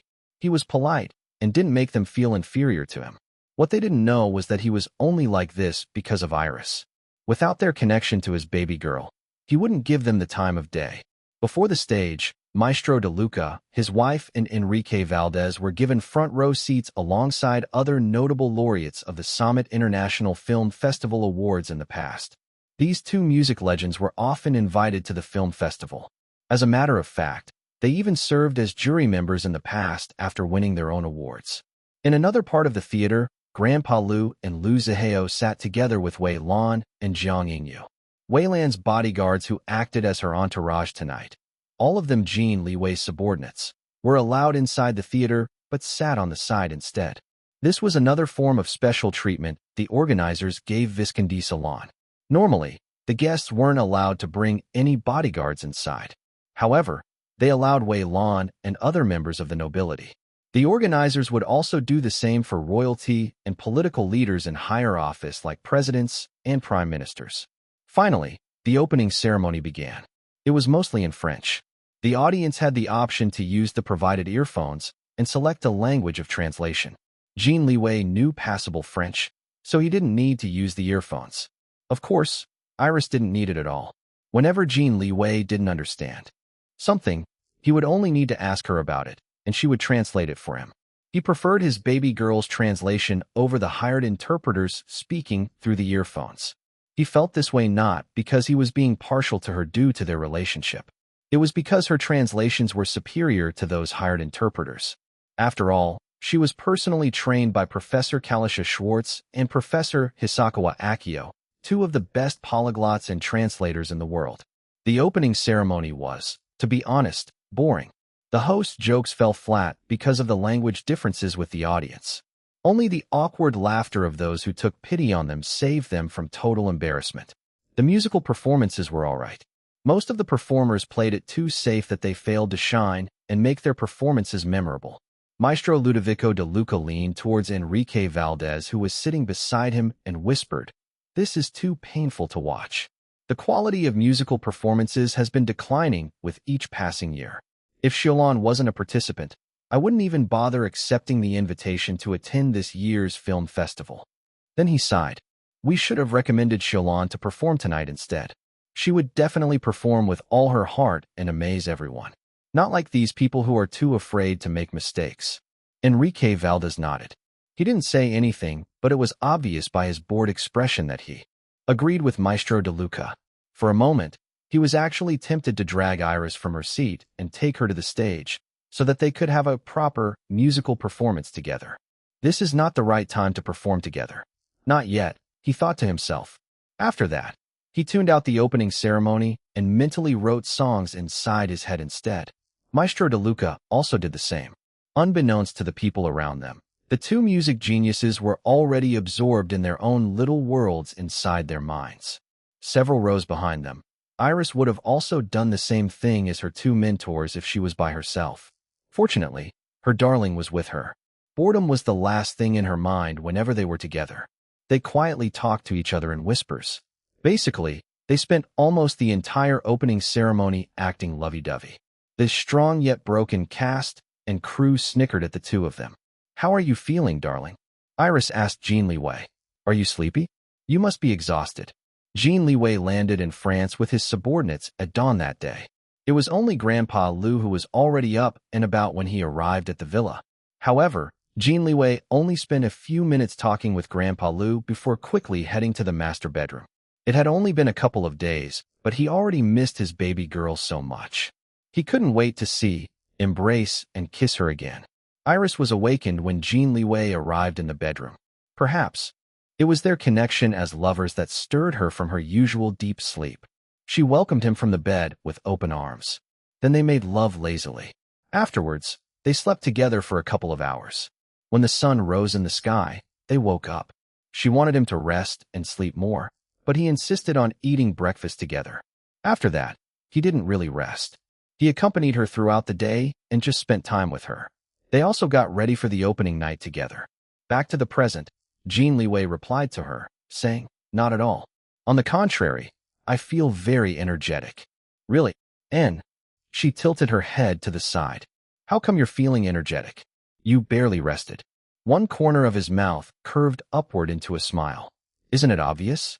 I'm finally able to openly show my love for you to the entire world, so of course I'm filled with energy. I'm so excited that I can barely sit still. This is one of the happiest days of my life. And it's with you again." Jin Liwei's words made Iris smile. It brightened her entire face and made her look even more like a blushing bride. "I'm also very happy today. I love you, Jin Liwei," she whispered to him. His eyes darkened with the fullness of his feelings upon hearing her statement of love. "I love you too, Long Xiulan, or whoever you are. So much," he said, adding the "whoever you are" upon remembering her weird rhetorical questions some months ago. Iris' smile grew wider. Before he could even think of what he was doing, he was already leaning towards her and kissing her lips. The thousands of people in the grand theater around them disappeared from his perception. To him, there was only his beautiful baby girl together with him right now. The cast and crew of Strong Yet Broken, sitting beside them, gasped seeing what the two of them were doing. Even the president of LX Productions looked shocked. Guan Jintao asked what was going on, and his wife told him in a whisper. He looked amused after hearing about it.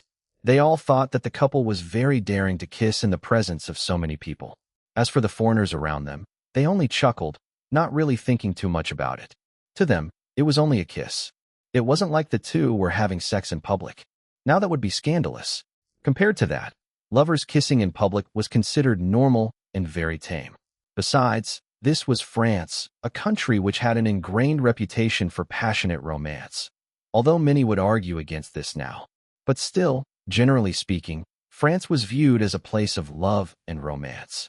And also, the couple were only doing a lips-to-lips kiss. It was very tame compared to French kissing in public. Nevertheless, the couple's sweet and lingering kiss still looked very passionate to the people watching them. As a matter of fact, they felt more entertained watching the lovey-dovey couple than the boring opening ceremony. Like Jin Liwei, Iris had also lost her awareness of the people around them.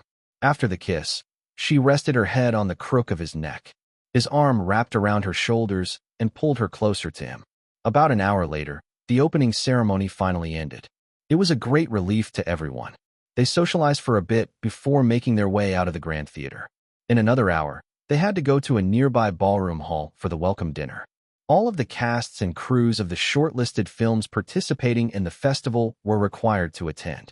Thus, everyone from Strong Yet Broken had to attend as well. They returned to their Oriental hotel to change into semi-formal attires. Iris and Jin Liwei would also attend. They followed the others to the same hotel to change into different outfits. The VIP guests weren't required to attend the dinner, but they were welcome to do so if they wanted. Since Iris and Jin Liwei were going, Grandpa Lu, Lu Zihao, and Wei Lan decided to also attend. They booked one big suite at the hotel, treating it as a dressing room. Tang Yi was waiting for them there with some European makeup artists and hairstylist Iris, and Jin Liwei hired to service them all. It was more convenient to change at the hotel because it was near the ballroom hall. The villa estate was a bit far away. As for Jiang Yingyu, she decided to return to the villa estate ahead of everyone. She was worried about little June. Although Dom was taking care of the toddler, she still felt restless being. away from her son for too long, especially since they were in a foreign country. The others understood her concern, so they didn't persuade her to join them. One of Jin Liwei's subordinates drove her back to the villa. Later, they arrived at the welcome dinner venue in separate vehicles. Iris and Jin Liwei joined the group of strong yet broken, while Grandpa Lu Zaheo, and Wei Lan formed another group. There was another red carpet outside the building, but it was more informal compared to the one before the opening ceremony. This time, interviews were allowed. Basically, it was a free-for-all event with everyone allowed to talk to whoever they wanted, as long as nobody harassed anyone. Grandpa Lu Zaheo, and Wei Lan entered first. Jin Liwei's subordinates, who were acting as Wei Lan's bodyguards, surrounded them. Once again, Wei Lan had the largest entourage. The media swarmed around them. They were especially curious about Visconti Salon. Next, Iris and Jin Liwei walked on the red carpet together with the cast and crew of Strong Yet Broken. Guan Jintao and his wife were with them, including the president of LX Productions. The Chinese reporters had been waiting for them and immediately started interviewing the couple. "Iris, are you really engaged to CEO Jin?" one of them asked. Jin Liwei sent the reporter a frosty look and said, "That's Miss Iris Long for you." The poor man was scared of Jin Liwei and immediately apologized. He repeated his question properly, addressing Iris as Miss Iris Long this time. Only then did Jin Liwei's expression improve a little. "Yes, I'm engaged to Jin Liwei," Iris answered with a warm smile. Since Iris already recounted how she first met her fiancé during her interview with Feng Jiu before, the reporters didn't waste time asking her about it. They turned to Jin Liwei and asked him several questions instead. "CEO Jin, were you the one who pursued Iris? I mean, Miss Iris Long? Or was it the other way around?" "I pursued her," he replied. Iris chuckled at the question. There was a teasing glint in her eyes as she looked at her darling. "Why would I pursue him? I didn't even like him that time. In fact, what I felt for him back then bordered on hatred. He always bothered me, even though I already made it clear that I didn't want anything to do with him. He was so arrogant, overbearing, and annoying that I found myself often wanting to punch him in the face so many times." Jin Liwei gave his baby girl a side-eye after hearing her trash-talking him. He wore his default expression, which was cold and indifferent.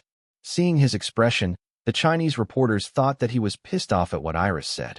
They looked scared and looked at Iris as if she had gone crazy. How daring. She actually said that she wanted to punch CEO Jin Liwei in the face. Inside their minds, Iris was like a cute yet stupidly courageous kitten swiping her little claws at Jin Liwei, who was a large and mighty lion. It was only Iris who saw the amusement in Jin Liwei's eyes. Only people close to him could tell the minute differences in his usual cold and indifferent expression. To others, he always looked intimidating. Seeing that he was amused, Iris giggled, frightening the reporters. They thought that she was going too far. CEO Jin clearly looked displeased. What was she thinking? She should stop trying to provoke the man. Did she want to die? Then they felt worried about her. They were afraid that Jin Liwei would scold her badly for her careless behavior. Or worse, he might even hurt her. They widened their eyes, trying to silently warn her to stop. However, she ignored their kindness and continued teasing the cold-faced Jin Liwei with her mischievous eyes. Jin Liwei turned to face her fully. The reporters threw pitiful looks at Iris. They thought that Jin Liwei was going to rebuke her for sure. But to their surprise, he held both of her hands instead and lifted them. He gently rubbed her knuckles and kissed them in front of everyone.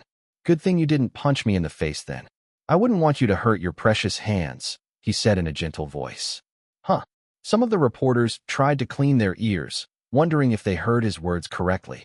Did they just hear the cold and indifferent CEO Jin saying mushy words? He wasn't angry that Iris wanted to punch his face back then. He was even worried about her hands. The gap between his public image and his actions right now was just too wide. That wasn't the end of it. Jin Liwei did. "You didn't like me back then, but you love me now." Iris nodded while giving him a sweet smile. Then the reporters were astounded when Jin Liwei's cold face broke into a wide smile. Their jaws fell down. This was perhaps the first time that they had seen him smile ever. He always looked cold and intimidating whenever he appeared in public. They even thought that he wasn't capable of smiling. Now, however, they felt like they were witnessing a miracle. Jin Liwei was already handsome to begin with. But now that he was smiling, His handsomeness was magnified 100-fold. No, 1,000-fold. The Chinese reporters were all male, but all of their hearts skipped a bit seeing Jin Liwei's handsome, smiling face. They stared at him like idiots before they regained their senses a few moments later. Right. They still had a job to do. This was the day that Iris Long and Jin Liwei revealed their relationship to the public. This was big news. They had to get all the juicy details from the two of them tonight. Iris and Jin Liwei reluctantly paused their lovey-dovey moment to answer the reporters' questions. To the reporters' surprise, it was actually Jin Liwei who answered them. His face already reverted to his usual cold expression, but perhaps because the reporters just saw him smiling, they thought that he had become friendlier. CEO Jin, does your family know about your relationship with Iris? Me, Miss Iris Long. He nodded. My mother, grandmother, and brother know. In fact, they love her. How about you, Miss Iris? Does your family know about your relationship with CEO Jin? Yes, of course, she replied. When is the wedding? Are you already starting to plan it? Iris hesitated and glanced at Jin Liwei. If it were up to me, the wedding will be as soon as possible. If not tonight, then tomorrow, Jin Liwei answered. The reporters' eyes lit up at his answer. They looked surprised but also excited. The more they listened to Jin Liwei's answers to their questions, the more they were realizing how invested he was in his relationship with Iris Long. At first, they thought that he was only treating her as a trophy wife. Iris was a young, beautiful woman, plus she was also a rather famous celebrity in their country.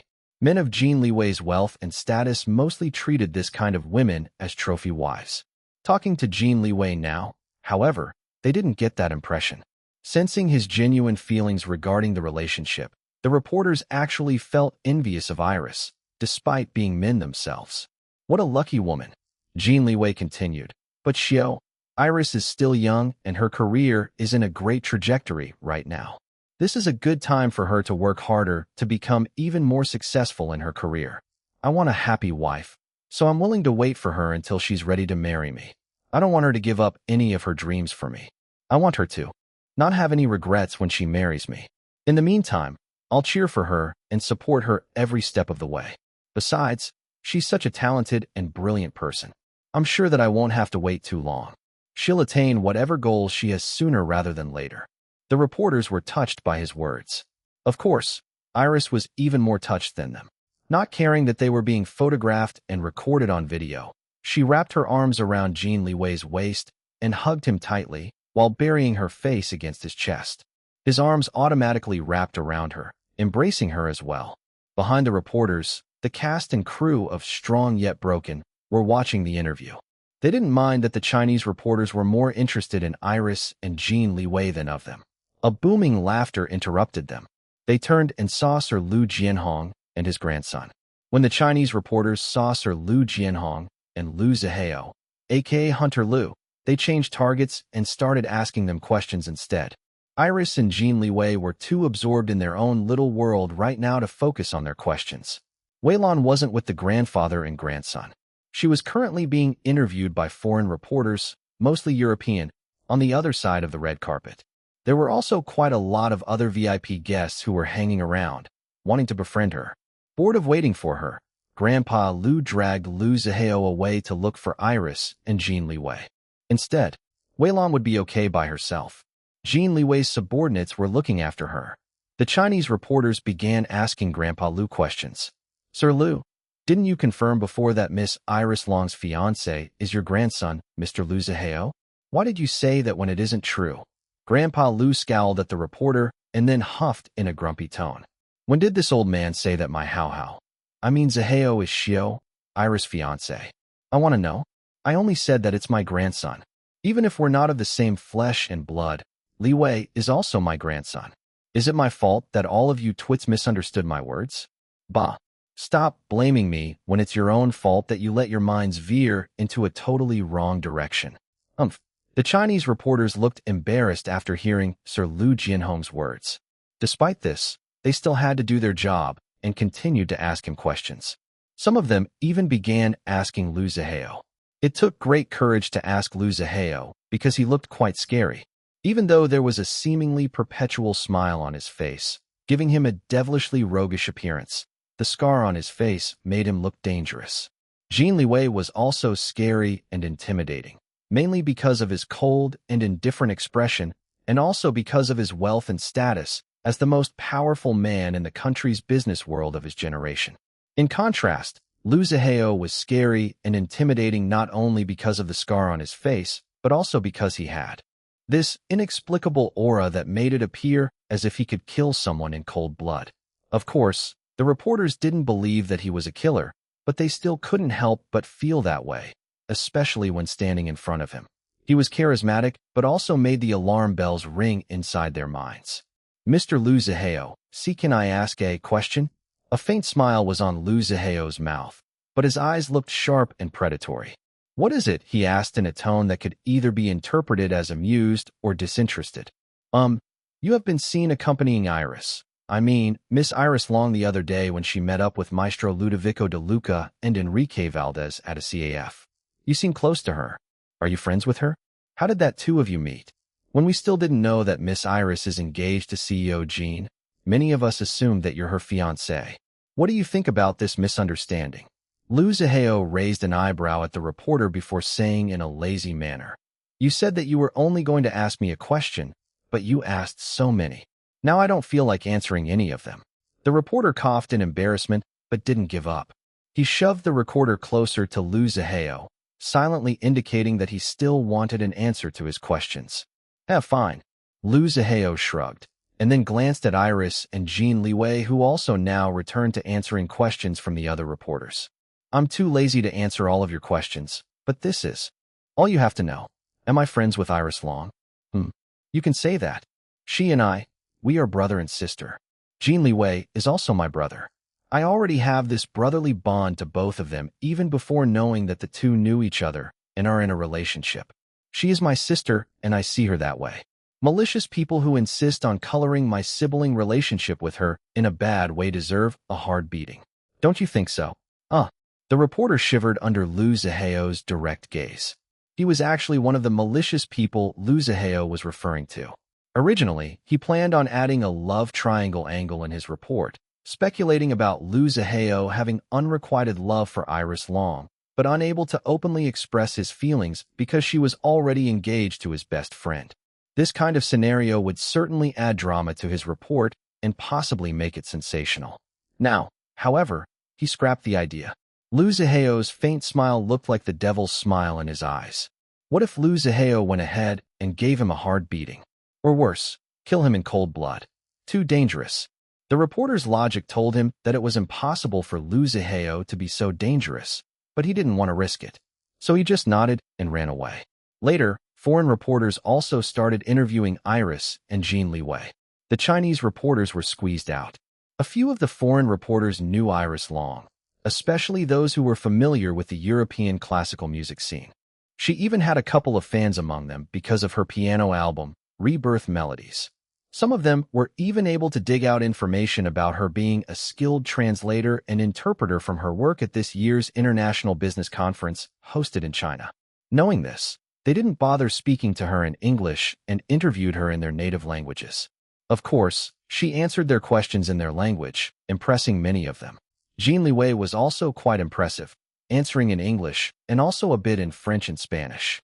Whenever he had difficulties expressing himself in either French or Spanish, Iris would help him out, either by translating or directly answering in his stead. The foreign reporters thought that the couple was very outstanding. Like the Chinese reporters, they first thought that Jin Liwei treated Iris Long as a trophy wife. But they changed their minds after learning more information about Iris and seeing her help out Jin Liwei with her excellent language skills. This woman is not flower vase. She's a queen in her own right and is as formidable as the king. This is a king and queen standing side by side. Rather than the king taking the lead while the queen serves as a decoration, the reporters thought to themselves. Then Wei Lan headed to where Iris and Jin Liwei were being interviewed. She made new friends with the other VIP guests who were all very accomplished in their respective fields. There were other distant members of European nobility, famous fashion designers, actors and actresses, models, and other influential personages. Some of the reporters remembered seeing the Viscountess and Iris Long shopping together the other day. They only thought that perhaps the two women were friends. It was possible especially since both were Chinese. It was only the Chinese reporters who knew the real relationship between the two. Honi, there you are? Come here for a minute. Mother wants to introduce you to some people. Bring dear Liwei with you, Okawaye. Weilon spoke in English, so everyone understood her. Everyone was shocked after hearing what she said. What did she say? They looked at Viscondisa Lawn and at Iris Long. It was only then that they noticed the resemblance between the two women. One thought ran through their minds at that moment. Iris Long was a Viscountess' daughter. Yes, Iris Long is my daughter. Doesn't she look like me? Weilon said, confirming her mother and daughter relationship with Iris. The people around them heard her. Now everyone became more curious about Iris Long. They looked at her a little differently than before. She might be a newcomer in the Summit International Film Festival, but her impressive connections with important people already made her memorable compared to the other newbies. In addition to this, she also became a nominee for one of the prestigious awards on her first try at such a young age. Just by looking at her, she should be around her early 20s. In fact, the other foreigners even thought that she might still be a teenager because of her youthful look. Honi, dear Liwei, come here, Weilon repeated. Yes, mother, Iris replied. She excused herself from the reporters and pulled Jin Liwei's hand. When the couple reached Weilon, she introduced the two of them to her new friends. She called Iris her beloved one and only daughter, and Liwei as her dearest future son-in-law. Grandpa Lu and Lu Zihao joined them as well. More VIP guests arrived on the red carpet. Upon seeing the group huddling together and recognizing some friends and acquaintances, they also joined the group. As a result, the group became bigger. It consisted of some of the most important and well-known figures in the world. The others looking at them couldn't help but feel starstruck. Some of them even felt envious, wishing that they could also become part of the group. Unfortunately, they didn't think that they would fit in. They wondered how unknown personalities like Iris Long and Hunter Liu could fit in the group. It was only when they learned that Iris Long was the fiancée of Chinese billionaire Liam Jean and the daughter of a Spanish viscountess, while Hunter Liu was Sir Jianhong Liu's grandson, that they understood why. So it's nepotism, they muttered to themselves in envy.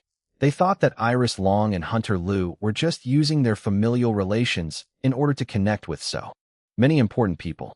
Envy clouded their judgment. They didn't think that Iris Long or Hunter Liu might have achievements of their own. For now, they had negative impressions of the two. They thought that both of them didn't deserve to be included in the group of impressive people. As for the reporters, they didn't care about this kind of thoughts at the moment. Instead, they were having a field day photographing and recording the group's interactions on video. Of course, the Chinese reporter live streaming the opening night made sure to focus on the Chinese attendees, especially on Iris Long and Jin Liwei. This was his second live stream of the night. He had to cut off his first live stream after the first red carpet ended earlier. The media weren't allowed to photograph or record anything on video during the opening ceremony. Fortunately, they were still allowed to watch inside and take notes. When he ended his first live stream earlier, there were more than 200,000 viewers. It was already an impressive number and vastly exceeded his initial expectations. His boss back in China even called to congratulate him and to encourage him to work harder. Once he started the second live stream, he was shocked out of his wits. Within a few seconds, the view count reached more than 1 million, and it was still increasing every few seconds. It should already be around 3 a.m. back in China. What were all of these people doing? They weren't going to sleep? After the initial shock, the reporter became super excited. His boss called him again and promised to give him a promotion after he returned to the country.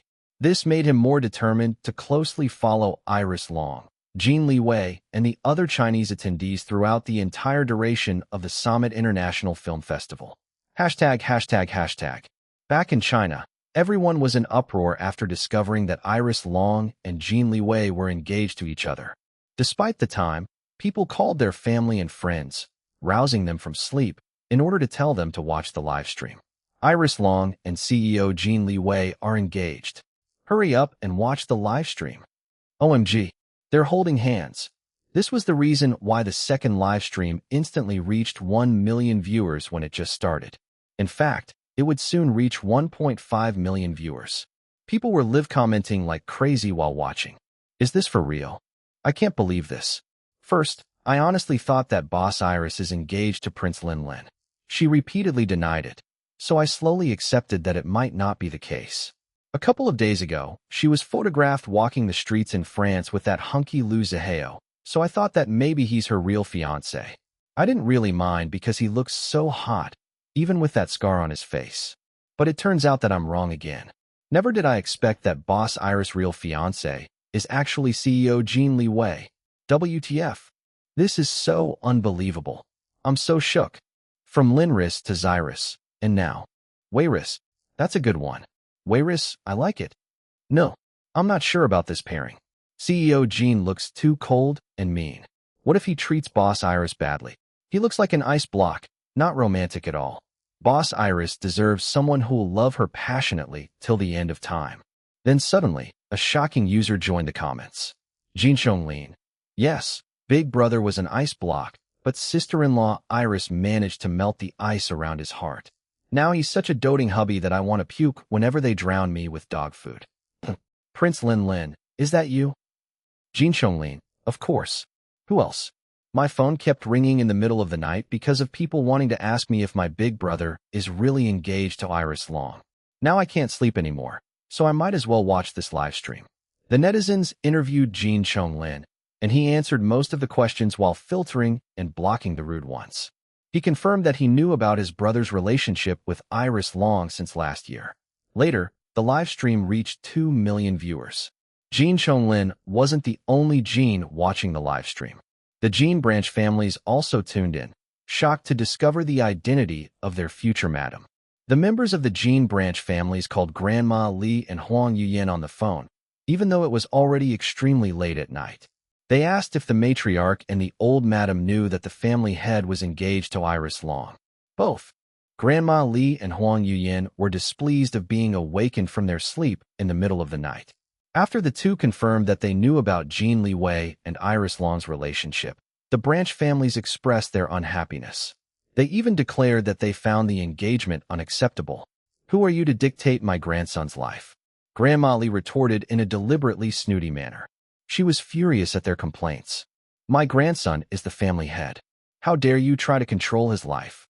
Similarly, Huang Yuyan was also angered at all the complaints.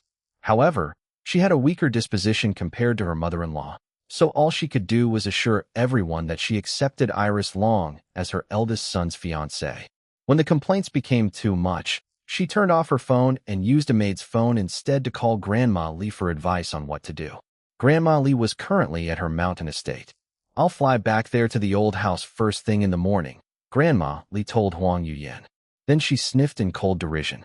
They're just the branch families. Do they really think that they could control my grandson, the head of the family, in Jin Corporation? Preposterous. If my husband was alive, he would be decisive and cut them off immediately. The Jin family only needs loyal people. If they can't support their own head's choices, then they don't deserve to remain members of our family.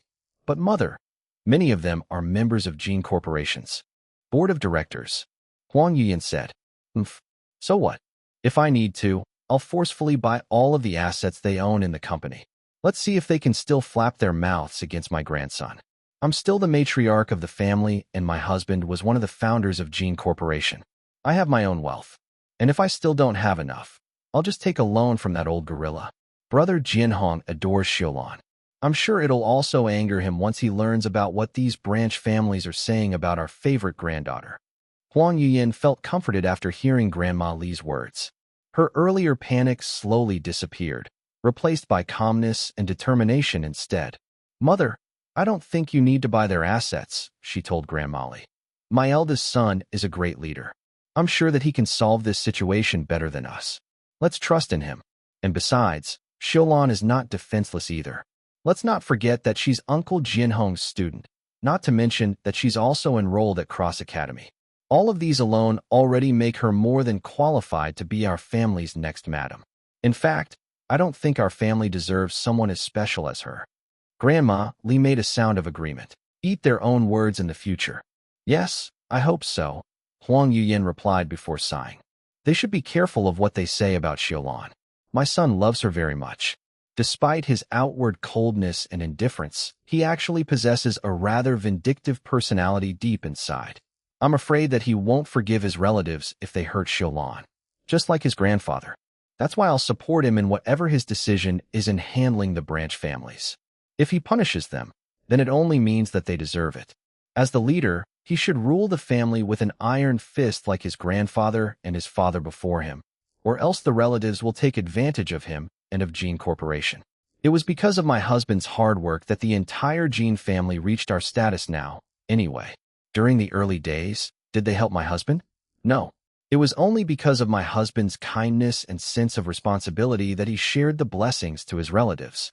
And now they think that they have the right to dictate my grandson's choice of wife? How foolish.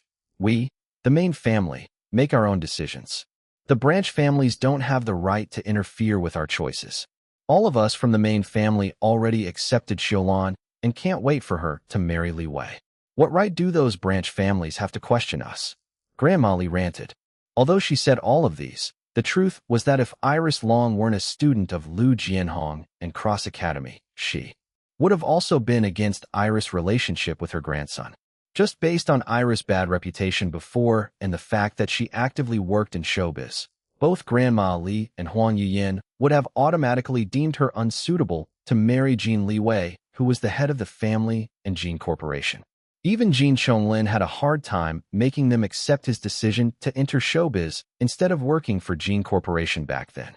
Even if they denied it, Grandma Li and Huang Yuyin had snobbish attitudes ingrained in them due to their status as wives of past Jin family heads. It was fortunate that Iris was connected to Grandpa Lu and Cross Academy, making them accept her as soon as they met her. Basically, they weren't all that different to the branch families at all. It was just that they knew about Iris' status as a certified genius and her connection to the legendary school, Cross Academy. After her tirade, Grandma Li calmed down. No matter what happens, let's just support Liwei and Xiaolon, she said. Yes, mother, Huang Yuyin replied. I want Xiaolon to become my granddaughter-in-law no matter what. If those branch families dare to stop my grandson from marrying her, I'll encourage Liwei to disown them, Grandma Li said in a domineering tone. With that, the two Jin madams banded together to defend Iris and Jin Liwei's relationship against the Jin relatives. It wasn't only the Jin branch families who were freaking out upon learning the engagement between Iris Long and Jin Liwei. The Long branch families were also stunned into mixed reactions. The camp supporting Iris, led by Elder Long Jufeng, were shocked before quickly feeling ecstatic. Iris' engagement to Jin Liwei meant that she would become the bridge connecting the Longs to the Jins. This connection was even better than their earlier assumption that she was engaged to Lu Zihao. Sir Lu Jinhong hadn't named his grandson, Lu Zihao, or anyone else for that matter, as his heir yet. On the other hand, Jin Liwei was already the current head of the Jin family and Jin Corporation. Long Jufeng became even more determined to continue trying to establish a close personal connection to Iris, and in extension, to Jin Liwei as well. In contrast to Iris supporters, the camp supporting Long Hui had the opposite reaction. They were in complete disbelief, especially Long Meng. She recently managed to entice other relatives to jump ship to support Long Hui, making their camp the largest in the battle for succession in the Long clan. Many of those who originally supported Long Hui, but then changed camps to support Iris instead, returned once again after Long Hui bought the 5% shares. Long Meng thought that Long Hui had now reclaimed his rightful position as the successor of the Long clan and Long Industries. She was especially pleased that Long Hui woke up from his rebelliousness and broke up with that female bodyguard. He had also become receptive to her advice. Secretly working with his mother, Zheng Suyin, Long Meng was able to pair him to a suitable bride from a good family that they approved of. If he continued to listen to her and his mother's advice, Long Meng believed that it was only a matter of time before Long Hui stabilized his position as the successor. The other contenders, including Iris, wouldn't be able to threaten his position anymore. Now, however, Iris had risen to become an even bigger threat than she was before because of her engagement with Jin Liwei. Long Meng disregarded the time and called Zheng Suyin on the phone. This was an emergency. ####. All across the nation, many people were similarly shocked after discovering the relationship between Iris Long and Jin Liwei. They just couldn't wrap their minds around the truth that the two seemingly incompatible people were engaged to each other. At first, they thought that it was a joke. But after watching the live stream and seeing the couple's intimacy, they didn't have a choice but to believe. It was a sleepless night for most members of high society. Earlier that night, they were already shocked silly upon learning that Wei Lan had become a Spanish viscountess.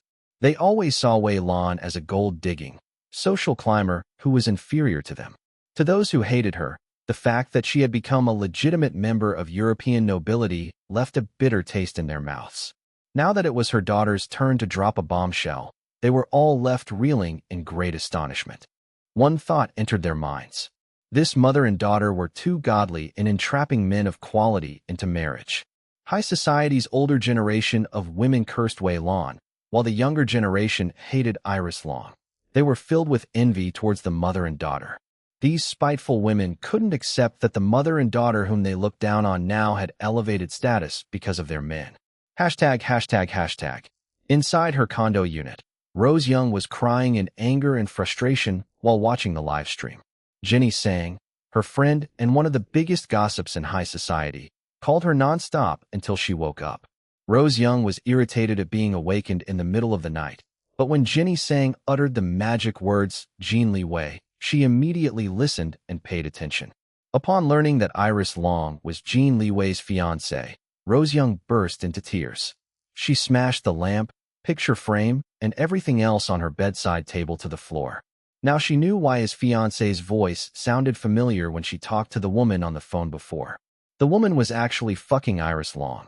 Of course, Iris Long's voice sounded familiar because Rose Young often heard her whenever her commercials played on the TV or radio, not to mention whenever she guested in shows. Rose Young glared at her laptop. The live stream showed Jin Liwei's possessive arm wrapped around Iris Long's waist. The two also frequently gazed into each other's eyes. Jin Liwei also couldn't seem to stop nuzzling Iris Long's head or neck. Throughout the live stream, there wasn't a time that the two separated.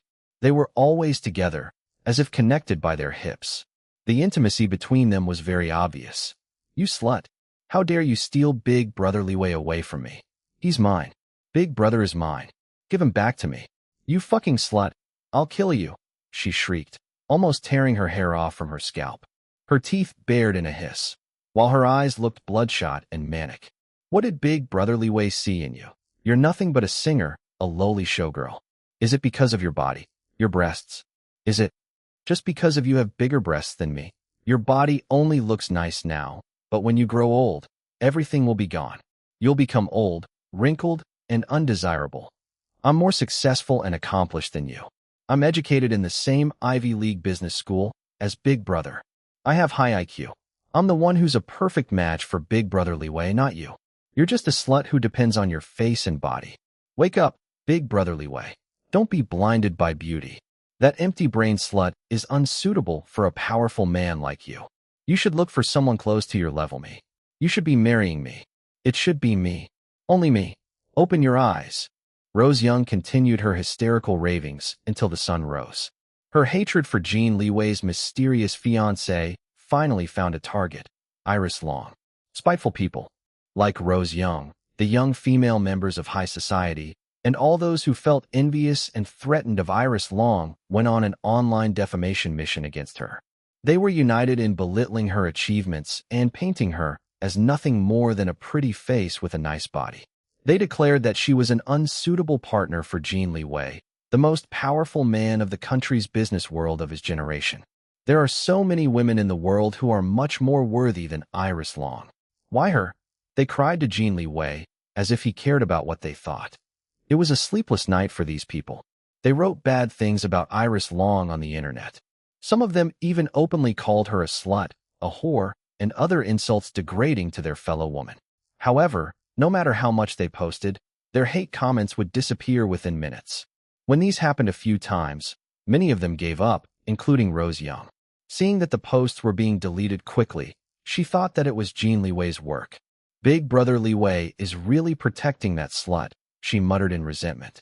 With this thought, Rose Young realized that it was only a waste of time posting these little comments online. Jin Liwei wielded considerable power and influence as the president-CEO of Jin Corporation. If he really wanted to protect his fiancée's reputation online, no hate comments would escape from him. Besides, these little hate comments wouldn't hurt Iris Long much. Anyway, Rose Young thought that it would be better to spend her time doing something more productive and destructive against the slut. So she decided to phone her father, Romeo Young, from Singapore instead. She informed him about the situation and asked for his advice on how to proceed. Now that they knew the identity of Jin Liwei's fiancée, they had a clear target. Her father knew some good hackers. They would be much more effective in destroying Iris Long compared to Rose Young's attempts of defaming the woman online. Rose Young may have given up for now, but her little actions online didn't escape the glowing green eyes of a certain white cat. Since Rose Young's name was recorded in the black notebook, Ketchup monitored her 24/7. The virtual white cat wanted to destroy the evil woman immediately, but Mommy and Daddy said that it wasn't the right time yet. So Ketchup could only continue to gather incriminating evidence against Rose Young and her equally evil family in Singapore. The white cat didn't want to disobey her parents, especially about matters regarding the black notebook and the names recorded in it. Mommy and Daddy warned her that they would ground her if she acted like a bad kitty. So scary. Ketchup promised her parents that she would be a good kitty. While Ketchup continued to prioritize monitoring Rose Young, the white cat didn't let the others escape either. She planted destructive viruses that destroyed all data on the computer and mobile devices of everyone who posted things about her mommy online. And for the ones who refused to give up despite having their comments automatically deleted and continued defaming mommy, Ketchup dug out scandalous information about them and revealed them all over the internet. She also made sure that the first people to see this scandalous information were their bosses, family, and friends. Ketchup was merciless. She didn't let anyone escape from her instant revenge. How dare these jackasses say such bad things about her mommy? Unforgivable.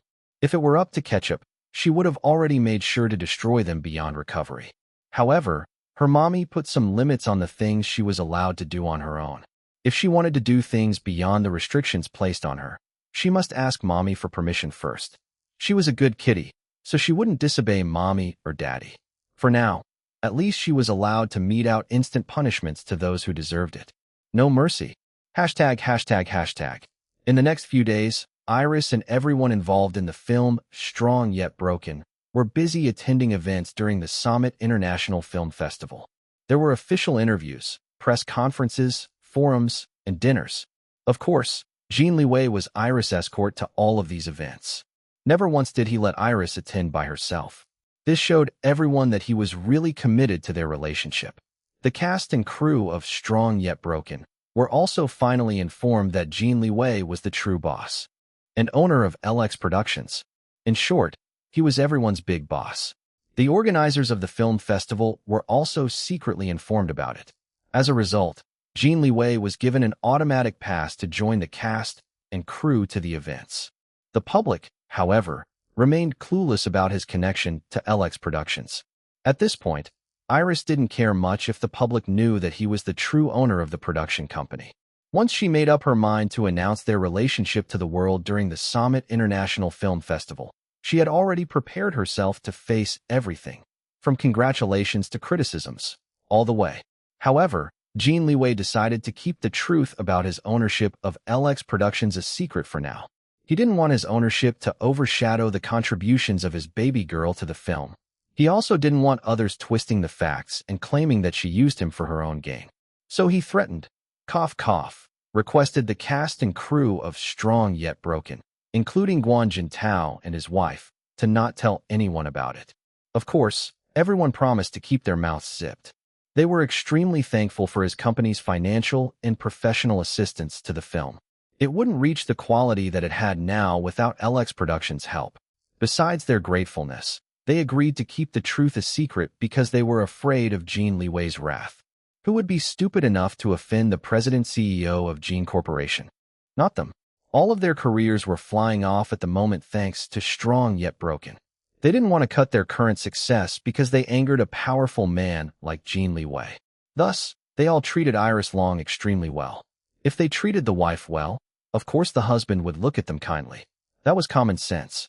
While Iris and Jin Liwei were busy attending events every day in the Summit International Film Festival, Longhui was trying to make trouble for Jiang Yingyu back in China regarding the custody battle between them for their son, Little Jun. Fortunately, Attorney Hong Xiaoqiang had already predicted Long Hui's reaction. He was prepared and managed to deflect the official complaint filed by Long Hui's lawyer. Hong Xiaoqiang was Iris' lawyer who she lent to Jiang Yingyu for the custody battle. He was also being assisted by Jin Liwei's lawyer in secret. With the two of these skilled lawyers working in tandem, Long Hui's lawyer couldn't act as aggressive as he wanted. Long Hui was hoping to force Jiang Yingyu to immediately bring little Jun home to China from France. He accused Jiang Yingyu of hiding their son away from him. He was afraid that she wouldn't return little Jun to China anymore. At first, Jiang Yingyu panicked after learning that Long Hui's lawyer filed an official complaint against her. Fortunately, Iris and the others reassured her. Jiang Yingyu could only trust attorney Hong Xiaoqiang and Jin Liwei's lawyer to defend her rights as little Jun's mother against Long Hui's repeated attempts of bullying. She calmed down, but a certain old man was angered. Grandpa Lu became furious when he learned about the custody battle. He loved little Jun, who he considered as his first great-grandbaby. He actually called his own lawyer and friend who previously held a seat at the International Court of Justice before semi-retiring as a private lawyer to select VIP clients like Grandpa Lu. In the next few days, his impressive lawyer would be taking over the custody battle. Hong Xiaoqiang and Jin Liwei's lawyer would become the assistants instead. Jiang Yingyu actually felt a little sorry for Long Hui after discovering what Grandpa Lu did. Although the custody battle was of the utmost importance to her, to the eyes of other people, it was just a simple case. Was there a need to appoint 3 of the country's most talented lawyers for a custody case? It was, simply speaking, an overkill. Iris, Jin Liwei, and Grandpa Lu figuratively sent a nuclear missile each to crack a measly peanut. After the initial pity for Long Hui, however, Jiang Yingyu hardened her heart. He was clearly making trouble for her. If she continued to allow her previous feelings for him to cloud her judgment, he would always be successful in hurting her. She didn't want to be weak anymore. She wanted to be like the mother and daughter, Wei Lan and Iris, both very strong and confident women. Although it was difficult, Jiang Yingyu was able to grow her confidence level slowly but surely. Her son, little Jun, gave her strength every day. He was her life. Now that Long Hui had decided to marry another woman, Jiang Yingyu wouldn't allow him to take custody of their son. She heard that his new fiancé came from a family very similar to the Longs. If even the Longs had the capability of bullying her son, how much more the family of Long Hui's new fiancé, who was not blood-related. They would need to kill her first before Jiang Yingyu would allow them to take her son away from her, over her dead body. For now, Jiang Yingyu didn't want to think about all of these stressful things. She wanted to enjoy this French vacation together with her son.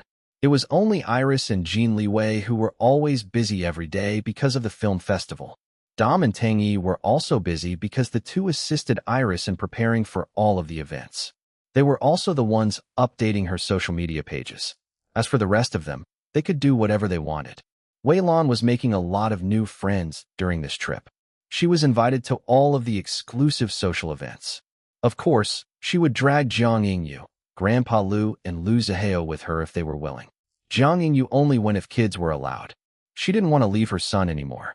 Most of the time, Grandpa Lu took little Jun and toured him around the Riviera.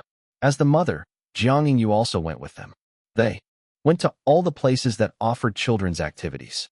Since the place was currently hosting the Summit International Film Festival, there were a few children of famous celebrities and other influential people staying at the Riviera as well.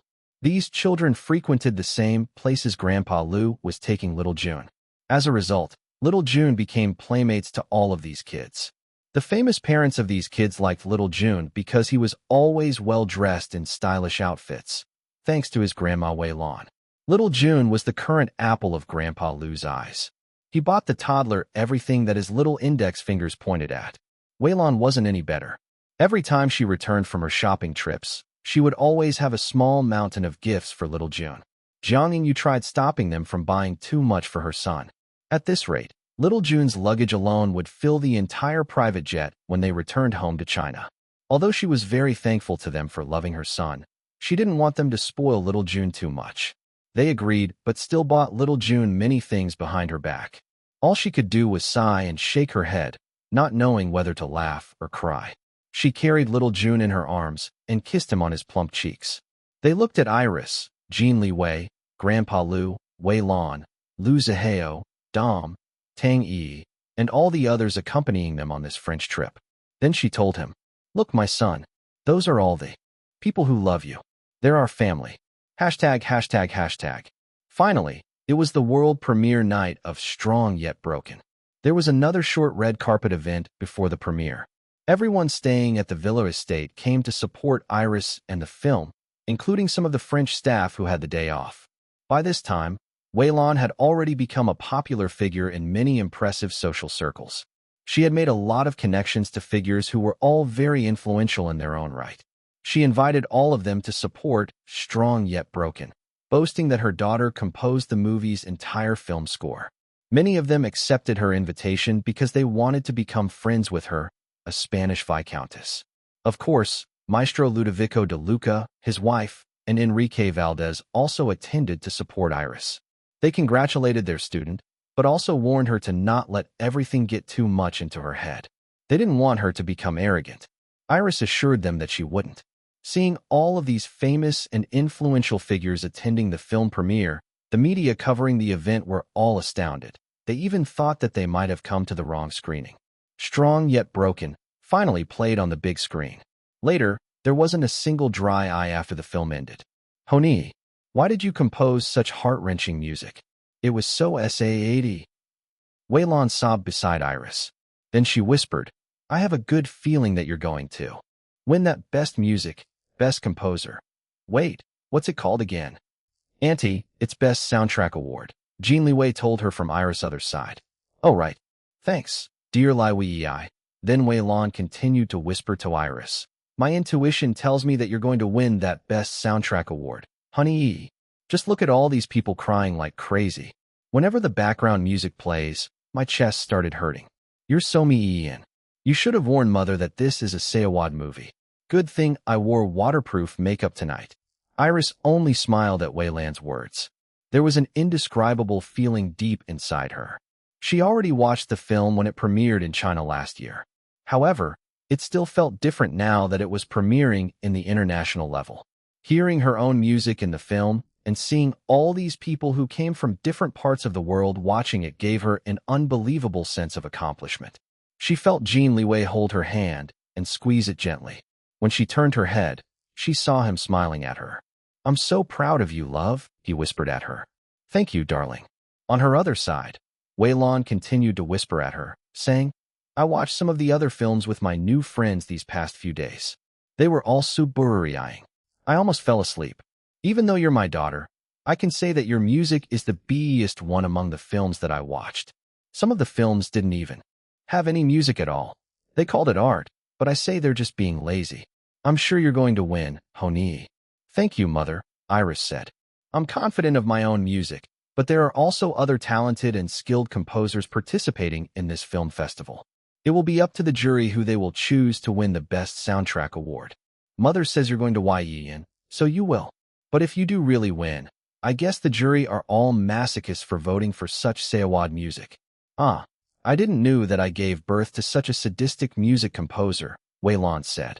After its international premiere at the Summit International Film Festival, Strong Yet Broken received mostly favorable reviews from the world's leading film critics. They praised it for its rawness and realistic depiction of the issues surrounding the topics of disability, depression, and suicide.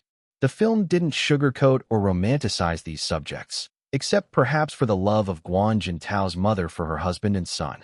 All of these reviews were published in different languages, which gave everyone involved in the film a dreamlike feeling of amazed disbelief.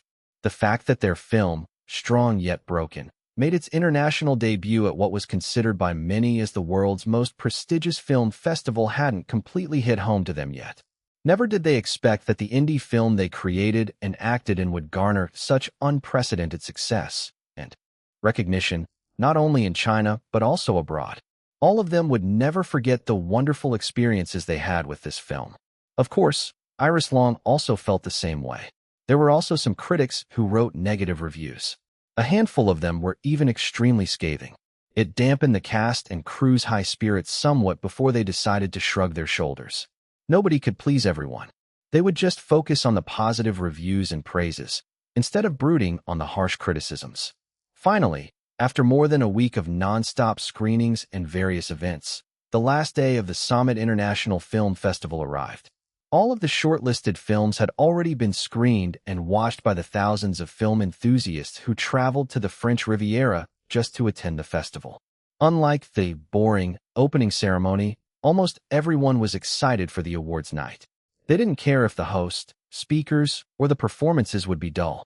It was the anticipation of who would win the awards among the selected nominees that everyone cared about the most. Of course, the nominees also couldn't contain their excitement and anxiety, even to the few of them who were already considered veterans. These people had experience participating in the film festival more than once in the past. A handful of them even won awards before. Despite this, they still couldn't help but feel a little nervous. This was the prestigious Summit International Film Festival Awards after all. As for the other participants, the majority of them were complete newcomers.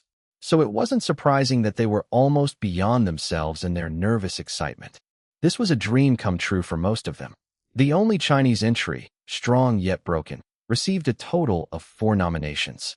First was for the Best Debut Film Award. The winner would be chosen among the films with cast and crew who were total newcomers to the Summit International Film Festival. Every single person involved in the film must never have participated in the film festival in any way in the past. Second was for the Best Soundtrack Award. Iris Long was nominated for her work in Strong Yet Broken as the composer of the film score. If she won, she would be the youngest recipient of this particular award in the film festival's history. She was 21 years old this year. The youngest winner recorded was a 27-year-old man who won the award 5 years ago. Third was for the Best Actress Award. The actress playing Guan Jintao's mother was nominated for her outstanding performance. Win or lose, China's acting industry was already celebrating her achievements for her work in Strong Yet Broken.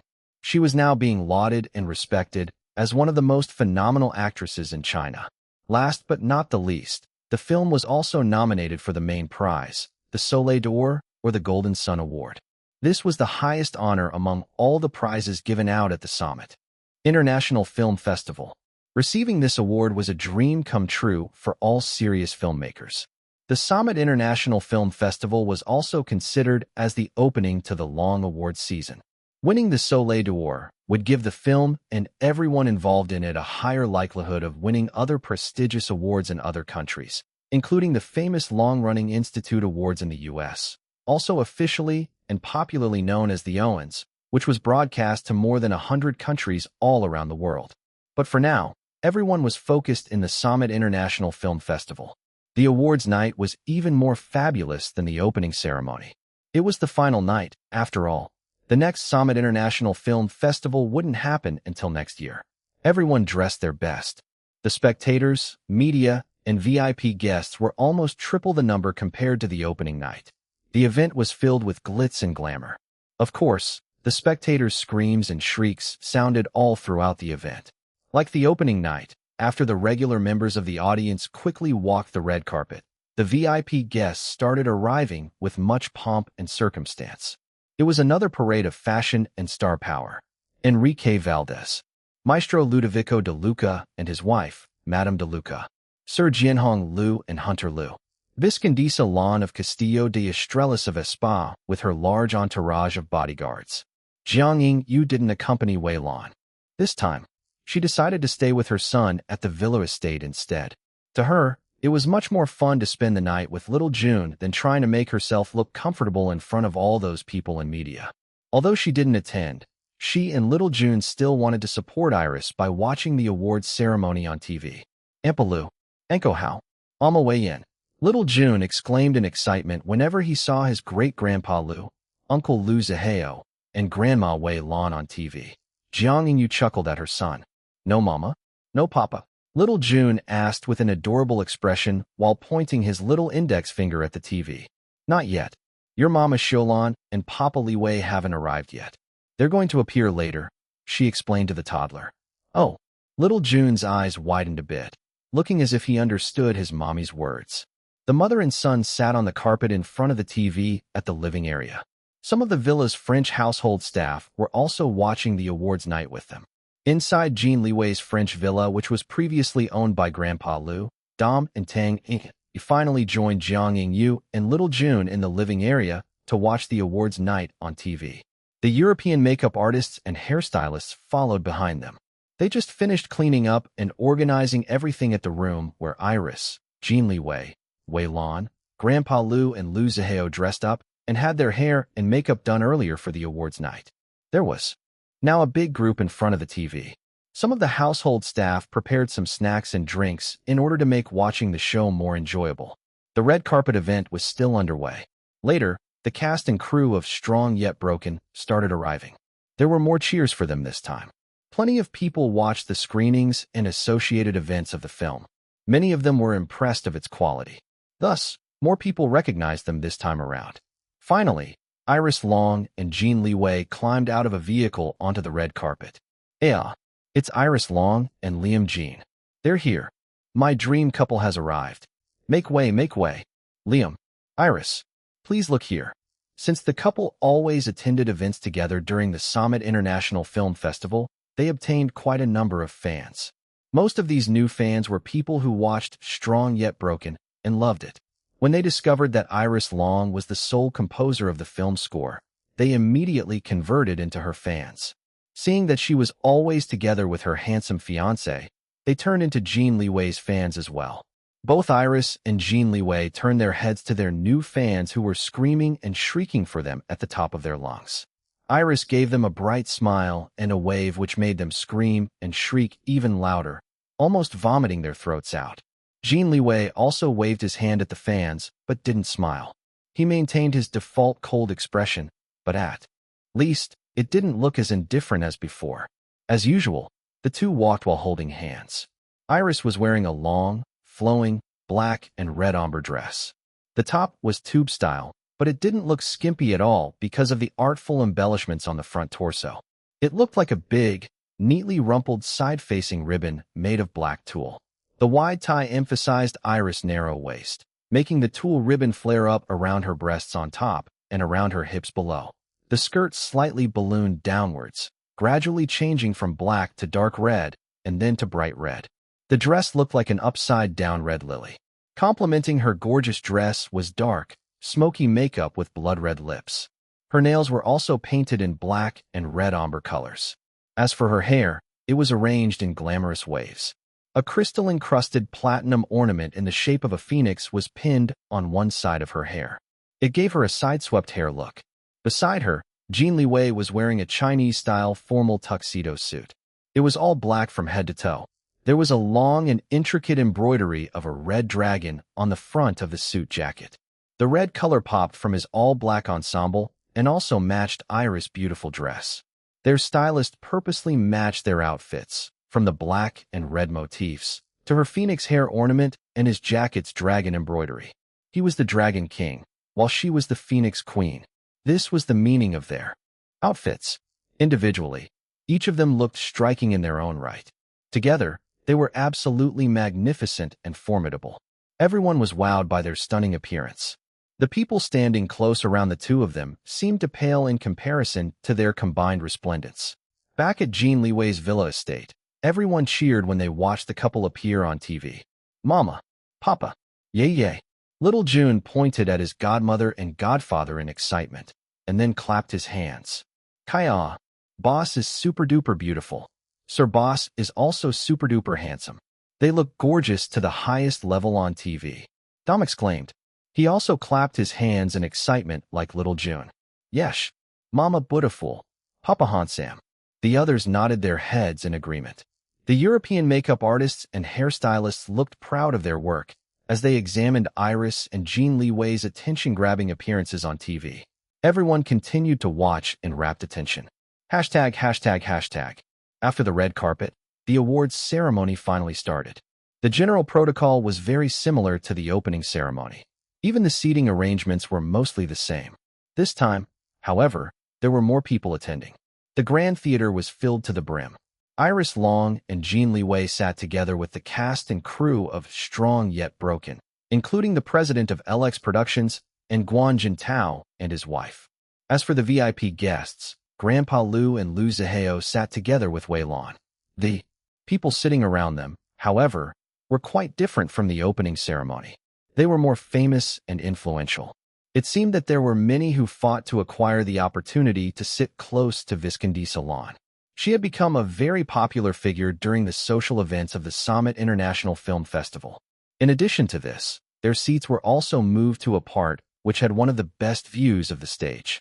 Enrique Valdez, Maestro Ludovico de Luca, and his wife also attended once again. Their front row seats remained the same.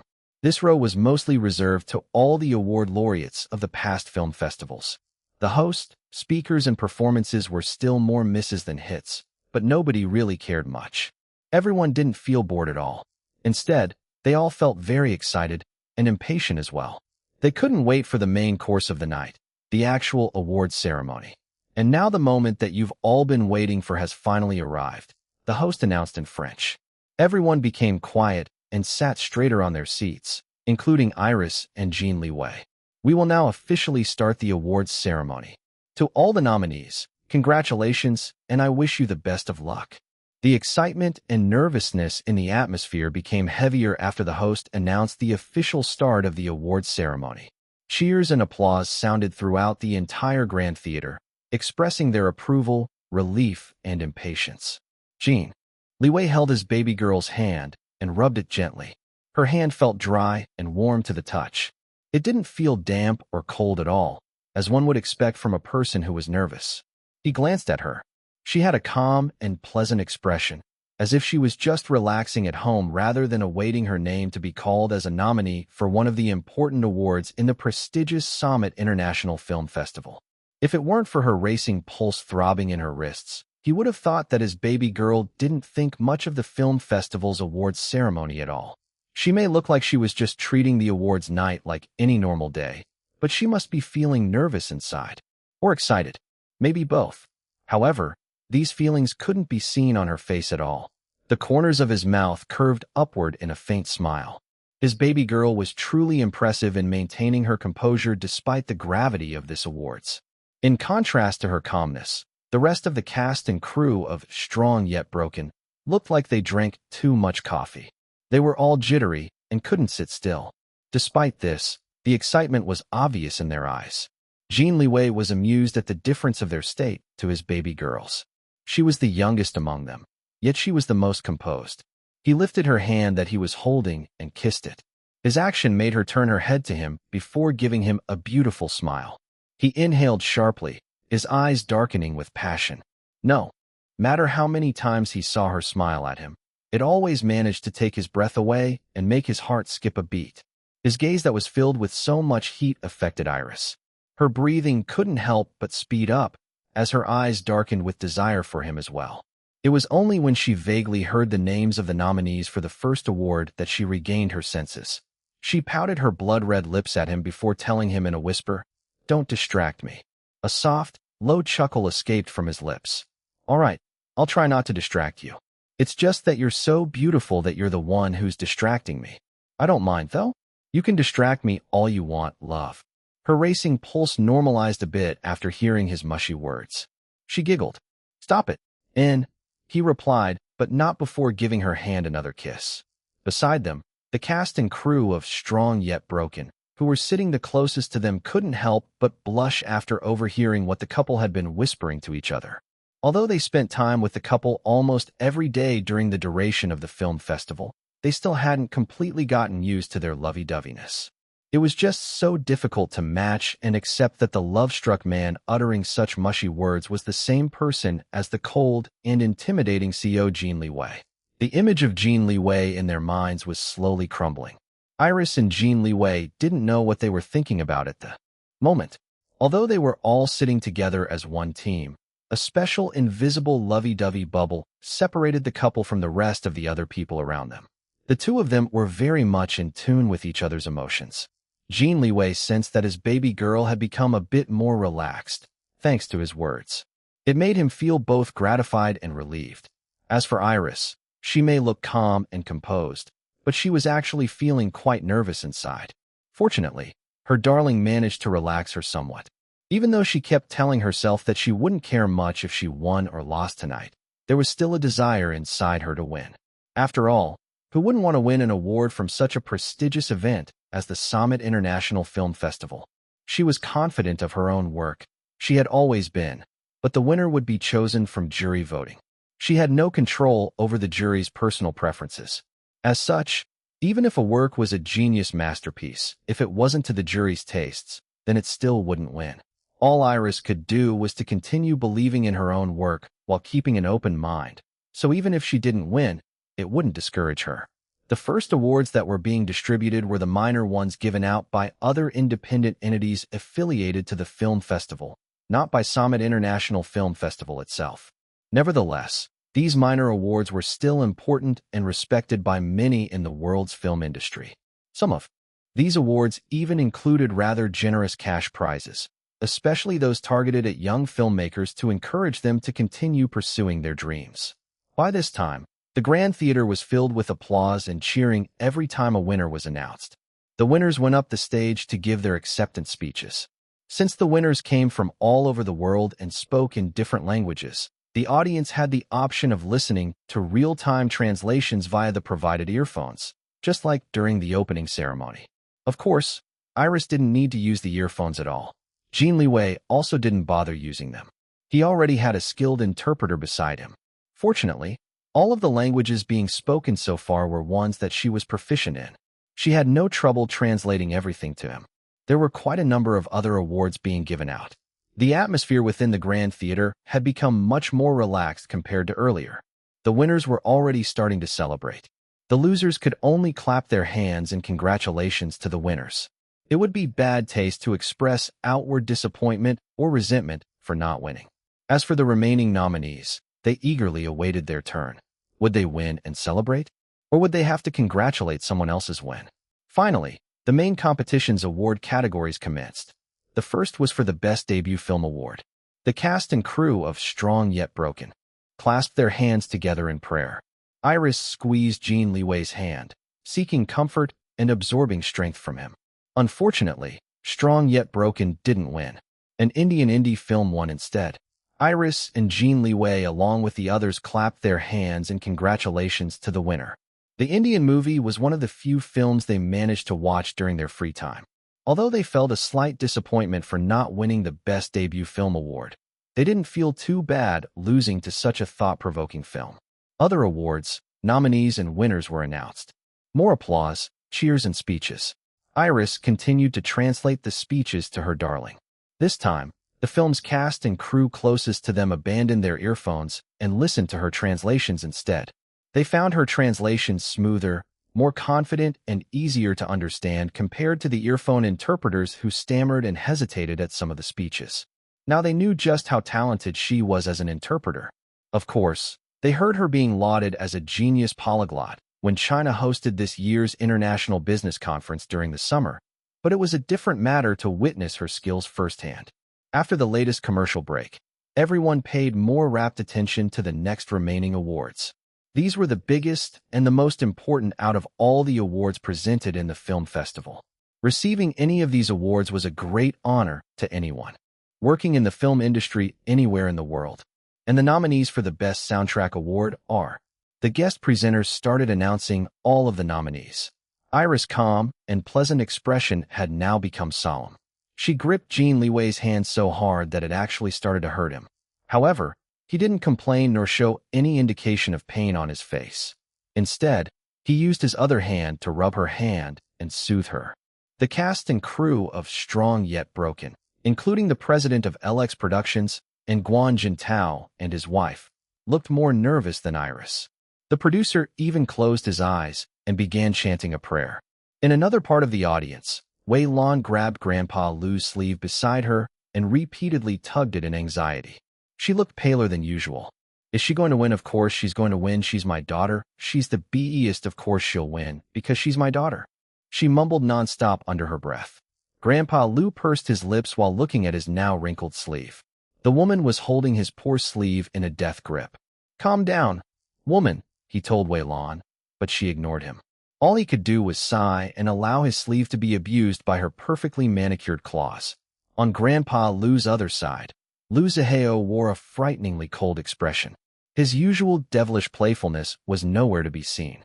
He looked at the other nominees competing against his little sister on the giant monitors, as if he wanted to squeeze the life out of them. Grandpa Lu noticed his abnormal state. How, my boy? What's wrong with you? I want to know. Why do you look like someone just stole your favorite candy directly from your hands? You calm down, too. It was only then that Lu Zihao regained his senses. He actually allowed the nervous atmosphere to affect him. Indeed, his weakness would always be his sister. Fortunately, the old man prompted him to get a hold of himself.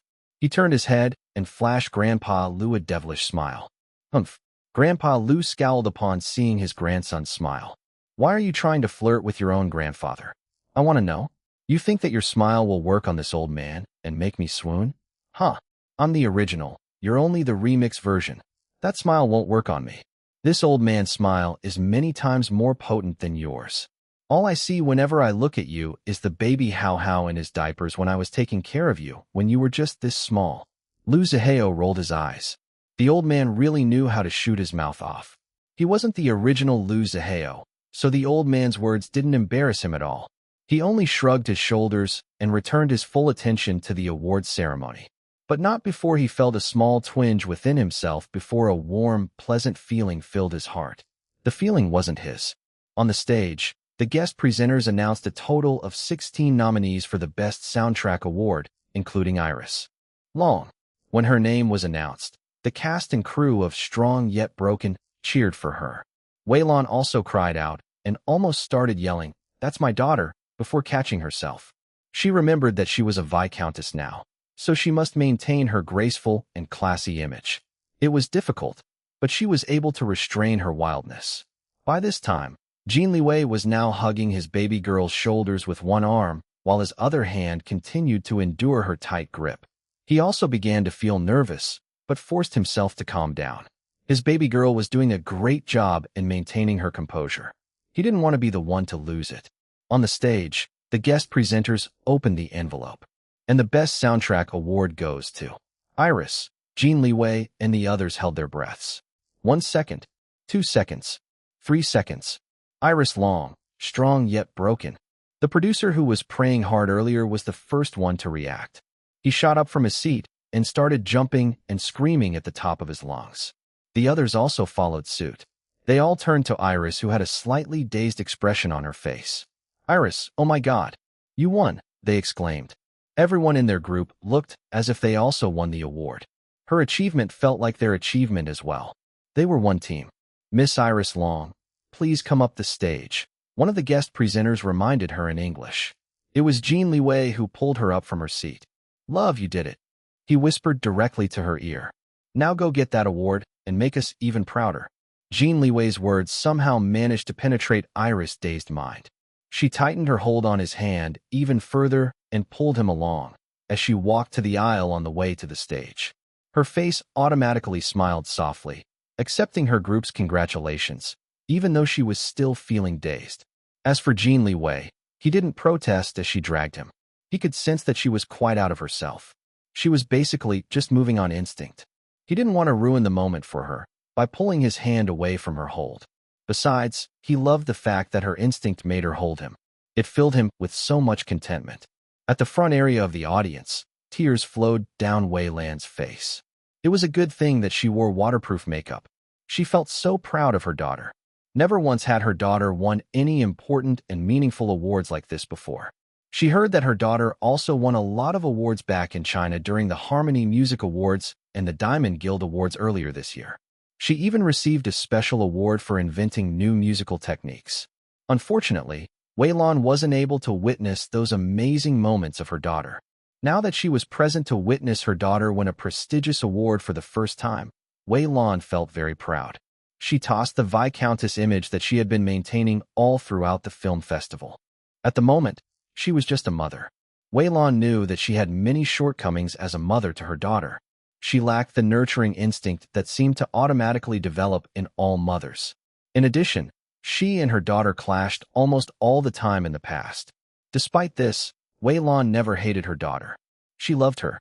Long Xiulan was, after all, her one and only daughter. Even if the world turned upside down, Wei Lan and Long Xiulan would always remain flesh and blood mother and daughter.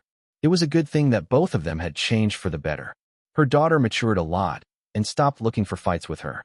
As for Wei Lan herself, she also believed that she had matured, especially after marrying her second husband, the Viscount of Castillo de Restrelis. He helped widen her narrow perspective of the world and taught her about compassion. In turn, it made her a little less selfish. Wei Lan believed that this was one of the major reasons why she and her daughter had become closer since she returned to China. Wei Lan was filled with so much pride for her daughter. She clapped her hands so hard and cheered with all she had. She wanted everyone to know that she, Wei Lan, was Iris Long's mother. Her daughter was so talented in music that she could even win such a prestigious award abroad. Only her daughter could do that. Beside her, Grandpa Liu and Liu Zihao also gave Iris a standing ovation. "That's my girl. My beloved student. My favorite. Granddaughter." As expected of Liu Jianhong's proc. Baha. Grandpa Liu cheered and bragged at the same time. Even though his mentorship of Iris had nothing to do with music at all, Liu Zihao was silent and looked impassive. His eyes, however, showed how proud he was of his little sister. He looked at her, making her way to the stage. His eyes narrowed in displeasure when he saw that she was dragging Jin Liwei. This moment was for his sister. What was the man doing, trying to share the spotlight? Iris and Jin Liwei finally reached the bottom of the stage. But before they could climb up the steps, Iris saw her two music mentors in her peripheral vision. She immediately stopped and then dragged Jin Liwei to their direction. "Miss Iris Long." The guest announcer was about to remind her again to hurry up to the stage when he saw where she was going. Everyone watched in amazement as Iris hugged the two music legends. They became more amazed when Maestro Ludovico de Luca and Enrique Valdez both hugged her back. They even patted her. The cameras immediately focused on the scene. Maestro de Luca looked like he was telling Iris something. Unfortunately, he covered his mouth so the lip readers couldn't know what he was saying. Even the usually taciturn Enrique Valdez was seen whispering something to Iris. Some of the people already knew that Iris Long was connected to the two music legends. After all, she was seen meeting up with them at a CAF a couple of days before the film festival officially began. However, they only thought that they were acquaintances. A few of them even thought that her connection to the two music legends was because she was the daughter of a viscountess. But seeing their interaction now, she seemed very close to the two of them. Now they were all wondering whether there was another layer to her relationship with Maestro de Luca and Enrique Valdez. Perhaps they had something to do why she was so talented in music, capable of composing an entire high-quality film score by herself, despite her young age. Her work was so emotional, digging deep into one's soul, yet also very polished. Her music was brilliant technically, yet not pretentious at all. In fact, it sounded natural and effortless while evoking deep emotions. If the renowned classical music maestro and the legendary hitmaker were directly involved in the development of her musical talents, then Iris Long was a figure to watch out for in the music world. After embracing each other, Maestro de Luca and Enrique Valdez urged her to hurry up the stage. Jin Liwei took control of the situation and firmly pulled his baby girl. Fortunately, she already regained her senses. She hurried up, but still didn't let go of her darling's hand. As a result, Iris and Jin Liwei climbed the stage together. When the couple faced the entire audience in their matching black and red outfits, the cheers and applause became louder. They looked so perfect together that everyone couldn't help but admire the couple. The two guest presenters were surprised that Iris Long brought along her man to the stage with her. However, they didn't stop her, nor did they demand Jin Liwei to get off the stage. There was no rule indicating that winners couldn't bring other people with them on the stage, but it wasn't the norm either.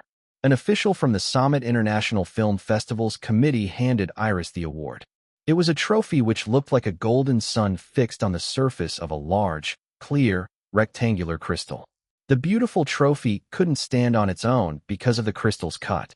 Instead, it was already placed inside its own velvet box that opened on the front, making the trophy visible for everyone to see.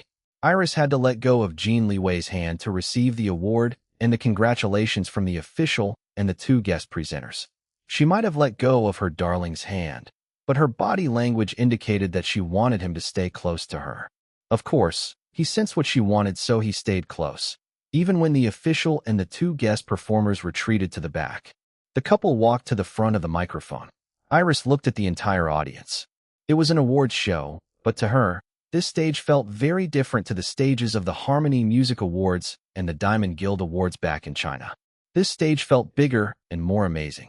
Although this grand theater held less people compared to the massive arenas where the Chinese awards were held, the Summit International Film Awards still felt a whole lot larger because of the different ethnicities present among the audience. Each of these people represented a different country in the world.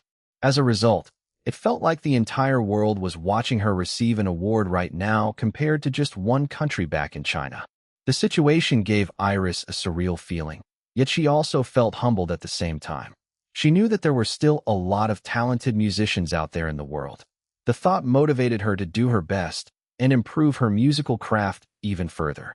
She should never allow herself to grow complacent. If she did, others would surpass her current level and reach new heights in music without her. With all of these thoughts running through her mind, Iris finally gave her acceptance speech. She spoke in French first, thanking the officials and organizers, the jury, her fellow nominees, all the participants of the shortlisted films, and everyone who followed and supported the events during the entire duration of the Summit International Film Festival. The people were impressed at her elegant French. She sounded like a native, no foreign accent at all. Then all of a sudden, she switched to English with a British accent. I would like to thank everyone from this strong, yet broken family. Thank you for entrusting me to compose the entire film score. If it weren't for your belief in me and the opportunity that you've given me, I wouldn't be standing here on this stage right now, receiving this award. Mr. Guan, your life story, especially your mother's, is a source of inspiration to all of us. Thank you for supporting this film and giving it your personal seal of approval. Then she looked at her big brother, Grandpa Lu and Wei Lan all sitting together in the audience. Thank you to my family for accompanying me all the way here to France. I'm deeply grateful for your support. Next, she looked at Maestro De Luca and Enrique Valdez. To those who inspire me to become a better musician, thank you very much. She didn't reveal her status as a student to both of the music legends yet. It would up to the two if and when they wanted to reveal their real connection to her. Then she paused a bit before shifting the award in one arm, while her other hand reached for Jin Liwei. Of course, he took her extended hand and held it.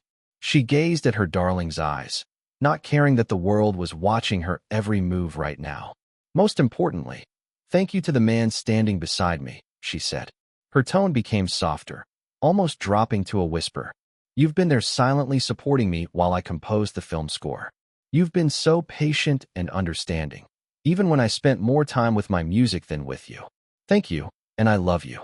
Jin Liwei's lips moved. It was obvious what he said, even if they didn't hear his voice. I love you too. So much. Squeals and whistles echoed throughout the grand theater upon witnessing such a romantic scene. Iris continued her speech. The ancient Chinese philosopher Lao Tzu once said, "Music in the soul can be heard by the universe." This is my ultimate goal as a musician, to let the whole world, no, the whole universe hear my music. Where my words could fail to reach far, I hope that my music will. So thank you very much for listening to my music and liking it enough to choose me for this award. Before ending her speech, she switched to Mandarin and said, last but not the least, I want to thank my fans, the Black Stars. This honor is our honor. Please wait for me to come back home. I can't wait to see you all again. After her speech, she moved a few steps to the side and gave the audience an elegant, deep curtsy bow. She was still holding Jin Liwei's hand. Following her example, Jin Liwei also bent his body forward from the waist and gave everyone a deep bow. Their beautiful bows earned a loud standing ovation from the audience. Not only that, they were all very impressed at Iris Long's multilingual speech. She switched languages so naturally that it didn't feel pretentious at all. In fact, it felt just right coming out of her mouth. Hand in hand, the couple left the stage and returned to their seats, like a pair of immortal lovers descending from the heavens. On their way to their seats, Iris and Jin Liwei stopped to receive the congratulations from Wei Lan, Grandpa Lu, and Lu Zihao. Wei Lan was now openly crying, casting aside her image as a graceful and classy viscountess. But it still didn't detract from her beauty, which she passed down to her one and only daughter, Long Xiaolan. Her new friends didn't mind that she was freely expressing her emotions. unlike a composed viscountess. In fact, they thought more highly of her now because she was acting like such a proud mother. It made her more relatable. Iris was touched by Wei Lan's emotional congratulations. The woman hugged her tightly. This was the first time that they had a real hug, not just the superficial ones they usually had before. Even from the memories of the original Iris Long, Wei Lan had perhaps only given her daughter this kind of heartfelt hug maybe once or twice, and that was when the original Iris was just a small child. The memories were hazy that it was difficult for the Iris now to ascertain whether they really happened or not, especially since she wasn't actually the one who experienced them. Nevertheless, Iris returned the hug and patted Wei Lan's back. She could feel the woman's sincerity in making up to her as a mother. Although she wasn't the real Iris, she still couldn't help but feel warm inside. A mother figure was someone that she lacked in her past life as Evelina. Yet she had a few of them now. Yimei, Yang Jiehui, Huang Yuyin, and Grandma Li. They treated her like their own daughter or granddaughter, so she was very thankful to them. As for Wei Lan, Iris had only treated the woman as an acquaintance or a distant friend who called or messaged her at random times. But ever since Wei Lan returned to the country and moved into her penthouse, they grew closer. This was especially true after Iris witnessed Wei Lan taking Jiang Yingyu under her wings and helped her gain more self-confidence. Jiang Yingyu was one of her best friends, so Iris began treating Wei Lan more favorably afterwards. Despite this, Iris still felt some sort of instinctive emotional distance towards Wei Lan. She couldn't fully explain it. She had no idea if the feeling originated from the remnant inside her body or from her. She still didn't know that the remnant had now almost completely fused with her, so technically there wasn't any active remnant inside her anymore. Although Iris was feeling this way, she didn't want to push Wei Lan away. As long as the woman was treating her with sincerity, Iris had no problem in accepting her goodwill. Perhaps she might even begin to treat Wei Lan like a real mother, despite the woman's shortcomings to the original Iris. After all, Iris believed that people could change. For now, however, she could only treat Wei Lan as an older friend. She felt much closer to Yimei, Yang Jiehui, Huang Yuyin, and Grandma Li because she spent a longer time getting to know them in person as the new Iris. On the other hand, she was only beginning to bond with Wei Lan. Perhaps their relationship would evolve into something better in the future. After hugging Wei Lan, Iris hugged Grandpa Lu next. The old man's proud voice boomed, but it was still drowned by the even louder applause and cheers of the other people around them. Iris actually treated Grandpa Lu as the best father figure in this new life of hers, even more so than Long Tingfei. Grandpa Lu was very loving, nurturing, and yet still allowed her to spread her own wings, to explore the world on her own, and to learn from her own mistakes. He was also very open in expressing his affections to the people he cared about. Iris admired him greatly. Finally, she received congratulations from her big brother. Lu Zihao enveloped her in his warm and strong embrace. "I'm so proud of you," he whispered to her ear in Russian. "You've blossomed into an amazing, brilliant, incredible, and confident woman. I wish you a lifetime filled with happiness." Her face broke into a bright, emotional smile. Coming from her real big brother's mouth, these words were extra special to her. "Thank you, big brother," she whispered back in Russian as well. "I also wish you a lifetime filled with happiness. Let's spend these new lives of ours pursuing only happiness and the freedom to chase our dreams." His eyes dimmed a bit after hearing what she said, but his expression quickly recovered. Iris didn't notice the change at all. This was her big brother, after all. He was an expert in concealing his emotions if he really wanted to, even to the people close to him. Jin Liwei also joined in hugging everyone. He felt like the proudest husband ever. His wife was just too awesome. Afterwards, the couple finally returned to their seats where they were welcomed by the cast and crew of Strong Yet Broken, including the president of LX Productions and Guanjin Tao and his wife. They looked absolutely ecstatic about her win, as if they had won it for themselves. And in a sense, they also won it because they were all part of the same film. They were one team. Iris wasn't stingy. She handed them the beautiful trophy in its open velvet box so that they could examine it for themselves.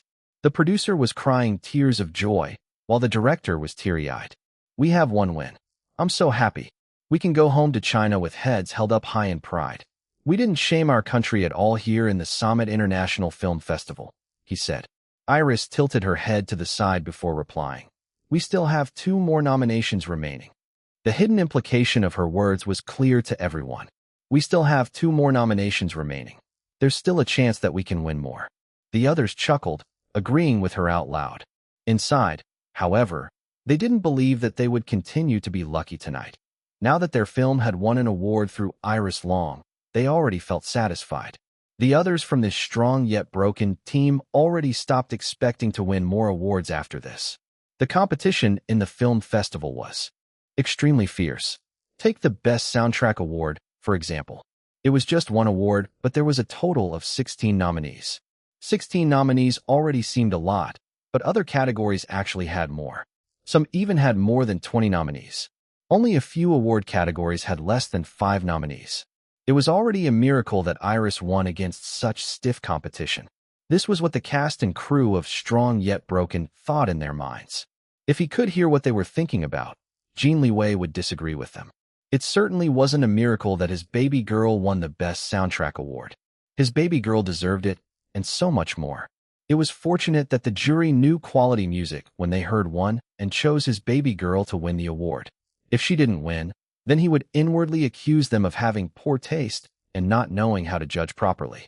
To him, his baby girl was the greatest musician in the whole world, even more so than her legendary music mentors, Maestro Ludovico de Luca and Enrique Valdez.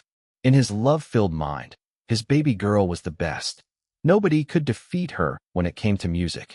After Iris won the award, their group calmed down a lot. They were no longer nervous. They all felt very happy and proud. Their film won an award in the world-renowned Summit International Film Festival. They all settled down on their seats. The beautiful trophy made its way back to Iris after the others finished admiring it. She cradled it on her lap with one arm, while her other hand continued to hold her darling's hand. His presence made her feel safe, secure, and comfortable. Later, the Best Actor award had just been given out. Iris glanced at Yin Meishing, the actress playing Guan Jintao's mother, who was sitting a few seats away from her. Her name would be called shortly as one of the nominees for the Best Actress award. Yin Meishing looked relaxed, not nervous at all. It seemed that she wasn't expecting herself to win. After all, there was a couple of world-famous, big-name movie actresses competing against her. The others also looked like they felt the same way. They were just enjoying the rest of the evening, already content with the Best Soundtrack award that Iris Long won for them. Back at the stage, a new pair of guest presenters appeared holding an envelope. The nominees for the Best Actress award are. There was a total of 9 nominees in the category. About a third of them were already rather famous actresses on the international level. 2 of them were super famous. It was understandable that the cast and crew of Strong Yet Broken weren't expecting Yin Meishing to win the Best Actress award against all of these other well-known actresses. Indeed, at first glance, and just based on fame level alone, Yin Meishing had no chance against them. However, Iris believed that based on pure acting talent and skills alone, Yin Meishing had a good shot on winning the award. Although she wasn't the most physically attractive woman, her acting was superb.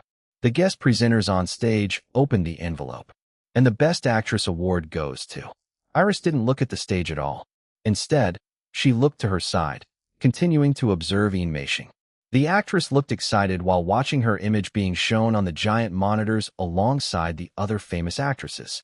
She was acting like a total fangirl instead of a nominee for a serious acting award. Meishing Yin, Strong Yet Broken. Everyone from their group, except for Iris, all had blank expressions on their faces. At first, they thought that maybe they heard the name of the winner wrongly. Then when the guest presenters repeated Yin Meishing's name, they were all taken aback. It was only when Yin Meishing's expression of shocked disbelief was shown on the giant monitors that they realized she really won. Iris smiled and started clapping her hands with the rest of the audience. Even Jin Liwei was surprised, but his reaction wasn't as dramatic as the others. "Congratulations, Miss Yin. Hurry and go up the stage now to receive your well-deserved award," Iris encouraged the actress. Yin Meishing lifted herself from her seat and walked stiffly like a robot to the stage. Someone had to help her up the steps, because she almost tripped and fell on her face. The audience chuckled good-naturedly at her display of clumsiness. Finally, she reached the stage. Her shock made her mind completely blank out. When she regained her senses, the mic was already poking in front of her mouth and the beautiful trophy was in her arms. She saw the audience all looking at her, waiting for her to say something. Her heart was racing inside her chest, feeling like it was going to jump out at any moment. The quick lube-dub of her heart was the only thing she could hear. She began in English. She had decent English skills. I don't know what to say. I didn't prepare any speech for tonight at all because I wasn't expecting to. Oh my God. I wasn't expecting to win at all. Is this really happening? Wow. The audience found her reaction adorable and couldn't help but laugh. In the end, Mei was able to get a hold of herself. She properly thanked all the important people in Strong Yet Broken, her management team, her fans, and of course, her family.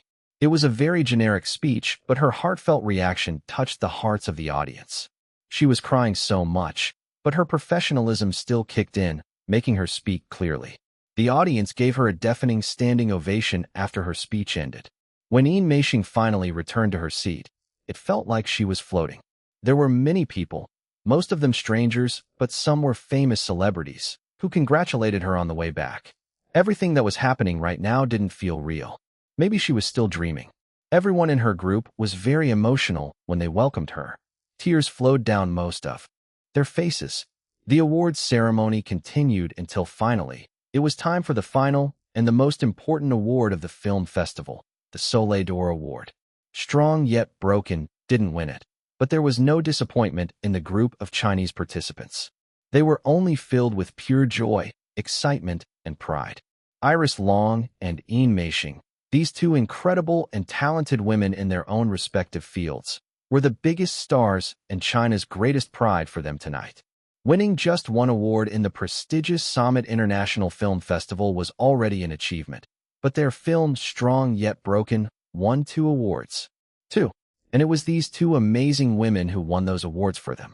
After the awards ceremony ended, Iris Long and Mei joined the other award winners on the stage for a group photo before heading for the post-ceremony press conference.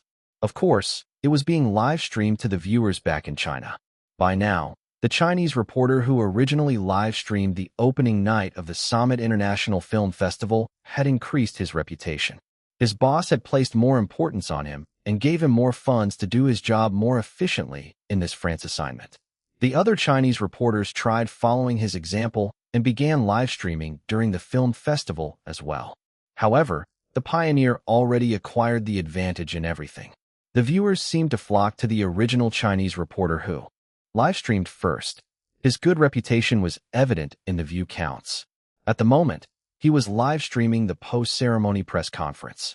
His live stream currently had a total of more than 3 million viewers, compared to the other Chinese reporters' live streams that only had a few thousand views each.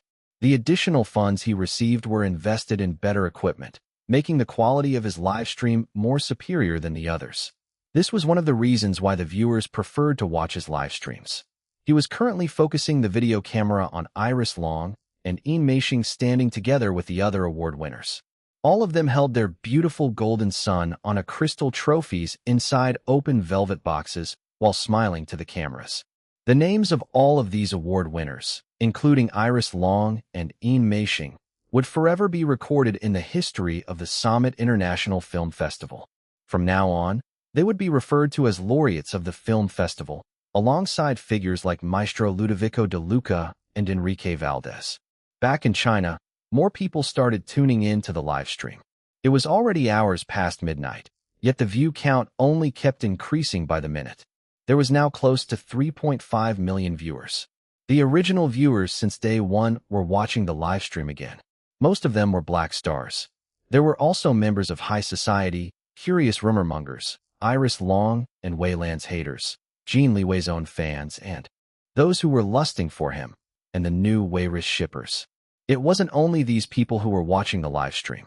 The fans of the rising stars Mei and the other actors and actresses starring in Strong Yet Broken were also watching to support their new favorite celebrities. Guan Jintao's own fans also made sure to tune in.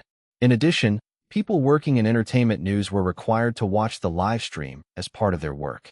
And finally, The rest of the viewers were made up of people who genuinely wanted to support their fellow countrymen and countrywomen in giving pride and honor to their country. Nevertheless, it was still the Black Stars who were the most active in the live comments. Captain Black Star, we did it, comrades. Our amazing boss Iris won the Best Soundtrack Award. She even mentioned us, the Black Stars, in her acceptance speech. This is a great honor to all of us. We must show Boss how happy, grateful, and proud we are of her when she returns home. The Black Stars leader rallied her fellow fan club members to send messages of support to their beloved boss Iris. A good portion of them were former Linris shippers who temporarily became Xyrus shippers until they eventually settled down to become the Weiris shippers. OMG, did you watch the video footage of Boss Iris' acceptance speech on the internet? She brought CEO Jin with her on the stage, and she said, "I love you." And then he mouthed, "I love you too" back. Kaiwaya, I'm dying. Help. I'm drowning in too much dog food. Yes, I watched it. I thought that CEO Jin will be too cold and unemotional for Boss Iris, but I'm wrong. Despite his resting bitch face, CEO Jin's love for Boss is very obvious from the look in his eyes. I agree. The way that CEO Jin looks at Boss Iris is so sweet and sticky. I'm getting diabetes just watching them. Weiris is so much better than Linris, or even Xyrus. I'm sorry, Prince Lin, but I think that your older brother matches Boss Iris better than you. Am I the only one who thinks that CEO Jin looks more handsome and masculine than Prince Lin? Actually, I think that CEO Jin is perfect. Prince Lin is only a prince, but CEO Jin is a king. No, an emperor. And Boss Iris will soon become his empress when they marry. Did you see their matching outfits? A phoenix and a dragon. How apt. What a gorgeous couple. Kaiwaya. The Weiris shippers were having fun fangirling, fanboying, and fangaying at their new favorite love team. Despite this, some of the original Linris shippers were unhappy. They still steadfastly believed that their Prince Lin was the perfect match to Boss Iris, even though the whole world already knew that Iris Long was engaged to CEO Jin Liwei.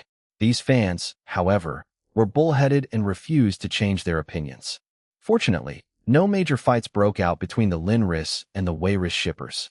Only very few remained as Xyrus shippers. And even then, they weren't actually fans of the Iris Long Lu Zihao pairing. More specifically, they became fans of Lu Zihao himself. They loved his big, muscular body, so manly. Even the scar on his face was a major point of attraction. To normal people, a scar on the face would make other people view them as less attractive. In Lu Zihao's case, however, the scar made him hotter. But what they found the most attractive about him was his signature devilish smile. It was teasing with a hint of danger. These shippers continued to promote their favorite pairing. However, their enthusiastic discussions were interrupted by a famous username, Jin Chongling. To the earlier commenter who said that my big brother is more handsome and masculine than me. Come out. In what way does my cold-faced brother more handsome than me? I protest against this. Ahaha. You're so cute, Prince Lin. The others also followed suit in making fun of Jin Chonglin. They assumed that he was only joking with all of them by acting like a petulant child.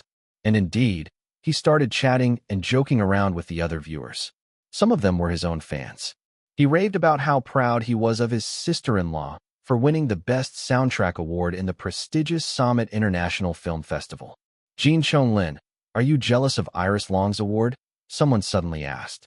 There was no answer. Jin Chonglin became silent. PFT, don't tell me you're really jealous? How pathetic, the anonymous user taunted. Other trolls popped out and started attacking Jin Chonglin. These haters were a common part of the internet, especially when famous superstars like Jin Chonglin were involved. Although Jin Chonglin seemed to have disappeared, his loyal army of fans descended in droves and defended their Prince Lin against the haters. They attacked left and right. Other Black Stars also joined them. Jin Chonglin's army of fans and the Black Stars had become even closer during this fall season because of their Prince and Boss music collaboration. Little Phoenix. Although I should be sleeping because I have school tomorrow.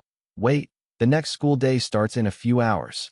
Anyway, I'm calling all members of the Slippers army who are present right now to raise your mighty slippers and defend Prince Lin. He's our Boss Iris' future brother-in-law, so he's family. Families should take care of each other. Members of the Slippers army immediately responded to Little Phoenix's call to action. Yeah, defend our boss Iris brother-in-law. These noobs dare to act like trolls? Huh, there are no trolls who are worse than us, the Slippers army. Let's teach these noobs how scary real trolls are.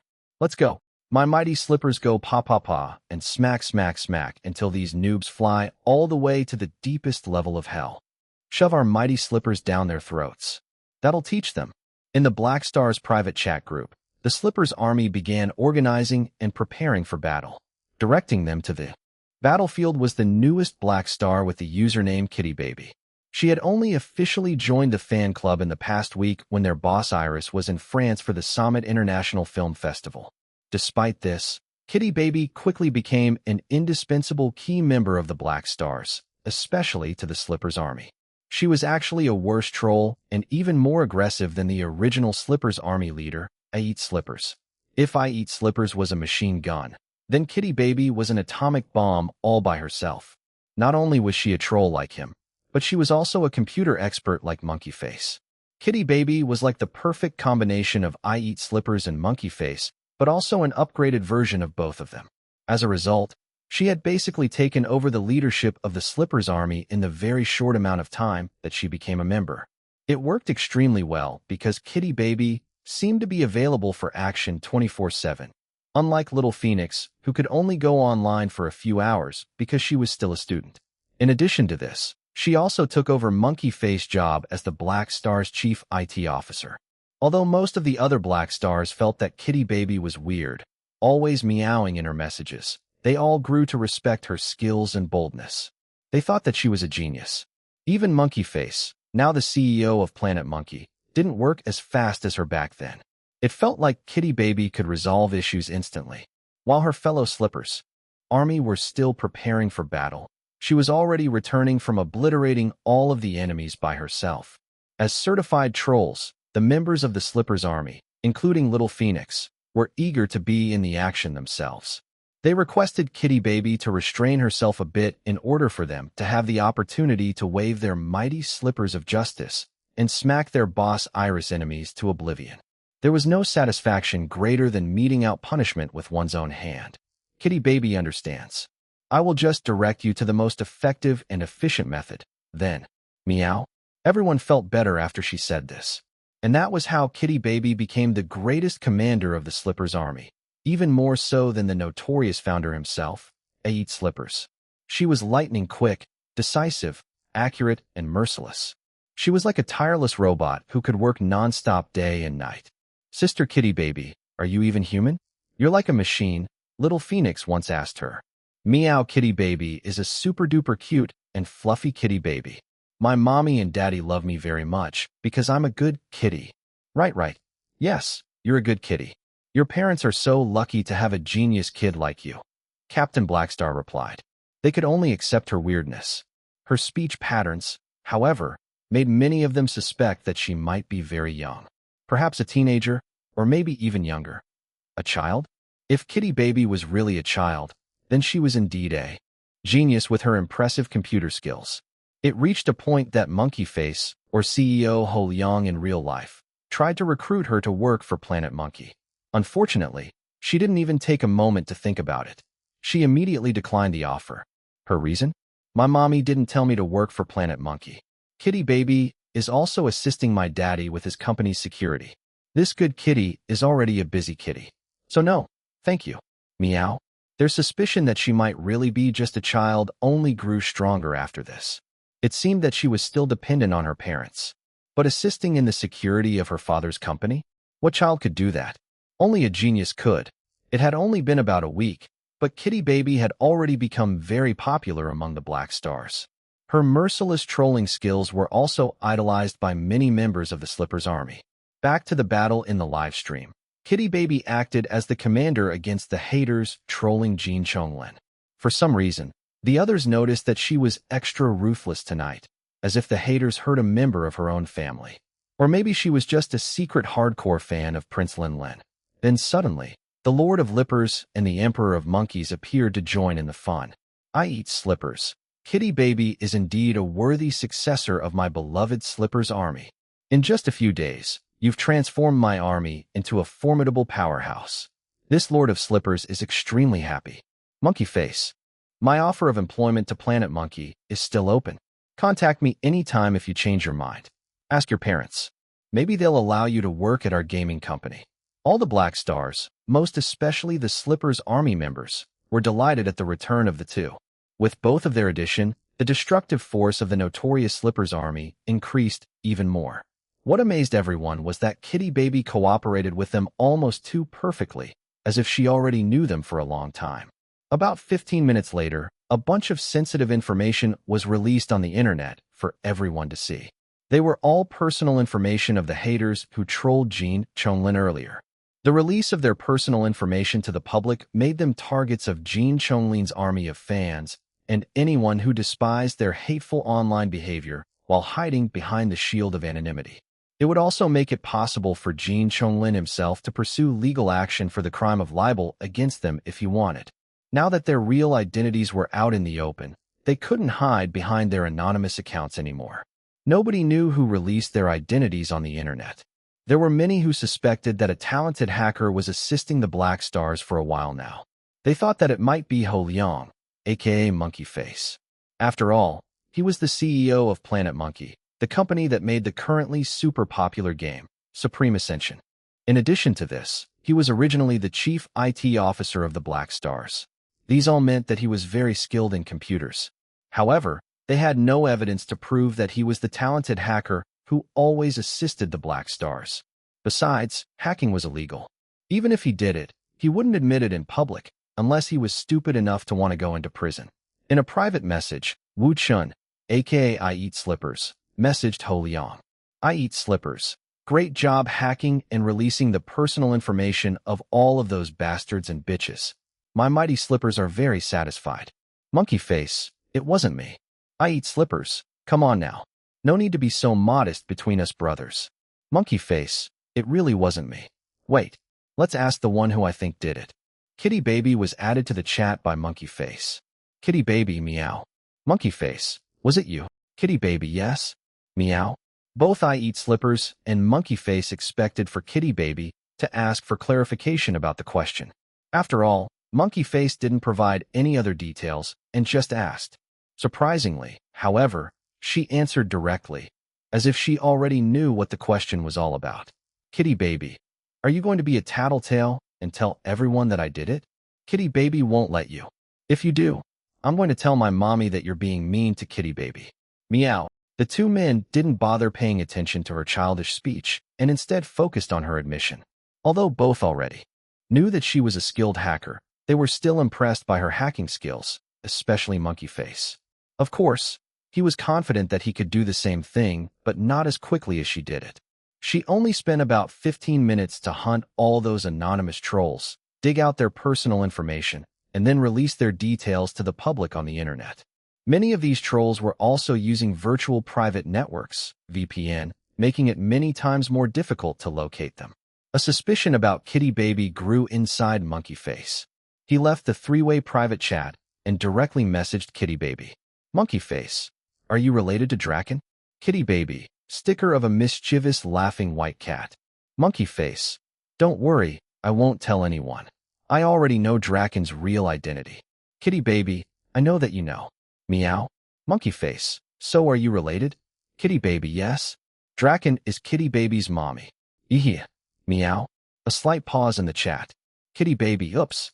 I'm not sure whether I'm allowed to say this. You meanie. If my mommy calls Kitty Baby a bad kitty because of this, then it's your fault.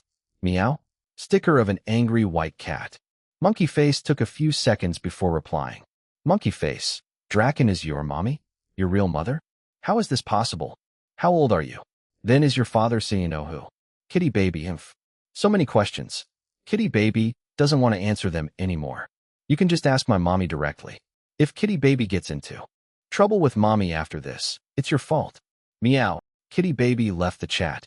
After this, Monkey Face didn't bother Kitty Baby anymore to answer his questions. He was still trying to wrap his mind around what she revealed. He never suspected that Kitty Baby was not a real person. He didn't believe that Iris Long and Jin Liwei would already have a grown child. Though there was a possibility that Kitty Baby was lying about what she said, but he didn't think so. His intuition told him that she really was related to Draken. Perhaps Iris Long and Jin Liwei adopted a genius child as their daughter? And now Iris Long, aka Draken, was training this child to be her successor as a hacker? Monkey Face didn't know if his guesses were correct. He intended to ask Iris Long directly. After the real identities of Jin Chonglin's haters were exposed on the internet, the livestream gradually returned to normal. The other key officers of the Black Stars appeared and joined in live commenting. Mrs. Love Phantom, JJ number 1 fan, JJ number 2 fan, and JJ number 3 fan. They didn't want to miss witnessing and celebrating Iris Long's victory in France's Summit International Film Festival. Aside from Jin Chonglin, who already disappeared and didn't return, there were also other celebrities who joined in the live comments. All members of Pandemonium Band, Blaze, Eros, Night, and Thunder, Mr. JJ, and DJ Song. These popular showbiz figures were actually watching the live stream. The view count soon rose to 4 million views. It appeared that a great number of people in China weren't sleeping tonight. Iris Long's prestige as a musician increased even more after this. ####. Inside her condo unit, Rose Young was also watching the live stream. She was in her living room, lying on the couch. Her laptop sat on top of the coffee table. Her eyes were burning with hatred and jealousy. She wished that she could reach her hands into the screen, wrap them around the slut Iris Long's neck, and strangle her. A strong urge to bash Iris Long online washed over her. There were many times while watching the live stream that she wanted to insult the slut. Seeing all of the vomit-inducing praises for the slut in the live comments filled her with so much fury. However, she restrained herself. With all these brainless fans who called themselves the Black Stars and the Slippers Army, what a stupid name, defending the slut, Rose Young knew that she would only get herself attacked online if she commented anything negative about Iris Long. Besides, she knew that someone was already deleting negative comments about the slut online. It was probably Jin Liwei who ordered it to protect his slut fiancé's reputation. However, what angered Rose Young the most during the live stream was seeing a familiar username among the slut's brainless fans. So that damned kitty baby is really one of the slut's people. Fuck you, kitty baby. Fuck you, Iris Long. It was this blasted kitty baby who posted the hotel's surveillance video on the internet, showing that Rose Young pretended to trip in order to grab onto Jin Liwei's arm. The video debunked the photos anonymously posted by Jenny Sang, which insinuated that Rose Young and Jin Liwei were in a relationship, that they were sleeping together in a hotel, and that she was his fiancée. All the two friends wanted to do by collaborating like this was to sway the public's opinion and make Rose Young more desirable as a match for Jin Liwei. However, their plan backfired because of Kitty Baby. Rose Young's intuition told her that the Kitty Baby who fucked her up with the surveillance video and the Kitty Baby from the Black Stars were the same person. It was this malicious troublemaker's fault that her outstanding reputation among the employees of Jin Corporation nosedived. Now all those lowly bastards and bitches were making fun of her behind her back. Damn you, Kitty Baby. It's because of you that I'm suffering mockery in the company. Just you wait. Once I discover who you are, I'll kill you along with that slut Iris Long. I know that the two of you are teaming up against me. It's because I'm so much better than that slut Iris Long and the perfect match for Big Brother Liwei. Her phone rang, interrupting her tirade. Damn it. Who is it? It kept on ringing, irritating her. She grabbed her phone in anger, and then stopped when she saw that it was her father. She immediately became well-behaved when she answered the call. Hello. Are you watching the live stream? Romeo Young asked his daughter. Yes, Dad. I'm watching it right now. This kitty baby is a tough nut to crack. The hackers I know still can't sniff out her real identity. Rose Young wanted to complain again about the hackers' incompetence, but she held her tongue after remembering her father scolding her before. Dissatisfaction filled her, but she restrained herself from expressing it out loud. If the hackers I know can't dig out this kitty baby, then no other available hackers can. He told her as if knowing what she was thinking. But don't worry about this kitty baby for now. We'll never forget and forgive her for what she did to you. Our focus now should be in destroying Iris Long. She's in the way, not only of your goal of becoming the next Madame Jean, but also of our family's goal of getting Jin Corporation. She needs to disappear. Her eyes burned with hatred but also determination. Yes, Dad. And so the father and daughter began plotting against their new enemy, Iris Long. This year's Summit International Film Festival finally concluded. The Chinese participants needed to return home to their countries soon. Their participation in the film festival wasn't a vacation. It was still part of their work. Everyone involved in Strong Yet Broken was busy. The film helped each of them gain recognition in their own respective fields, especially Yin Meishing, who was now a well-respected actress. They had new projects that they were all working on. Iris Long was also the same. Time was tight for her. The official launch of her company, Orchidia Beauty, was in 3 days. She and Jin Liwei needed to return as soon as possible in order to make it in time. At the moment, there was an air of mystery surrounding Orchidia Beauty. They deliberately leaked a portion of the grand launch's guest list to the public. It included many impressive figures. The Jins, Jin Liwei, Jin Chonglin, Li Zhiruo, Grandma Li, and Huang Yuyan. When the people saw that the Jins would be attending, they didn't question it because Jin Chonglin was an endorser of Orchidia Beauty. They assumed that his family would be coming to support him. And now that everyone knew that Iris Long and Jin Liwei was engaged, it added another reason for the entire Jin main family to attend. After all, both Iris Long and Jin Chonglin were endorsers of the new company. The Lus, Sir Lu Jianhong, Grandpa Lu, and Lu Zihao. People also didn't question their attendance because many knew that the Lus and the Jins were close to each other. Perhaps the Lus would also be attending to support Jin Chonglin. It had also already been reported that Iris Long was close to both the Lu grandfather and grandson. The Longs, Long Tengfei and Yang Jiehui. Also Viscondisa Lon of Castillo de Estrellas of Espa. It was a given that Iris Long's parents were also invited. Other than this leaked guest list, there wasn't any substantial information about Orchidia Beauty itself. They hadn't revealed the identities of the people running it yet. On their press release announcing the company's official launch, they only promised to reveal everything to the public during the grand party. This made the people more curious about it. Why the need to act so mysterious? Was this just a marketing strategy to create hype? Or was there truly something the company was keeping a secret that would shock everyone once revealed? Iris was feeling very excited for the launch of her company. She had been working on it since last year. That was why she didn't want to stay in France any longer than necessary. She urged Jin Liwei and the others for everyone to return to China as soon as possible. In the end, they all decided to stay one more day in France in order to rest. Iris wanted to depart immediately, but Jin Liwei persuaded her to wait one more day. The two of them had been attending events with everyone from Strong Yet Broken throughout the entire duration of the film festival. They almost had no time to rest. During the final day of their stay in France, Iris and Jin Liwei decided to host both a victory and farewell lunch party. Everyone from Strong Yet Broken came. All of them couldn't help but gasp in amazement at the grandeur of Jin Liwei's villa estate.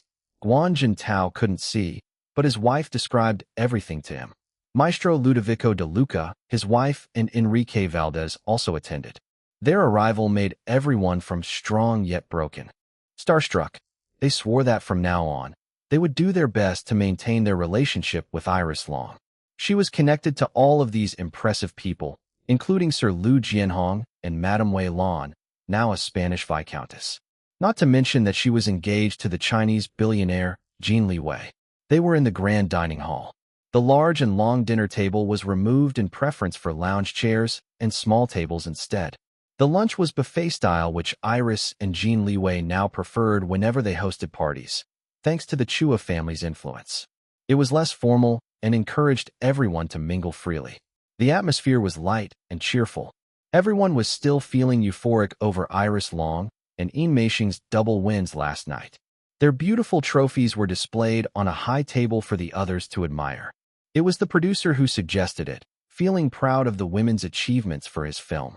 While they were all chatting and eating, the French butler announced a surprise guest.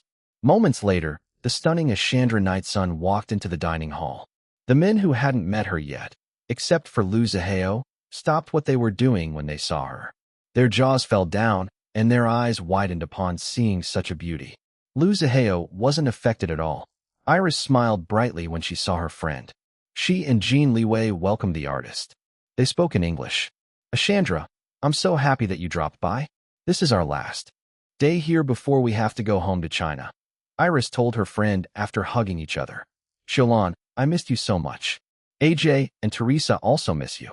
Florence is in Southeast Asia right now, but I know that she's also missing us, Ashandra said to Iris before giving a friendly hug to Jin Liwei as well. Good to see you again, Liam. You better take care of my friend, or us cross girls will rip you apart and feed you to the rats. Don't worry. If I ever hurt her, you're free to punish me. I'll deserve it, Jin Liwei replied. Ashandra nodded, satisfied at his answer.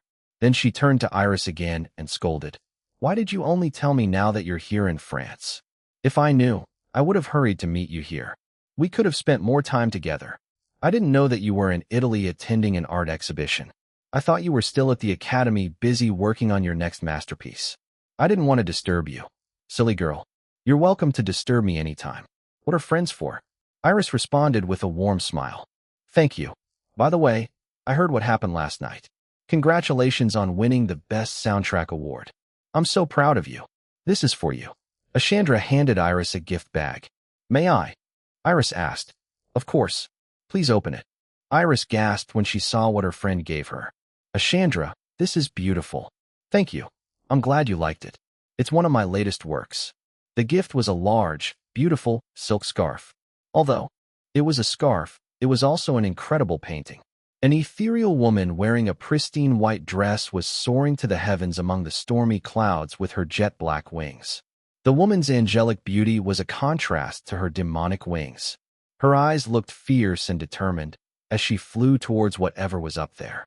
I chose this particular scarf to give you because the woman in my painting is very similar to you, Xiaolon. As a person, your kindness and generosity are like that of an angel. But once you set your mind into something, you obsessively pursue it like a demon, Ashandra explained. Exactly. Jin Liwei wholeheartedly agreed to the artist's brief analysis of his baby girl. Iris didn't reply to the two. She continued to admire the scarf instead. Then she asked, What's this painting called? I call it the demonic angel. Beautiful, Iris whispered. Later, Ashandra greeted Grandpa Lu, Maestro De Luca, and Enrique Valdez. They all knew each other because they were former and current students of Cross Academy. After Iris introduced her friend to everyone, the party resumed its light and cheerful atmosphere. The people who hadn't met Ashandra yet were all very curious of her. When they learned that she was an accomplished artist whose works always sold out at insane prices in auctions, they were all very impressed. Once again, everyone from Strong Yet Broken were amazed by Iris Long's connections. It seemed that Ashandra Nightsun was her personal friend, meaning Iris met the respected artist on her own instead of getting connected through Jin Liwei.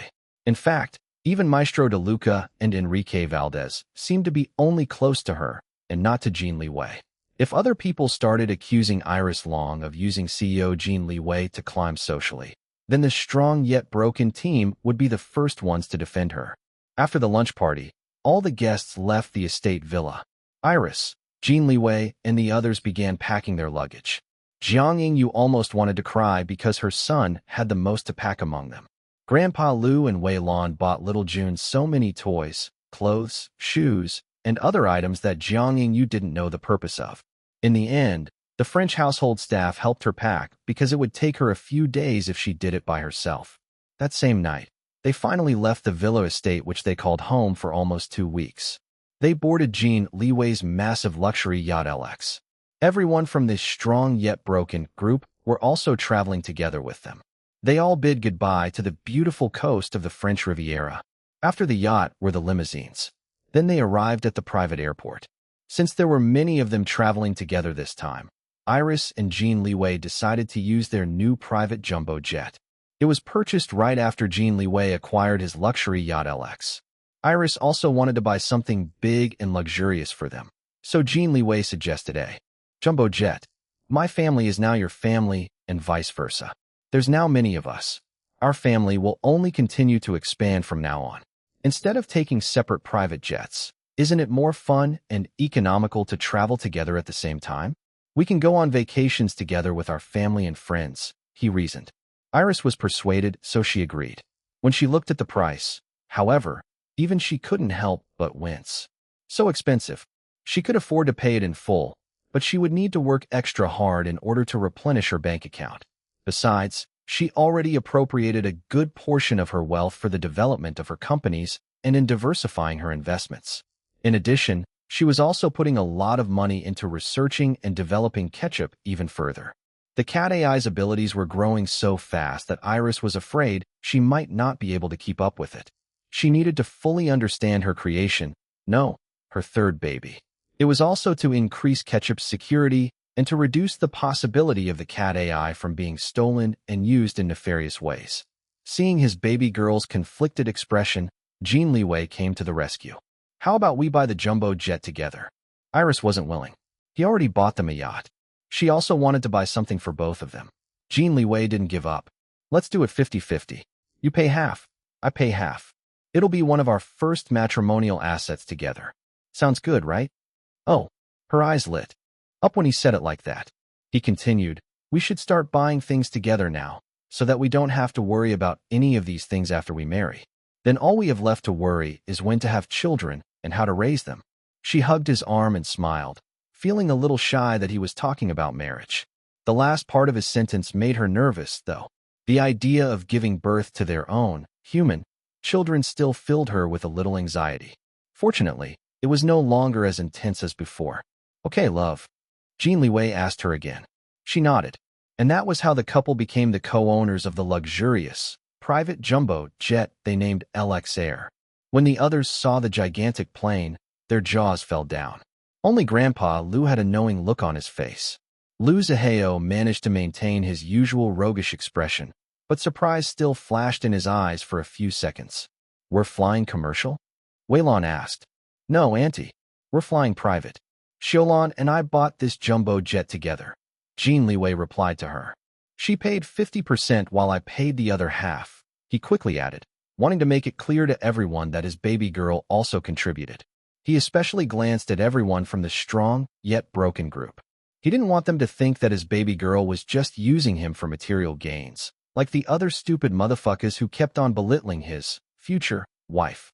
As for this strong yet broken group, a light bulb suddenly lit inside their minds.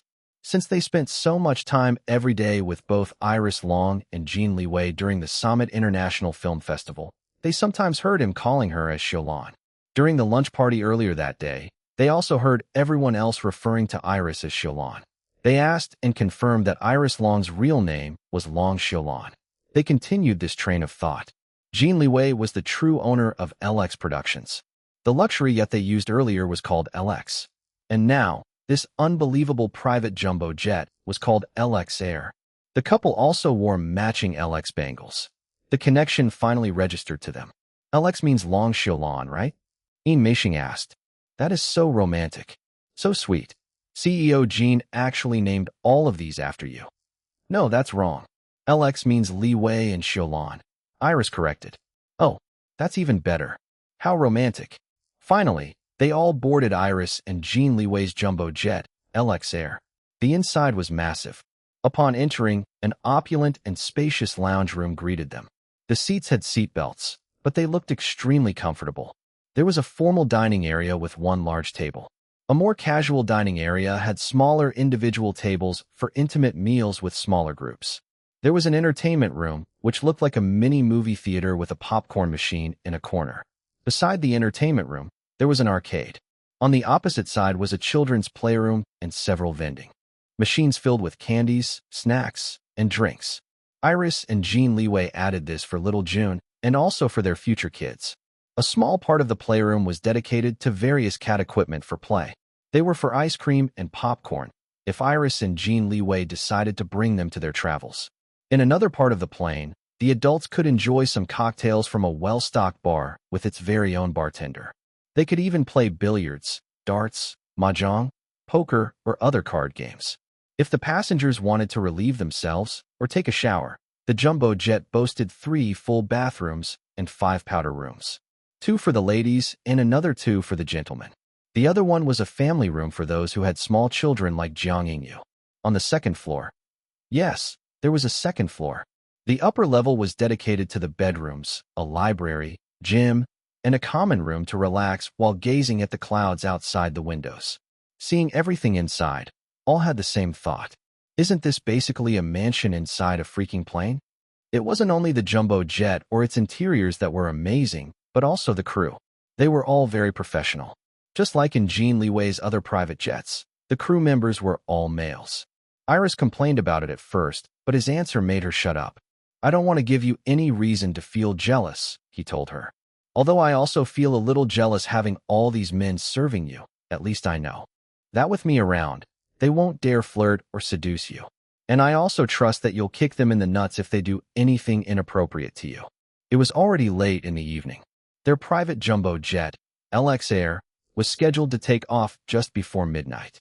The cabin crew welcomed all of them and led them to their assigned bedrooms. Everyone needed to share. There might be a lot of bedrooms in the jet, but there were also many of them. Or if they preferred, they could always sleep in the main lounge area instead. The master bedroom was, of course, reserved for Iris and Jin Liwei. They were the owners of LX Air, after all. They all stayed at the main lounge area and put on the seatbelts during takeoff. When it was safe to move around, they started exploring all the amenities the jumbo jet had to offer. They were like children visiting the amusement park for the first time. While the others explored, Jiang Yingyu excused herself to her assigned bedroom with her son. Little June was already fast asleep. Jiang Yingyu wanted her son to sleep properly on a bed. Later, Iris and Jin Liwei also excused themselves to the master bedroom. Most of them didn't really notice the couple leaving because they were too busy exploring everything inside the jet. Only the sharp-eyed Liu Zihao and his subordinates paid attention to almost everything around them. He was a little unhappy that the two were going to their bedroom ahead of everyone else. His eyes narrowed dangerously when he saw Jin Liwei's hand slide from his sister's back down to her butt. The perverted man even squeezed his sister's butt. It wasn't hard to imagine what the two planned on doing inside their bedroom after this. Liu Zihao closed his eyes and took a few deep breaths in order to calm the murderous aura emanating from him. Fortunately, his subordinates were the only people around him right now. The others were playing around in the other areas of the jet. Out of sight, out of mind, he murmured to himself. Already out of sight from Liu Zihao, the couple walked while keeping their bodies together. They climbed the staircase to the second floor and headed to their bedroom. It was smaller compared to their own bedrooms in the penthouse, the mansion, and at the French villa, but it was still the biggest among all the bedrooms available in the jumbo jet. As soon as the door closed, Jin Liwei pushed Iris against it and kissed her. The kiss was deep and hungry. His hands covered her butt and squeezed them before lifting her up. Her arms wrapped around his neck, while her legs did the same thing around his waist. Jin Liwei's tongue swept inside her mouth like a king declaring mine, mine, all mine, to his territory. Iris also gave as much as she received. She sucked hard on his lips and tongue, making him groan. She could already feel the hardness inside his pants below her. While still carrying and kissing her, he walked them towards the bed. Iris couldn't breathe anymore, so she pulled her head away, gasping. He shifted his attention to her neck instead, giving the smooth and fragrant skin some hot and wet kisses. She moaned and stretched her neck to the side in order to give him more access. Finally, they reached the bed. He gently sat her down on it while he remained standing. Her hands immediately went to work, unbuttoning his shirt to reveal the hard muscles of his chest, shoulders, and abs. The shirt fell to the floor. She showered kisses on his abs, loving that they kept on tightening. Then she began unbuckling his belt and unzipping his trousers. Afterwards, she pulled everything down, including his boxers. His erection sprang out, almost hitting her on the face. Before he could even react, she already took his entire length inside her mouth. "Aw, fuck. Oh shit, Xiaolon." Jin Liwei couldn't stop himself from cursing because it felt so good.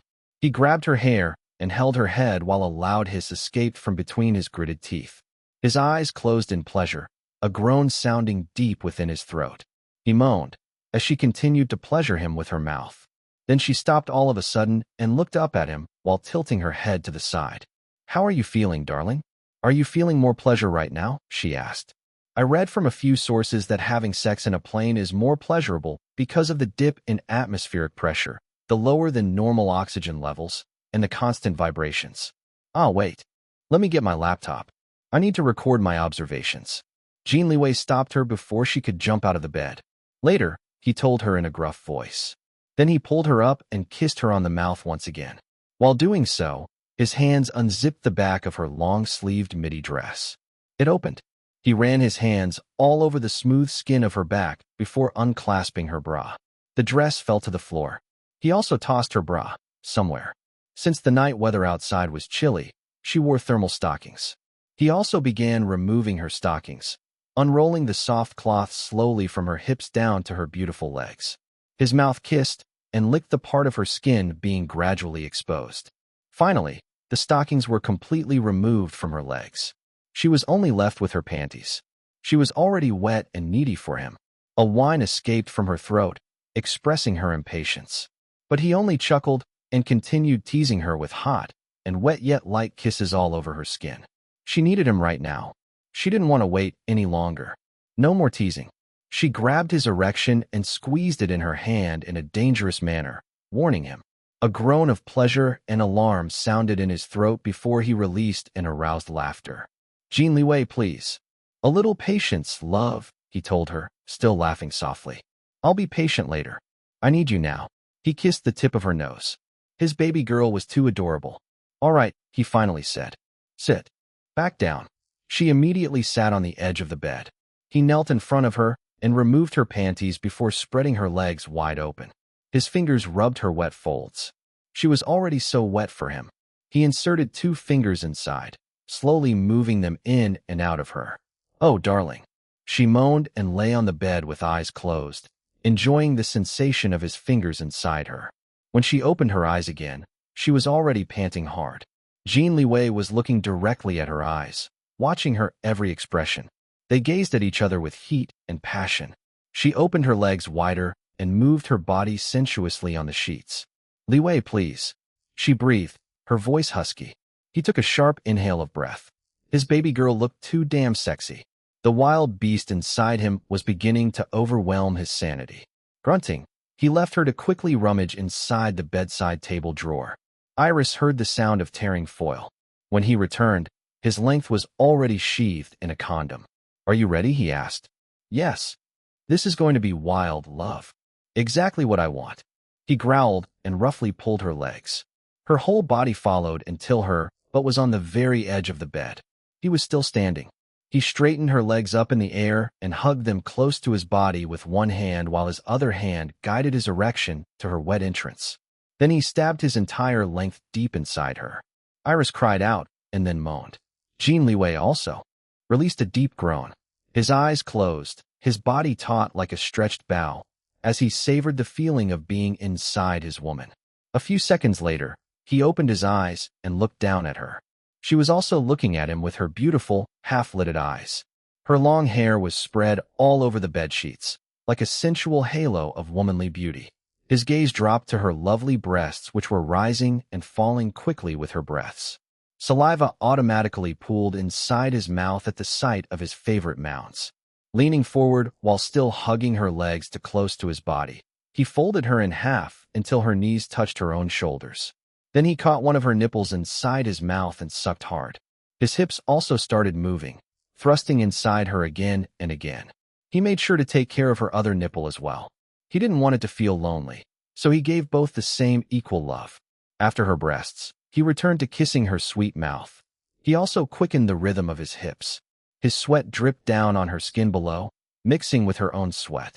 Their hot breaths merged as one, as they continued to devour each other's hot and hungry mouths. Jin Liwei raised his body once again into a standing position, taking Iris' legs with him. He crossed her straight legs into an X position, making her squeeze him even tighter inside her. Then he hugged her crossed legs to his chest while pounding his hips inside her with speed and force that made her scream at the top of her lungs. Fortunately, they made sure that all bedrooms in the jet were soundproofed. She could scream all she wanted, and he could roar all he wanted, and nobody would be able to hear them outside. The wet and loud sounds of their smacking flesh made both of them more aroused. It was harder to breathe than usual, but it also heightened the pleasure that they were feeling. There was also some sort of an invisible heaviness or maybe lightness. They weren't sure exactly how to describe the sensation, pressing down on both of them, making everything more intense than usual. Was this the reason why the Mile High Club was so popular? Liwei. Oh my goodness, Liwei. Iris closed her eyes tightly. as her scream turned soundless. The orgasm was so intense, battering her entire body and mind in a series of hot, violent, and forceful waves. At that moment, she forgot how to breathe, how to scream properly. She even forgot her entire self. There was only pleasure, the pleasure her man was giving her with every heavy slam of his hips, burying himself inside her again and again. Moments later, he also joined her to the peak. He stiffened and buried himself deep inside her and flooded the condom with his white release. He was like a wild animal, ferociously growling and grunting as he enjoyed their combined pleasure. When it was over and the used condom discarded, the couple cuddled on the bed. It's subtle, but it's indeed more pleasurable making love in a plane, Iris commented. N. He kissed her temple. Want to do it again to make sure that it's really true? Yes. And the couple made love again, and again, and again, until both of them passed out from pure exhaustion and pleasure. Now that this year's Summit International Film Festival was officially over, Iris Long and Jin Liwei along with the others were making their way home. Many were looking forward to their triumphant return and were constantly on the lookout for any updates about them. This was especially true for Iris Long and Yin Meishing, the two women who brought the greatest honors to their country from the prestigious International Film Festival. It felt like they won the two awards for all the Chinese people. The news kept on featuring the two women. As a result, their prestige in their respective fields grew so much in just a day. And it only continued to grow as more and more people talked about them on the streets or online. The general public's attitude was mostly proud, excited, and enthusiastic. However, the attitude in the country's high society was the exact opposite. These haughty creatures, who always thought that they were better than everyone else, disdained Iris Long's constant news features. She's going to be so full of herself again, they said. I don't even know what the judges in that competition were thinking in choosing Iris Long to be the winner. I hated the music in that depressing movie. Every time I hear it, I become depressed. After belittling her achievements, these members of high society would then go on to say that no matter how successful Iris Long was becoming lately, she could never be a suitable partner for someone as powerful as Jin Liwei. Who was Jin Liwei? He was the current president-CEO of Jin Corporation, the #1 company in the country. He was also a billionaire on a global scale with power and influence that reached far and wide not only in the country, but also abroad, especially in Asia. He was a formidable man who should deserve only the best in everything, including a wife. But who was Iris Long? A celebrity with a beautiful face and sexy body. So what? She wasn't the only beautiful and sexy woman in the world. There were other far more beautiful and sexier women out there. A multi-award-winning musician. So what? She only started winning awards earlier this year. What if this year was a fluke and she couldn't repeat her musical success in the next few years? A genius polyglot. A skilled translator and interpreter. Fine, they would give her that. Indeed, she displayed her talents and skills in languages in the recent International Business Conference. Her language skills shone once again during the Summit International Film Festival. However, it was extremely unfortunate how foolish she was for not pursuing a career in translation instead. Yes, she would do some freelance translations on the side for Long Industries and Jin Corporation, but her showbiz career remained her main priority. What a stupid decision. If only she would abandon her showbiz career for a more stable career in the field of business translations, then she would become a little more suitable for Jin Liwei.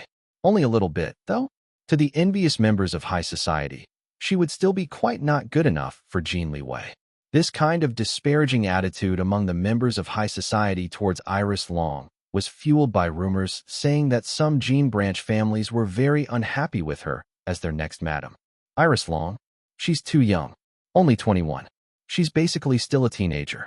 Will she even be able to fulfill all the duties and responsibilities associated with being the madam of us, the Jins, the current #1 business family in the country?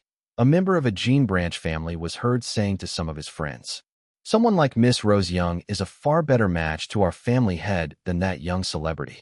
Miss Rose is successful and holds a high executive-level position in Jin Corporation, not to mention that she's around the same age as the family head. What's more, she gets along to many of us in the branch families. She's perfect for the family head and is more suitable to become the next madam than that Iris Long," another was heard saying. These disgruntled members of the Jin branch families were close to Rose Young's maternal family. They were also the one who pushed for her promotion as the next CMO of Jin Corporation. It was only natural that they preferred her to become their next madam than Iris Long, who always had a bad reputation in high society since a long time ago. In addition to this, if Rose Young married Jin Liwei and became the next madam, it was almost a sure thing that she would elevate their branch family status within the Jin clan because of their support for her. Along with Jenny Sang, one of the biggest gossip mongers in high society, these members of the Jin branch families influence people in high society to think more highly of Rose Young as a better marriage match for Jin Liwei than Iris Long. It was actually quite easy to make most of high society to think like this. It was because Iris Long and her mother Wei Lan's reputations in high society had always been rotten. With the mother and daughter's recent rise to prominence abroad during the Summit International Film Festival, many members of high society stewed in envy, resentment, and hatred towards the two. These deep-rooted bias against both Iris Long and Wei Lan would be difficult to change. The two would need to achieve something phenomenal in order to sway their opinions of them. Something that would make these snobs make them eat their own words. It would be easier for Wei Lan because she had the Spanish nobility backing her. China's high society might be haughty, but they didn't want to lose face and offend any member of the Spanish nobility. For Iris Long, however, it was more difficult. She needed to reach Jin Liwei's level first before she would be openly accepted by high society as a suitable match for him. Could she do it? They doubted it. 10:39 a.m. The sun was shining brightly in the blue sky. The weather wasn't too warm, nor too cold. In this beautiful day, the jumbo jet, LX Air, landed on the private airport. It was the largest aircraft present in the place. The other smaller private planes looked like dragonflies next to the massive pterodactyl, which was LX Air. Fortunately, the private airport was big enough to hold such a gigantic aircraft. Just before 11 a.m., the passengers of LX Air disembarked.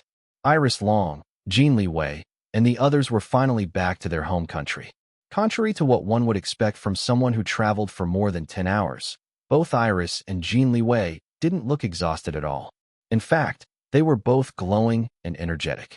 The others snickered and peeked at them with knowing expressions after seeing their refreshed appearances. Iris and Jin Liwei spent the majority of the flight locked inside their bedroom. It didn't take much imagination to know what the two had been doing. Unlike the couple, the others looked exhausted and weary. The jumbo jet was extremely comfortable, but there were so many things to do that they spent almost the entire flight dining, playing around, and entertaining themselves. They became too busy having fun that they neglected to have a proper rest in the bedrooms. Now that they were back in China, they intended to go home and sleep for the entire day. However, they were all surprised when a grand welcome reception greeted them at the airport. Thus, their original plans to rest had to be delayed for a few more hours. Everyone was driven to the airport's main building. As soon as they entered, they were greeted by a sea of screaming, shrieking, jumping, whistling, and clapping people. Iris and the others were almost blinded by the bright camera flashes clicking nonstop at them. Welcome back, Boss Iris. Congratulations on the Best Soundtrack Award. We, the Black Stars, are so proud of you. Boss Iris, we love you so much. Our mighty slippers will be supporting you every step of the way. Iris Long, you're so beautiful. Kaya, it's CEO Jin. Kaya, he's so handsome. Kayawea, he's holding Boss Iris' hand. Kaya, oh shit. Help. Someone fainted.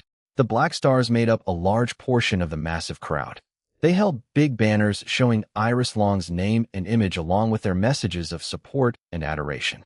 Among them were the Wei-Ris shippers waving banners showing both Iris and Jin Liwei's images together, declaring them as the most perfect couple in the face of the planet. Aside from the Black Stars, there was a smaller group of fans holding banners of Liu Zihao. Their eyes lit up in rabid worship as soon as they saw him. Kayawea, Liu Zihao, you're so hot. Liu Zihao, I love you. Please marry me and put babies in my tummy. Hunter Liu, you can hunt me anytime. Beside Liu Zihao, Grandpa Liu heard everything that these fans were screaming at his grandson. PFT, did you hear what they were saying? How my boy? Put babies in my tummy. You can hunt me anytime. Bahaha. Why are kids these days so funny? I want to know. Baha. Grandpa Lu's booming laughter made Lu Ziheo's eyes dim a bit. A sullen expression flashed in his eyes, unhappy that the old man was laughing at him. But he quickly covered it up with his usual devilish expression. He didn't give a damn about all of these adoring fans. He wasn't like his little sister who cared about her fans. These people had nothing to do with him. All he cared about was the safety of his sister. His eyes made a silent command. His subordinates immediately responded, fanning out before encircling their entire group. Jin Liwei also issued a similar command to his own men. The two groups coordinated, making the security tighter and more organized. Their subordinates were protecting all of them, but upon a closer look, they were actually more concentrated around Iris. It was because the majority of the fans present were here for her. Both Jin Liwei and Lu Ziheo didn't want to risk her being grabbed or jumped at by any of these people, either on purpose or by accident. Even if it was only by mistake, both men wouldn't forgive anyone who hurt her. The airport also provided its own professional security to protect everyone in Iris Group, but compared to Jin Liwei and Lu Ziheo's subordinates, the difference in quality was obvious. The two men's subordinates were all intimidating and had dangerous auras. They looked like they could kill someone if needed to protect their employers. In contrast, the airport's security only had their uniforms which said security as a deterrent to troublemakers. Iris Long liked greeting and interacting with her fans in person. Today was no different. She headed straight to her fans. Jin Liwei also followed because they were holding hands. He stayed close to her, making sure that nobody got too touch-feely with his baby girl. She signed autographs and took photos with her fans. She shook their hands and even hugged some of them. Jin Liwei allowed hugging to some extent, as long as they didn't touch her where they shouldn't touch. The fans became well-behaved in his presence. His cold and scary gaze made them tremble. As a result, they didn't touch Iris longer than necessary. Some Weirish shippers wanted to ask Jin Liwei for an autograph too, but his cold and scary expression discouraged them from doing so. They could only turn to Iris instead, who was many times nicer than him. There were also a few who asked Lu Ziheo for an autograph, but he didn't grant their repeated requests. He flashed them his devilish smile instead, making them descend into another fit of screaming and shrieking until they forgot about asking for an autograph from him. The great crowd didn't only consist of the Black Stars, Weirish shippers, and the Lu Ziheo's fans. There were also fans who came for Ian Meishing and the other actors and actresses from Strong Yet Broken. There weren't many of them, but they held their own and screamed for Ian Meishing and the others. After interacting with the fans, the owner of the private airport, the bosses of Bright Summit, and the talent companies managing Ian Meishing and the others' careers all came in person to officially welcome Iris Group back home in China. Sorry, Iris. I was told that Bright Summit is coordinating with the airport and the other management companies for this grand welcome, but I didn't know that it would be this big. It looks like they also arranged a press conference right here at the airport. At this rate, it'll already be afternoon before we could go home. Tang Yi whispered to Iris. It's all right, elder sister Yi. I appreciate everyone coming to welcome us back. I'm happy. Iris replied in a warm tone. Okay, that's good. But after this, you're not allowed to work on anything today.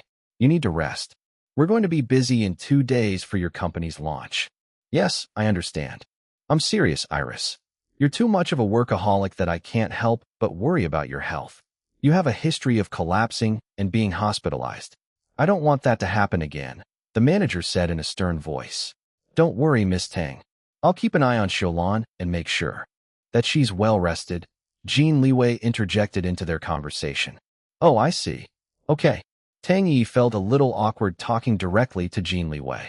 She cleared her throat. Please take care of Iris, then. Always, Jin Liwei simply said. Thus, the group had no choice but to attend the press conference. It was now noon, lunchtime. They were all hungry but endured it after the big bosses of the airport and the management companies promised to treat them to a feast afterwards. The cast and crew of Strong Yet Broken, including Guan Jintao and the president of LX Productions, sat for the press conference. Iris Long and Ian Meishing, as the 2 award winners in the Summit International Film Festival, took the most prominent positions at the very center. Jin Liwei, Grandpa Lu Ziheo, Wei Lan, and the others stayed offstage. Instead, they sat on VIP seats near the front of the stage, separate from the reporters and the fans. There were many reporters who attended the press conference. They weren't only focused on Iris Long, Yin Meishing, and everyone from Strong Yet Broken. They also couldn't stop looking at Jin Liwei and Wei Lan, who threw the biggest bombshells in France along with Iris Long. Although many reporters and fans came, the press conference was kept short.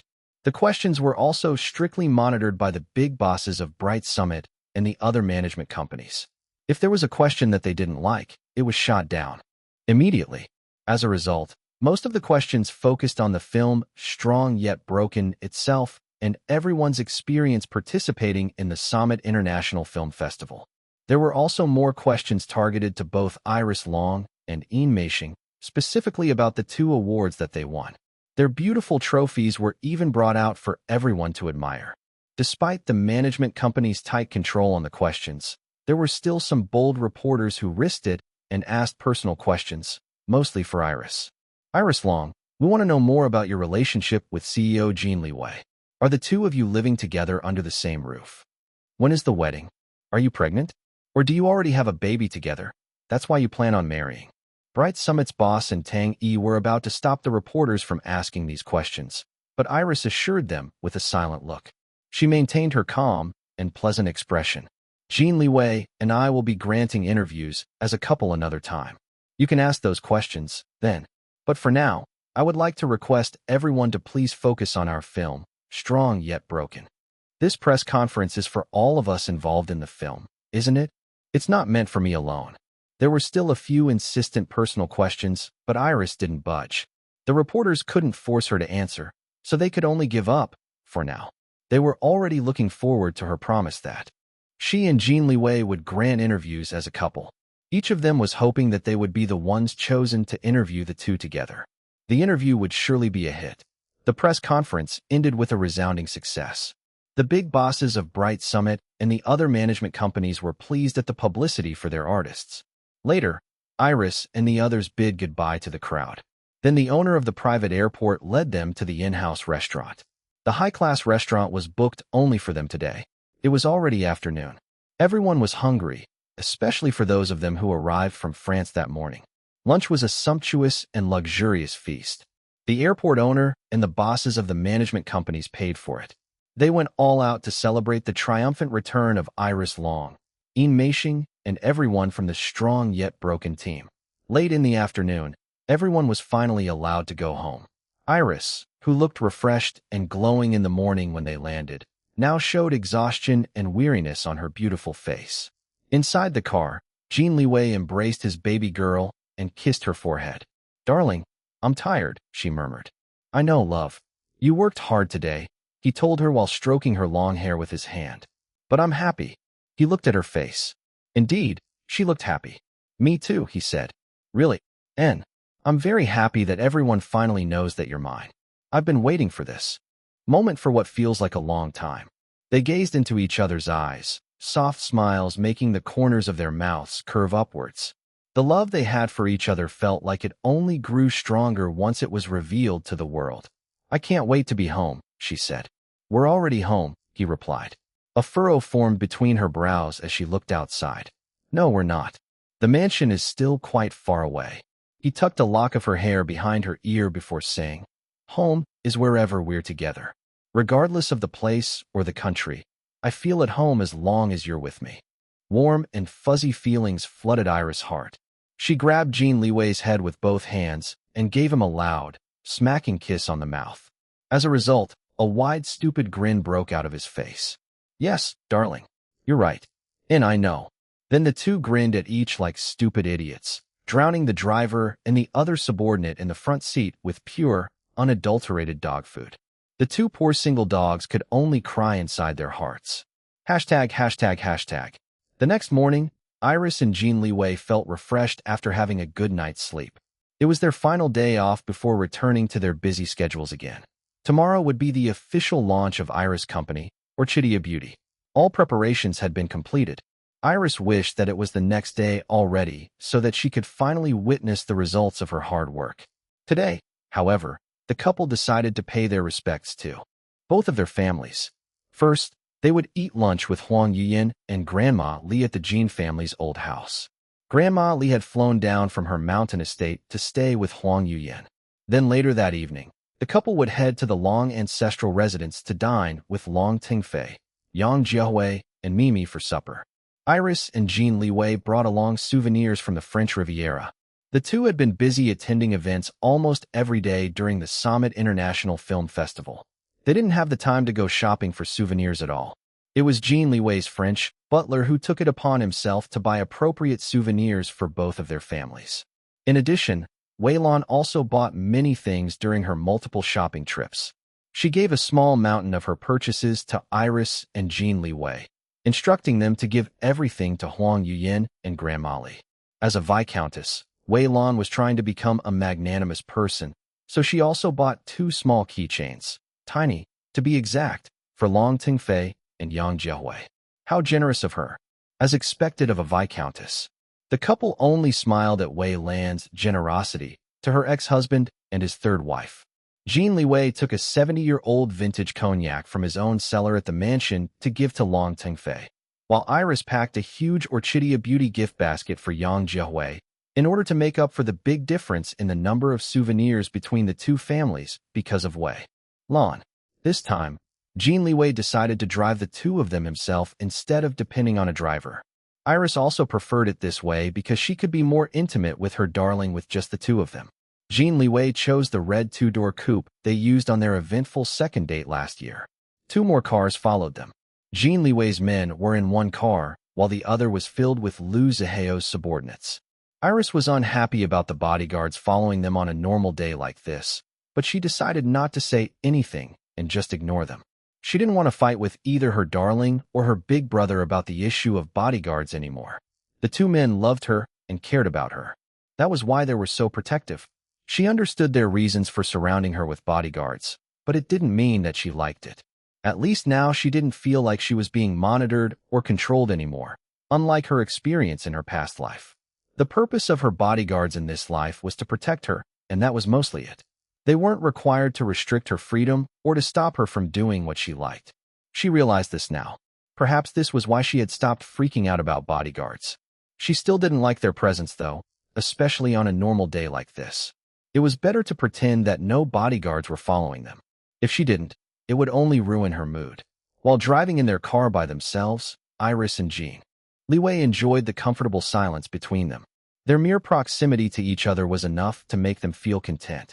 That was until Iris remembered Ho Liang's call earlier that morning right after they woke up. It was about Ketchup, aka Kitty Baby. The white cat inherited Iris' tremendous curiosity, especially her thirst for knowledge and new experiences. While Iris and Jin Liwei were in France attending the Summit International Film Festival, Ketchup asked for both of their permission to join the Black Stars fan club because it looked fun. Iris and Jin Liwei agreed, but on the condition that she wouldn't reveal anything about her real identity. Of course, Ketchup immediately promised to be a good kitty. Then Iris placed a lot of limitations on Ketchup so the cat AI wouldn't do anything that might put her in a vulnerable position. However, she still didn't expect that the cat would be so careless as to make a slip of the tongue with Ho Liang. It seemed that the limitations she placed on Ketchup weren't strict enough. Ketchup was becoming naughtier and naughtier by the day. As the parents, Iris and Jin Liwei had begun to always worry about her next escapades. They both knew that she was not a real person or even a real cat. Even so, they still loved her and treated her as their third kid. They couldn't make themselves just view her as a mere tool. And because they treated Ketchup like their real kid, Iris couldn't bring herself to place too much limitations on her. She still wanted to nurture the cat AI's curiosity as it aided her self-learning function. It was a double-edged sword, but Iris and Jin Liwei decided that they would do their utmost best to raise Ketchup to become responsible and disciplined. If Ketchup went out of control, it would be due to Iris and Jin Liwei's negligence in raising her. On the phone that morning, Ho Liang, aka Monkey Face, asked Iris about Kitty Baby. Is Kitty Baby really your child? Iris' heart stopped for a moment. An expression of shocked disbelief appeared on her face, catching the attention of Jin Liwei beside her on the bed. Then she glared at a random corner. She imagined a certain white cat hiding with a guilty expression.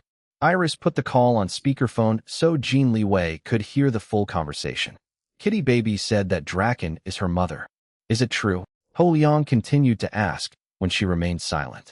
It was Jin Liwei's turn to glare at a random corner. He looked scarier than Iris. A certain white cat must be shaking in her fluffy fur by now. Iris closed her eyes and sighed. She massaged her temples, feeling a phantom headache.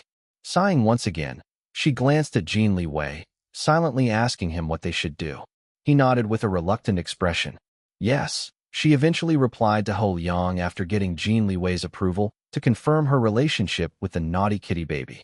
A pause. I see. You adopted her? Ho Liang asked after a few moments of silence. Something like that. Kitty Baby is a brilliant hacker, just like you. She must be a genius. That's why you're training her to be the successor of your legacy as a hacker. By the way, how old is she? She sounds so young by her manner of speech. Iris hesitated. It had only been a few months since she successfully developed Ketchup's current form as a cat AI, with a highly adaptable and dynamic personality, in addition to her hyper-powered self-learning function. Based on Ho Liang's tone, it seemed that he thought that Ketchup, aka Kitty Baby, was a human. Iris couldn't tell him that the talkative Kitty Baby was only a few months old. That would be questionable. Fortunately, it was Jin Liwei who answered Ho Liang, saving her from making up a lie. That's none of your business, he told Ho Liang in a cold voice. Information about our daughter is private. Don't dig too much, or I'll make you regret it. Jin Liwei's threat worked. Ho Liang immediately stopped pursuing the matter. He was still a little traumatized after Jin Liwei attacked him last year when Iris invited him to the penthouse for the first time and introduced herself as Draken. Iris Man was too scary and violent. Not that Iris herself was any different. As Draken, she was a force to be reckoned with. In fact, she was even more dangerous than Jin Liwei. It was a good thing that she was a kind person in general, as long as nobody crossed her bottom line. The phone call ended. Ketchup. Jin Liwei's angry voice whipped through the air in the bedroom. Whoa. Ketchup is so sorry. Meow. Sorry, Mommy. Sorry, Daddy. Ketchup won't do it again. Promise. Whoa. Meow. The laptop on the study desk a few meters away from the bed flickered and powered on by itself. Then the screen showed a fluffy white cat trembling while crying pitifully. You know that Draken is a wanted figure all around the world. Do you want your mom to get into trouble because of your carelessness? Jin Liwei asked. He didn't raise his voice while talking, but the anger was obvious in his tone. No, Ketchup doesn't want Mommy to get into trouble. Sorry. Whoa. Meow. It's a good thing that Ho Liang is a trustworthy person, but we can't be careless with anybody from now on. Yes, Daddy. Ketchup is very sorry. Meow. Whoa. You're grounded for 1 month. No black stars. No surfing online for entertainment for 1 whole month. You're only allowed to do the tasks your mom and I assign to you. The white cat's sobs became louder and more pitiful. A small puddle of tears already started forming around her. Iris' heart softened upon seeing the white cat's pitiful appearance and miserable sobbing. It sounded similar to how little June cried.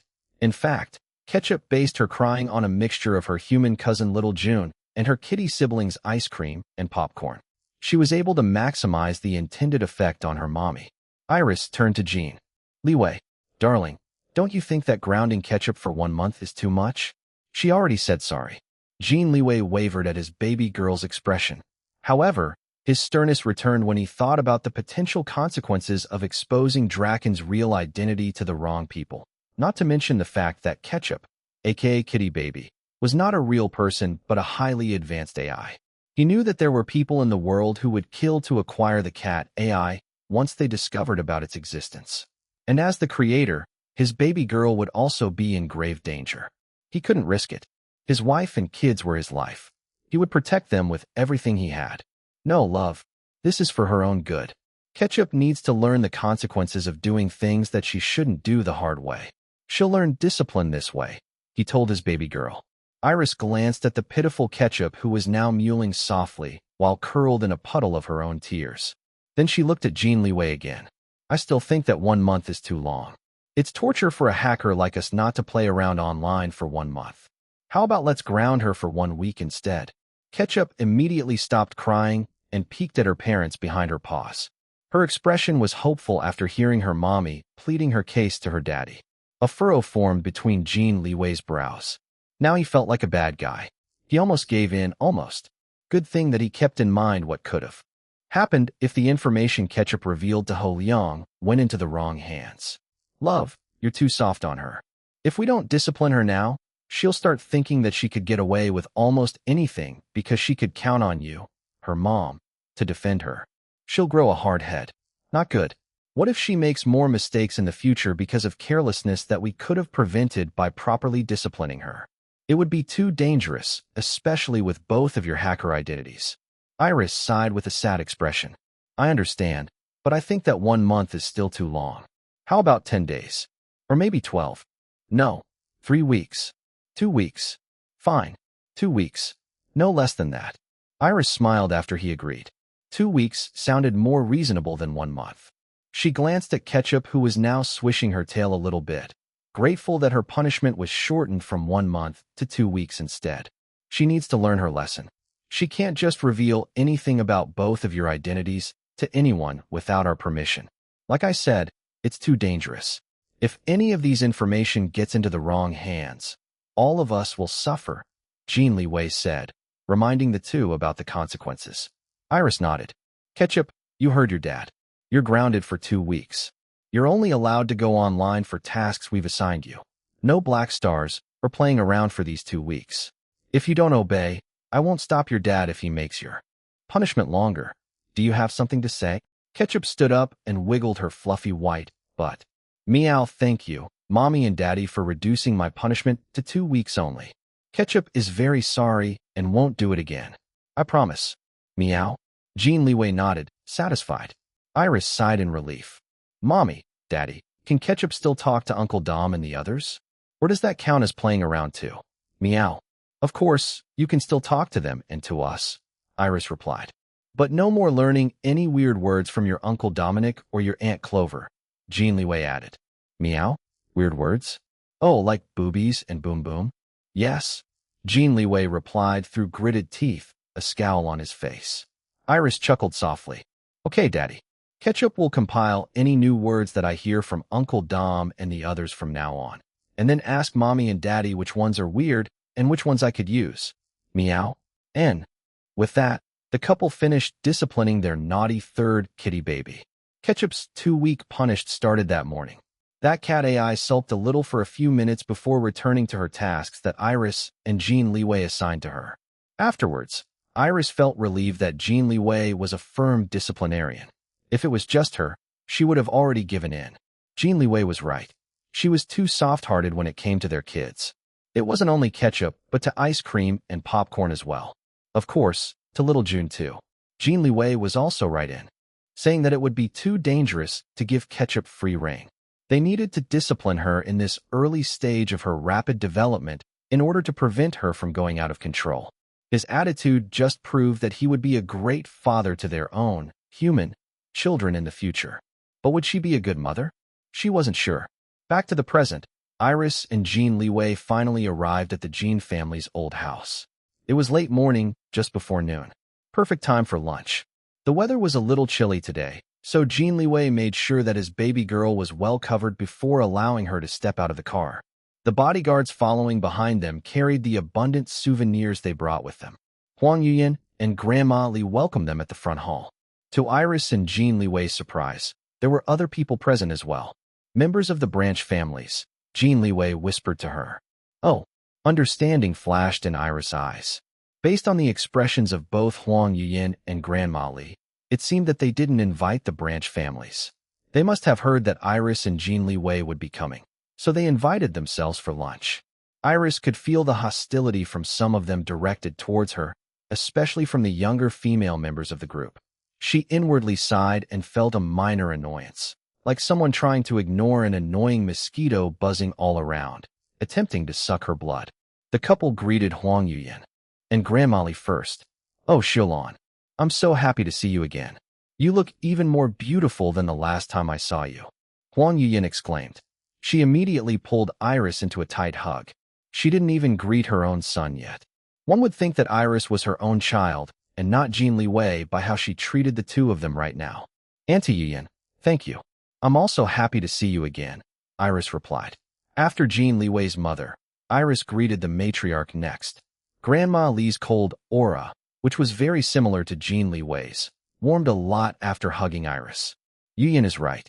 You look more beautiful than the last time we saw you, she said. Of course, Jin Liwei interjected. My fiancée has always been beautiful, but she has become even more so because of my tender loving care. Jin Liwei said these cheesy words in a low voice, so the members of the branch families present didn't hear him. If they did, their image of their clan head would be destroyed forever. Both Grandma Li and Huang Yuyan chuckled at what he said. His overall expression might appear cold, but his mother and grandmother could clearly see the proud look in his eyes when talking about his beloved fiancée. Iris smiled, a little shy. After greeting Huang Yuyan and Grandma Li, Jin Liwei wrapped his arm around Iris' shoulders and pulled her close to him. Then they faced the branch families together. Jin Liwei greeted them first before introducing her to them. Everyone, this is my fiancée and my future wife, Long Xiaolon. Some of you might know her as Iris Long. Only some of the older ones greeted her politely. Most of them looked at her from head to toe and then back again in a rude manner, especially the younger female ones. They were Jin Liwei's distant cousins, mostly teenagers or around Iris' age in their early 20s. Their leader was Jin Liwei, 18 years old. She was pretty and resembled Jin Chonglin a little bit. However, her blatant hostile expression directed at Iris subtracted from her good looks. Her arms were crossed over her chest, and her legs spread in a dominant manner. She raised an eyebrow and pursed her lips in a mocking expression. Her entire body language looked aggressive. It was obvious that she was looking down on Iris. The other girls behind her mirrored her. However, there was a couple of girls who separated themselves from the group and looked at Iris with excited expressions on their faces instead. Another bigger group consisted of older people. Most of them were around Huang Yuyan and Grandma Li's age, while a few looked to be the same age as Jin Liwei. Their leader was Jin Shenggong, Jin Liwei's father. He was a cousin of Jin Liwei's father and the current head of his own branch family. He was also a member of Jin Corporation's board of directors. Hello, it's a pleasure to meet all of you. Iris greeted them politely, but not warmly. It was clear that the majority of them didn't like her. She felt indifferent towards them. She didn't have the least bit interest in trying to make them like her. For her, they weren't important. The only important people in the Jin family were Jin Liwei, of course, Grandma Li, and Huang Yuyan, all the members of the main family. Oh, and Jin Chonglin too. She almost forgot. If these Jin branch families didn't like her, so what? She didn't even give a whit about the Long branch families, so why would she care about these Jin branch families? To a certain extent, yes, she wanted the entire Jin clan to accept her as Jin Liwei's marriage partner, but it didn't mean that she would slave herself into making them like her. Working hard to be successful in her music career and her own businesses should be enough. If they still didn't like her even with her accomplishments, then it was their problem, not hers. The most important thing for Iris was that Jin Liwei loved her and that his mother, grandmother, and brother accepted their relationship. Jin Liwei raised her eyebrow even higher. So you're Iris Long, huh? Jin Liwei didn't like the way this little cousin of his, he forgot her name, was looking at his baby girl. He scowled. His aura also became colder. Continue looking at my future wife like that, and I'll ban you from entering here ever again, he warned. Jin Liwei and her other cousins shuddered under Jin Liwei's cold gaze. They had always been afraid of their older cousin Jin Liwei. It didn't help that he was also the current clan head. Even some of the elders were afraid of him. The atmosphere turned tense. They all just met each other, but it was already awkward and uncomfortable. Usually, Huang Yuyan would try to smooth things out. She had always been kind and wanted everyone to get along. This time, however, she didn't do anything. It was obvious from her expression that she was displeased at Jin Liwei and her group's attitude towards Iris. Liwei, don't take your cousin Jiar too seriously. She's still a child. Please excuse her, Jin Shenggong said in a subtle attempt to defend his daughter's rude behavior. A child? Jin Liwei turned to Jin Liwei and asked, how old are you? Jin Liwei didn't respond. Answer me, Jin Liwei said in a commanding voice. His tone brooked no argument. I'm 18. Jin Liwei finally replied. Jin Liwei looked at Jin Shenggong. Uncle, your daughter is already 18 years old. She already reached the age of majority and no longer a child. Unless there's something wrong with her brain that her mental development is stunted and is similar to that of a young child, then she should learn how to take responsibility for her own behavior. The father and daughter turned white, then red, and finally purple from humiliation. Jin Liwei's indirect insult towards Jin Jelly was clear to most of the people. Only a few slow ones didn't understand what Jin Liwei meant and looked totally clueless. Jin Qinggong was the first one to recover. He cleared his throat. "Yes, you're right," he said in a tight voice. Jin Jelly opened her mouth, resentful that her father didn't say anything to defend her against the insult. However, one fierce warning look from her father made her shut her mouth. She pressed her lips tightly together and glared at Iris instead. Watching Jin Liwei act this way, the Branch family's bad impression of Iris Long worsened. This woman is a bad influence on the clan head. Jin Liwei has always been someone who prioritizes family. Now he's even insulting his own cousin to defend that woman. They thought to themselves. It was true that Jin Liwei always prioritized family. This was a known fact among all members of the Jin clan. What they didn't know was that Jin Liwei now considered Iris as his #1 family. These Branch families were demoted several ranks in the family hierarchy in his mind, especially since they were being this rude to his future wife. The tense atmosphere grew heavier that Huang Yuyin had no choice but to step in and try to diffuse it. She was worried that Iris might feel too uncomfortable. "Shilon, my dear, what are all these things that you brought with you? Why are there so many?" she asked, deliberately shifting the attention to the assorted things the bodyguards were carrying. "Auntie, we bought them for you and Grandma Li from France," Iris replied. "Oh, you didn't have to." Although Huang Yuyin said this, she actually looked excited. Even Grandma Li's eyes lit up seeing the large number of wrapped souvenirs for them. "The truth is that Li Wei and I have been so busy during the Summit International Film Festival that we only bought a few things for you. Most of these are actually from my mother. She wants Li Wei and I to give them to you and to let you know that she can't wait to meet the two of you." Huang Yuyin and Grandma Li's eyes widened after hearing that most of the souvenirs came from Wei Lan. "Please say thank you to Madame Wei Lan," Huang Yuyin said. "Oh, I should probably start calling her Viscondisa Lan now." Someone from the Branch families snorted in derision. Just as how Iris Long was unpopular to them, her mother Wei Lan was also thought of badly by many people among high society. Both Grandma Li and Jin Liwei looked at their direction with cold eyes. Their expressions were almost identical. Indeed, they were grandmother and grandson. Iris pretended that she didn't hear the rude sound. Although her expression remained generally pleasant, her eyes narrowed and turned cold as well. Grandma Li gave a cold glare at the Branch families before smiling warmly at Iris. "We've already met your father and Madame Yang Jiahui, but not your mother. Ian, my dear, how about we invite the Viscountess for a meal?" "Mother, that would be lovely." Iris smiled at the two older women. "I'm sure my mother would be delighted." After the eventful greetings and tense introductions in the front hall, they all headed to the dining area for lunch. "Is brother Chonglin not coming today?" Iris asked while they were walking. "Oh, he's supposed to come, but he called early this morning to say that he wouldn't be able to because of schedule issues. It looks like his work today got delayed," Huang Yuyin explained. "We'll be able to see that boy tomorrow. Don't worry, Shilon, my dear. If that boy doesn't attend the grand launch tomorrow, I'll make sure to lecture him well and teach him a lesson. Leave everything to Grandma, all right?" Grandma Li assured. "Thank you, Grandma Li," Iris replied. Lunch was even more awkward and tense than during the introductions earlier. Huang Yuyin was a good host and tried to make the weird atmosphere more pleasant even though she felt displeased by the Branch family's unexpected presence. As for Grandma Li, she completely ignored them. The matriarch focused on chatting with Iris and Jin Liwei instead. Thus, it felt like everyone was eating in two different places because of the clear division between the two groups. The main family plus Iris on one side, while the Branch families on another side. This made the Branch families resent Iris even more. Iris just ignored them and temporarily erased their existence from her mind. She and Jin Liwei visited the old house to eat lunch with Huang Yuyin and Grandma Li, not with them. After lunch, everyone headed to the nearest lounge area to drink some digestive tea. This time, Jin Qinggong and the others ones who worked for Jin Corporation pulled Jin Liwei to speak about some business matters. "Go ahead. I'll stay here and chat with Annie Yuyin and Grandma Li," Iris told him. "Are you sure?" he asked. She nodded. "If you want to leave, just tell me anytime." "Okay, love. Okay, now go." Jin Liwei left and followed Jin Qinggong and the others to another room to speak business in private.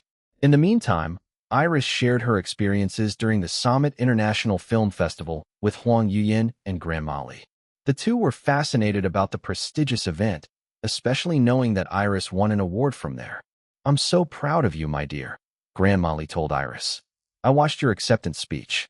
It was so romantic of you to bring my son to the stage with you," Huang Yuyin said. Her eyes reddened, and she began wiping her teary eyes. "Oh, I'm getting emotional just remembering it." Iris held Huang Yuyin's hand. "Auntie, thank you for giving birth to Liwei. If you didn't, I wouldn't have met him." "Oh." Huang Yuyin's immediately tears gushed out like mini waterfalls from her eyes. Grandma Li comforted her daughter-in-law while nodding approvingly at Iris' words. Later, Iris excused herself to go to the nearest powder room. After relieving herself and refreshing her appearance, she exited and found several people waiting for her outside in the hallway. Jin Liwei and her female cousins immediately surrounded Iris, cornering her to the wall. "Hello, everyone. Do you need to pee too? Go ahead. There's no one inside now. I'll just go ahead," Iris said in an overly pleasant voice. Her eyes, however, were completely cold. "You're not going anywhere," Jin Liwei announced. Her cohorts blocked Iris' way, preventing her from leaving. One of them even tried to push Iris hard, intending to make her stumble to the floor, but Iris deftly avoided the movement by stepping away. The girl's hands missed, making her look stupid. This angered many of them. "Don't think too highly of yourself, Iris Long," Jin Liwei said.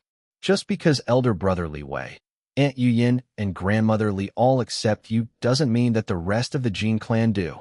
The other girls nodded. They were just the echo to her main voice. "Big sister Rose Young is many times more suitable for elder brother Liwei than you.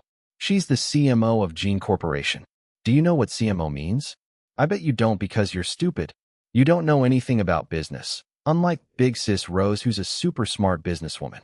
Iris almost yawned at these girls' attempt of bullying her. It was like having small, ugly, toothless dogs yipping and growling down at her feet. The alarm girls and Fan Luo threw worse insults at her back than these bully wannabes. However, her eyes became colder after hearing Rose Young being compared to her. Jin Liwei continued, "Since you're stupid, I'll tell you what CMO means because I bet you don't know. CMO means Chief Ma, Chief M dash, Chief Manager Officer. Yes, that's what it means. You're so smart, Jar. Chief Manager Officer. It sounds so impressive." Her sidekicks did their job and praised Jin Liwei, feeding her inflated ego and her desire to bully Iris. Iris tilted her head to the side and said in a rather lazy manner, "Actually, that's incorrect. CMO means Chief Marketing Officer. At least, that's the most common meaning. In other companies or organizations, CMO can also mean Chief Maintenance Officer or Chief Medical Officer. There are many variations to it. But I've never heard of a Chief Manager Officer before. That's a first. Maybe you mean Chief Management Officer? That's uncommon too, but it's a more correct term than Chief Manager Officer." Iris explained all of these terms with such ease that the other girls couldn't help but feel impressed. However, Jin Liwei felt humiliated that Iris pointed out her error. Pride made her refuse to accept that she made a mistake. "No, you're wrong.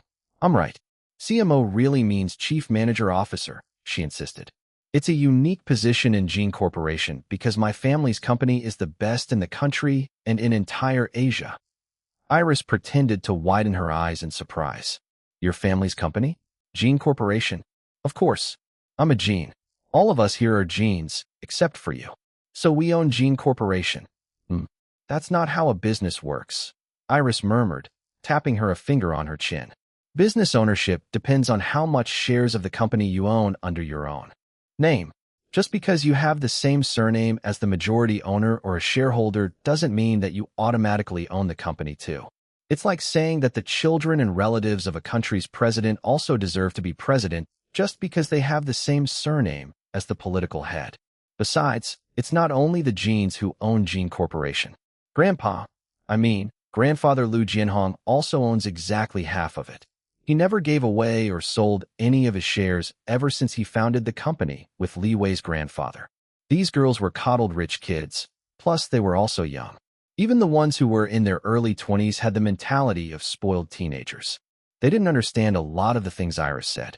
All of them were proud to belong in a prominent business family like the Jins, but they didn't understand anything about business at all. They took the status associated with the Jin family for granted, thinking that they deserved it just for the fact that they were born with the surname Jin.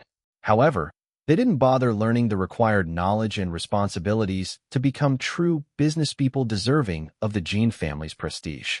Jin Liwei was incensed that Iris once again pointed out her mistake. So the rumors are true. Iris Long, you're really a bitch.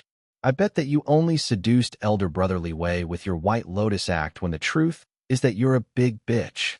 Jin Liwei yelled. Yeah, the others echoed as if. All of them shared one single brain cell between them. Jin Liwei continued. You're nothing compared to Big Sis Rose. She's already the CMO at 30. And not just any CMO, but the CMO of Jin Corporation, the #1 company in the country. What about you? You're just a celebrity. Sure, you can sing well, have won some awards, and can speak a few languages, but the quality of your achievements pale in comparison to Big Sis Rose's. She graduated from an American Ivy League university, the same one that elder brother Liwei attended. What about you? I heard that you didn't even go to college. How pathetic. Iris narrowed her eyes. However, she didn't react to the girls' provocation. These girls made it sound like that American Ivy League university was the best school in the world. Did they even know about the existence of Cross Academy? She found it laughable that these girls were trying so hard to make trouble with her. They were like a group of toddlers trying to hit her with cotton balls. She didn't want to waste any more time with these immature children. No, even some small children acted more mature than these teenagers and young adults. Like her godson little June, Iris ignored them and started walking away. However, they didn't let her. They encircled her and even tried grabbing her. Fortunately, she was able to dodge their repeated attempts. When they started becoming more aggressive, Iris suddenly spoke out loud and said something in Russian. What are saying? Do you think we'll be impressed that you can speak other languages? So what if you know other languages other than Chinese? I can also speak English and French. It's nothing special. Don't be so proud of yourself. One of the other girls said. But you suck in English. And you can only say bonjour and merci. Sometimes you even use them wrongly, another girl commented. Shut up. Iris' hand rubbed the bulge of her phone in the pocket of her pants. 2 additional girls arrived all of a sudden. When they saw that Jin Liwei's group was ganging up on Iris, they hurried towards and tried to squeeze inside the encirclement. One of them reached out to Iris, attempting to rescue her. What are you doing? Let her go? Iris Long is elder cousin's future wife. If you hurt her, I'm sure that elder cousin will kill all of you. Boss IRI, cough cough. I mean, Sister Shilon, don't worry. I'll go call elder cousin right now. Oh no, you don't. Hold the 2 of them. Jin Liwei commanded. The other girls immediately grabbed the 2 girls, preventing them from calling for help. A minimum of 3 people held down each of the 2 girls. Jin Liwei, you're going to be in so much trouble after this. Elder cousin won't forgive you. Humph. Jin Liwei lifted her chin in an arrogant manner. My father is an important member of the board of directors at Jin Corporation. The board of directors have the power to hire and fire people for important executive positions in the company. If they want, they could even fire the CEO, elder brother Liwei. The 2 girls gasped. You dare say that, Jin Liwei? Jin Liwei seemed to realize what she just said. She quickly looked around. When she was certain that nobody other than them heard her, she sighed in relief. Then she arrogantly lifted her chin once again. It's true. The board of directors have the power to do that. Iris nodded. She's correct, but only by majority vote. Some companies even required a unanimous vote. Of course, I'm correct. Jin Liwei looked proud of herself before glaring at Iris. I don't need to hear that from you. Don't pretend like you're smart and know anything about business. You don't have a business degree like Big Sis Rose. Stop acting like you know what you're talking about. At first, Iris was amused by the girls' immature attempts of bullying her. But now she just felt bored, indifferent, and annoyed. Their bullying methods bored her, almost making her yawn. What managed to annoy her, however, was their repeated comparisons between her and Rose Young. The woman was like disgusting chewed gum they were trying to stick to her hair. I'm warning you right now, Iris Long. You don't suit elder brother Liwei. Jin Liwei continued trying to bully her into submission. Stay away from him. We don't want you in our Jin family. If you don't listen to me, we'll spread rumors about you. People will only see you as a social climber like your mother. She only became a viscountess because she married a viscount. No achievements of her own, just like you. Stop using elder brotherly way for your own gain. We won't let you. Iris only stood there with a cold expression on her face. There was even a blank look in her eyes, as if she wasn't present and their words weren't affecting her at all. It also seemed like she wasn't viewing them as people, but mere annoying insects buzzing all around. She had more important things to do than waste her precious time with these dumb kids. When Jin Liwei and her group of sidekicks saw that their words weren't affecting Iris as they expected, they got angry and started insulting her to try and get a reaction from her. Who do you think you are, Iris Long? You're nothing but a whore who seduced elder brother Liwei. We'll never accept you to our Jin family. Get away from our cousin. We don't want you here. You dirty slut. How dare you speak like that to my future wife? Jin Liwei interrupted Jin Liwei's insults towards Iris. He appeared and marched towards the group of young females with a cold and furious expression on his face. There were other people following behind him. Huang Yuyan looked horrified at the scene, while Grandma Li's cold and furious expression looked very similar to her grandson's. Jin Qinggong and the other older members of the branch families were also there. In Jin Liwei's hand was his phone set on loudspeaker. Every insulting words Jin Liwei and the other girls threw at Iris were heard by Jin Liwei and everyone. When the girls became more aggressive and ganging up on her, Iris instructed Ketchup to call Jin Liwei in Russian so that Jin Liwei and the others wouldn't understand her. Ketchup immediately obeyed and called her daddy while he was discussing business with Jin Qinggong and the others in another room. The white cat sent her daddy a dramatic SOS call, prompting Jin Liwei to rush to his baby girl. Ketchup directed him to her mommy's exact location. Back to the present, Jin Liwei and her group of sidekicks were shocked when Jin Liwei and the other adults appeared. They became scared because they were literally caught in the act of trying to bully Iris Long. Grandma Li glared at the girls before turning to Jin Qinggong and the other older members of the branch families behind her. So this is how you teach your children to act? How uncouth and barbaric. What a shame to our Jin family. Truly not deserving of our respected Jin name. My husband would be ashamed of all of you if he were here. He worked so hard to lift the Jins to the top, and yet you, the younger generation, are doing everything you can to tarnish it. Shameful. Utterly shameful. Jin Qinggong's expression was very ugly right now. There was an unwillingness to accept Grandma Li's scolding, especially when it was about his own beloved daughter, but he didn't want to offend the matriarch either. He turned to his daughter instead and gave her a warning look. The same unwillingness appeared on Jin Liwei's expression. Apologize to Xiaolan. Jin Liwei commanded Jin Liwei and the other girls. No response. Jin Liwei and the other girls were now looking at the floor. Most of them were quaking. However, Jin Liwei's body was stiff and stubborn. It was obvious that she didn't want to apologize to Iris. This made Jin Liwei even more furious. Apologize to her right now. His furious roar was so loud that it echoed throughout the entire length of the long hallway. It made everyone jump and look at him in shock.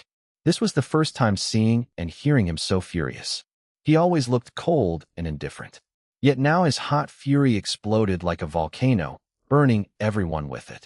Jin Liwei and the other girls burst into tears. Their cousin Liwei was too scary. No, I hate Iris Long. Jin Liwei shrieked. She cast all cautiousness aside and openly defied Jin Liwei. Why do you want to marry her? She's just a celebrity, a normal celebrity. Not even a superstar like Big Brother Chonglen. What's more, she didn't go to college. She's not suitable for you.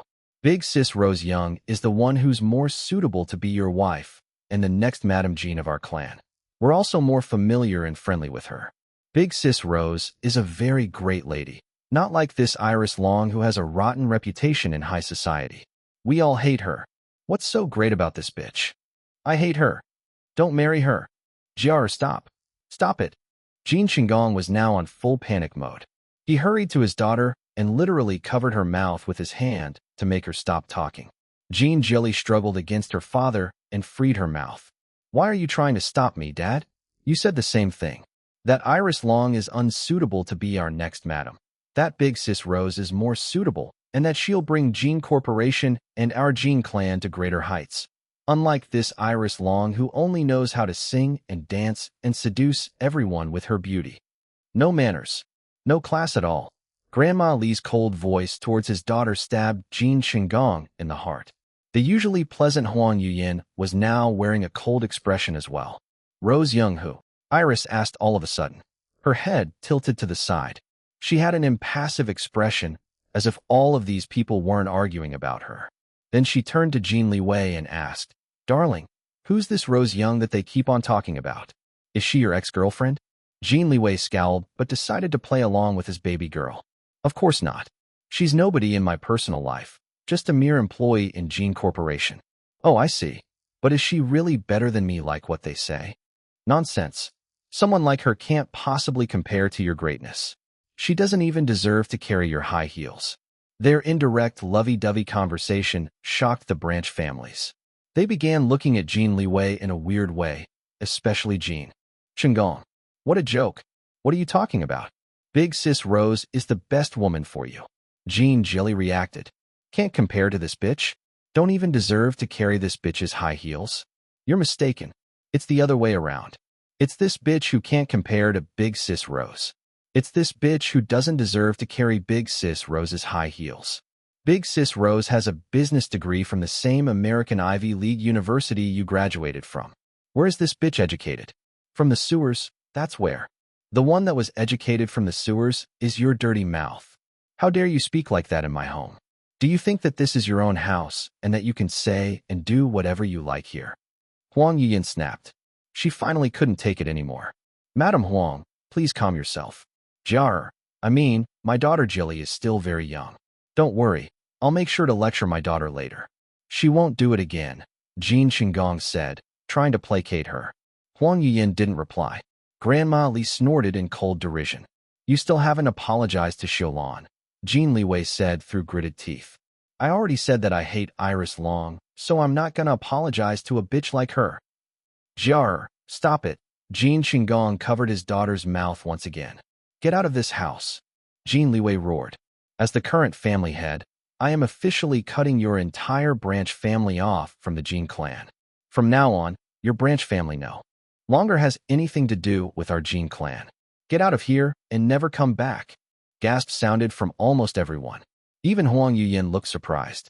Grandma Li, however, looked like she was already expecting it. She even nodded in approval of her grandson's decision. Iris also didn't react much. She wasn't an official member of the Jin family yet, so she didn't want to overstep her boundaries, for now, by interfering or influencing Jin Liwei's decision about his clan. This branch family meant nothing to her, so whatever happened to them had nothing to do with her. She neither approved nor disapproved of his decision, but she appreciated him defending her. If their situations were reversed, she would also do the same thing for him. In fact, she imagined that she would act more ruthless than him. Just imagining any of the Long branch families insulting her darling was already enough to make her blood boil.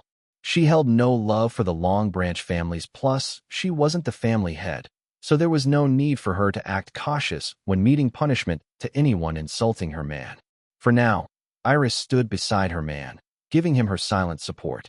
Jin Liwei glanced at Jin Qinggong's expression of stunned disbelief before turning to the members of the other branch families.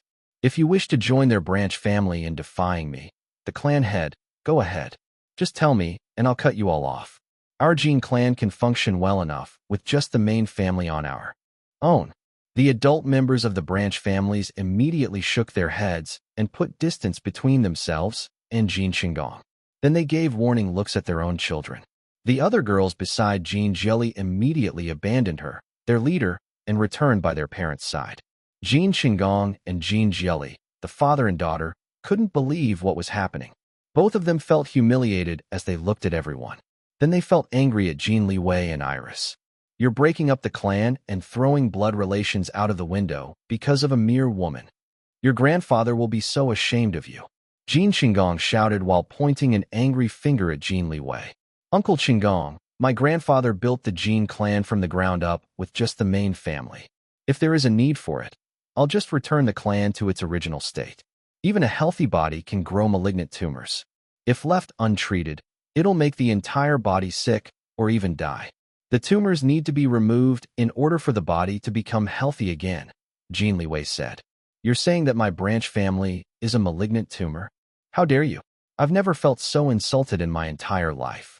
Jin Shinggong was beyond furious by Jin Liwei's analogy. No, how dare you say that? Now it was Grandma Li's turn to snap. You're not even close to my husband. If my husband were alive today, he would have done the same thing as what his grandson is doing right now. True Jin men never abandon their women for anything, even for distant blood relatives. My grandson is a true Jin man, unlike most of you. Besides, if it weren't for my husband, all of you wouldn't even experience the glory of being part of the Jin clan. What you're all enjoying right now, the wealth, the status, everything is due to my husband, my son, and now my grandson. Don't you dare point a finger at my grandson and accuse him of anything. You don't have the right. Huang Yuyan stood beside her mother-in-law and held Grandma Li's hand. That's right. My son made Jin Corporation even more successful in the global level after he succeeded my husband. He strengthened the position of not only the company, but also the entire Jin clan in the country. If he wants to marry Long Xiulan, he can do so. I accept Xiulan as my daughter-in-law.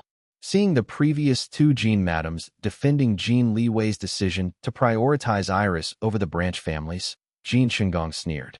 Now that Jin Liwei had cut his branch family off from the clan, Jin Shinggong tossed away any civility he had left in him towards the main family.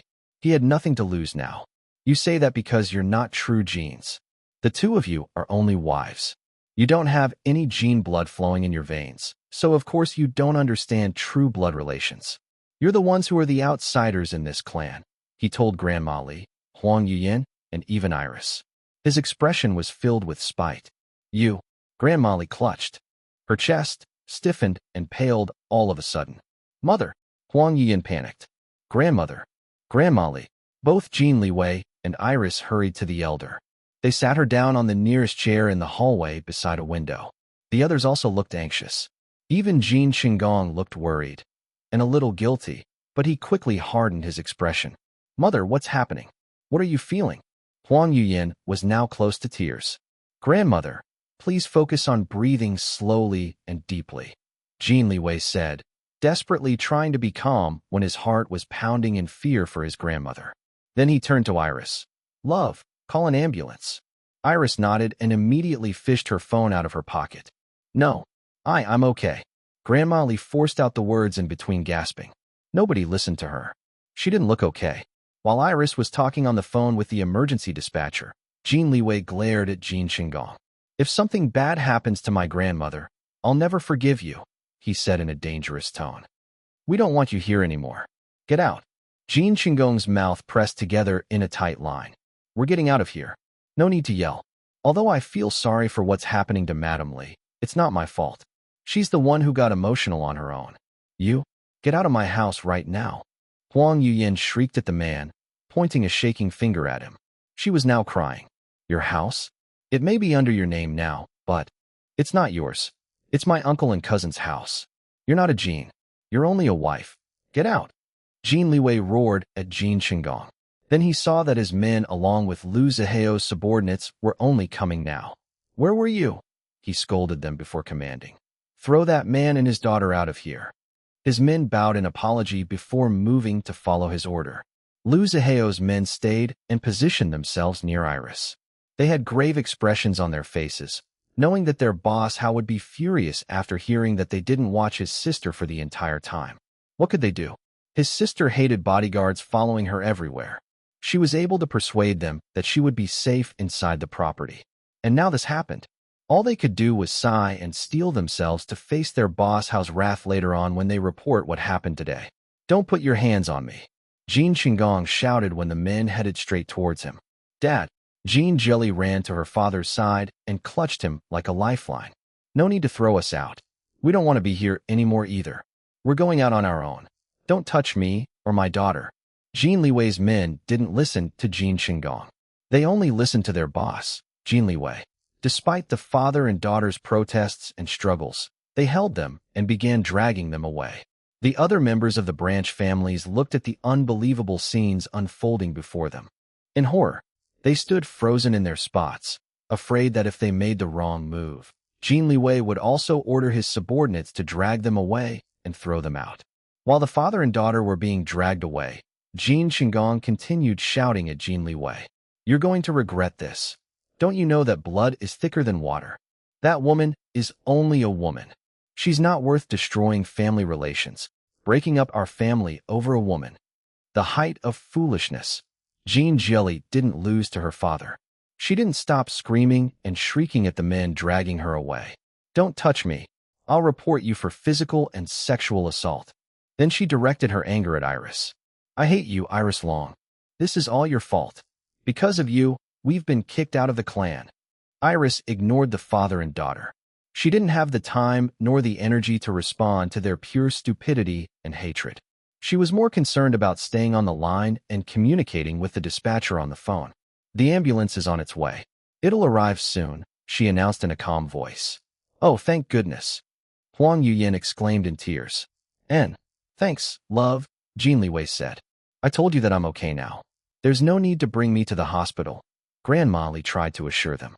"Grandmother, even if you're feeling all right now, you still have to see a doctor to make sure that your health is really fine, or else we'll worry about you," Jin Liwei told her. Grandma Li sighed and nodded. Then she leaned back on the chair and closed her eyes to rest. Fortunately, the noisy father and daughter, Jin Shinggong and Jin Liwei, were now gone. Later, they all heard the sound of an approaching siren. The ambulance finally arrived. After taking Grandma Li's vitals, the paramedics carried the elder inside the ambulance to bring her to the hospital. Huang Yuyin accompanied her inside the ambulance. Iris and Jin Liwei prepared to follow them in their own car, but before they could do so, two girls called out to Iris. "I know that you're in a hurry, so we'll say this quickly. We're actually Black Stars. We love you, Boss Iris. Please don't mind what Jilly said to you. She's dumb. She doesn't listen to anyone, except for her dad. We're super excited to have you in our Jin family. That's all we have to say to you. Please hurry to the hospital. I hope that the matriarch will be okay. Next time when we meet each other again, we hope that you can sign autographs and take some pictures with us." Despite the urgent situation, the couple smiled at the two girls. Iris was always kind and thankful to her true fans. She gave the two a hug each, delighting them. "Thank you very much. I appreciate it. Of course, I'll sign autographs for you, and we'll take however many pictures you want together. We're going to be family, after all. Bye now. We have to go," she told them. "Yes, boss." OMG. Boss Iris hugged us. Jin Liwei nodded at them before leaving with Iris. ####. At the hospital, Huang Yuyin paced back and forth in the hallway. She was wringing the front of her own dress with her hands in fear and anxiety. Her eyes were red and teary. Iris and Jin Liwei sat together on the stiff hospital seats. Jin Liwei was hugging her shoulder with one arm while she held his other hand, massaging it. At first glance, it looked like he was comforting her because he was the one hugging her. But in actuality, she was the one who was comforting him. His hand felt cold. She massaged it, trying to warm it up. She stayed close to him, providing him with a stable source of warmth and comfort. "Grandma Li will be fine," she murmured. He didn't reply, only squeezing her closer to him. A few minutes later, a nurse called them inside the room, informing them that the doctor had finished examining Grandma Li. When they entered, the elder woman sat on the bed. Contrary to what they expected, she looked energetic. Huang Yuyin hurried to her mother-in-law's side. "Mother, how are you?" "Calm down, Yuyin, my dear. I already told you that I'm all right. The doctor says that I'm also all right. Right, doctor?" They all turned to the doctor. "Yes, she's fine now, medically speaking," he told them. It was only then that everyone released big sighs of relief. However, she's now advanced in age. Her heart isn't as strong as it used to be. As much as possible, avoid making her feel too emotional or distressed. She might experience a full heart attack next time. We don't want that, so please take care of her overall physical, mental, and emotional health, the doctor explained. "Oh, thank goodness," Huang Yuyin exclaimed. "Doctor, I want to attend my granddaughter-in-law's party tomorrow. It's an important event. Can I go?" Grandma Li asked. Jin Liwei, "Absolutely not." Huang Yuyin, "Mother, no." Iris, "Grandma Li, please rest. But I want to attend. I'm feeling all right now." Grandma Li said, her tone stubborn. "It should be fine," the doctor said. "Like I said, your grandmother is fine now. All the tests we conducted on her returned with normal results. Medically speaking, she's healthy. However, we must all remember that she's already advanced in age. No matter how healthy she is, her body and her organs aren't what they used to be when she was younger. She can attend the party tomorrow, but make sure that she doesn't exert herself too much and get plenty of rest before and after. Understood. See? I told you I'm fine. Iris smiled at her. Grandma Lee, thank you very much. I appreciate that you want to attend my company's grand launch tomorrow to show your support for me. But I think that it's safer for you to stay at home and rest. How about we live stream the event for you so that you can still watch it even when you're resting at home? Good idea. Jin Liwei immediately supported her suggestion. Huang Yuyin followed suit. That's a great idea, Xiaolon. Mother, let's do that instead. Okay. But Grandma Li remained stubborn. No, I want to attend, so I will. Iris and Huang Yuyin looked at Jin Liwei with helpless expressions on their faces. That old gorilla will be attending tomorrow. There's no way I'm going to stay at home while he has all the fun. He's attending to support Xiaolon. I also want to go because I'm proud of my future granddaughter-in-law. This is my right. Why are you all stopping me? The doctor discreetly excused himself to allow the family their private conversation. After thanking him, they returned to discussing Grandma Lee's desire to attend the grand launch of Iris Company, or Chidia Beauty, tomorrow. They all tried persuading her to stay at home and rest, but the elder lady refused. She insisted on attending the grand launch. Isn't it fine? Let Grandma Lee attend if she wants to.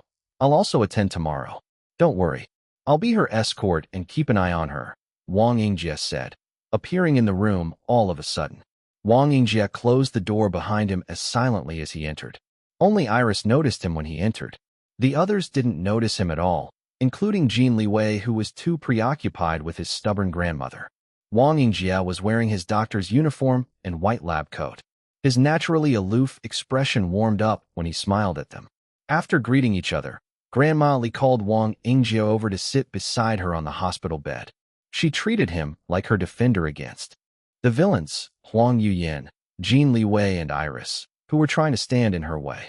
Everyone looked amused at her childish behavior, especially since the elder was an elegant lady.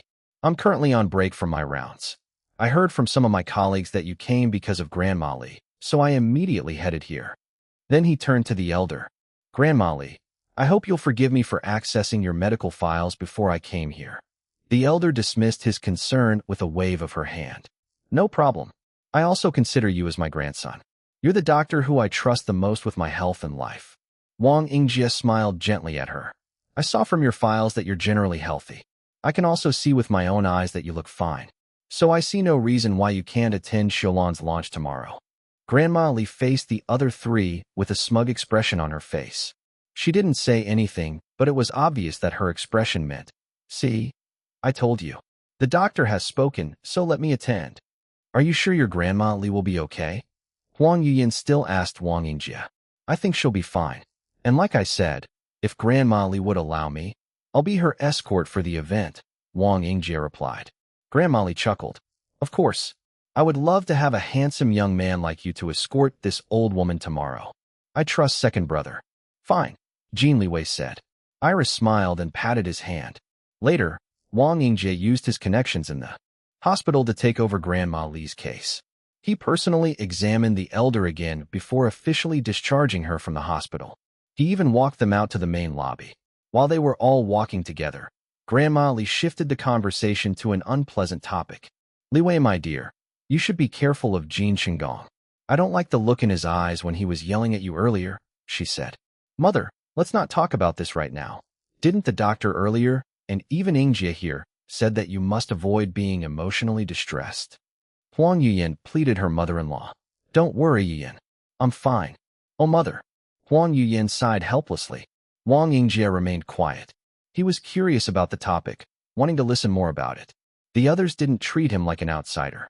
In fact, he was like family to them. All of Jin Liwei's brothers were like family to them.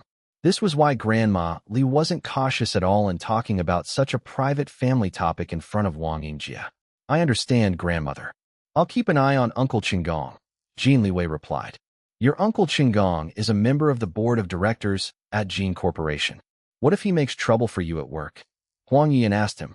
I may not have the absolute power to remove people from the board of directors as the CEO without suffering the consequences, but there is someone who can, he said. Grandma Li's eyes lit up. Oh, you're right. How can we forget? Let me be the one to call the old gorilla. He needs to hear about what happened today. I'm sure he'll be as furious as I am. Huang Yiyin. Mother, please take it easy. Grandma Li. Don't worry, Yiyin my dear. I will not die that soon. There's no way that I'll allow myself to die earlier than that old gorilla. The two of us promised my dear husband that we'll live for as long as we can and watch over all of you in his stead. Huang Yuyin's eyes watered, touched at what her mother-in-law said. ####. Back at the Jin family's old house, Iris and Jin Liwei waved at Grandma Li and Huang Yuyin before driving away. Two cars followed behind them, filled with their bodyguards. Iris leaned back on her seat, closed her eyes, and sighed. Jin Liwei glanced at her. Tired. MMN. So many unexpected things happened today. If you're tired, I'll call your father and cancel our dinner plans at the Longs tonight. We can reschedule it for another day, he suggested. She opened her eyes and thought about it for a moment before shaking her head. No. Mimi told me that Annie Jiahui has been looking forward to this dinner. I'm not that tired. Are you? Not really. But I'm concerned about you. You'll be busy tomorrow for your launch. I'm fine, darling. If you're okay with it, let's go to dinner at the Longs tonight and get it over it. After the launch tomorrow, both of us will be extremely busy at work again. We won't have time to eat dinner with them anytime soon. All right. Love. The red coupe and the two cars following behind all drove to the direction of the Long ancestral residence. In the distance, the sky glowed with a beautiful gradient of warm colors from the sun setting on the horizon. ####. The father and daughter arrived home at the mansion with matching dark expressions on their faces. Jean Jelly immediately ran to her room upstairs and banged the door close. Jean Qinggong's wife already heard about what happened before they even arrived home. Some members of the branch families who personally witnessed what happened in the Jin family's old house earlier called her and informed her that their branch family had been disowned by Jin Liwei. This is completely unacceptable. Why did you let this happen? What are we going to do now? You should have apologized to the clan head right away, she scolded her husband. Shut your mouth, woman. You weren't there, so you don't know how that man insulted me and your daughter because of that lowly woman who he wants to marry, he shouted at his wife. As the husband and wife fought with each other, their entire branch family all felt anxious about being disowned and cut off from the Jin clan. Without the clan's backing, what would become of them? The husband and wife continued to fight with each other. Is it really serious? Are we really cut off from the Jin clan? Maybe the clan head is just throwing a fit and he'll retract his decision once he calms down, Jin Qinggong's wife said. In a hopeful tone, Jin Liwei is a serious man. If he says something, then he'll do it, and it's final, Jin Qinggong told her. I know that he's serious. All of these happened because of that slut Iris Long. If it wasn't for her, then our branch family wouldn't be cut off like this from the clan. Now we're experiencing all of these shit because of her. How dare she ruin our lives? You're right. She's really an evil woman. Everyone in high society thinks so too. She's the same as her mother, who's one of the biggest sluts in high society. I bet that Iris Long is only using the clan head and will divorce him later on to squeeze alimony from him, just like how Wei Lan used Long Tengfei all those years ago. Evil has entered our clan, and her name is Iris Long. Just a few seconds ago, the husband and wife were fighting each other, but now they banded together against a common enemy, Iris Long. Then Jin Qinggong received a call all of a sudden. After speaking for a couple of minutes, he returned to his wife with the ugliest expression on his face. What happened? She asked him. Sir Liu Jianhong has fired me from my position in the board of directors. What? That damn Jin Liwei. He must have called the old man and told lies in order to discredit me. Damn it. Oh no. We're ruined. Ruined, I say. Shut up, woman. Don't bother me with your noisy mouth. Let me think. Jin Qinggong left his wife and headed to an empty sitting room. Then he called someone on.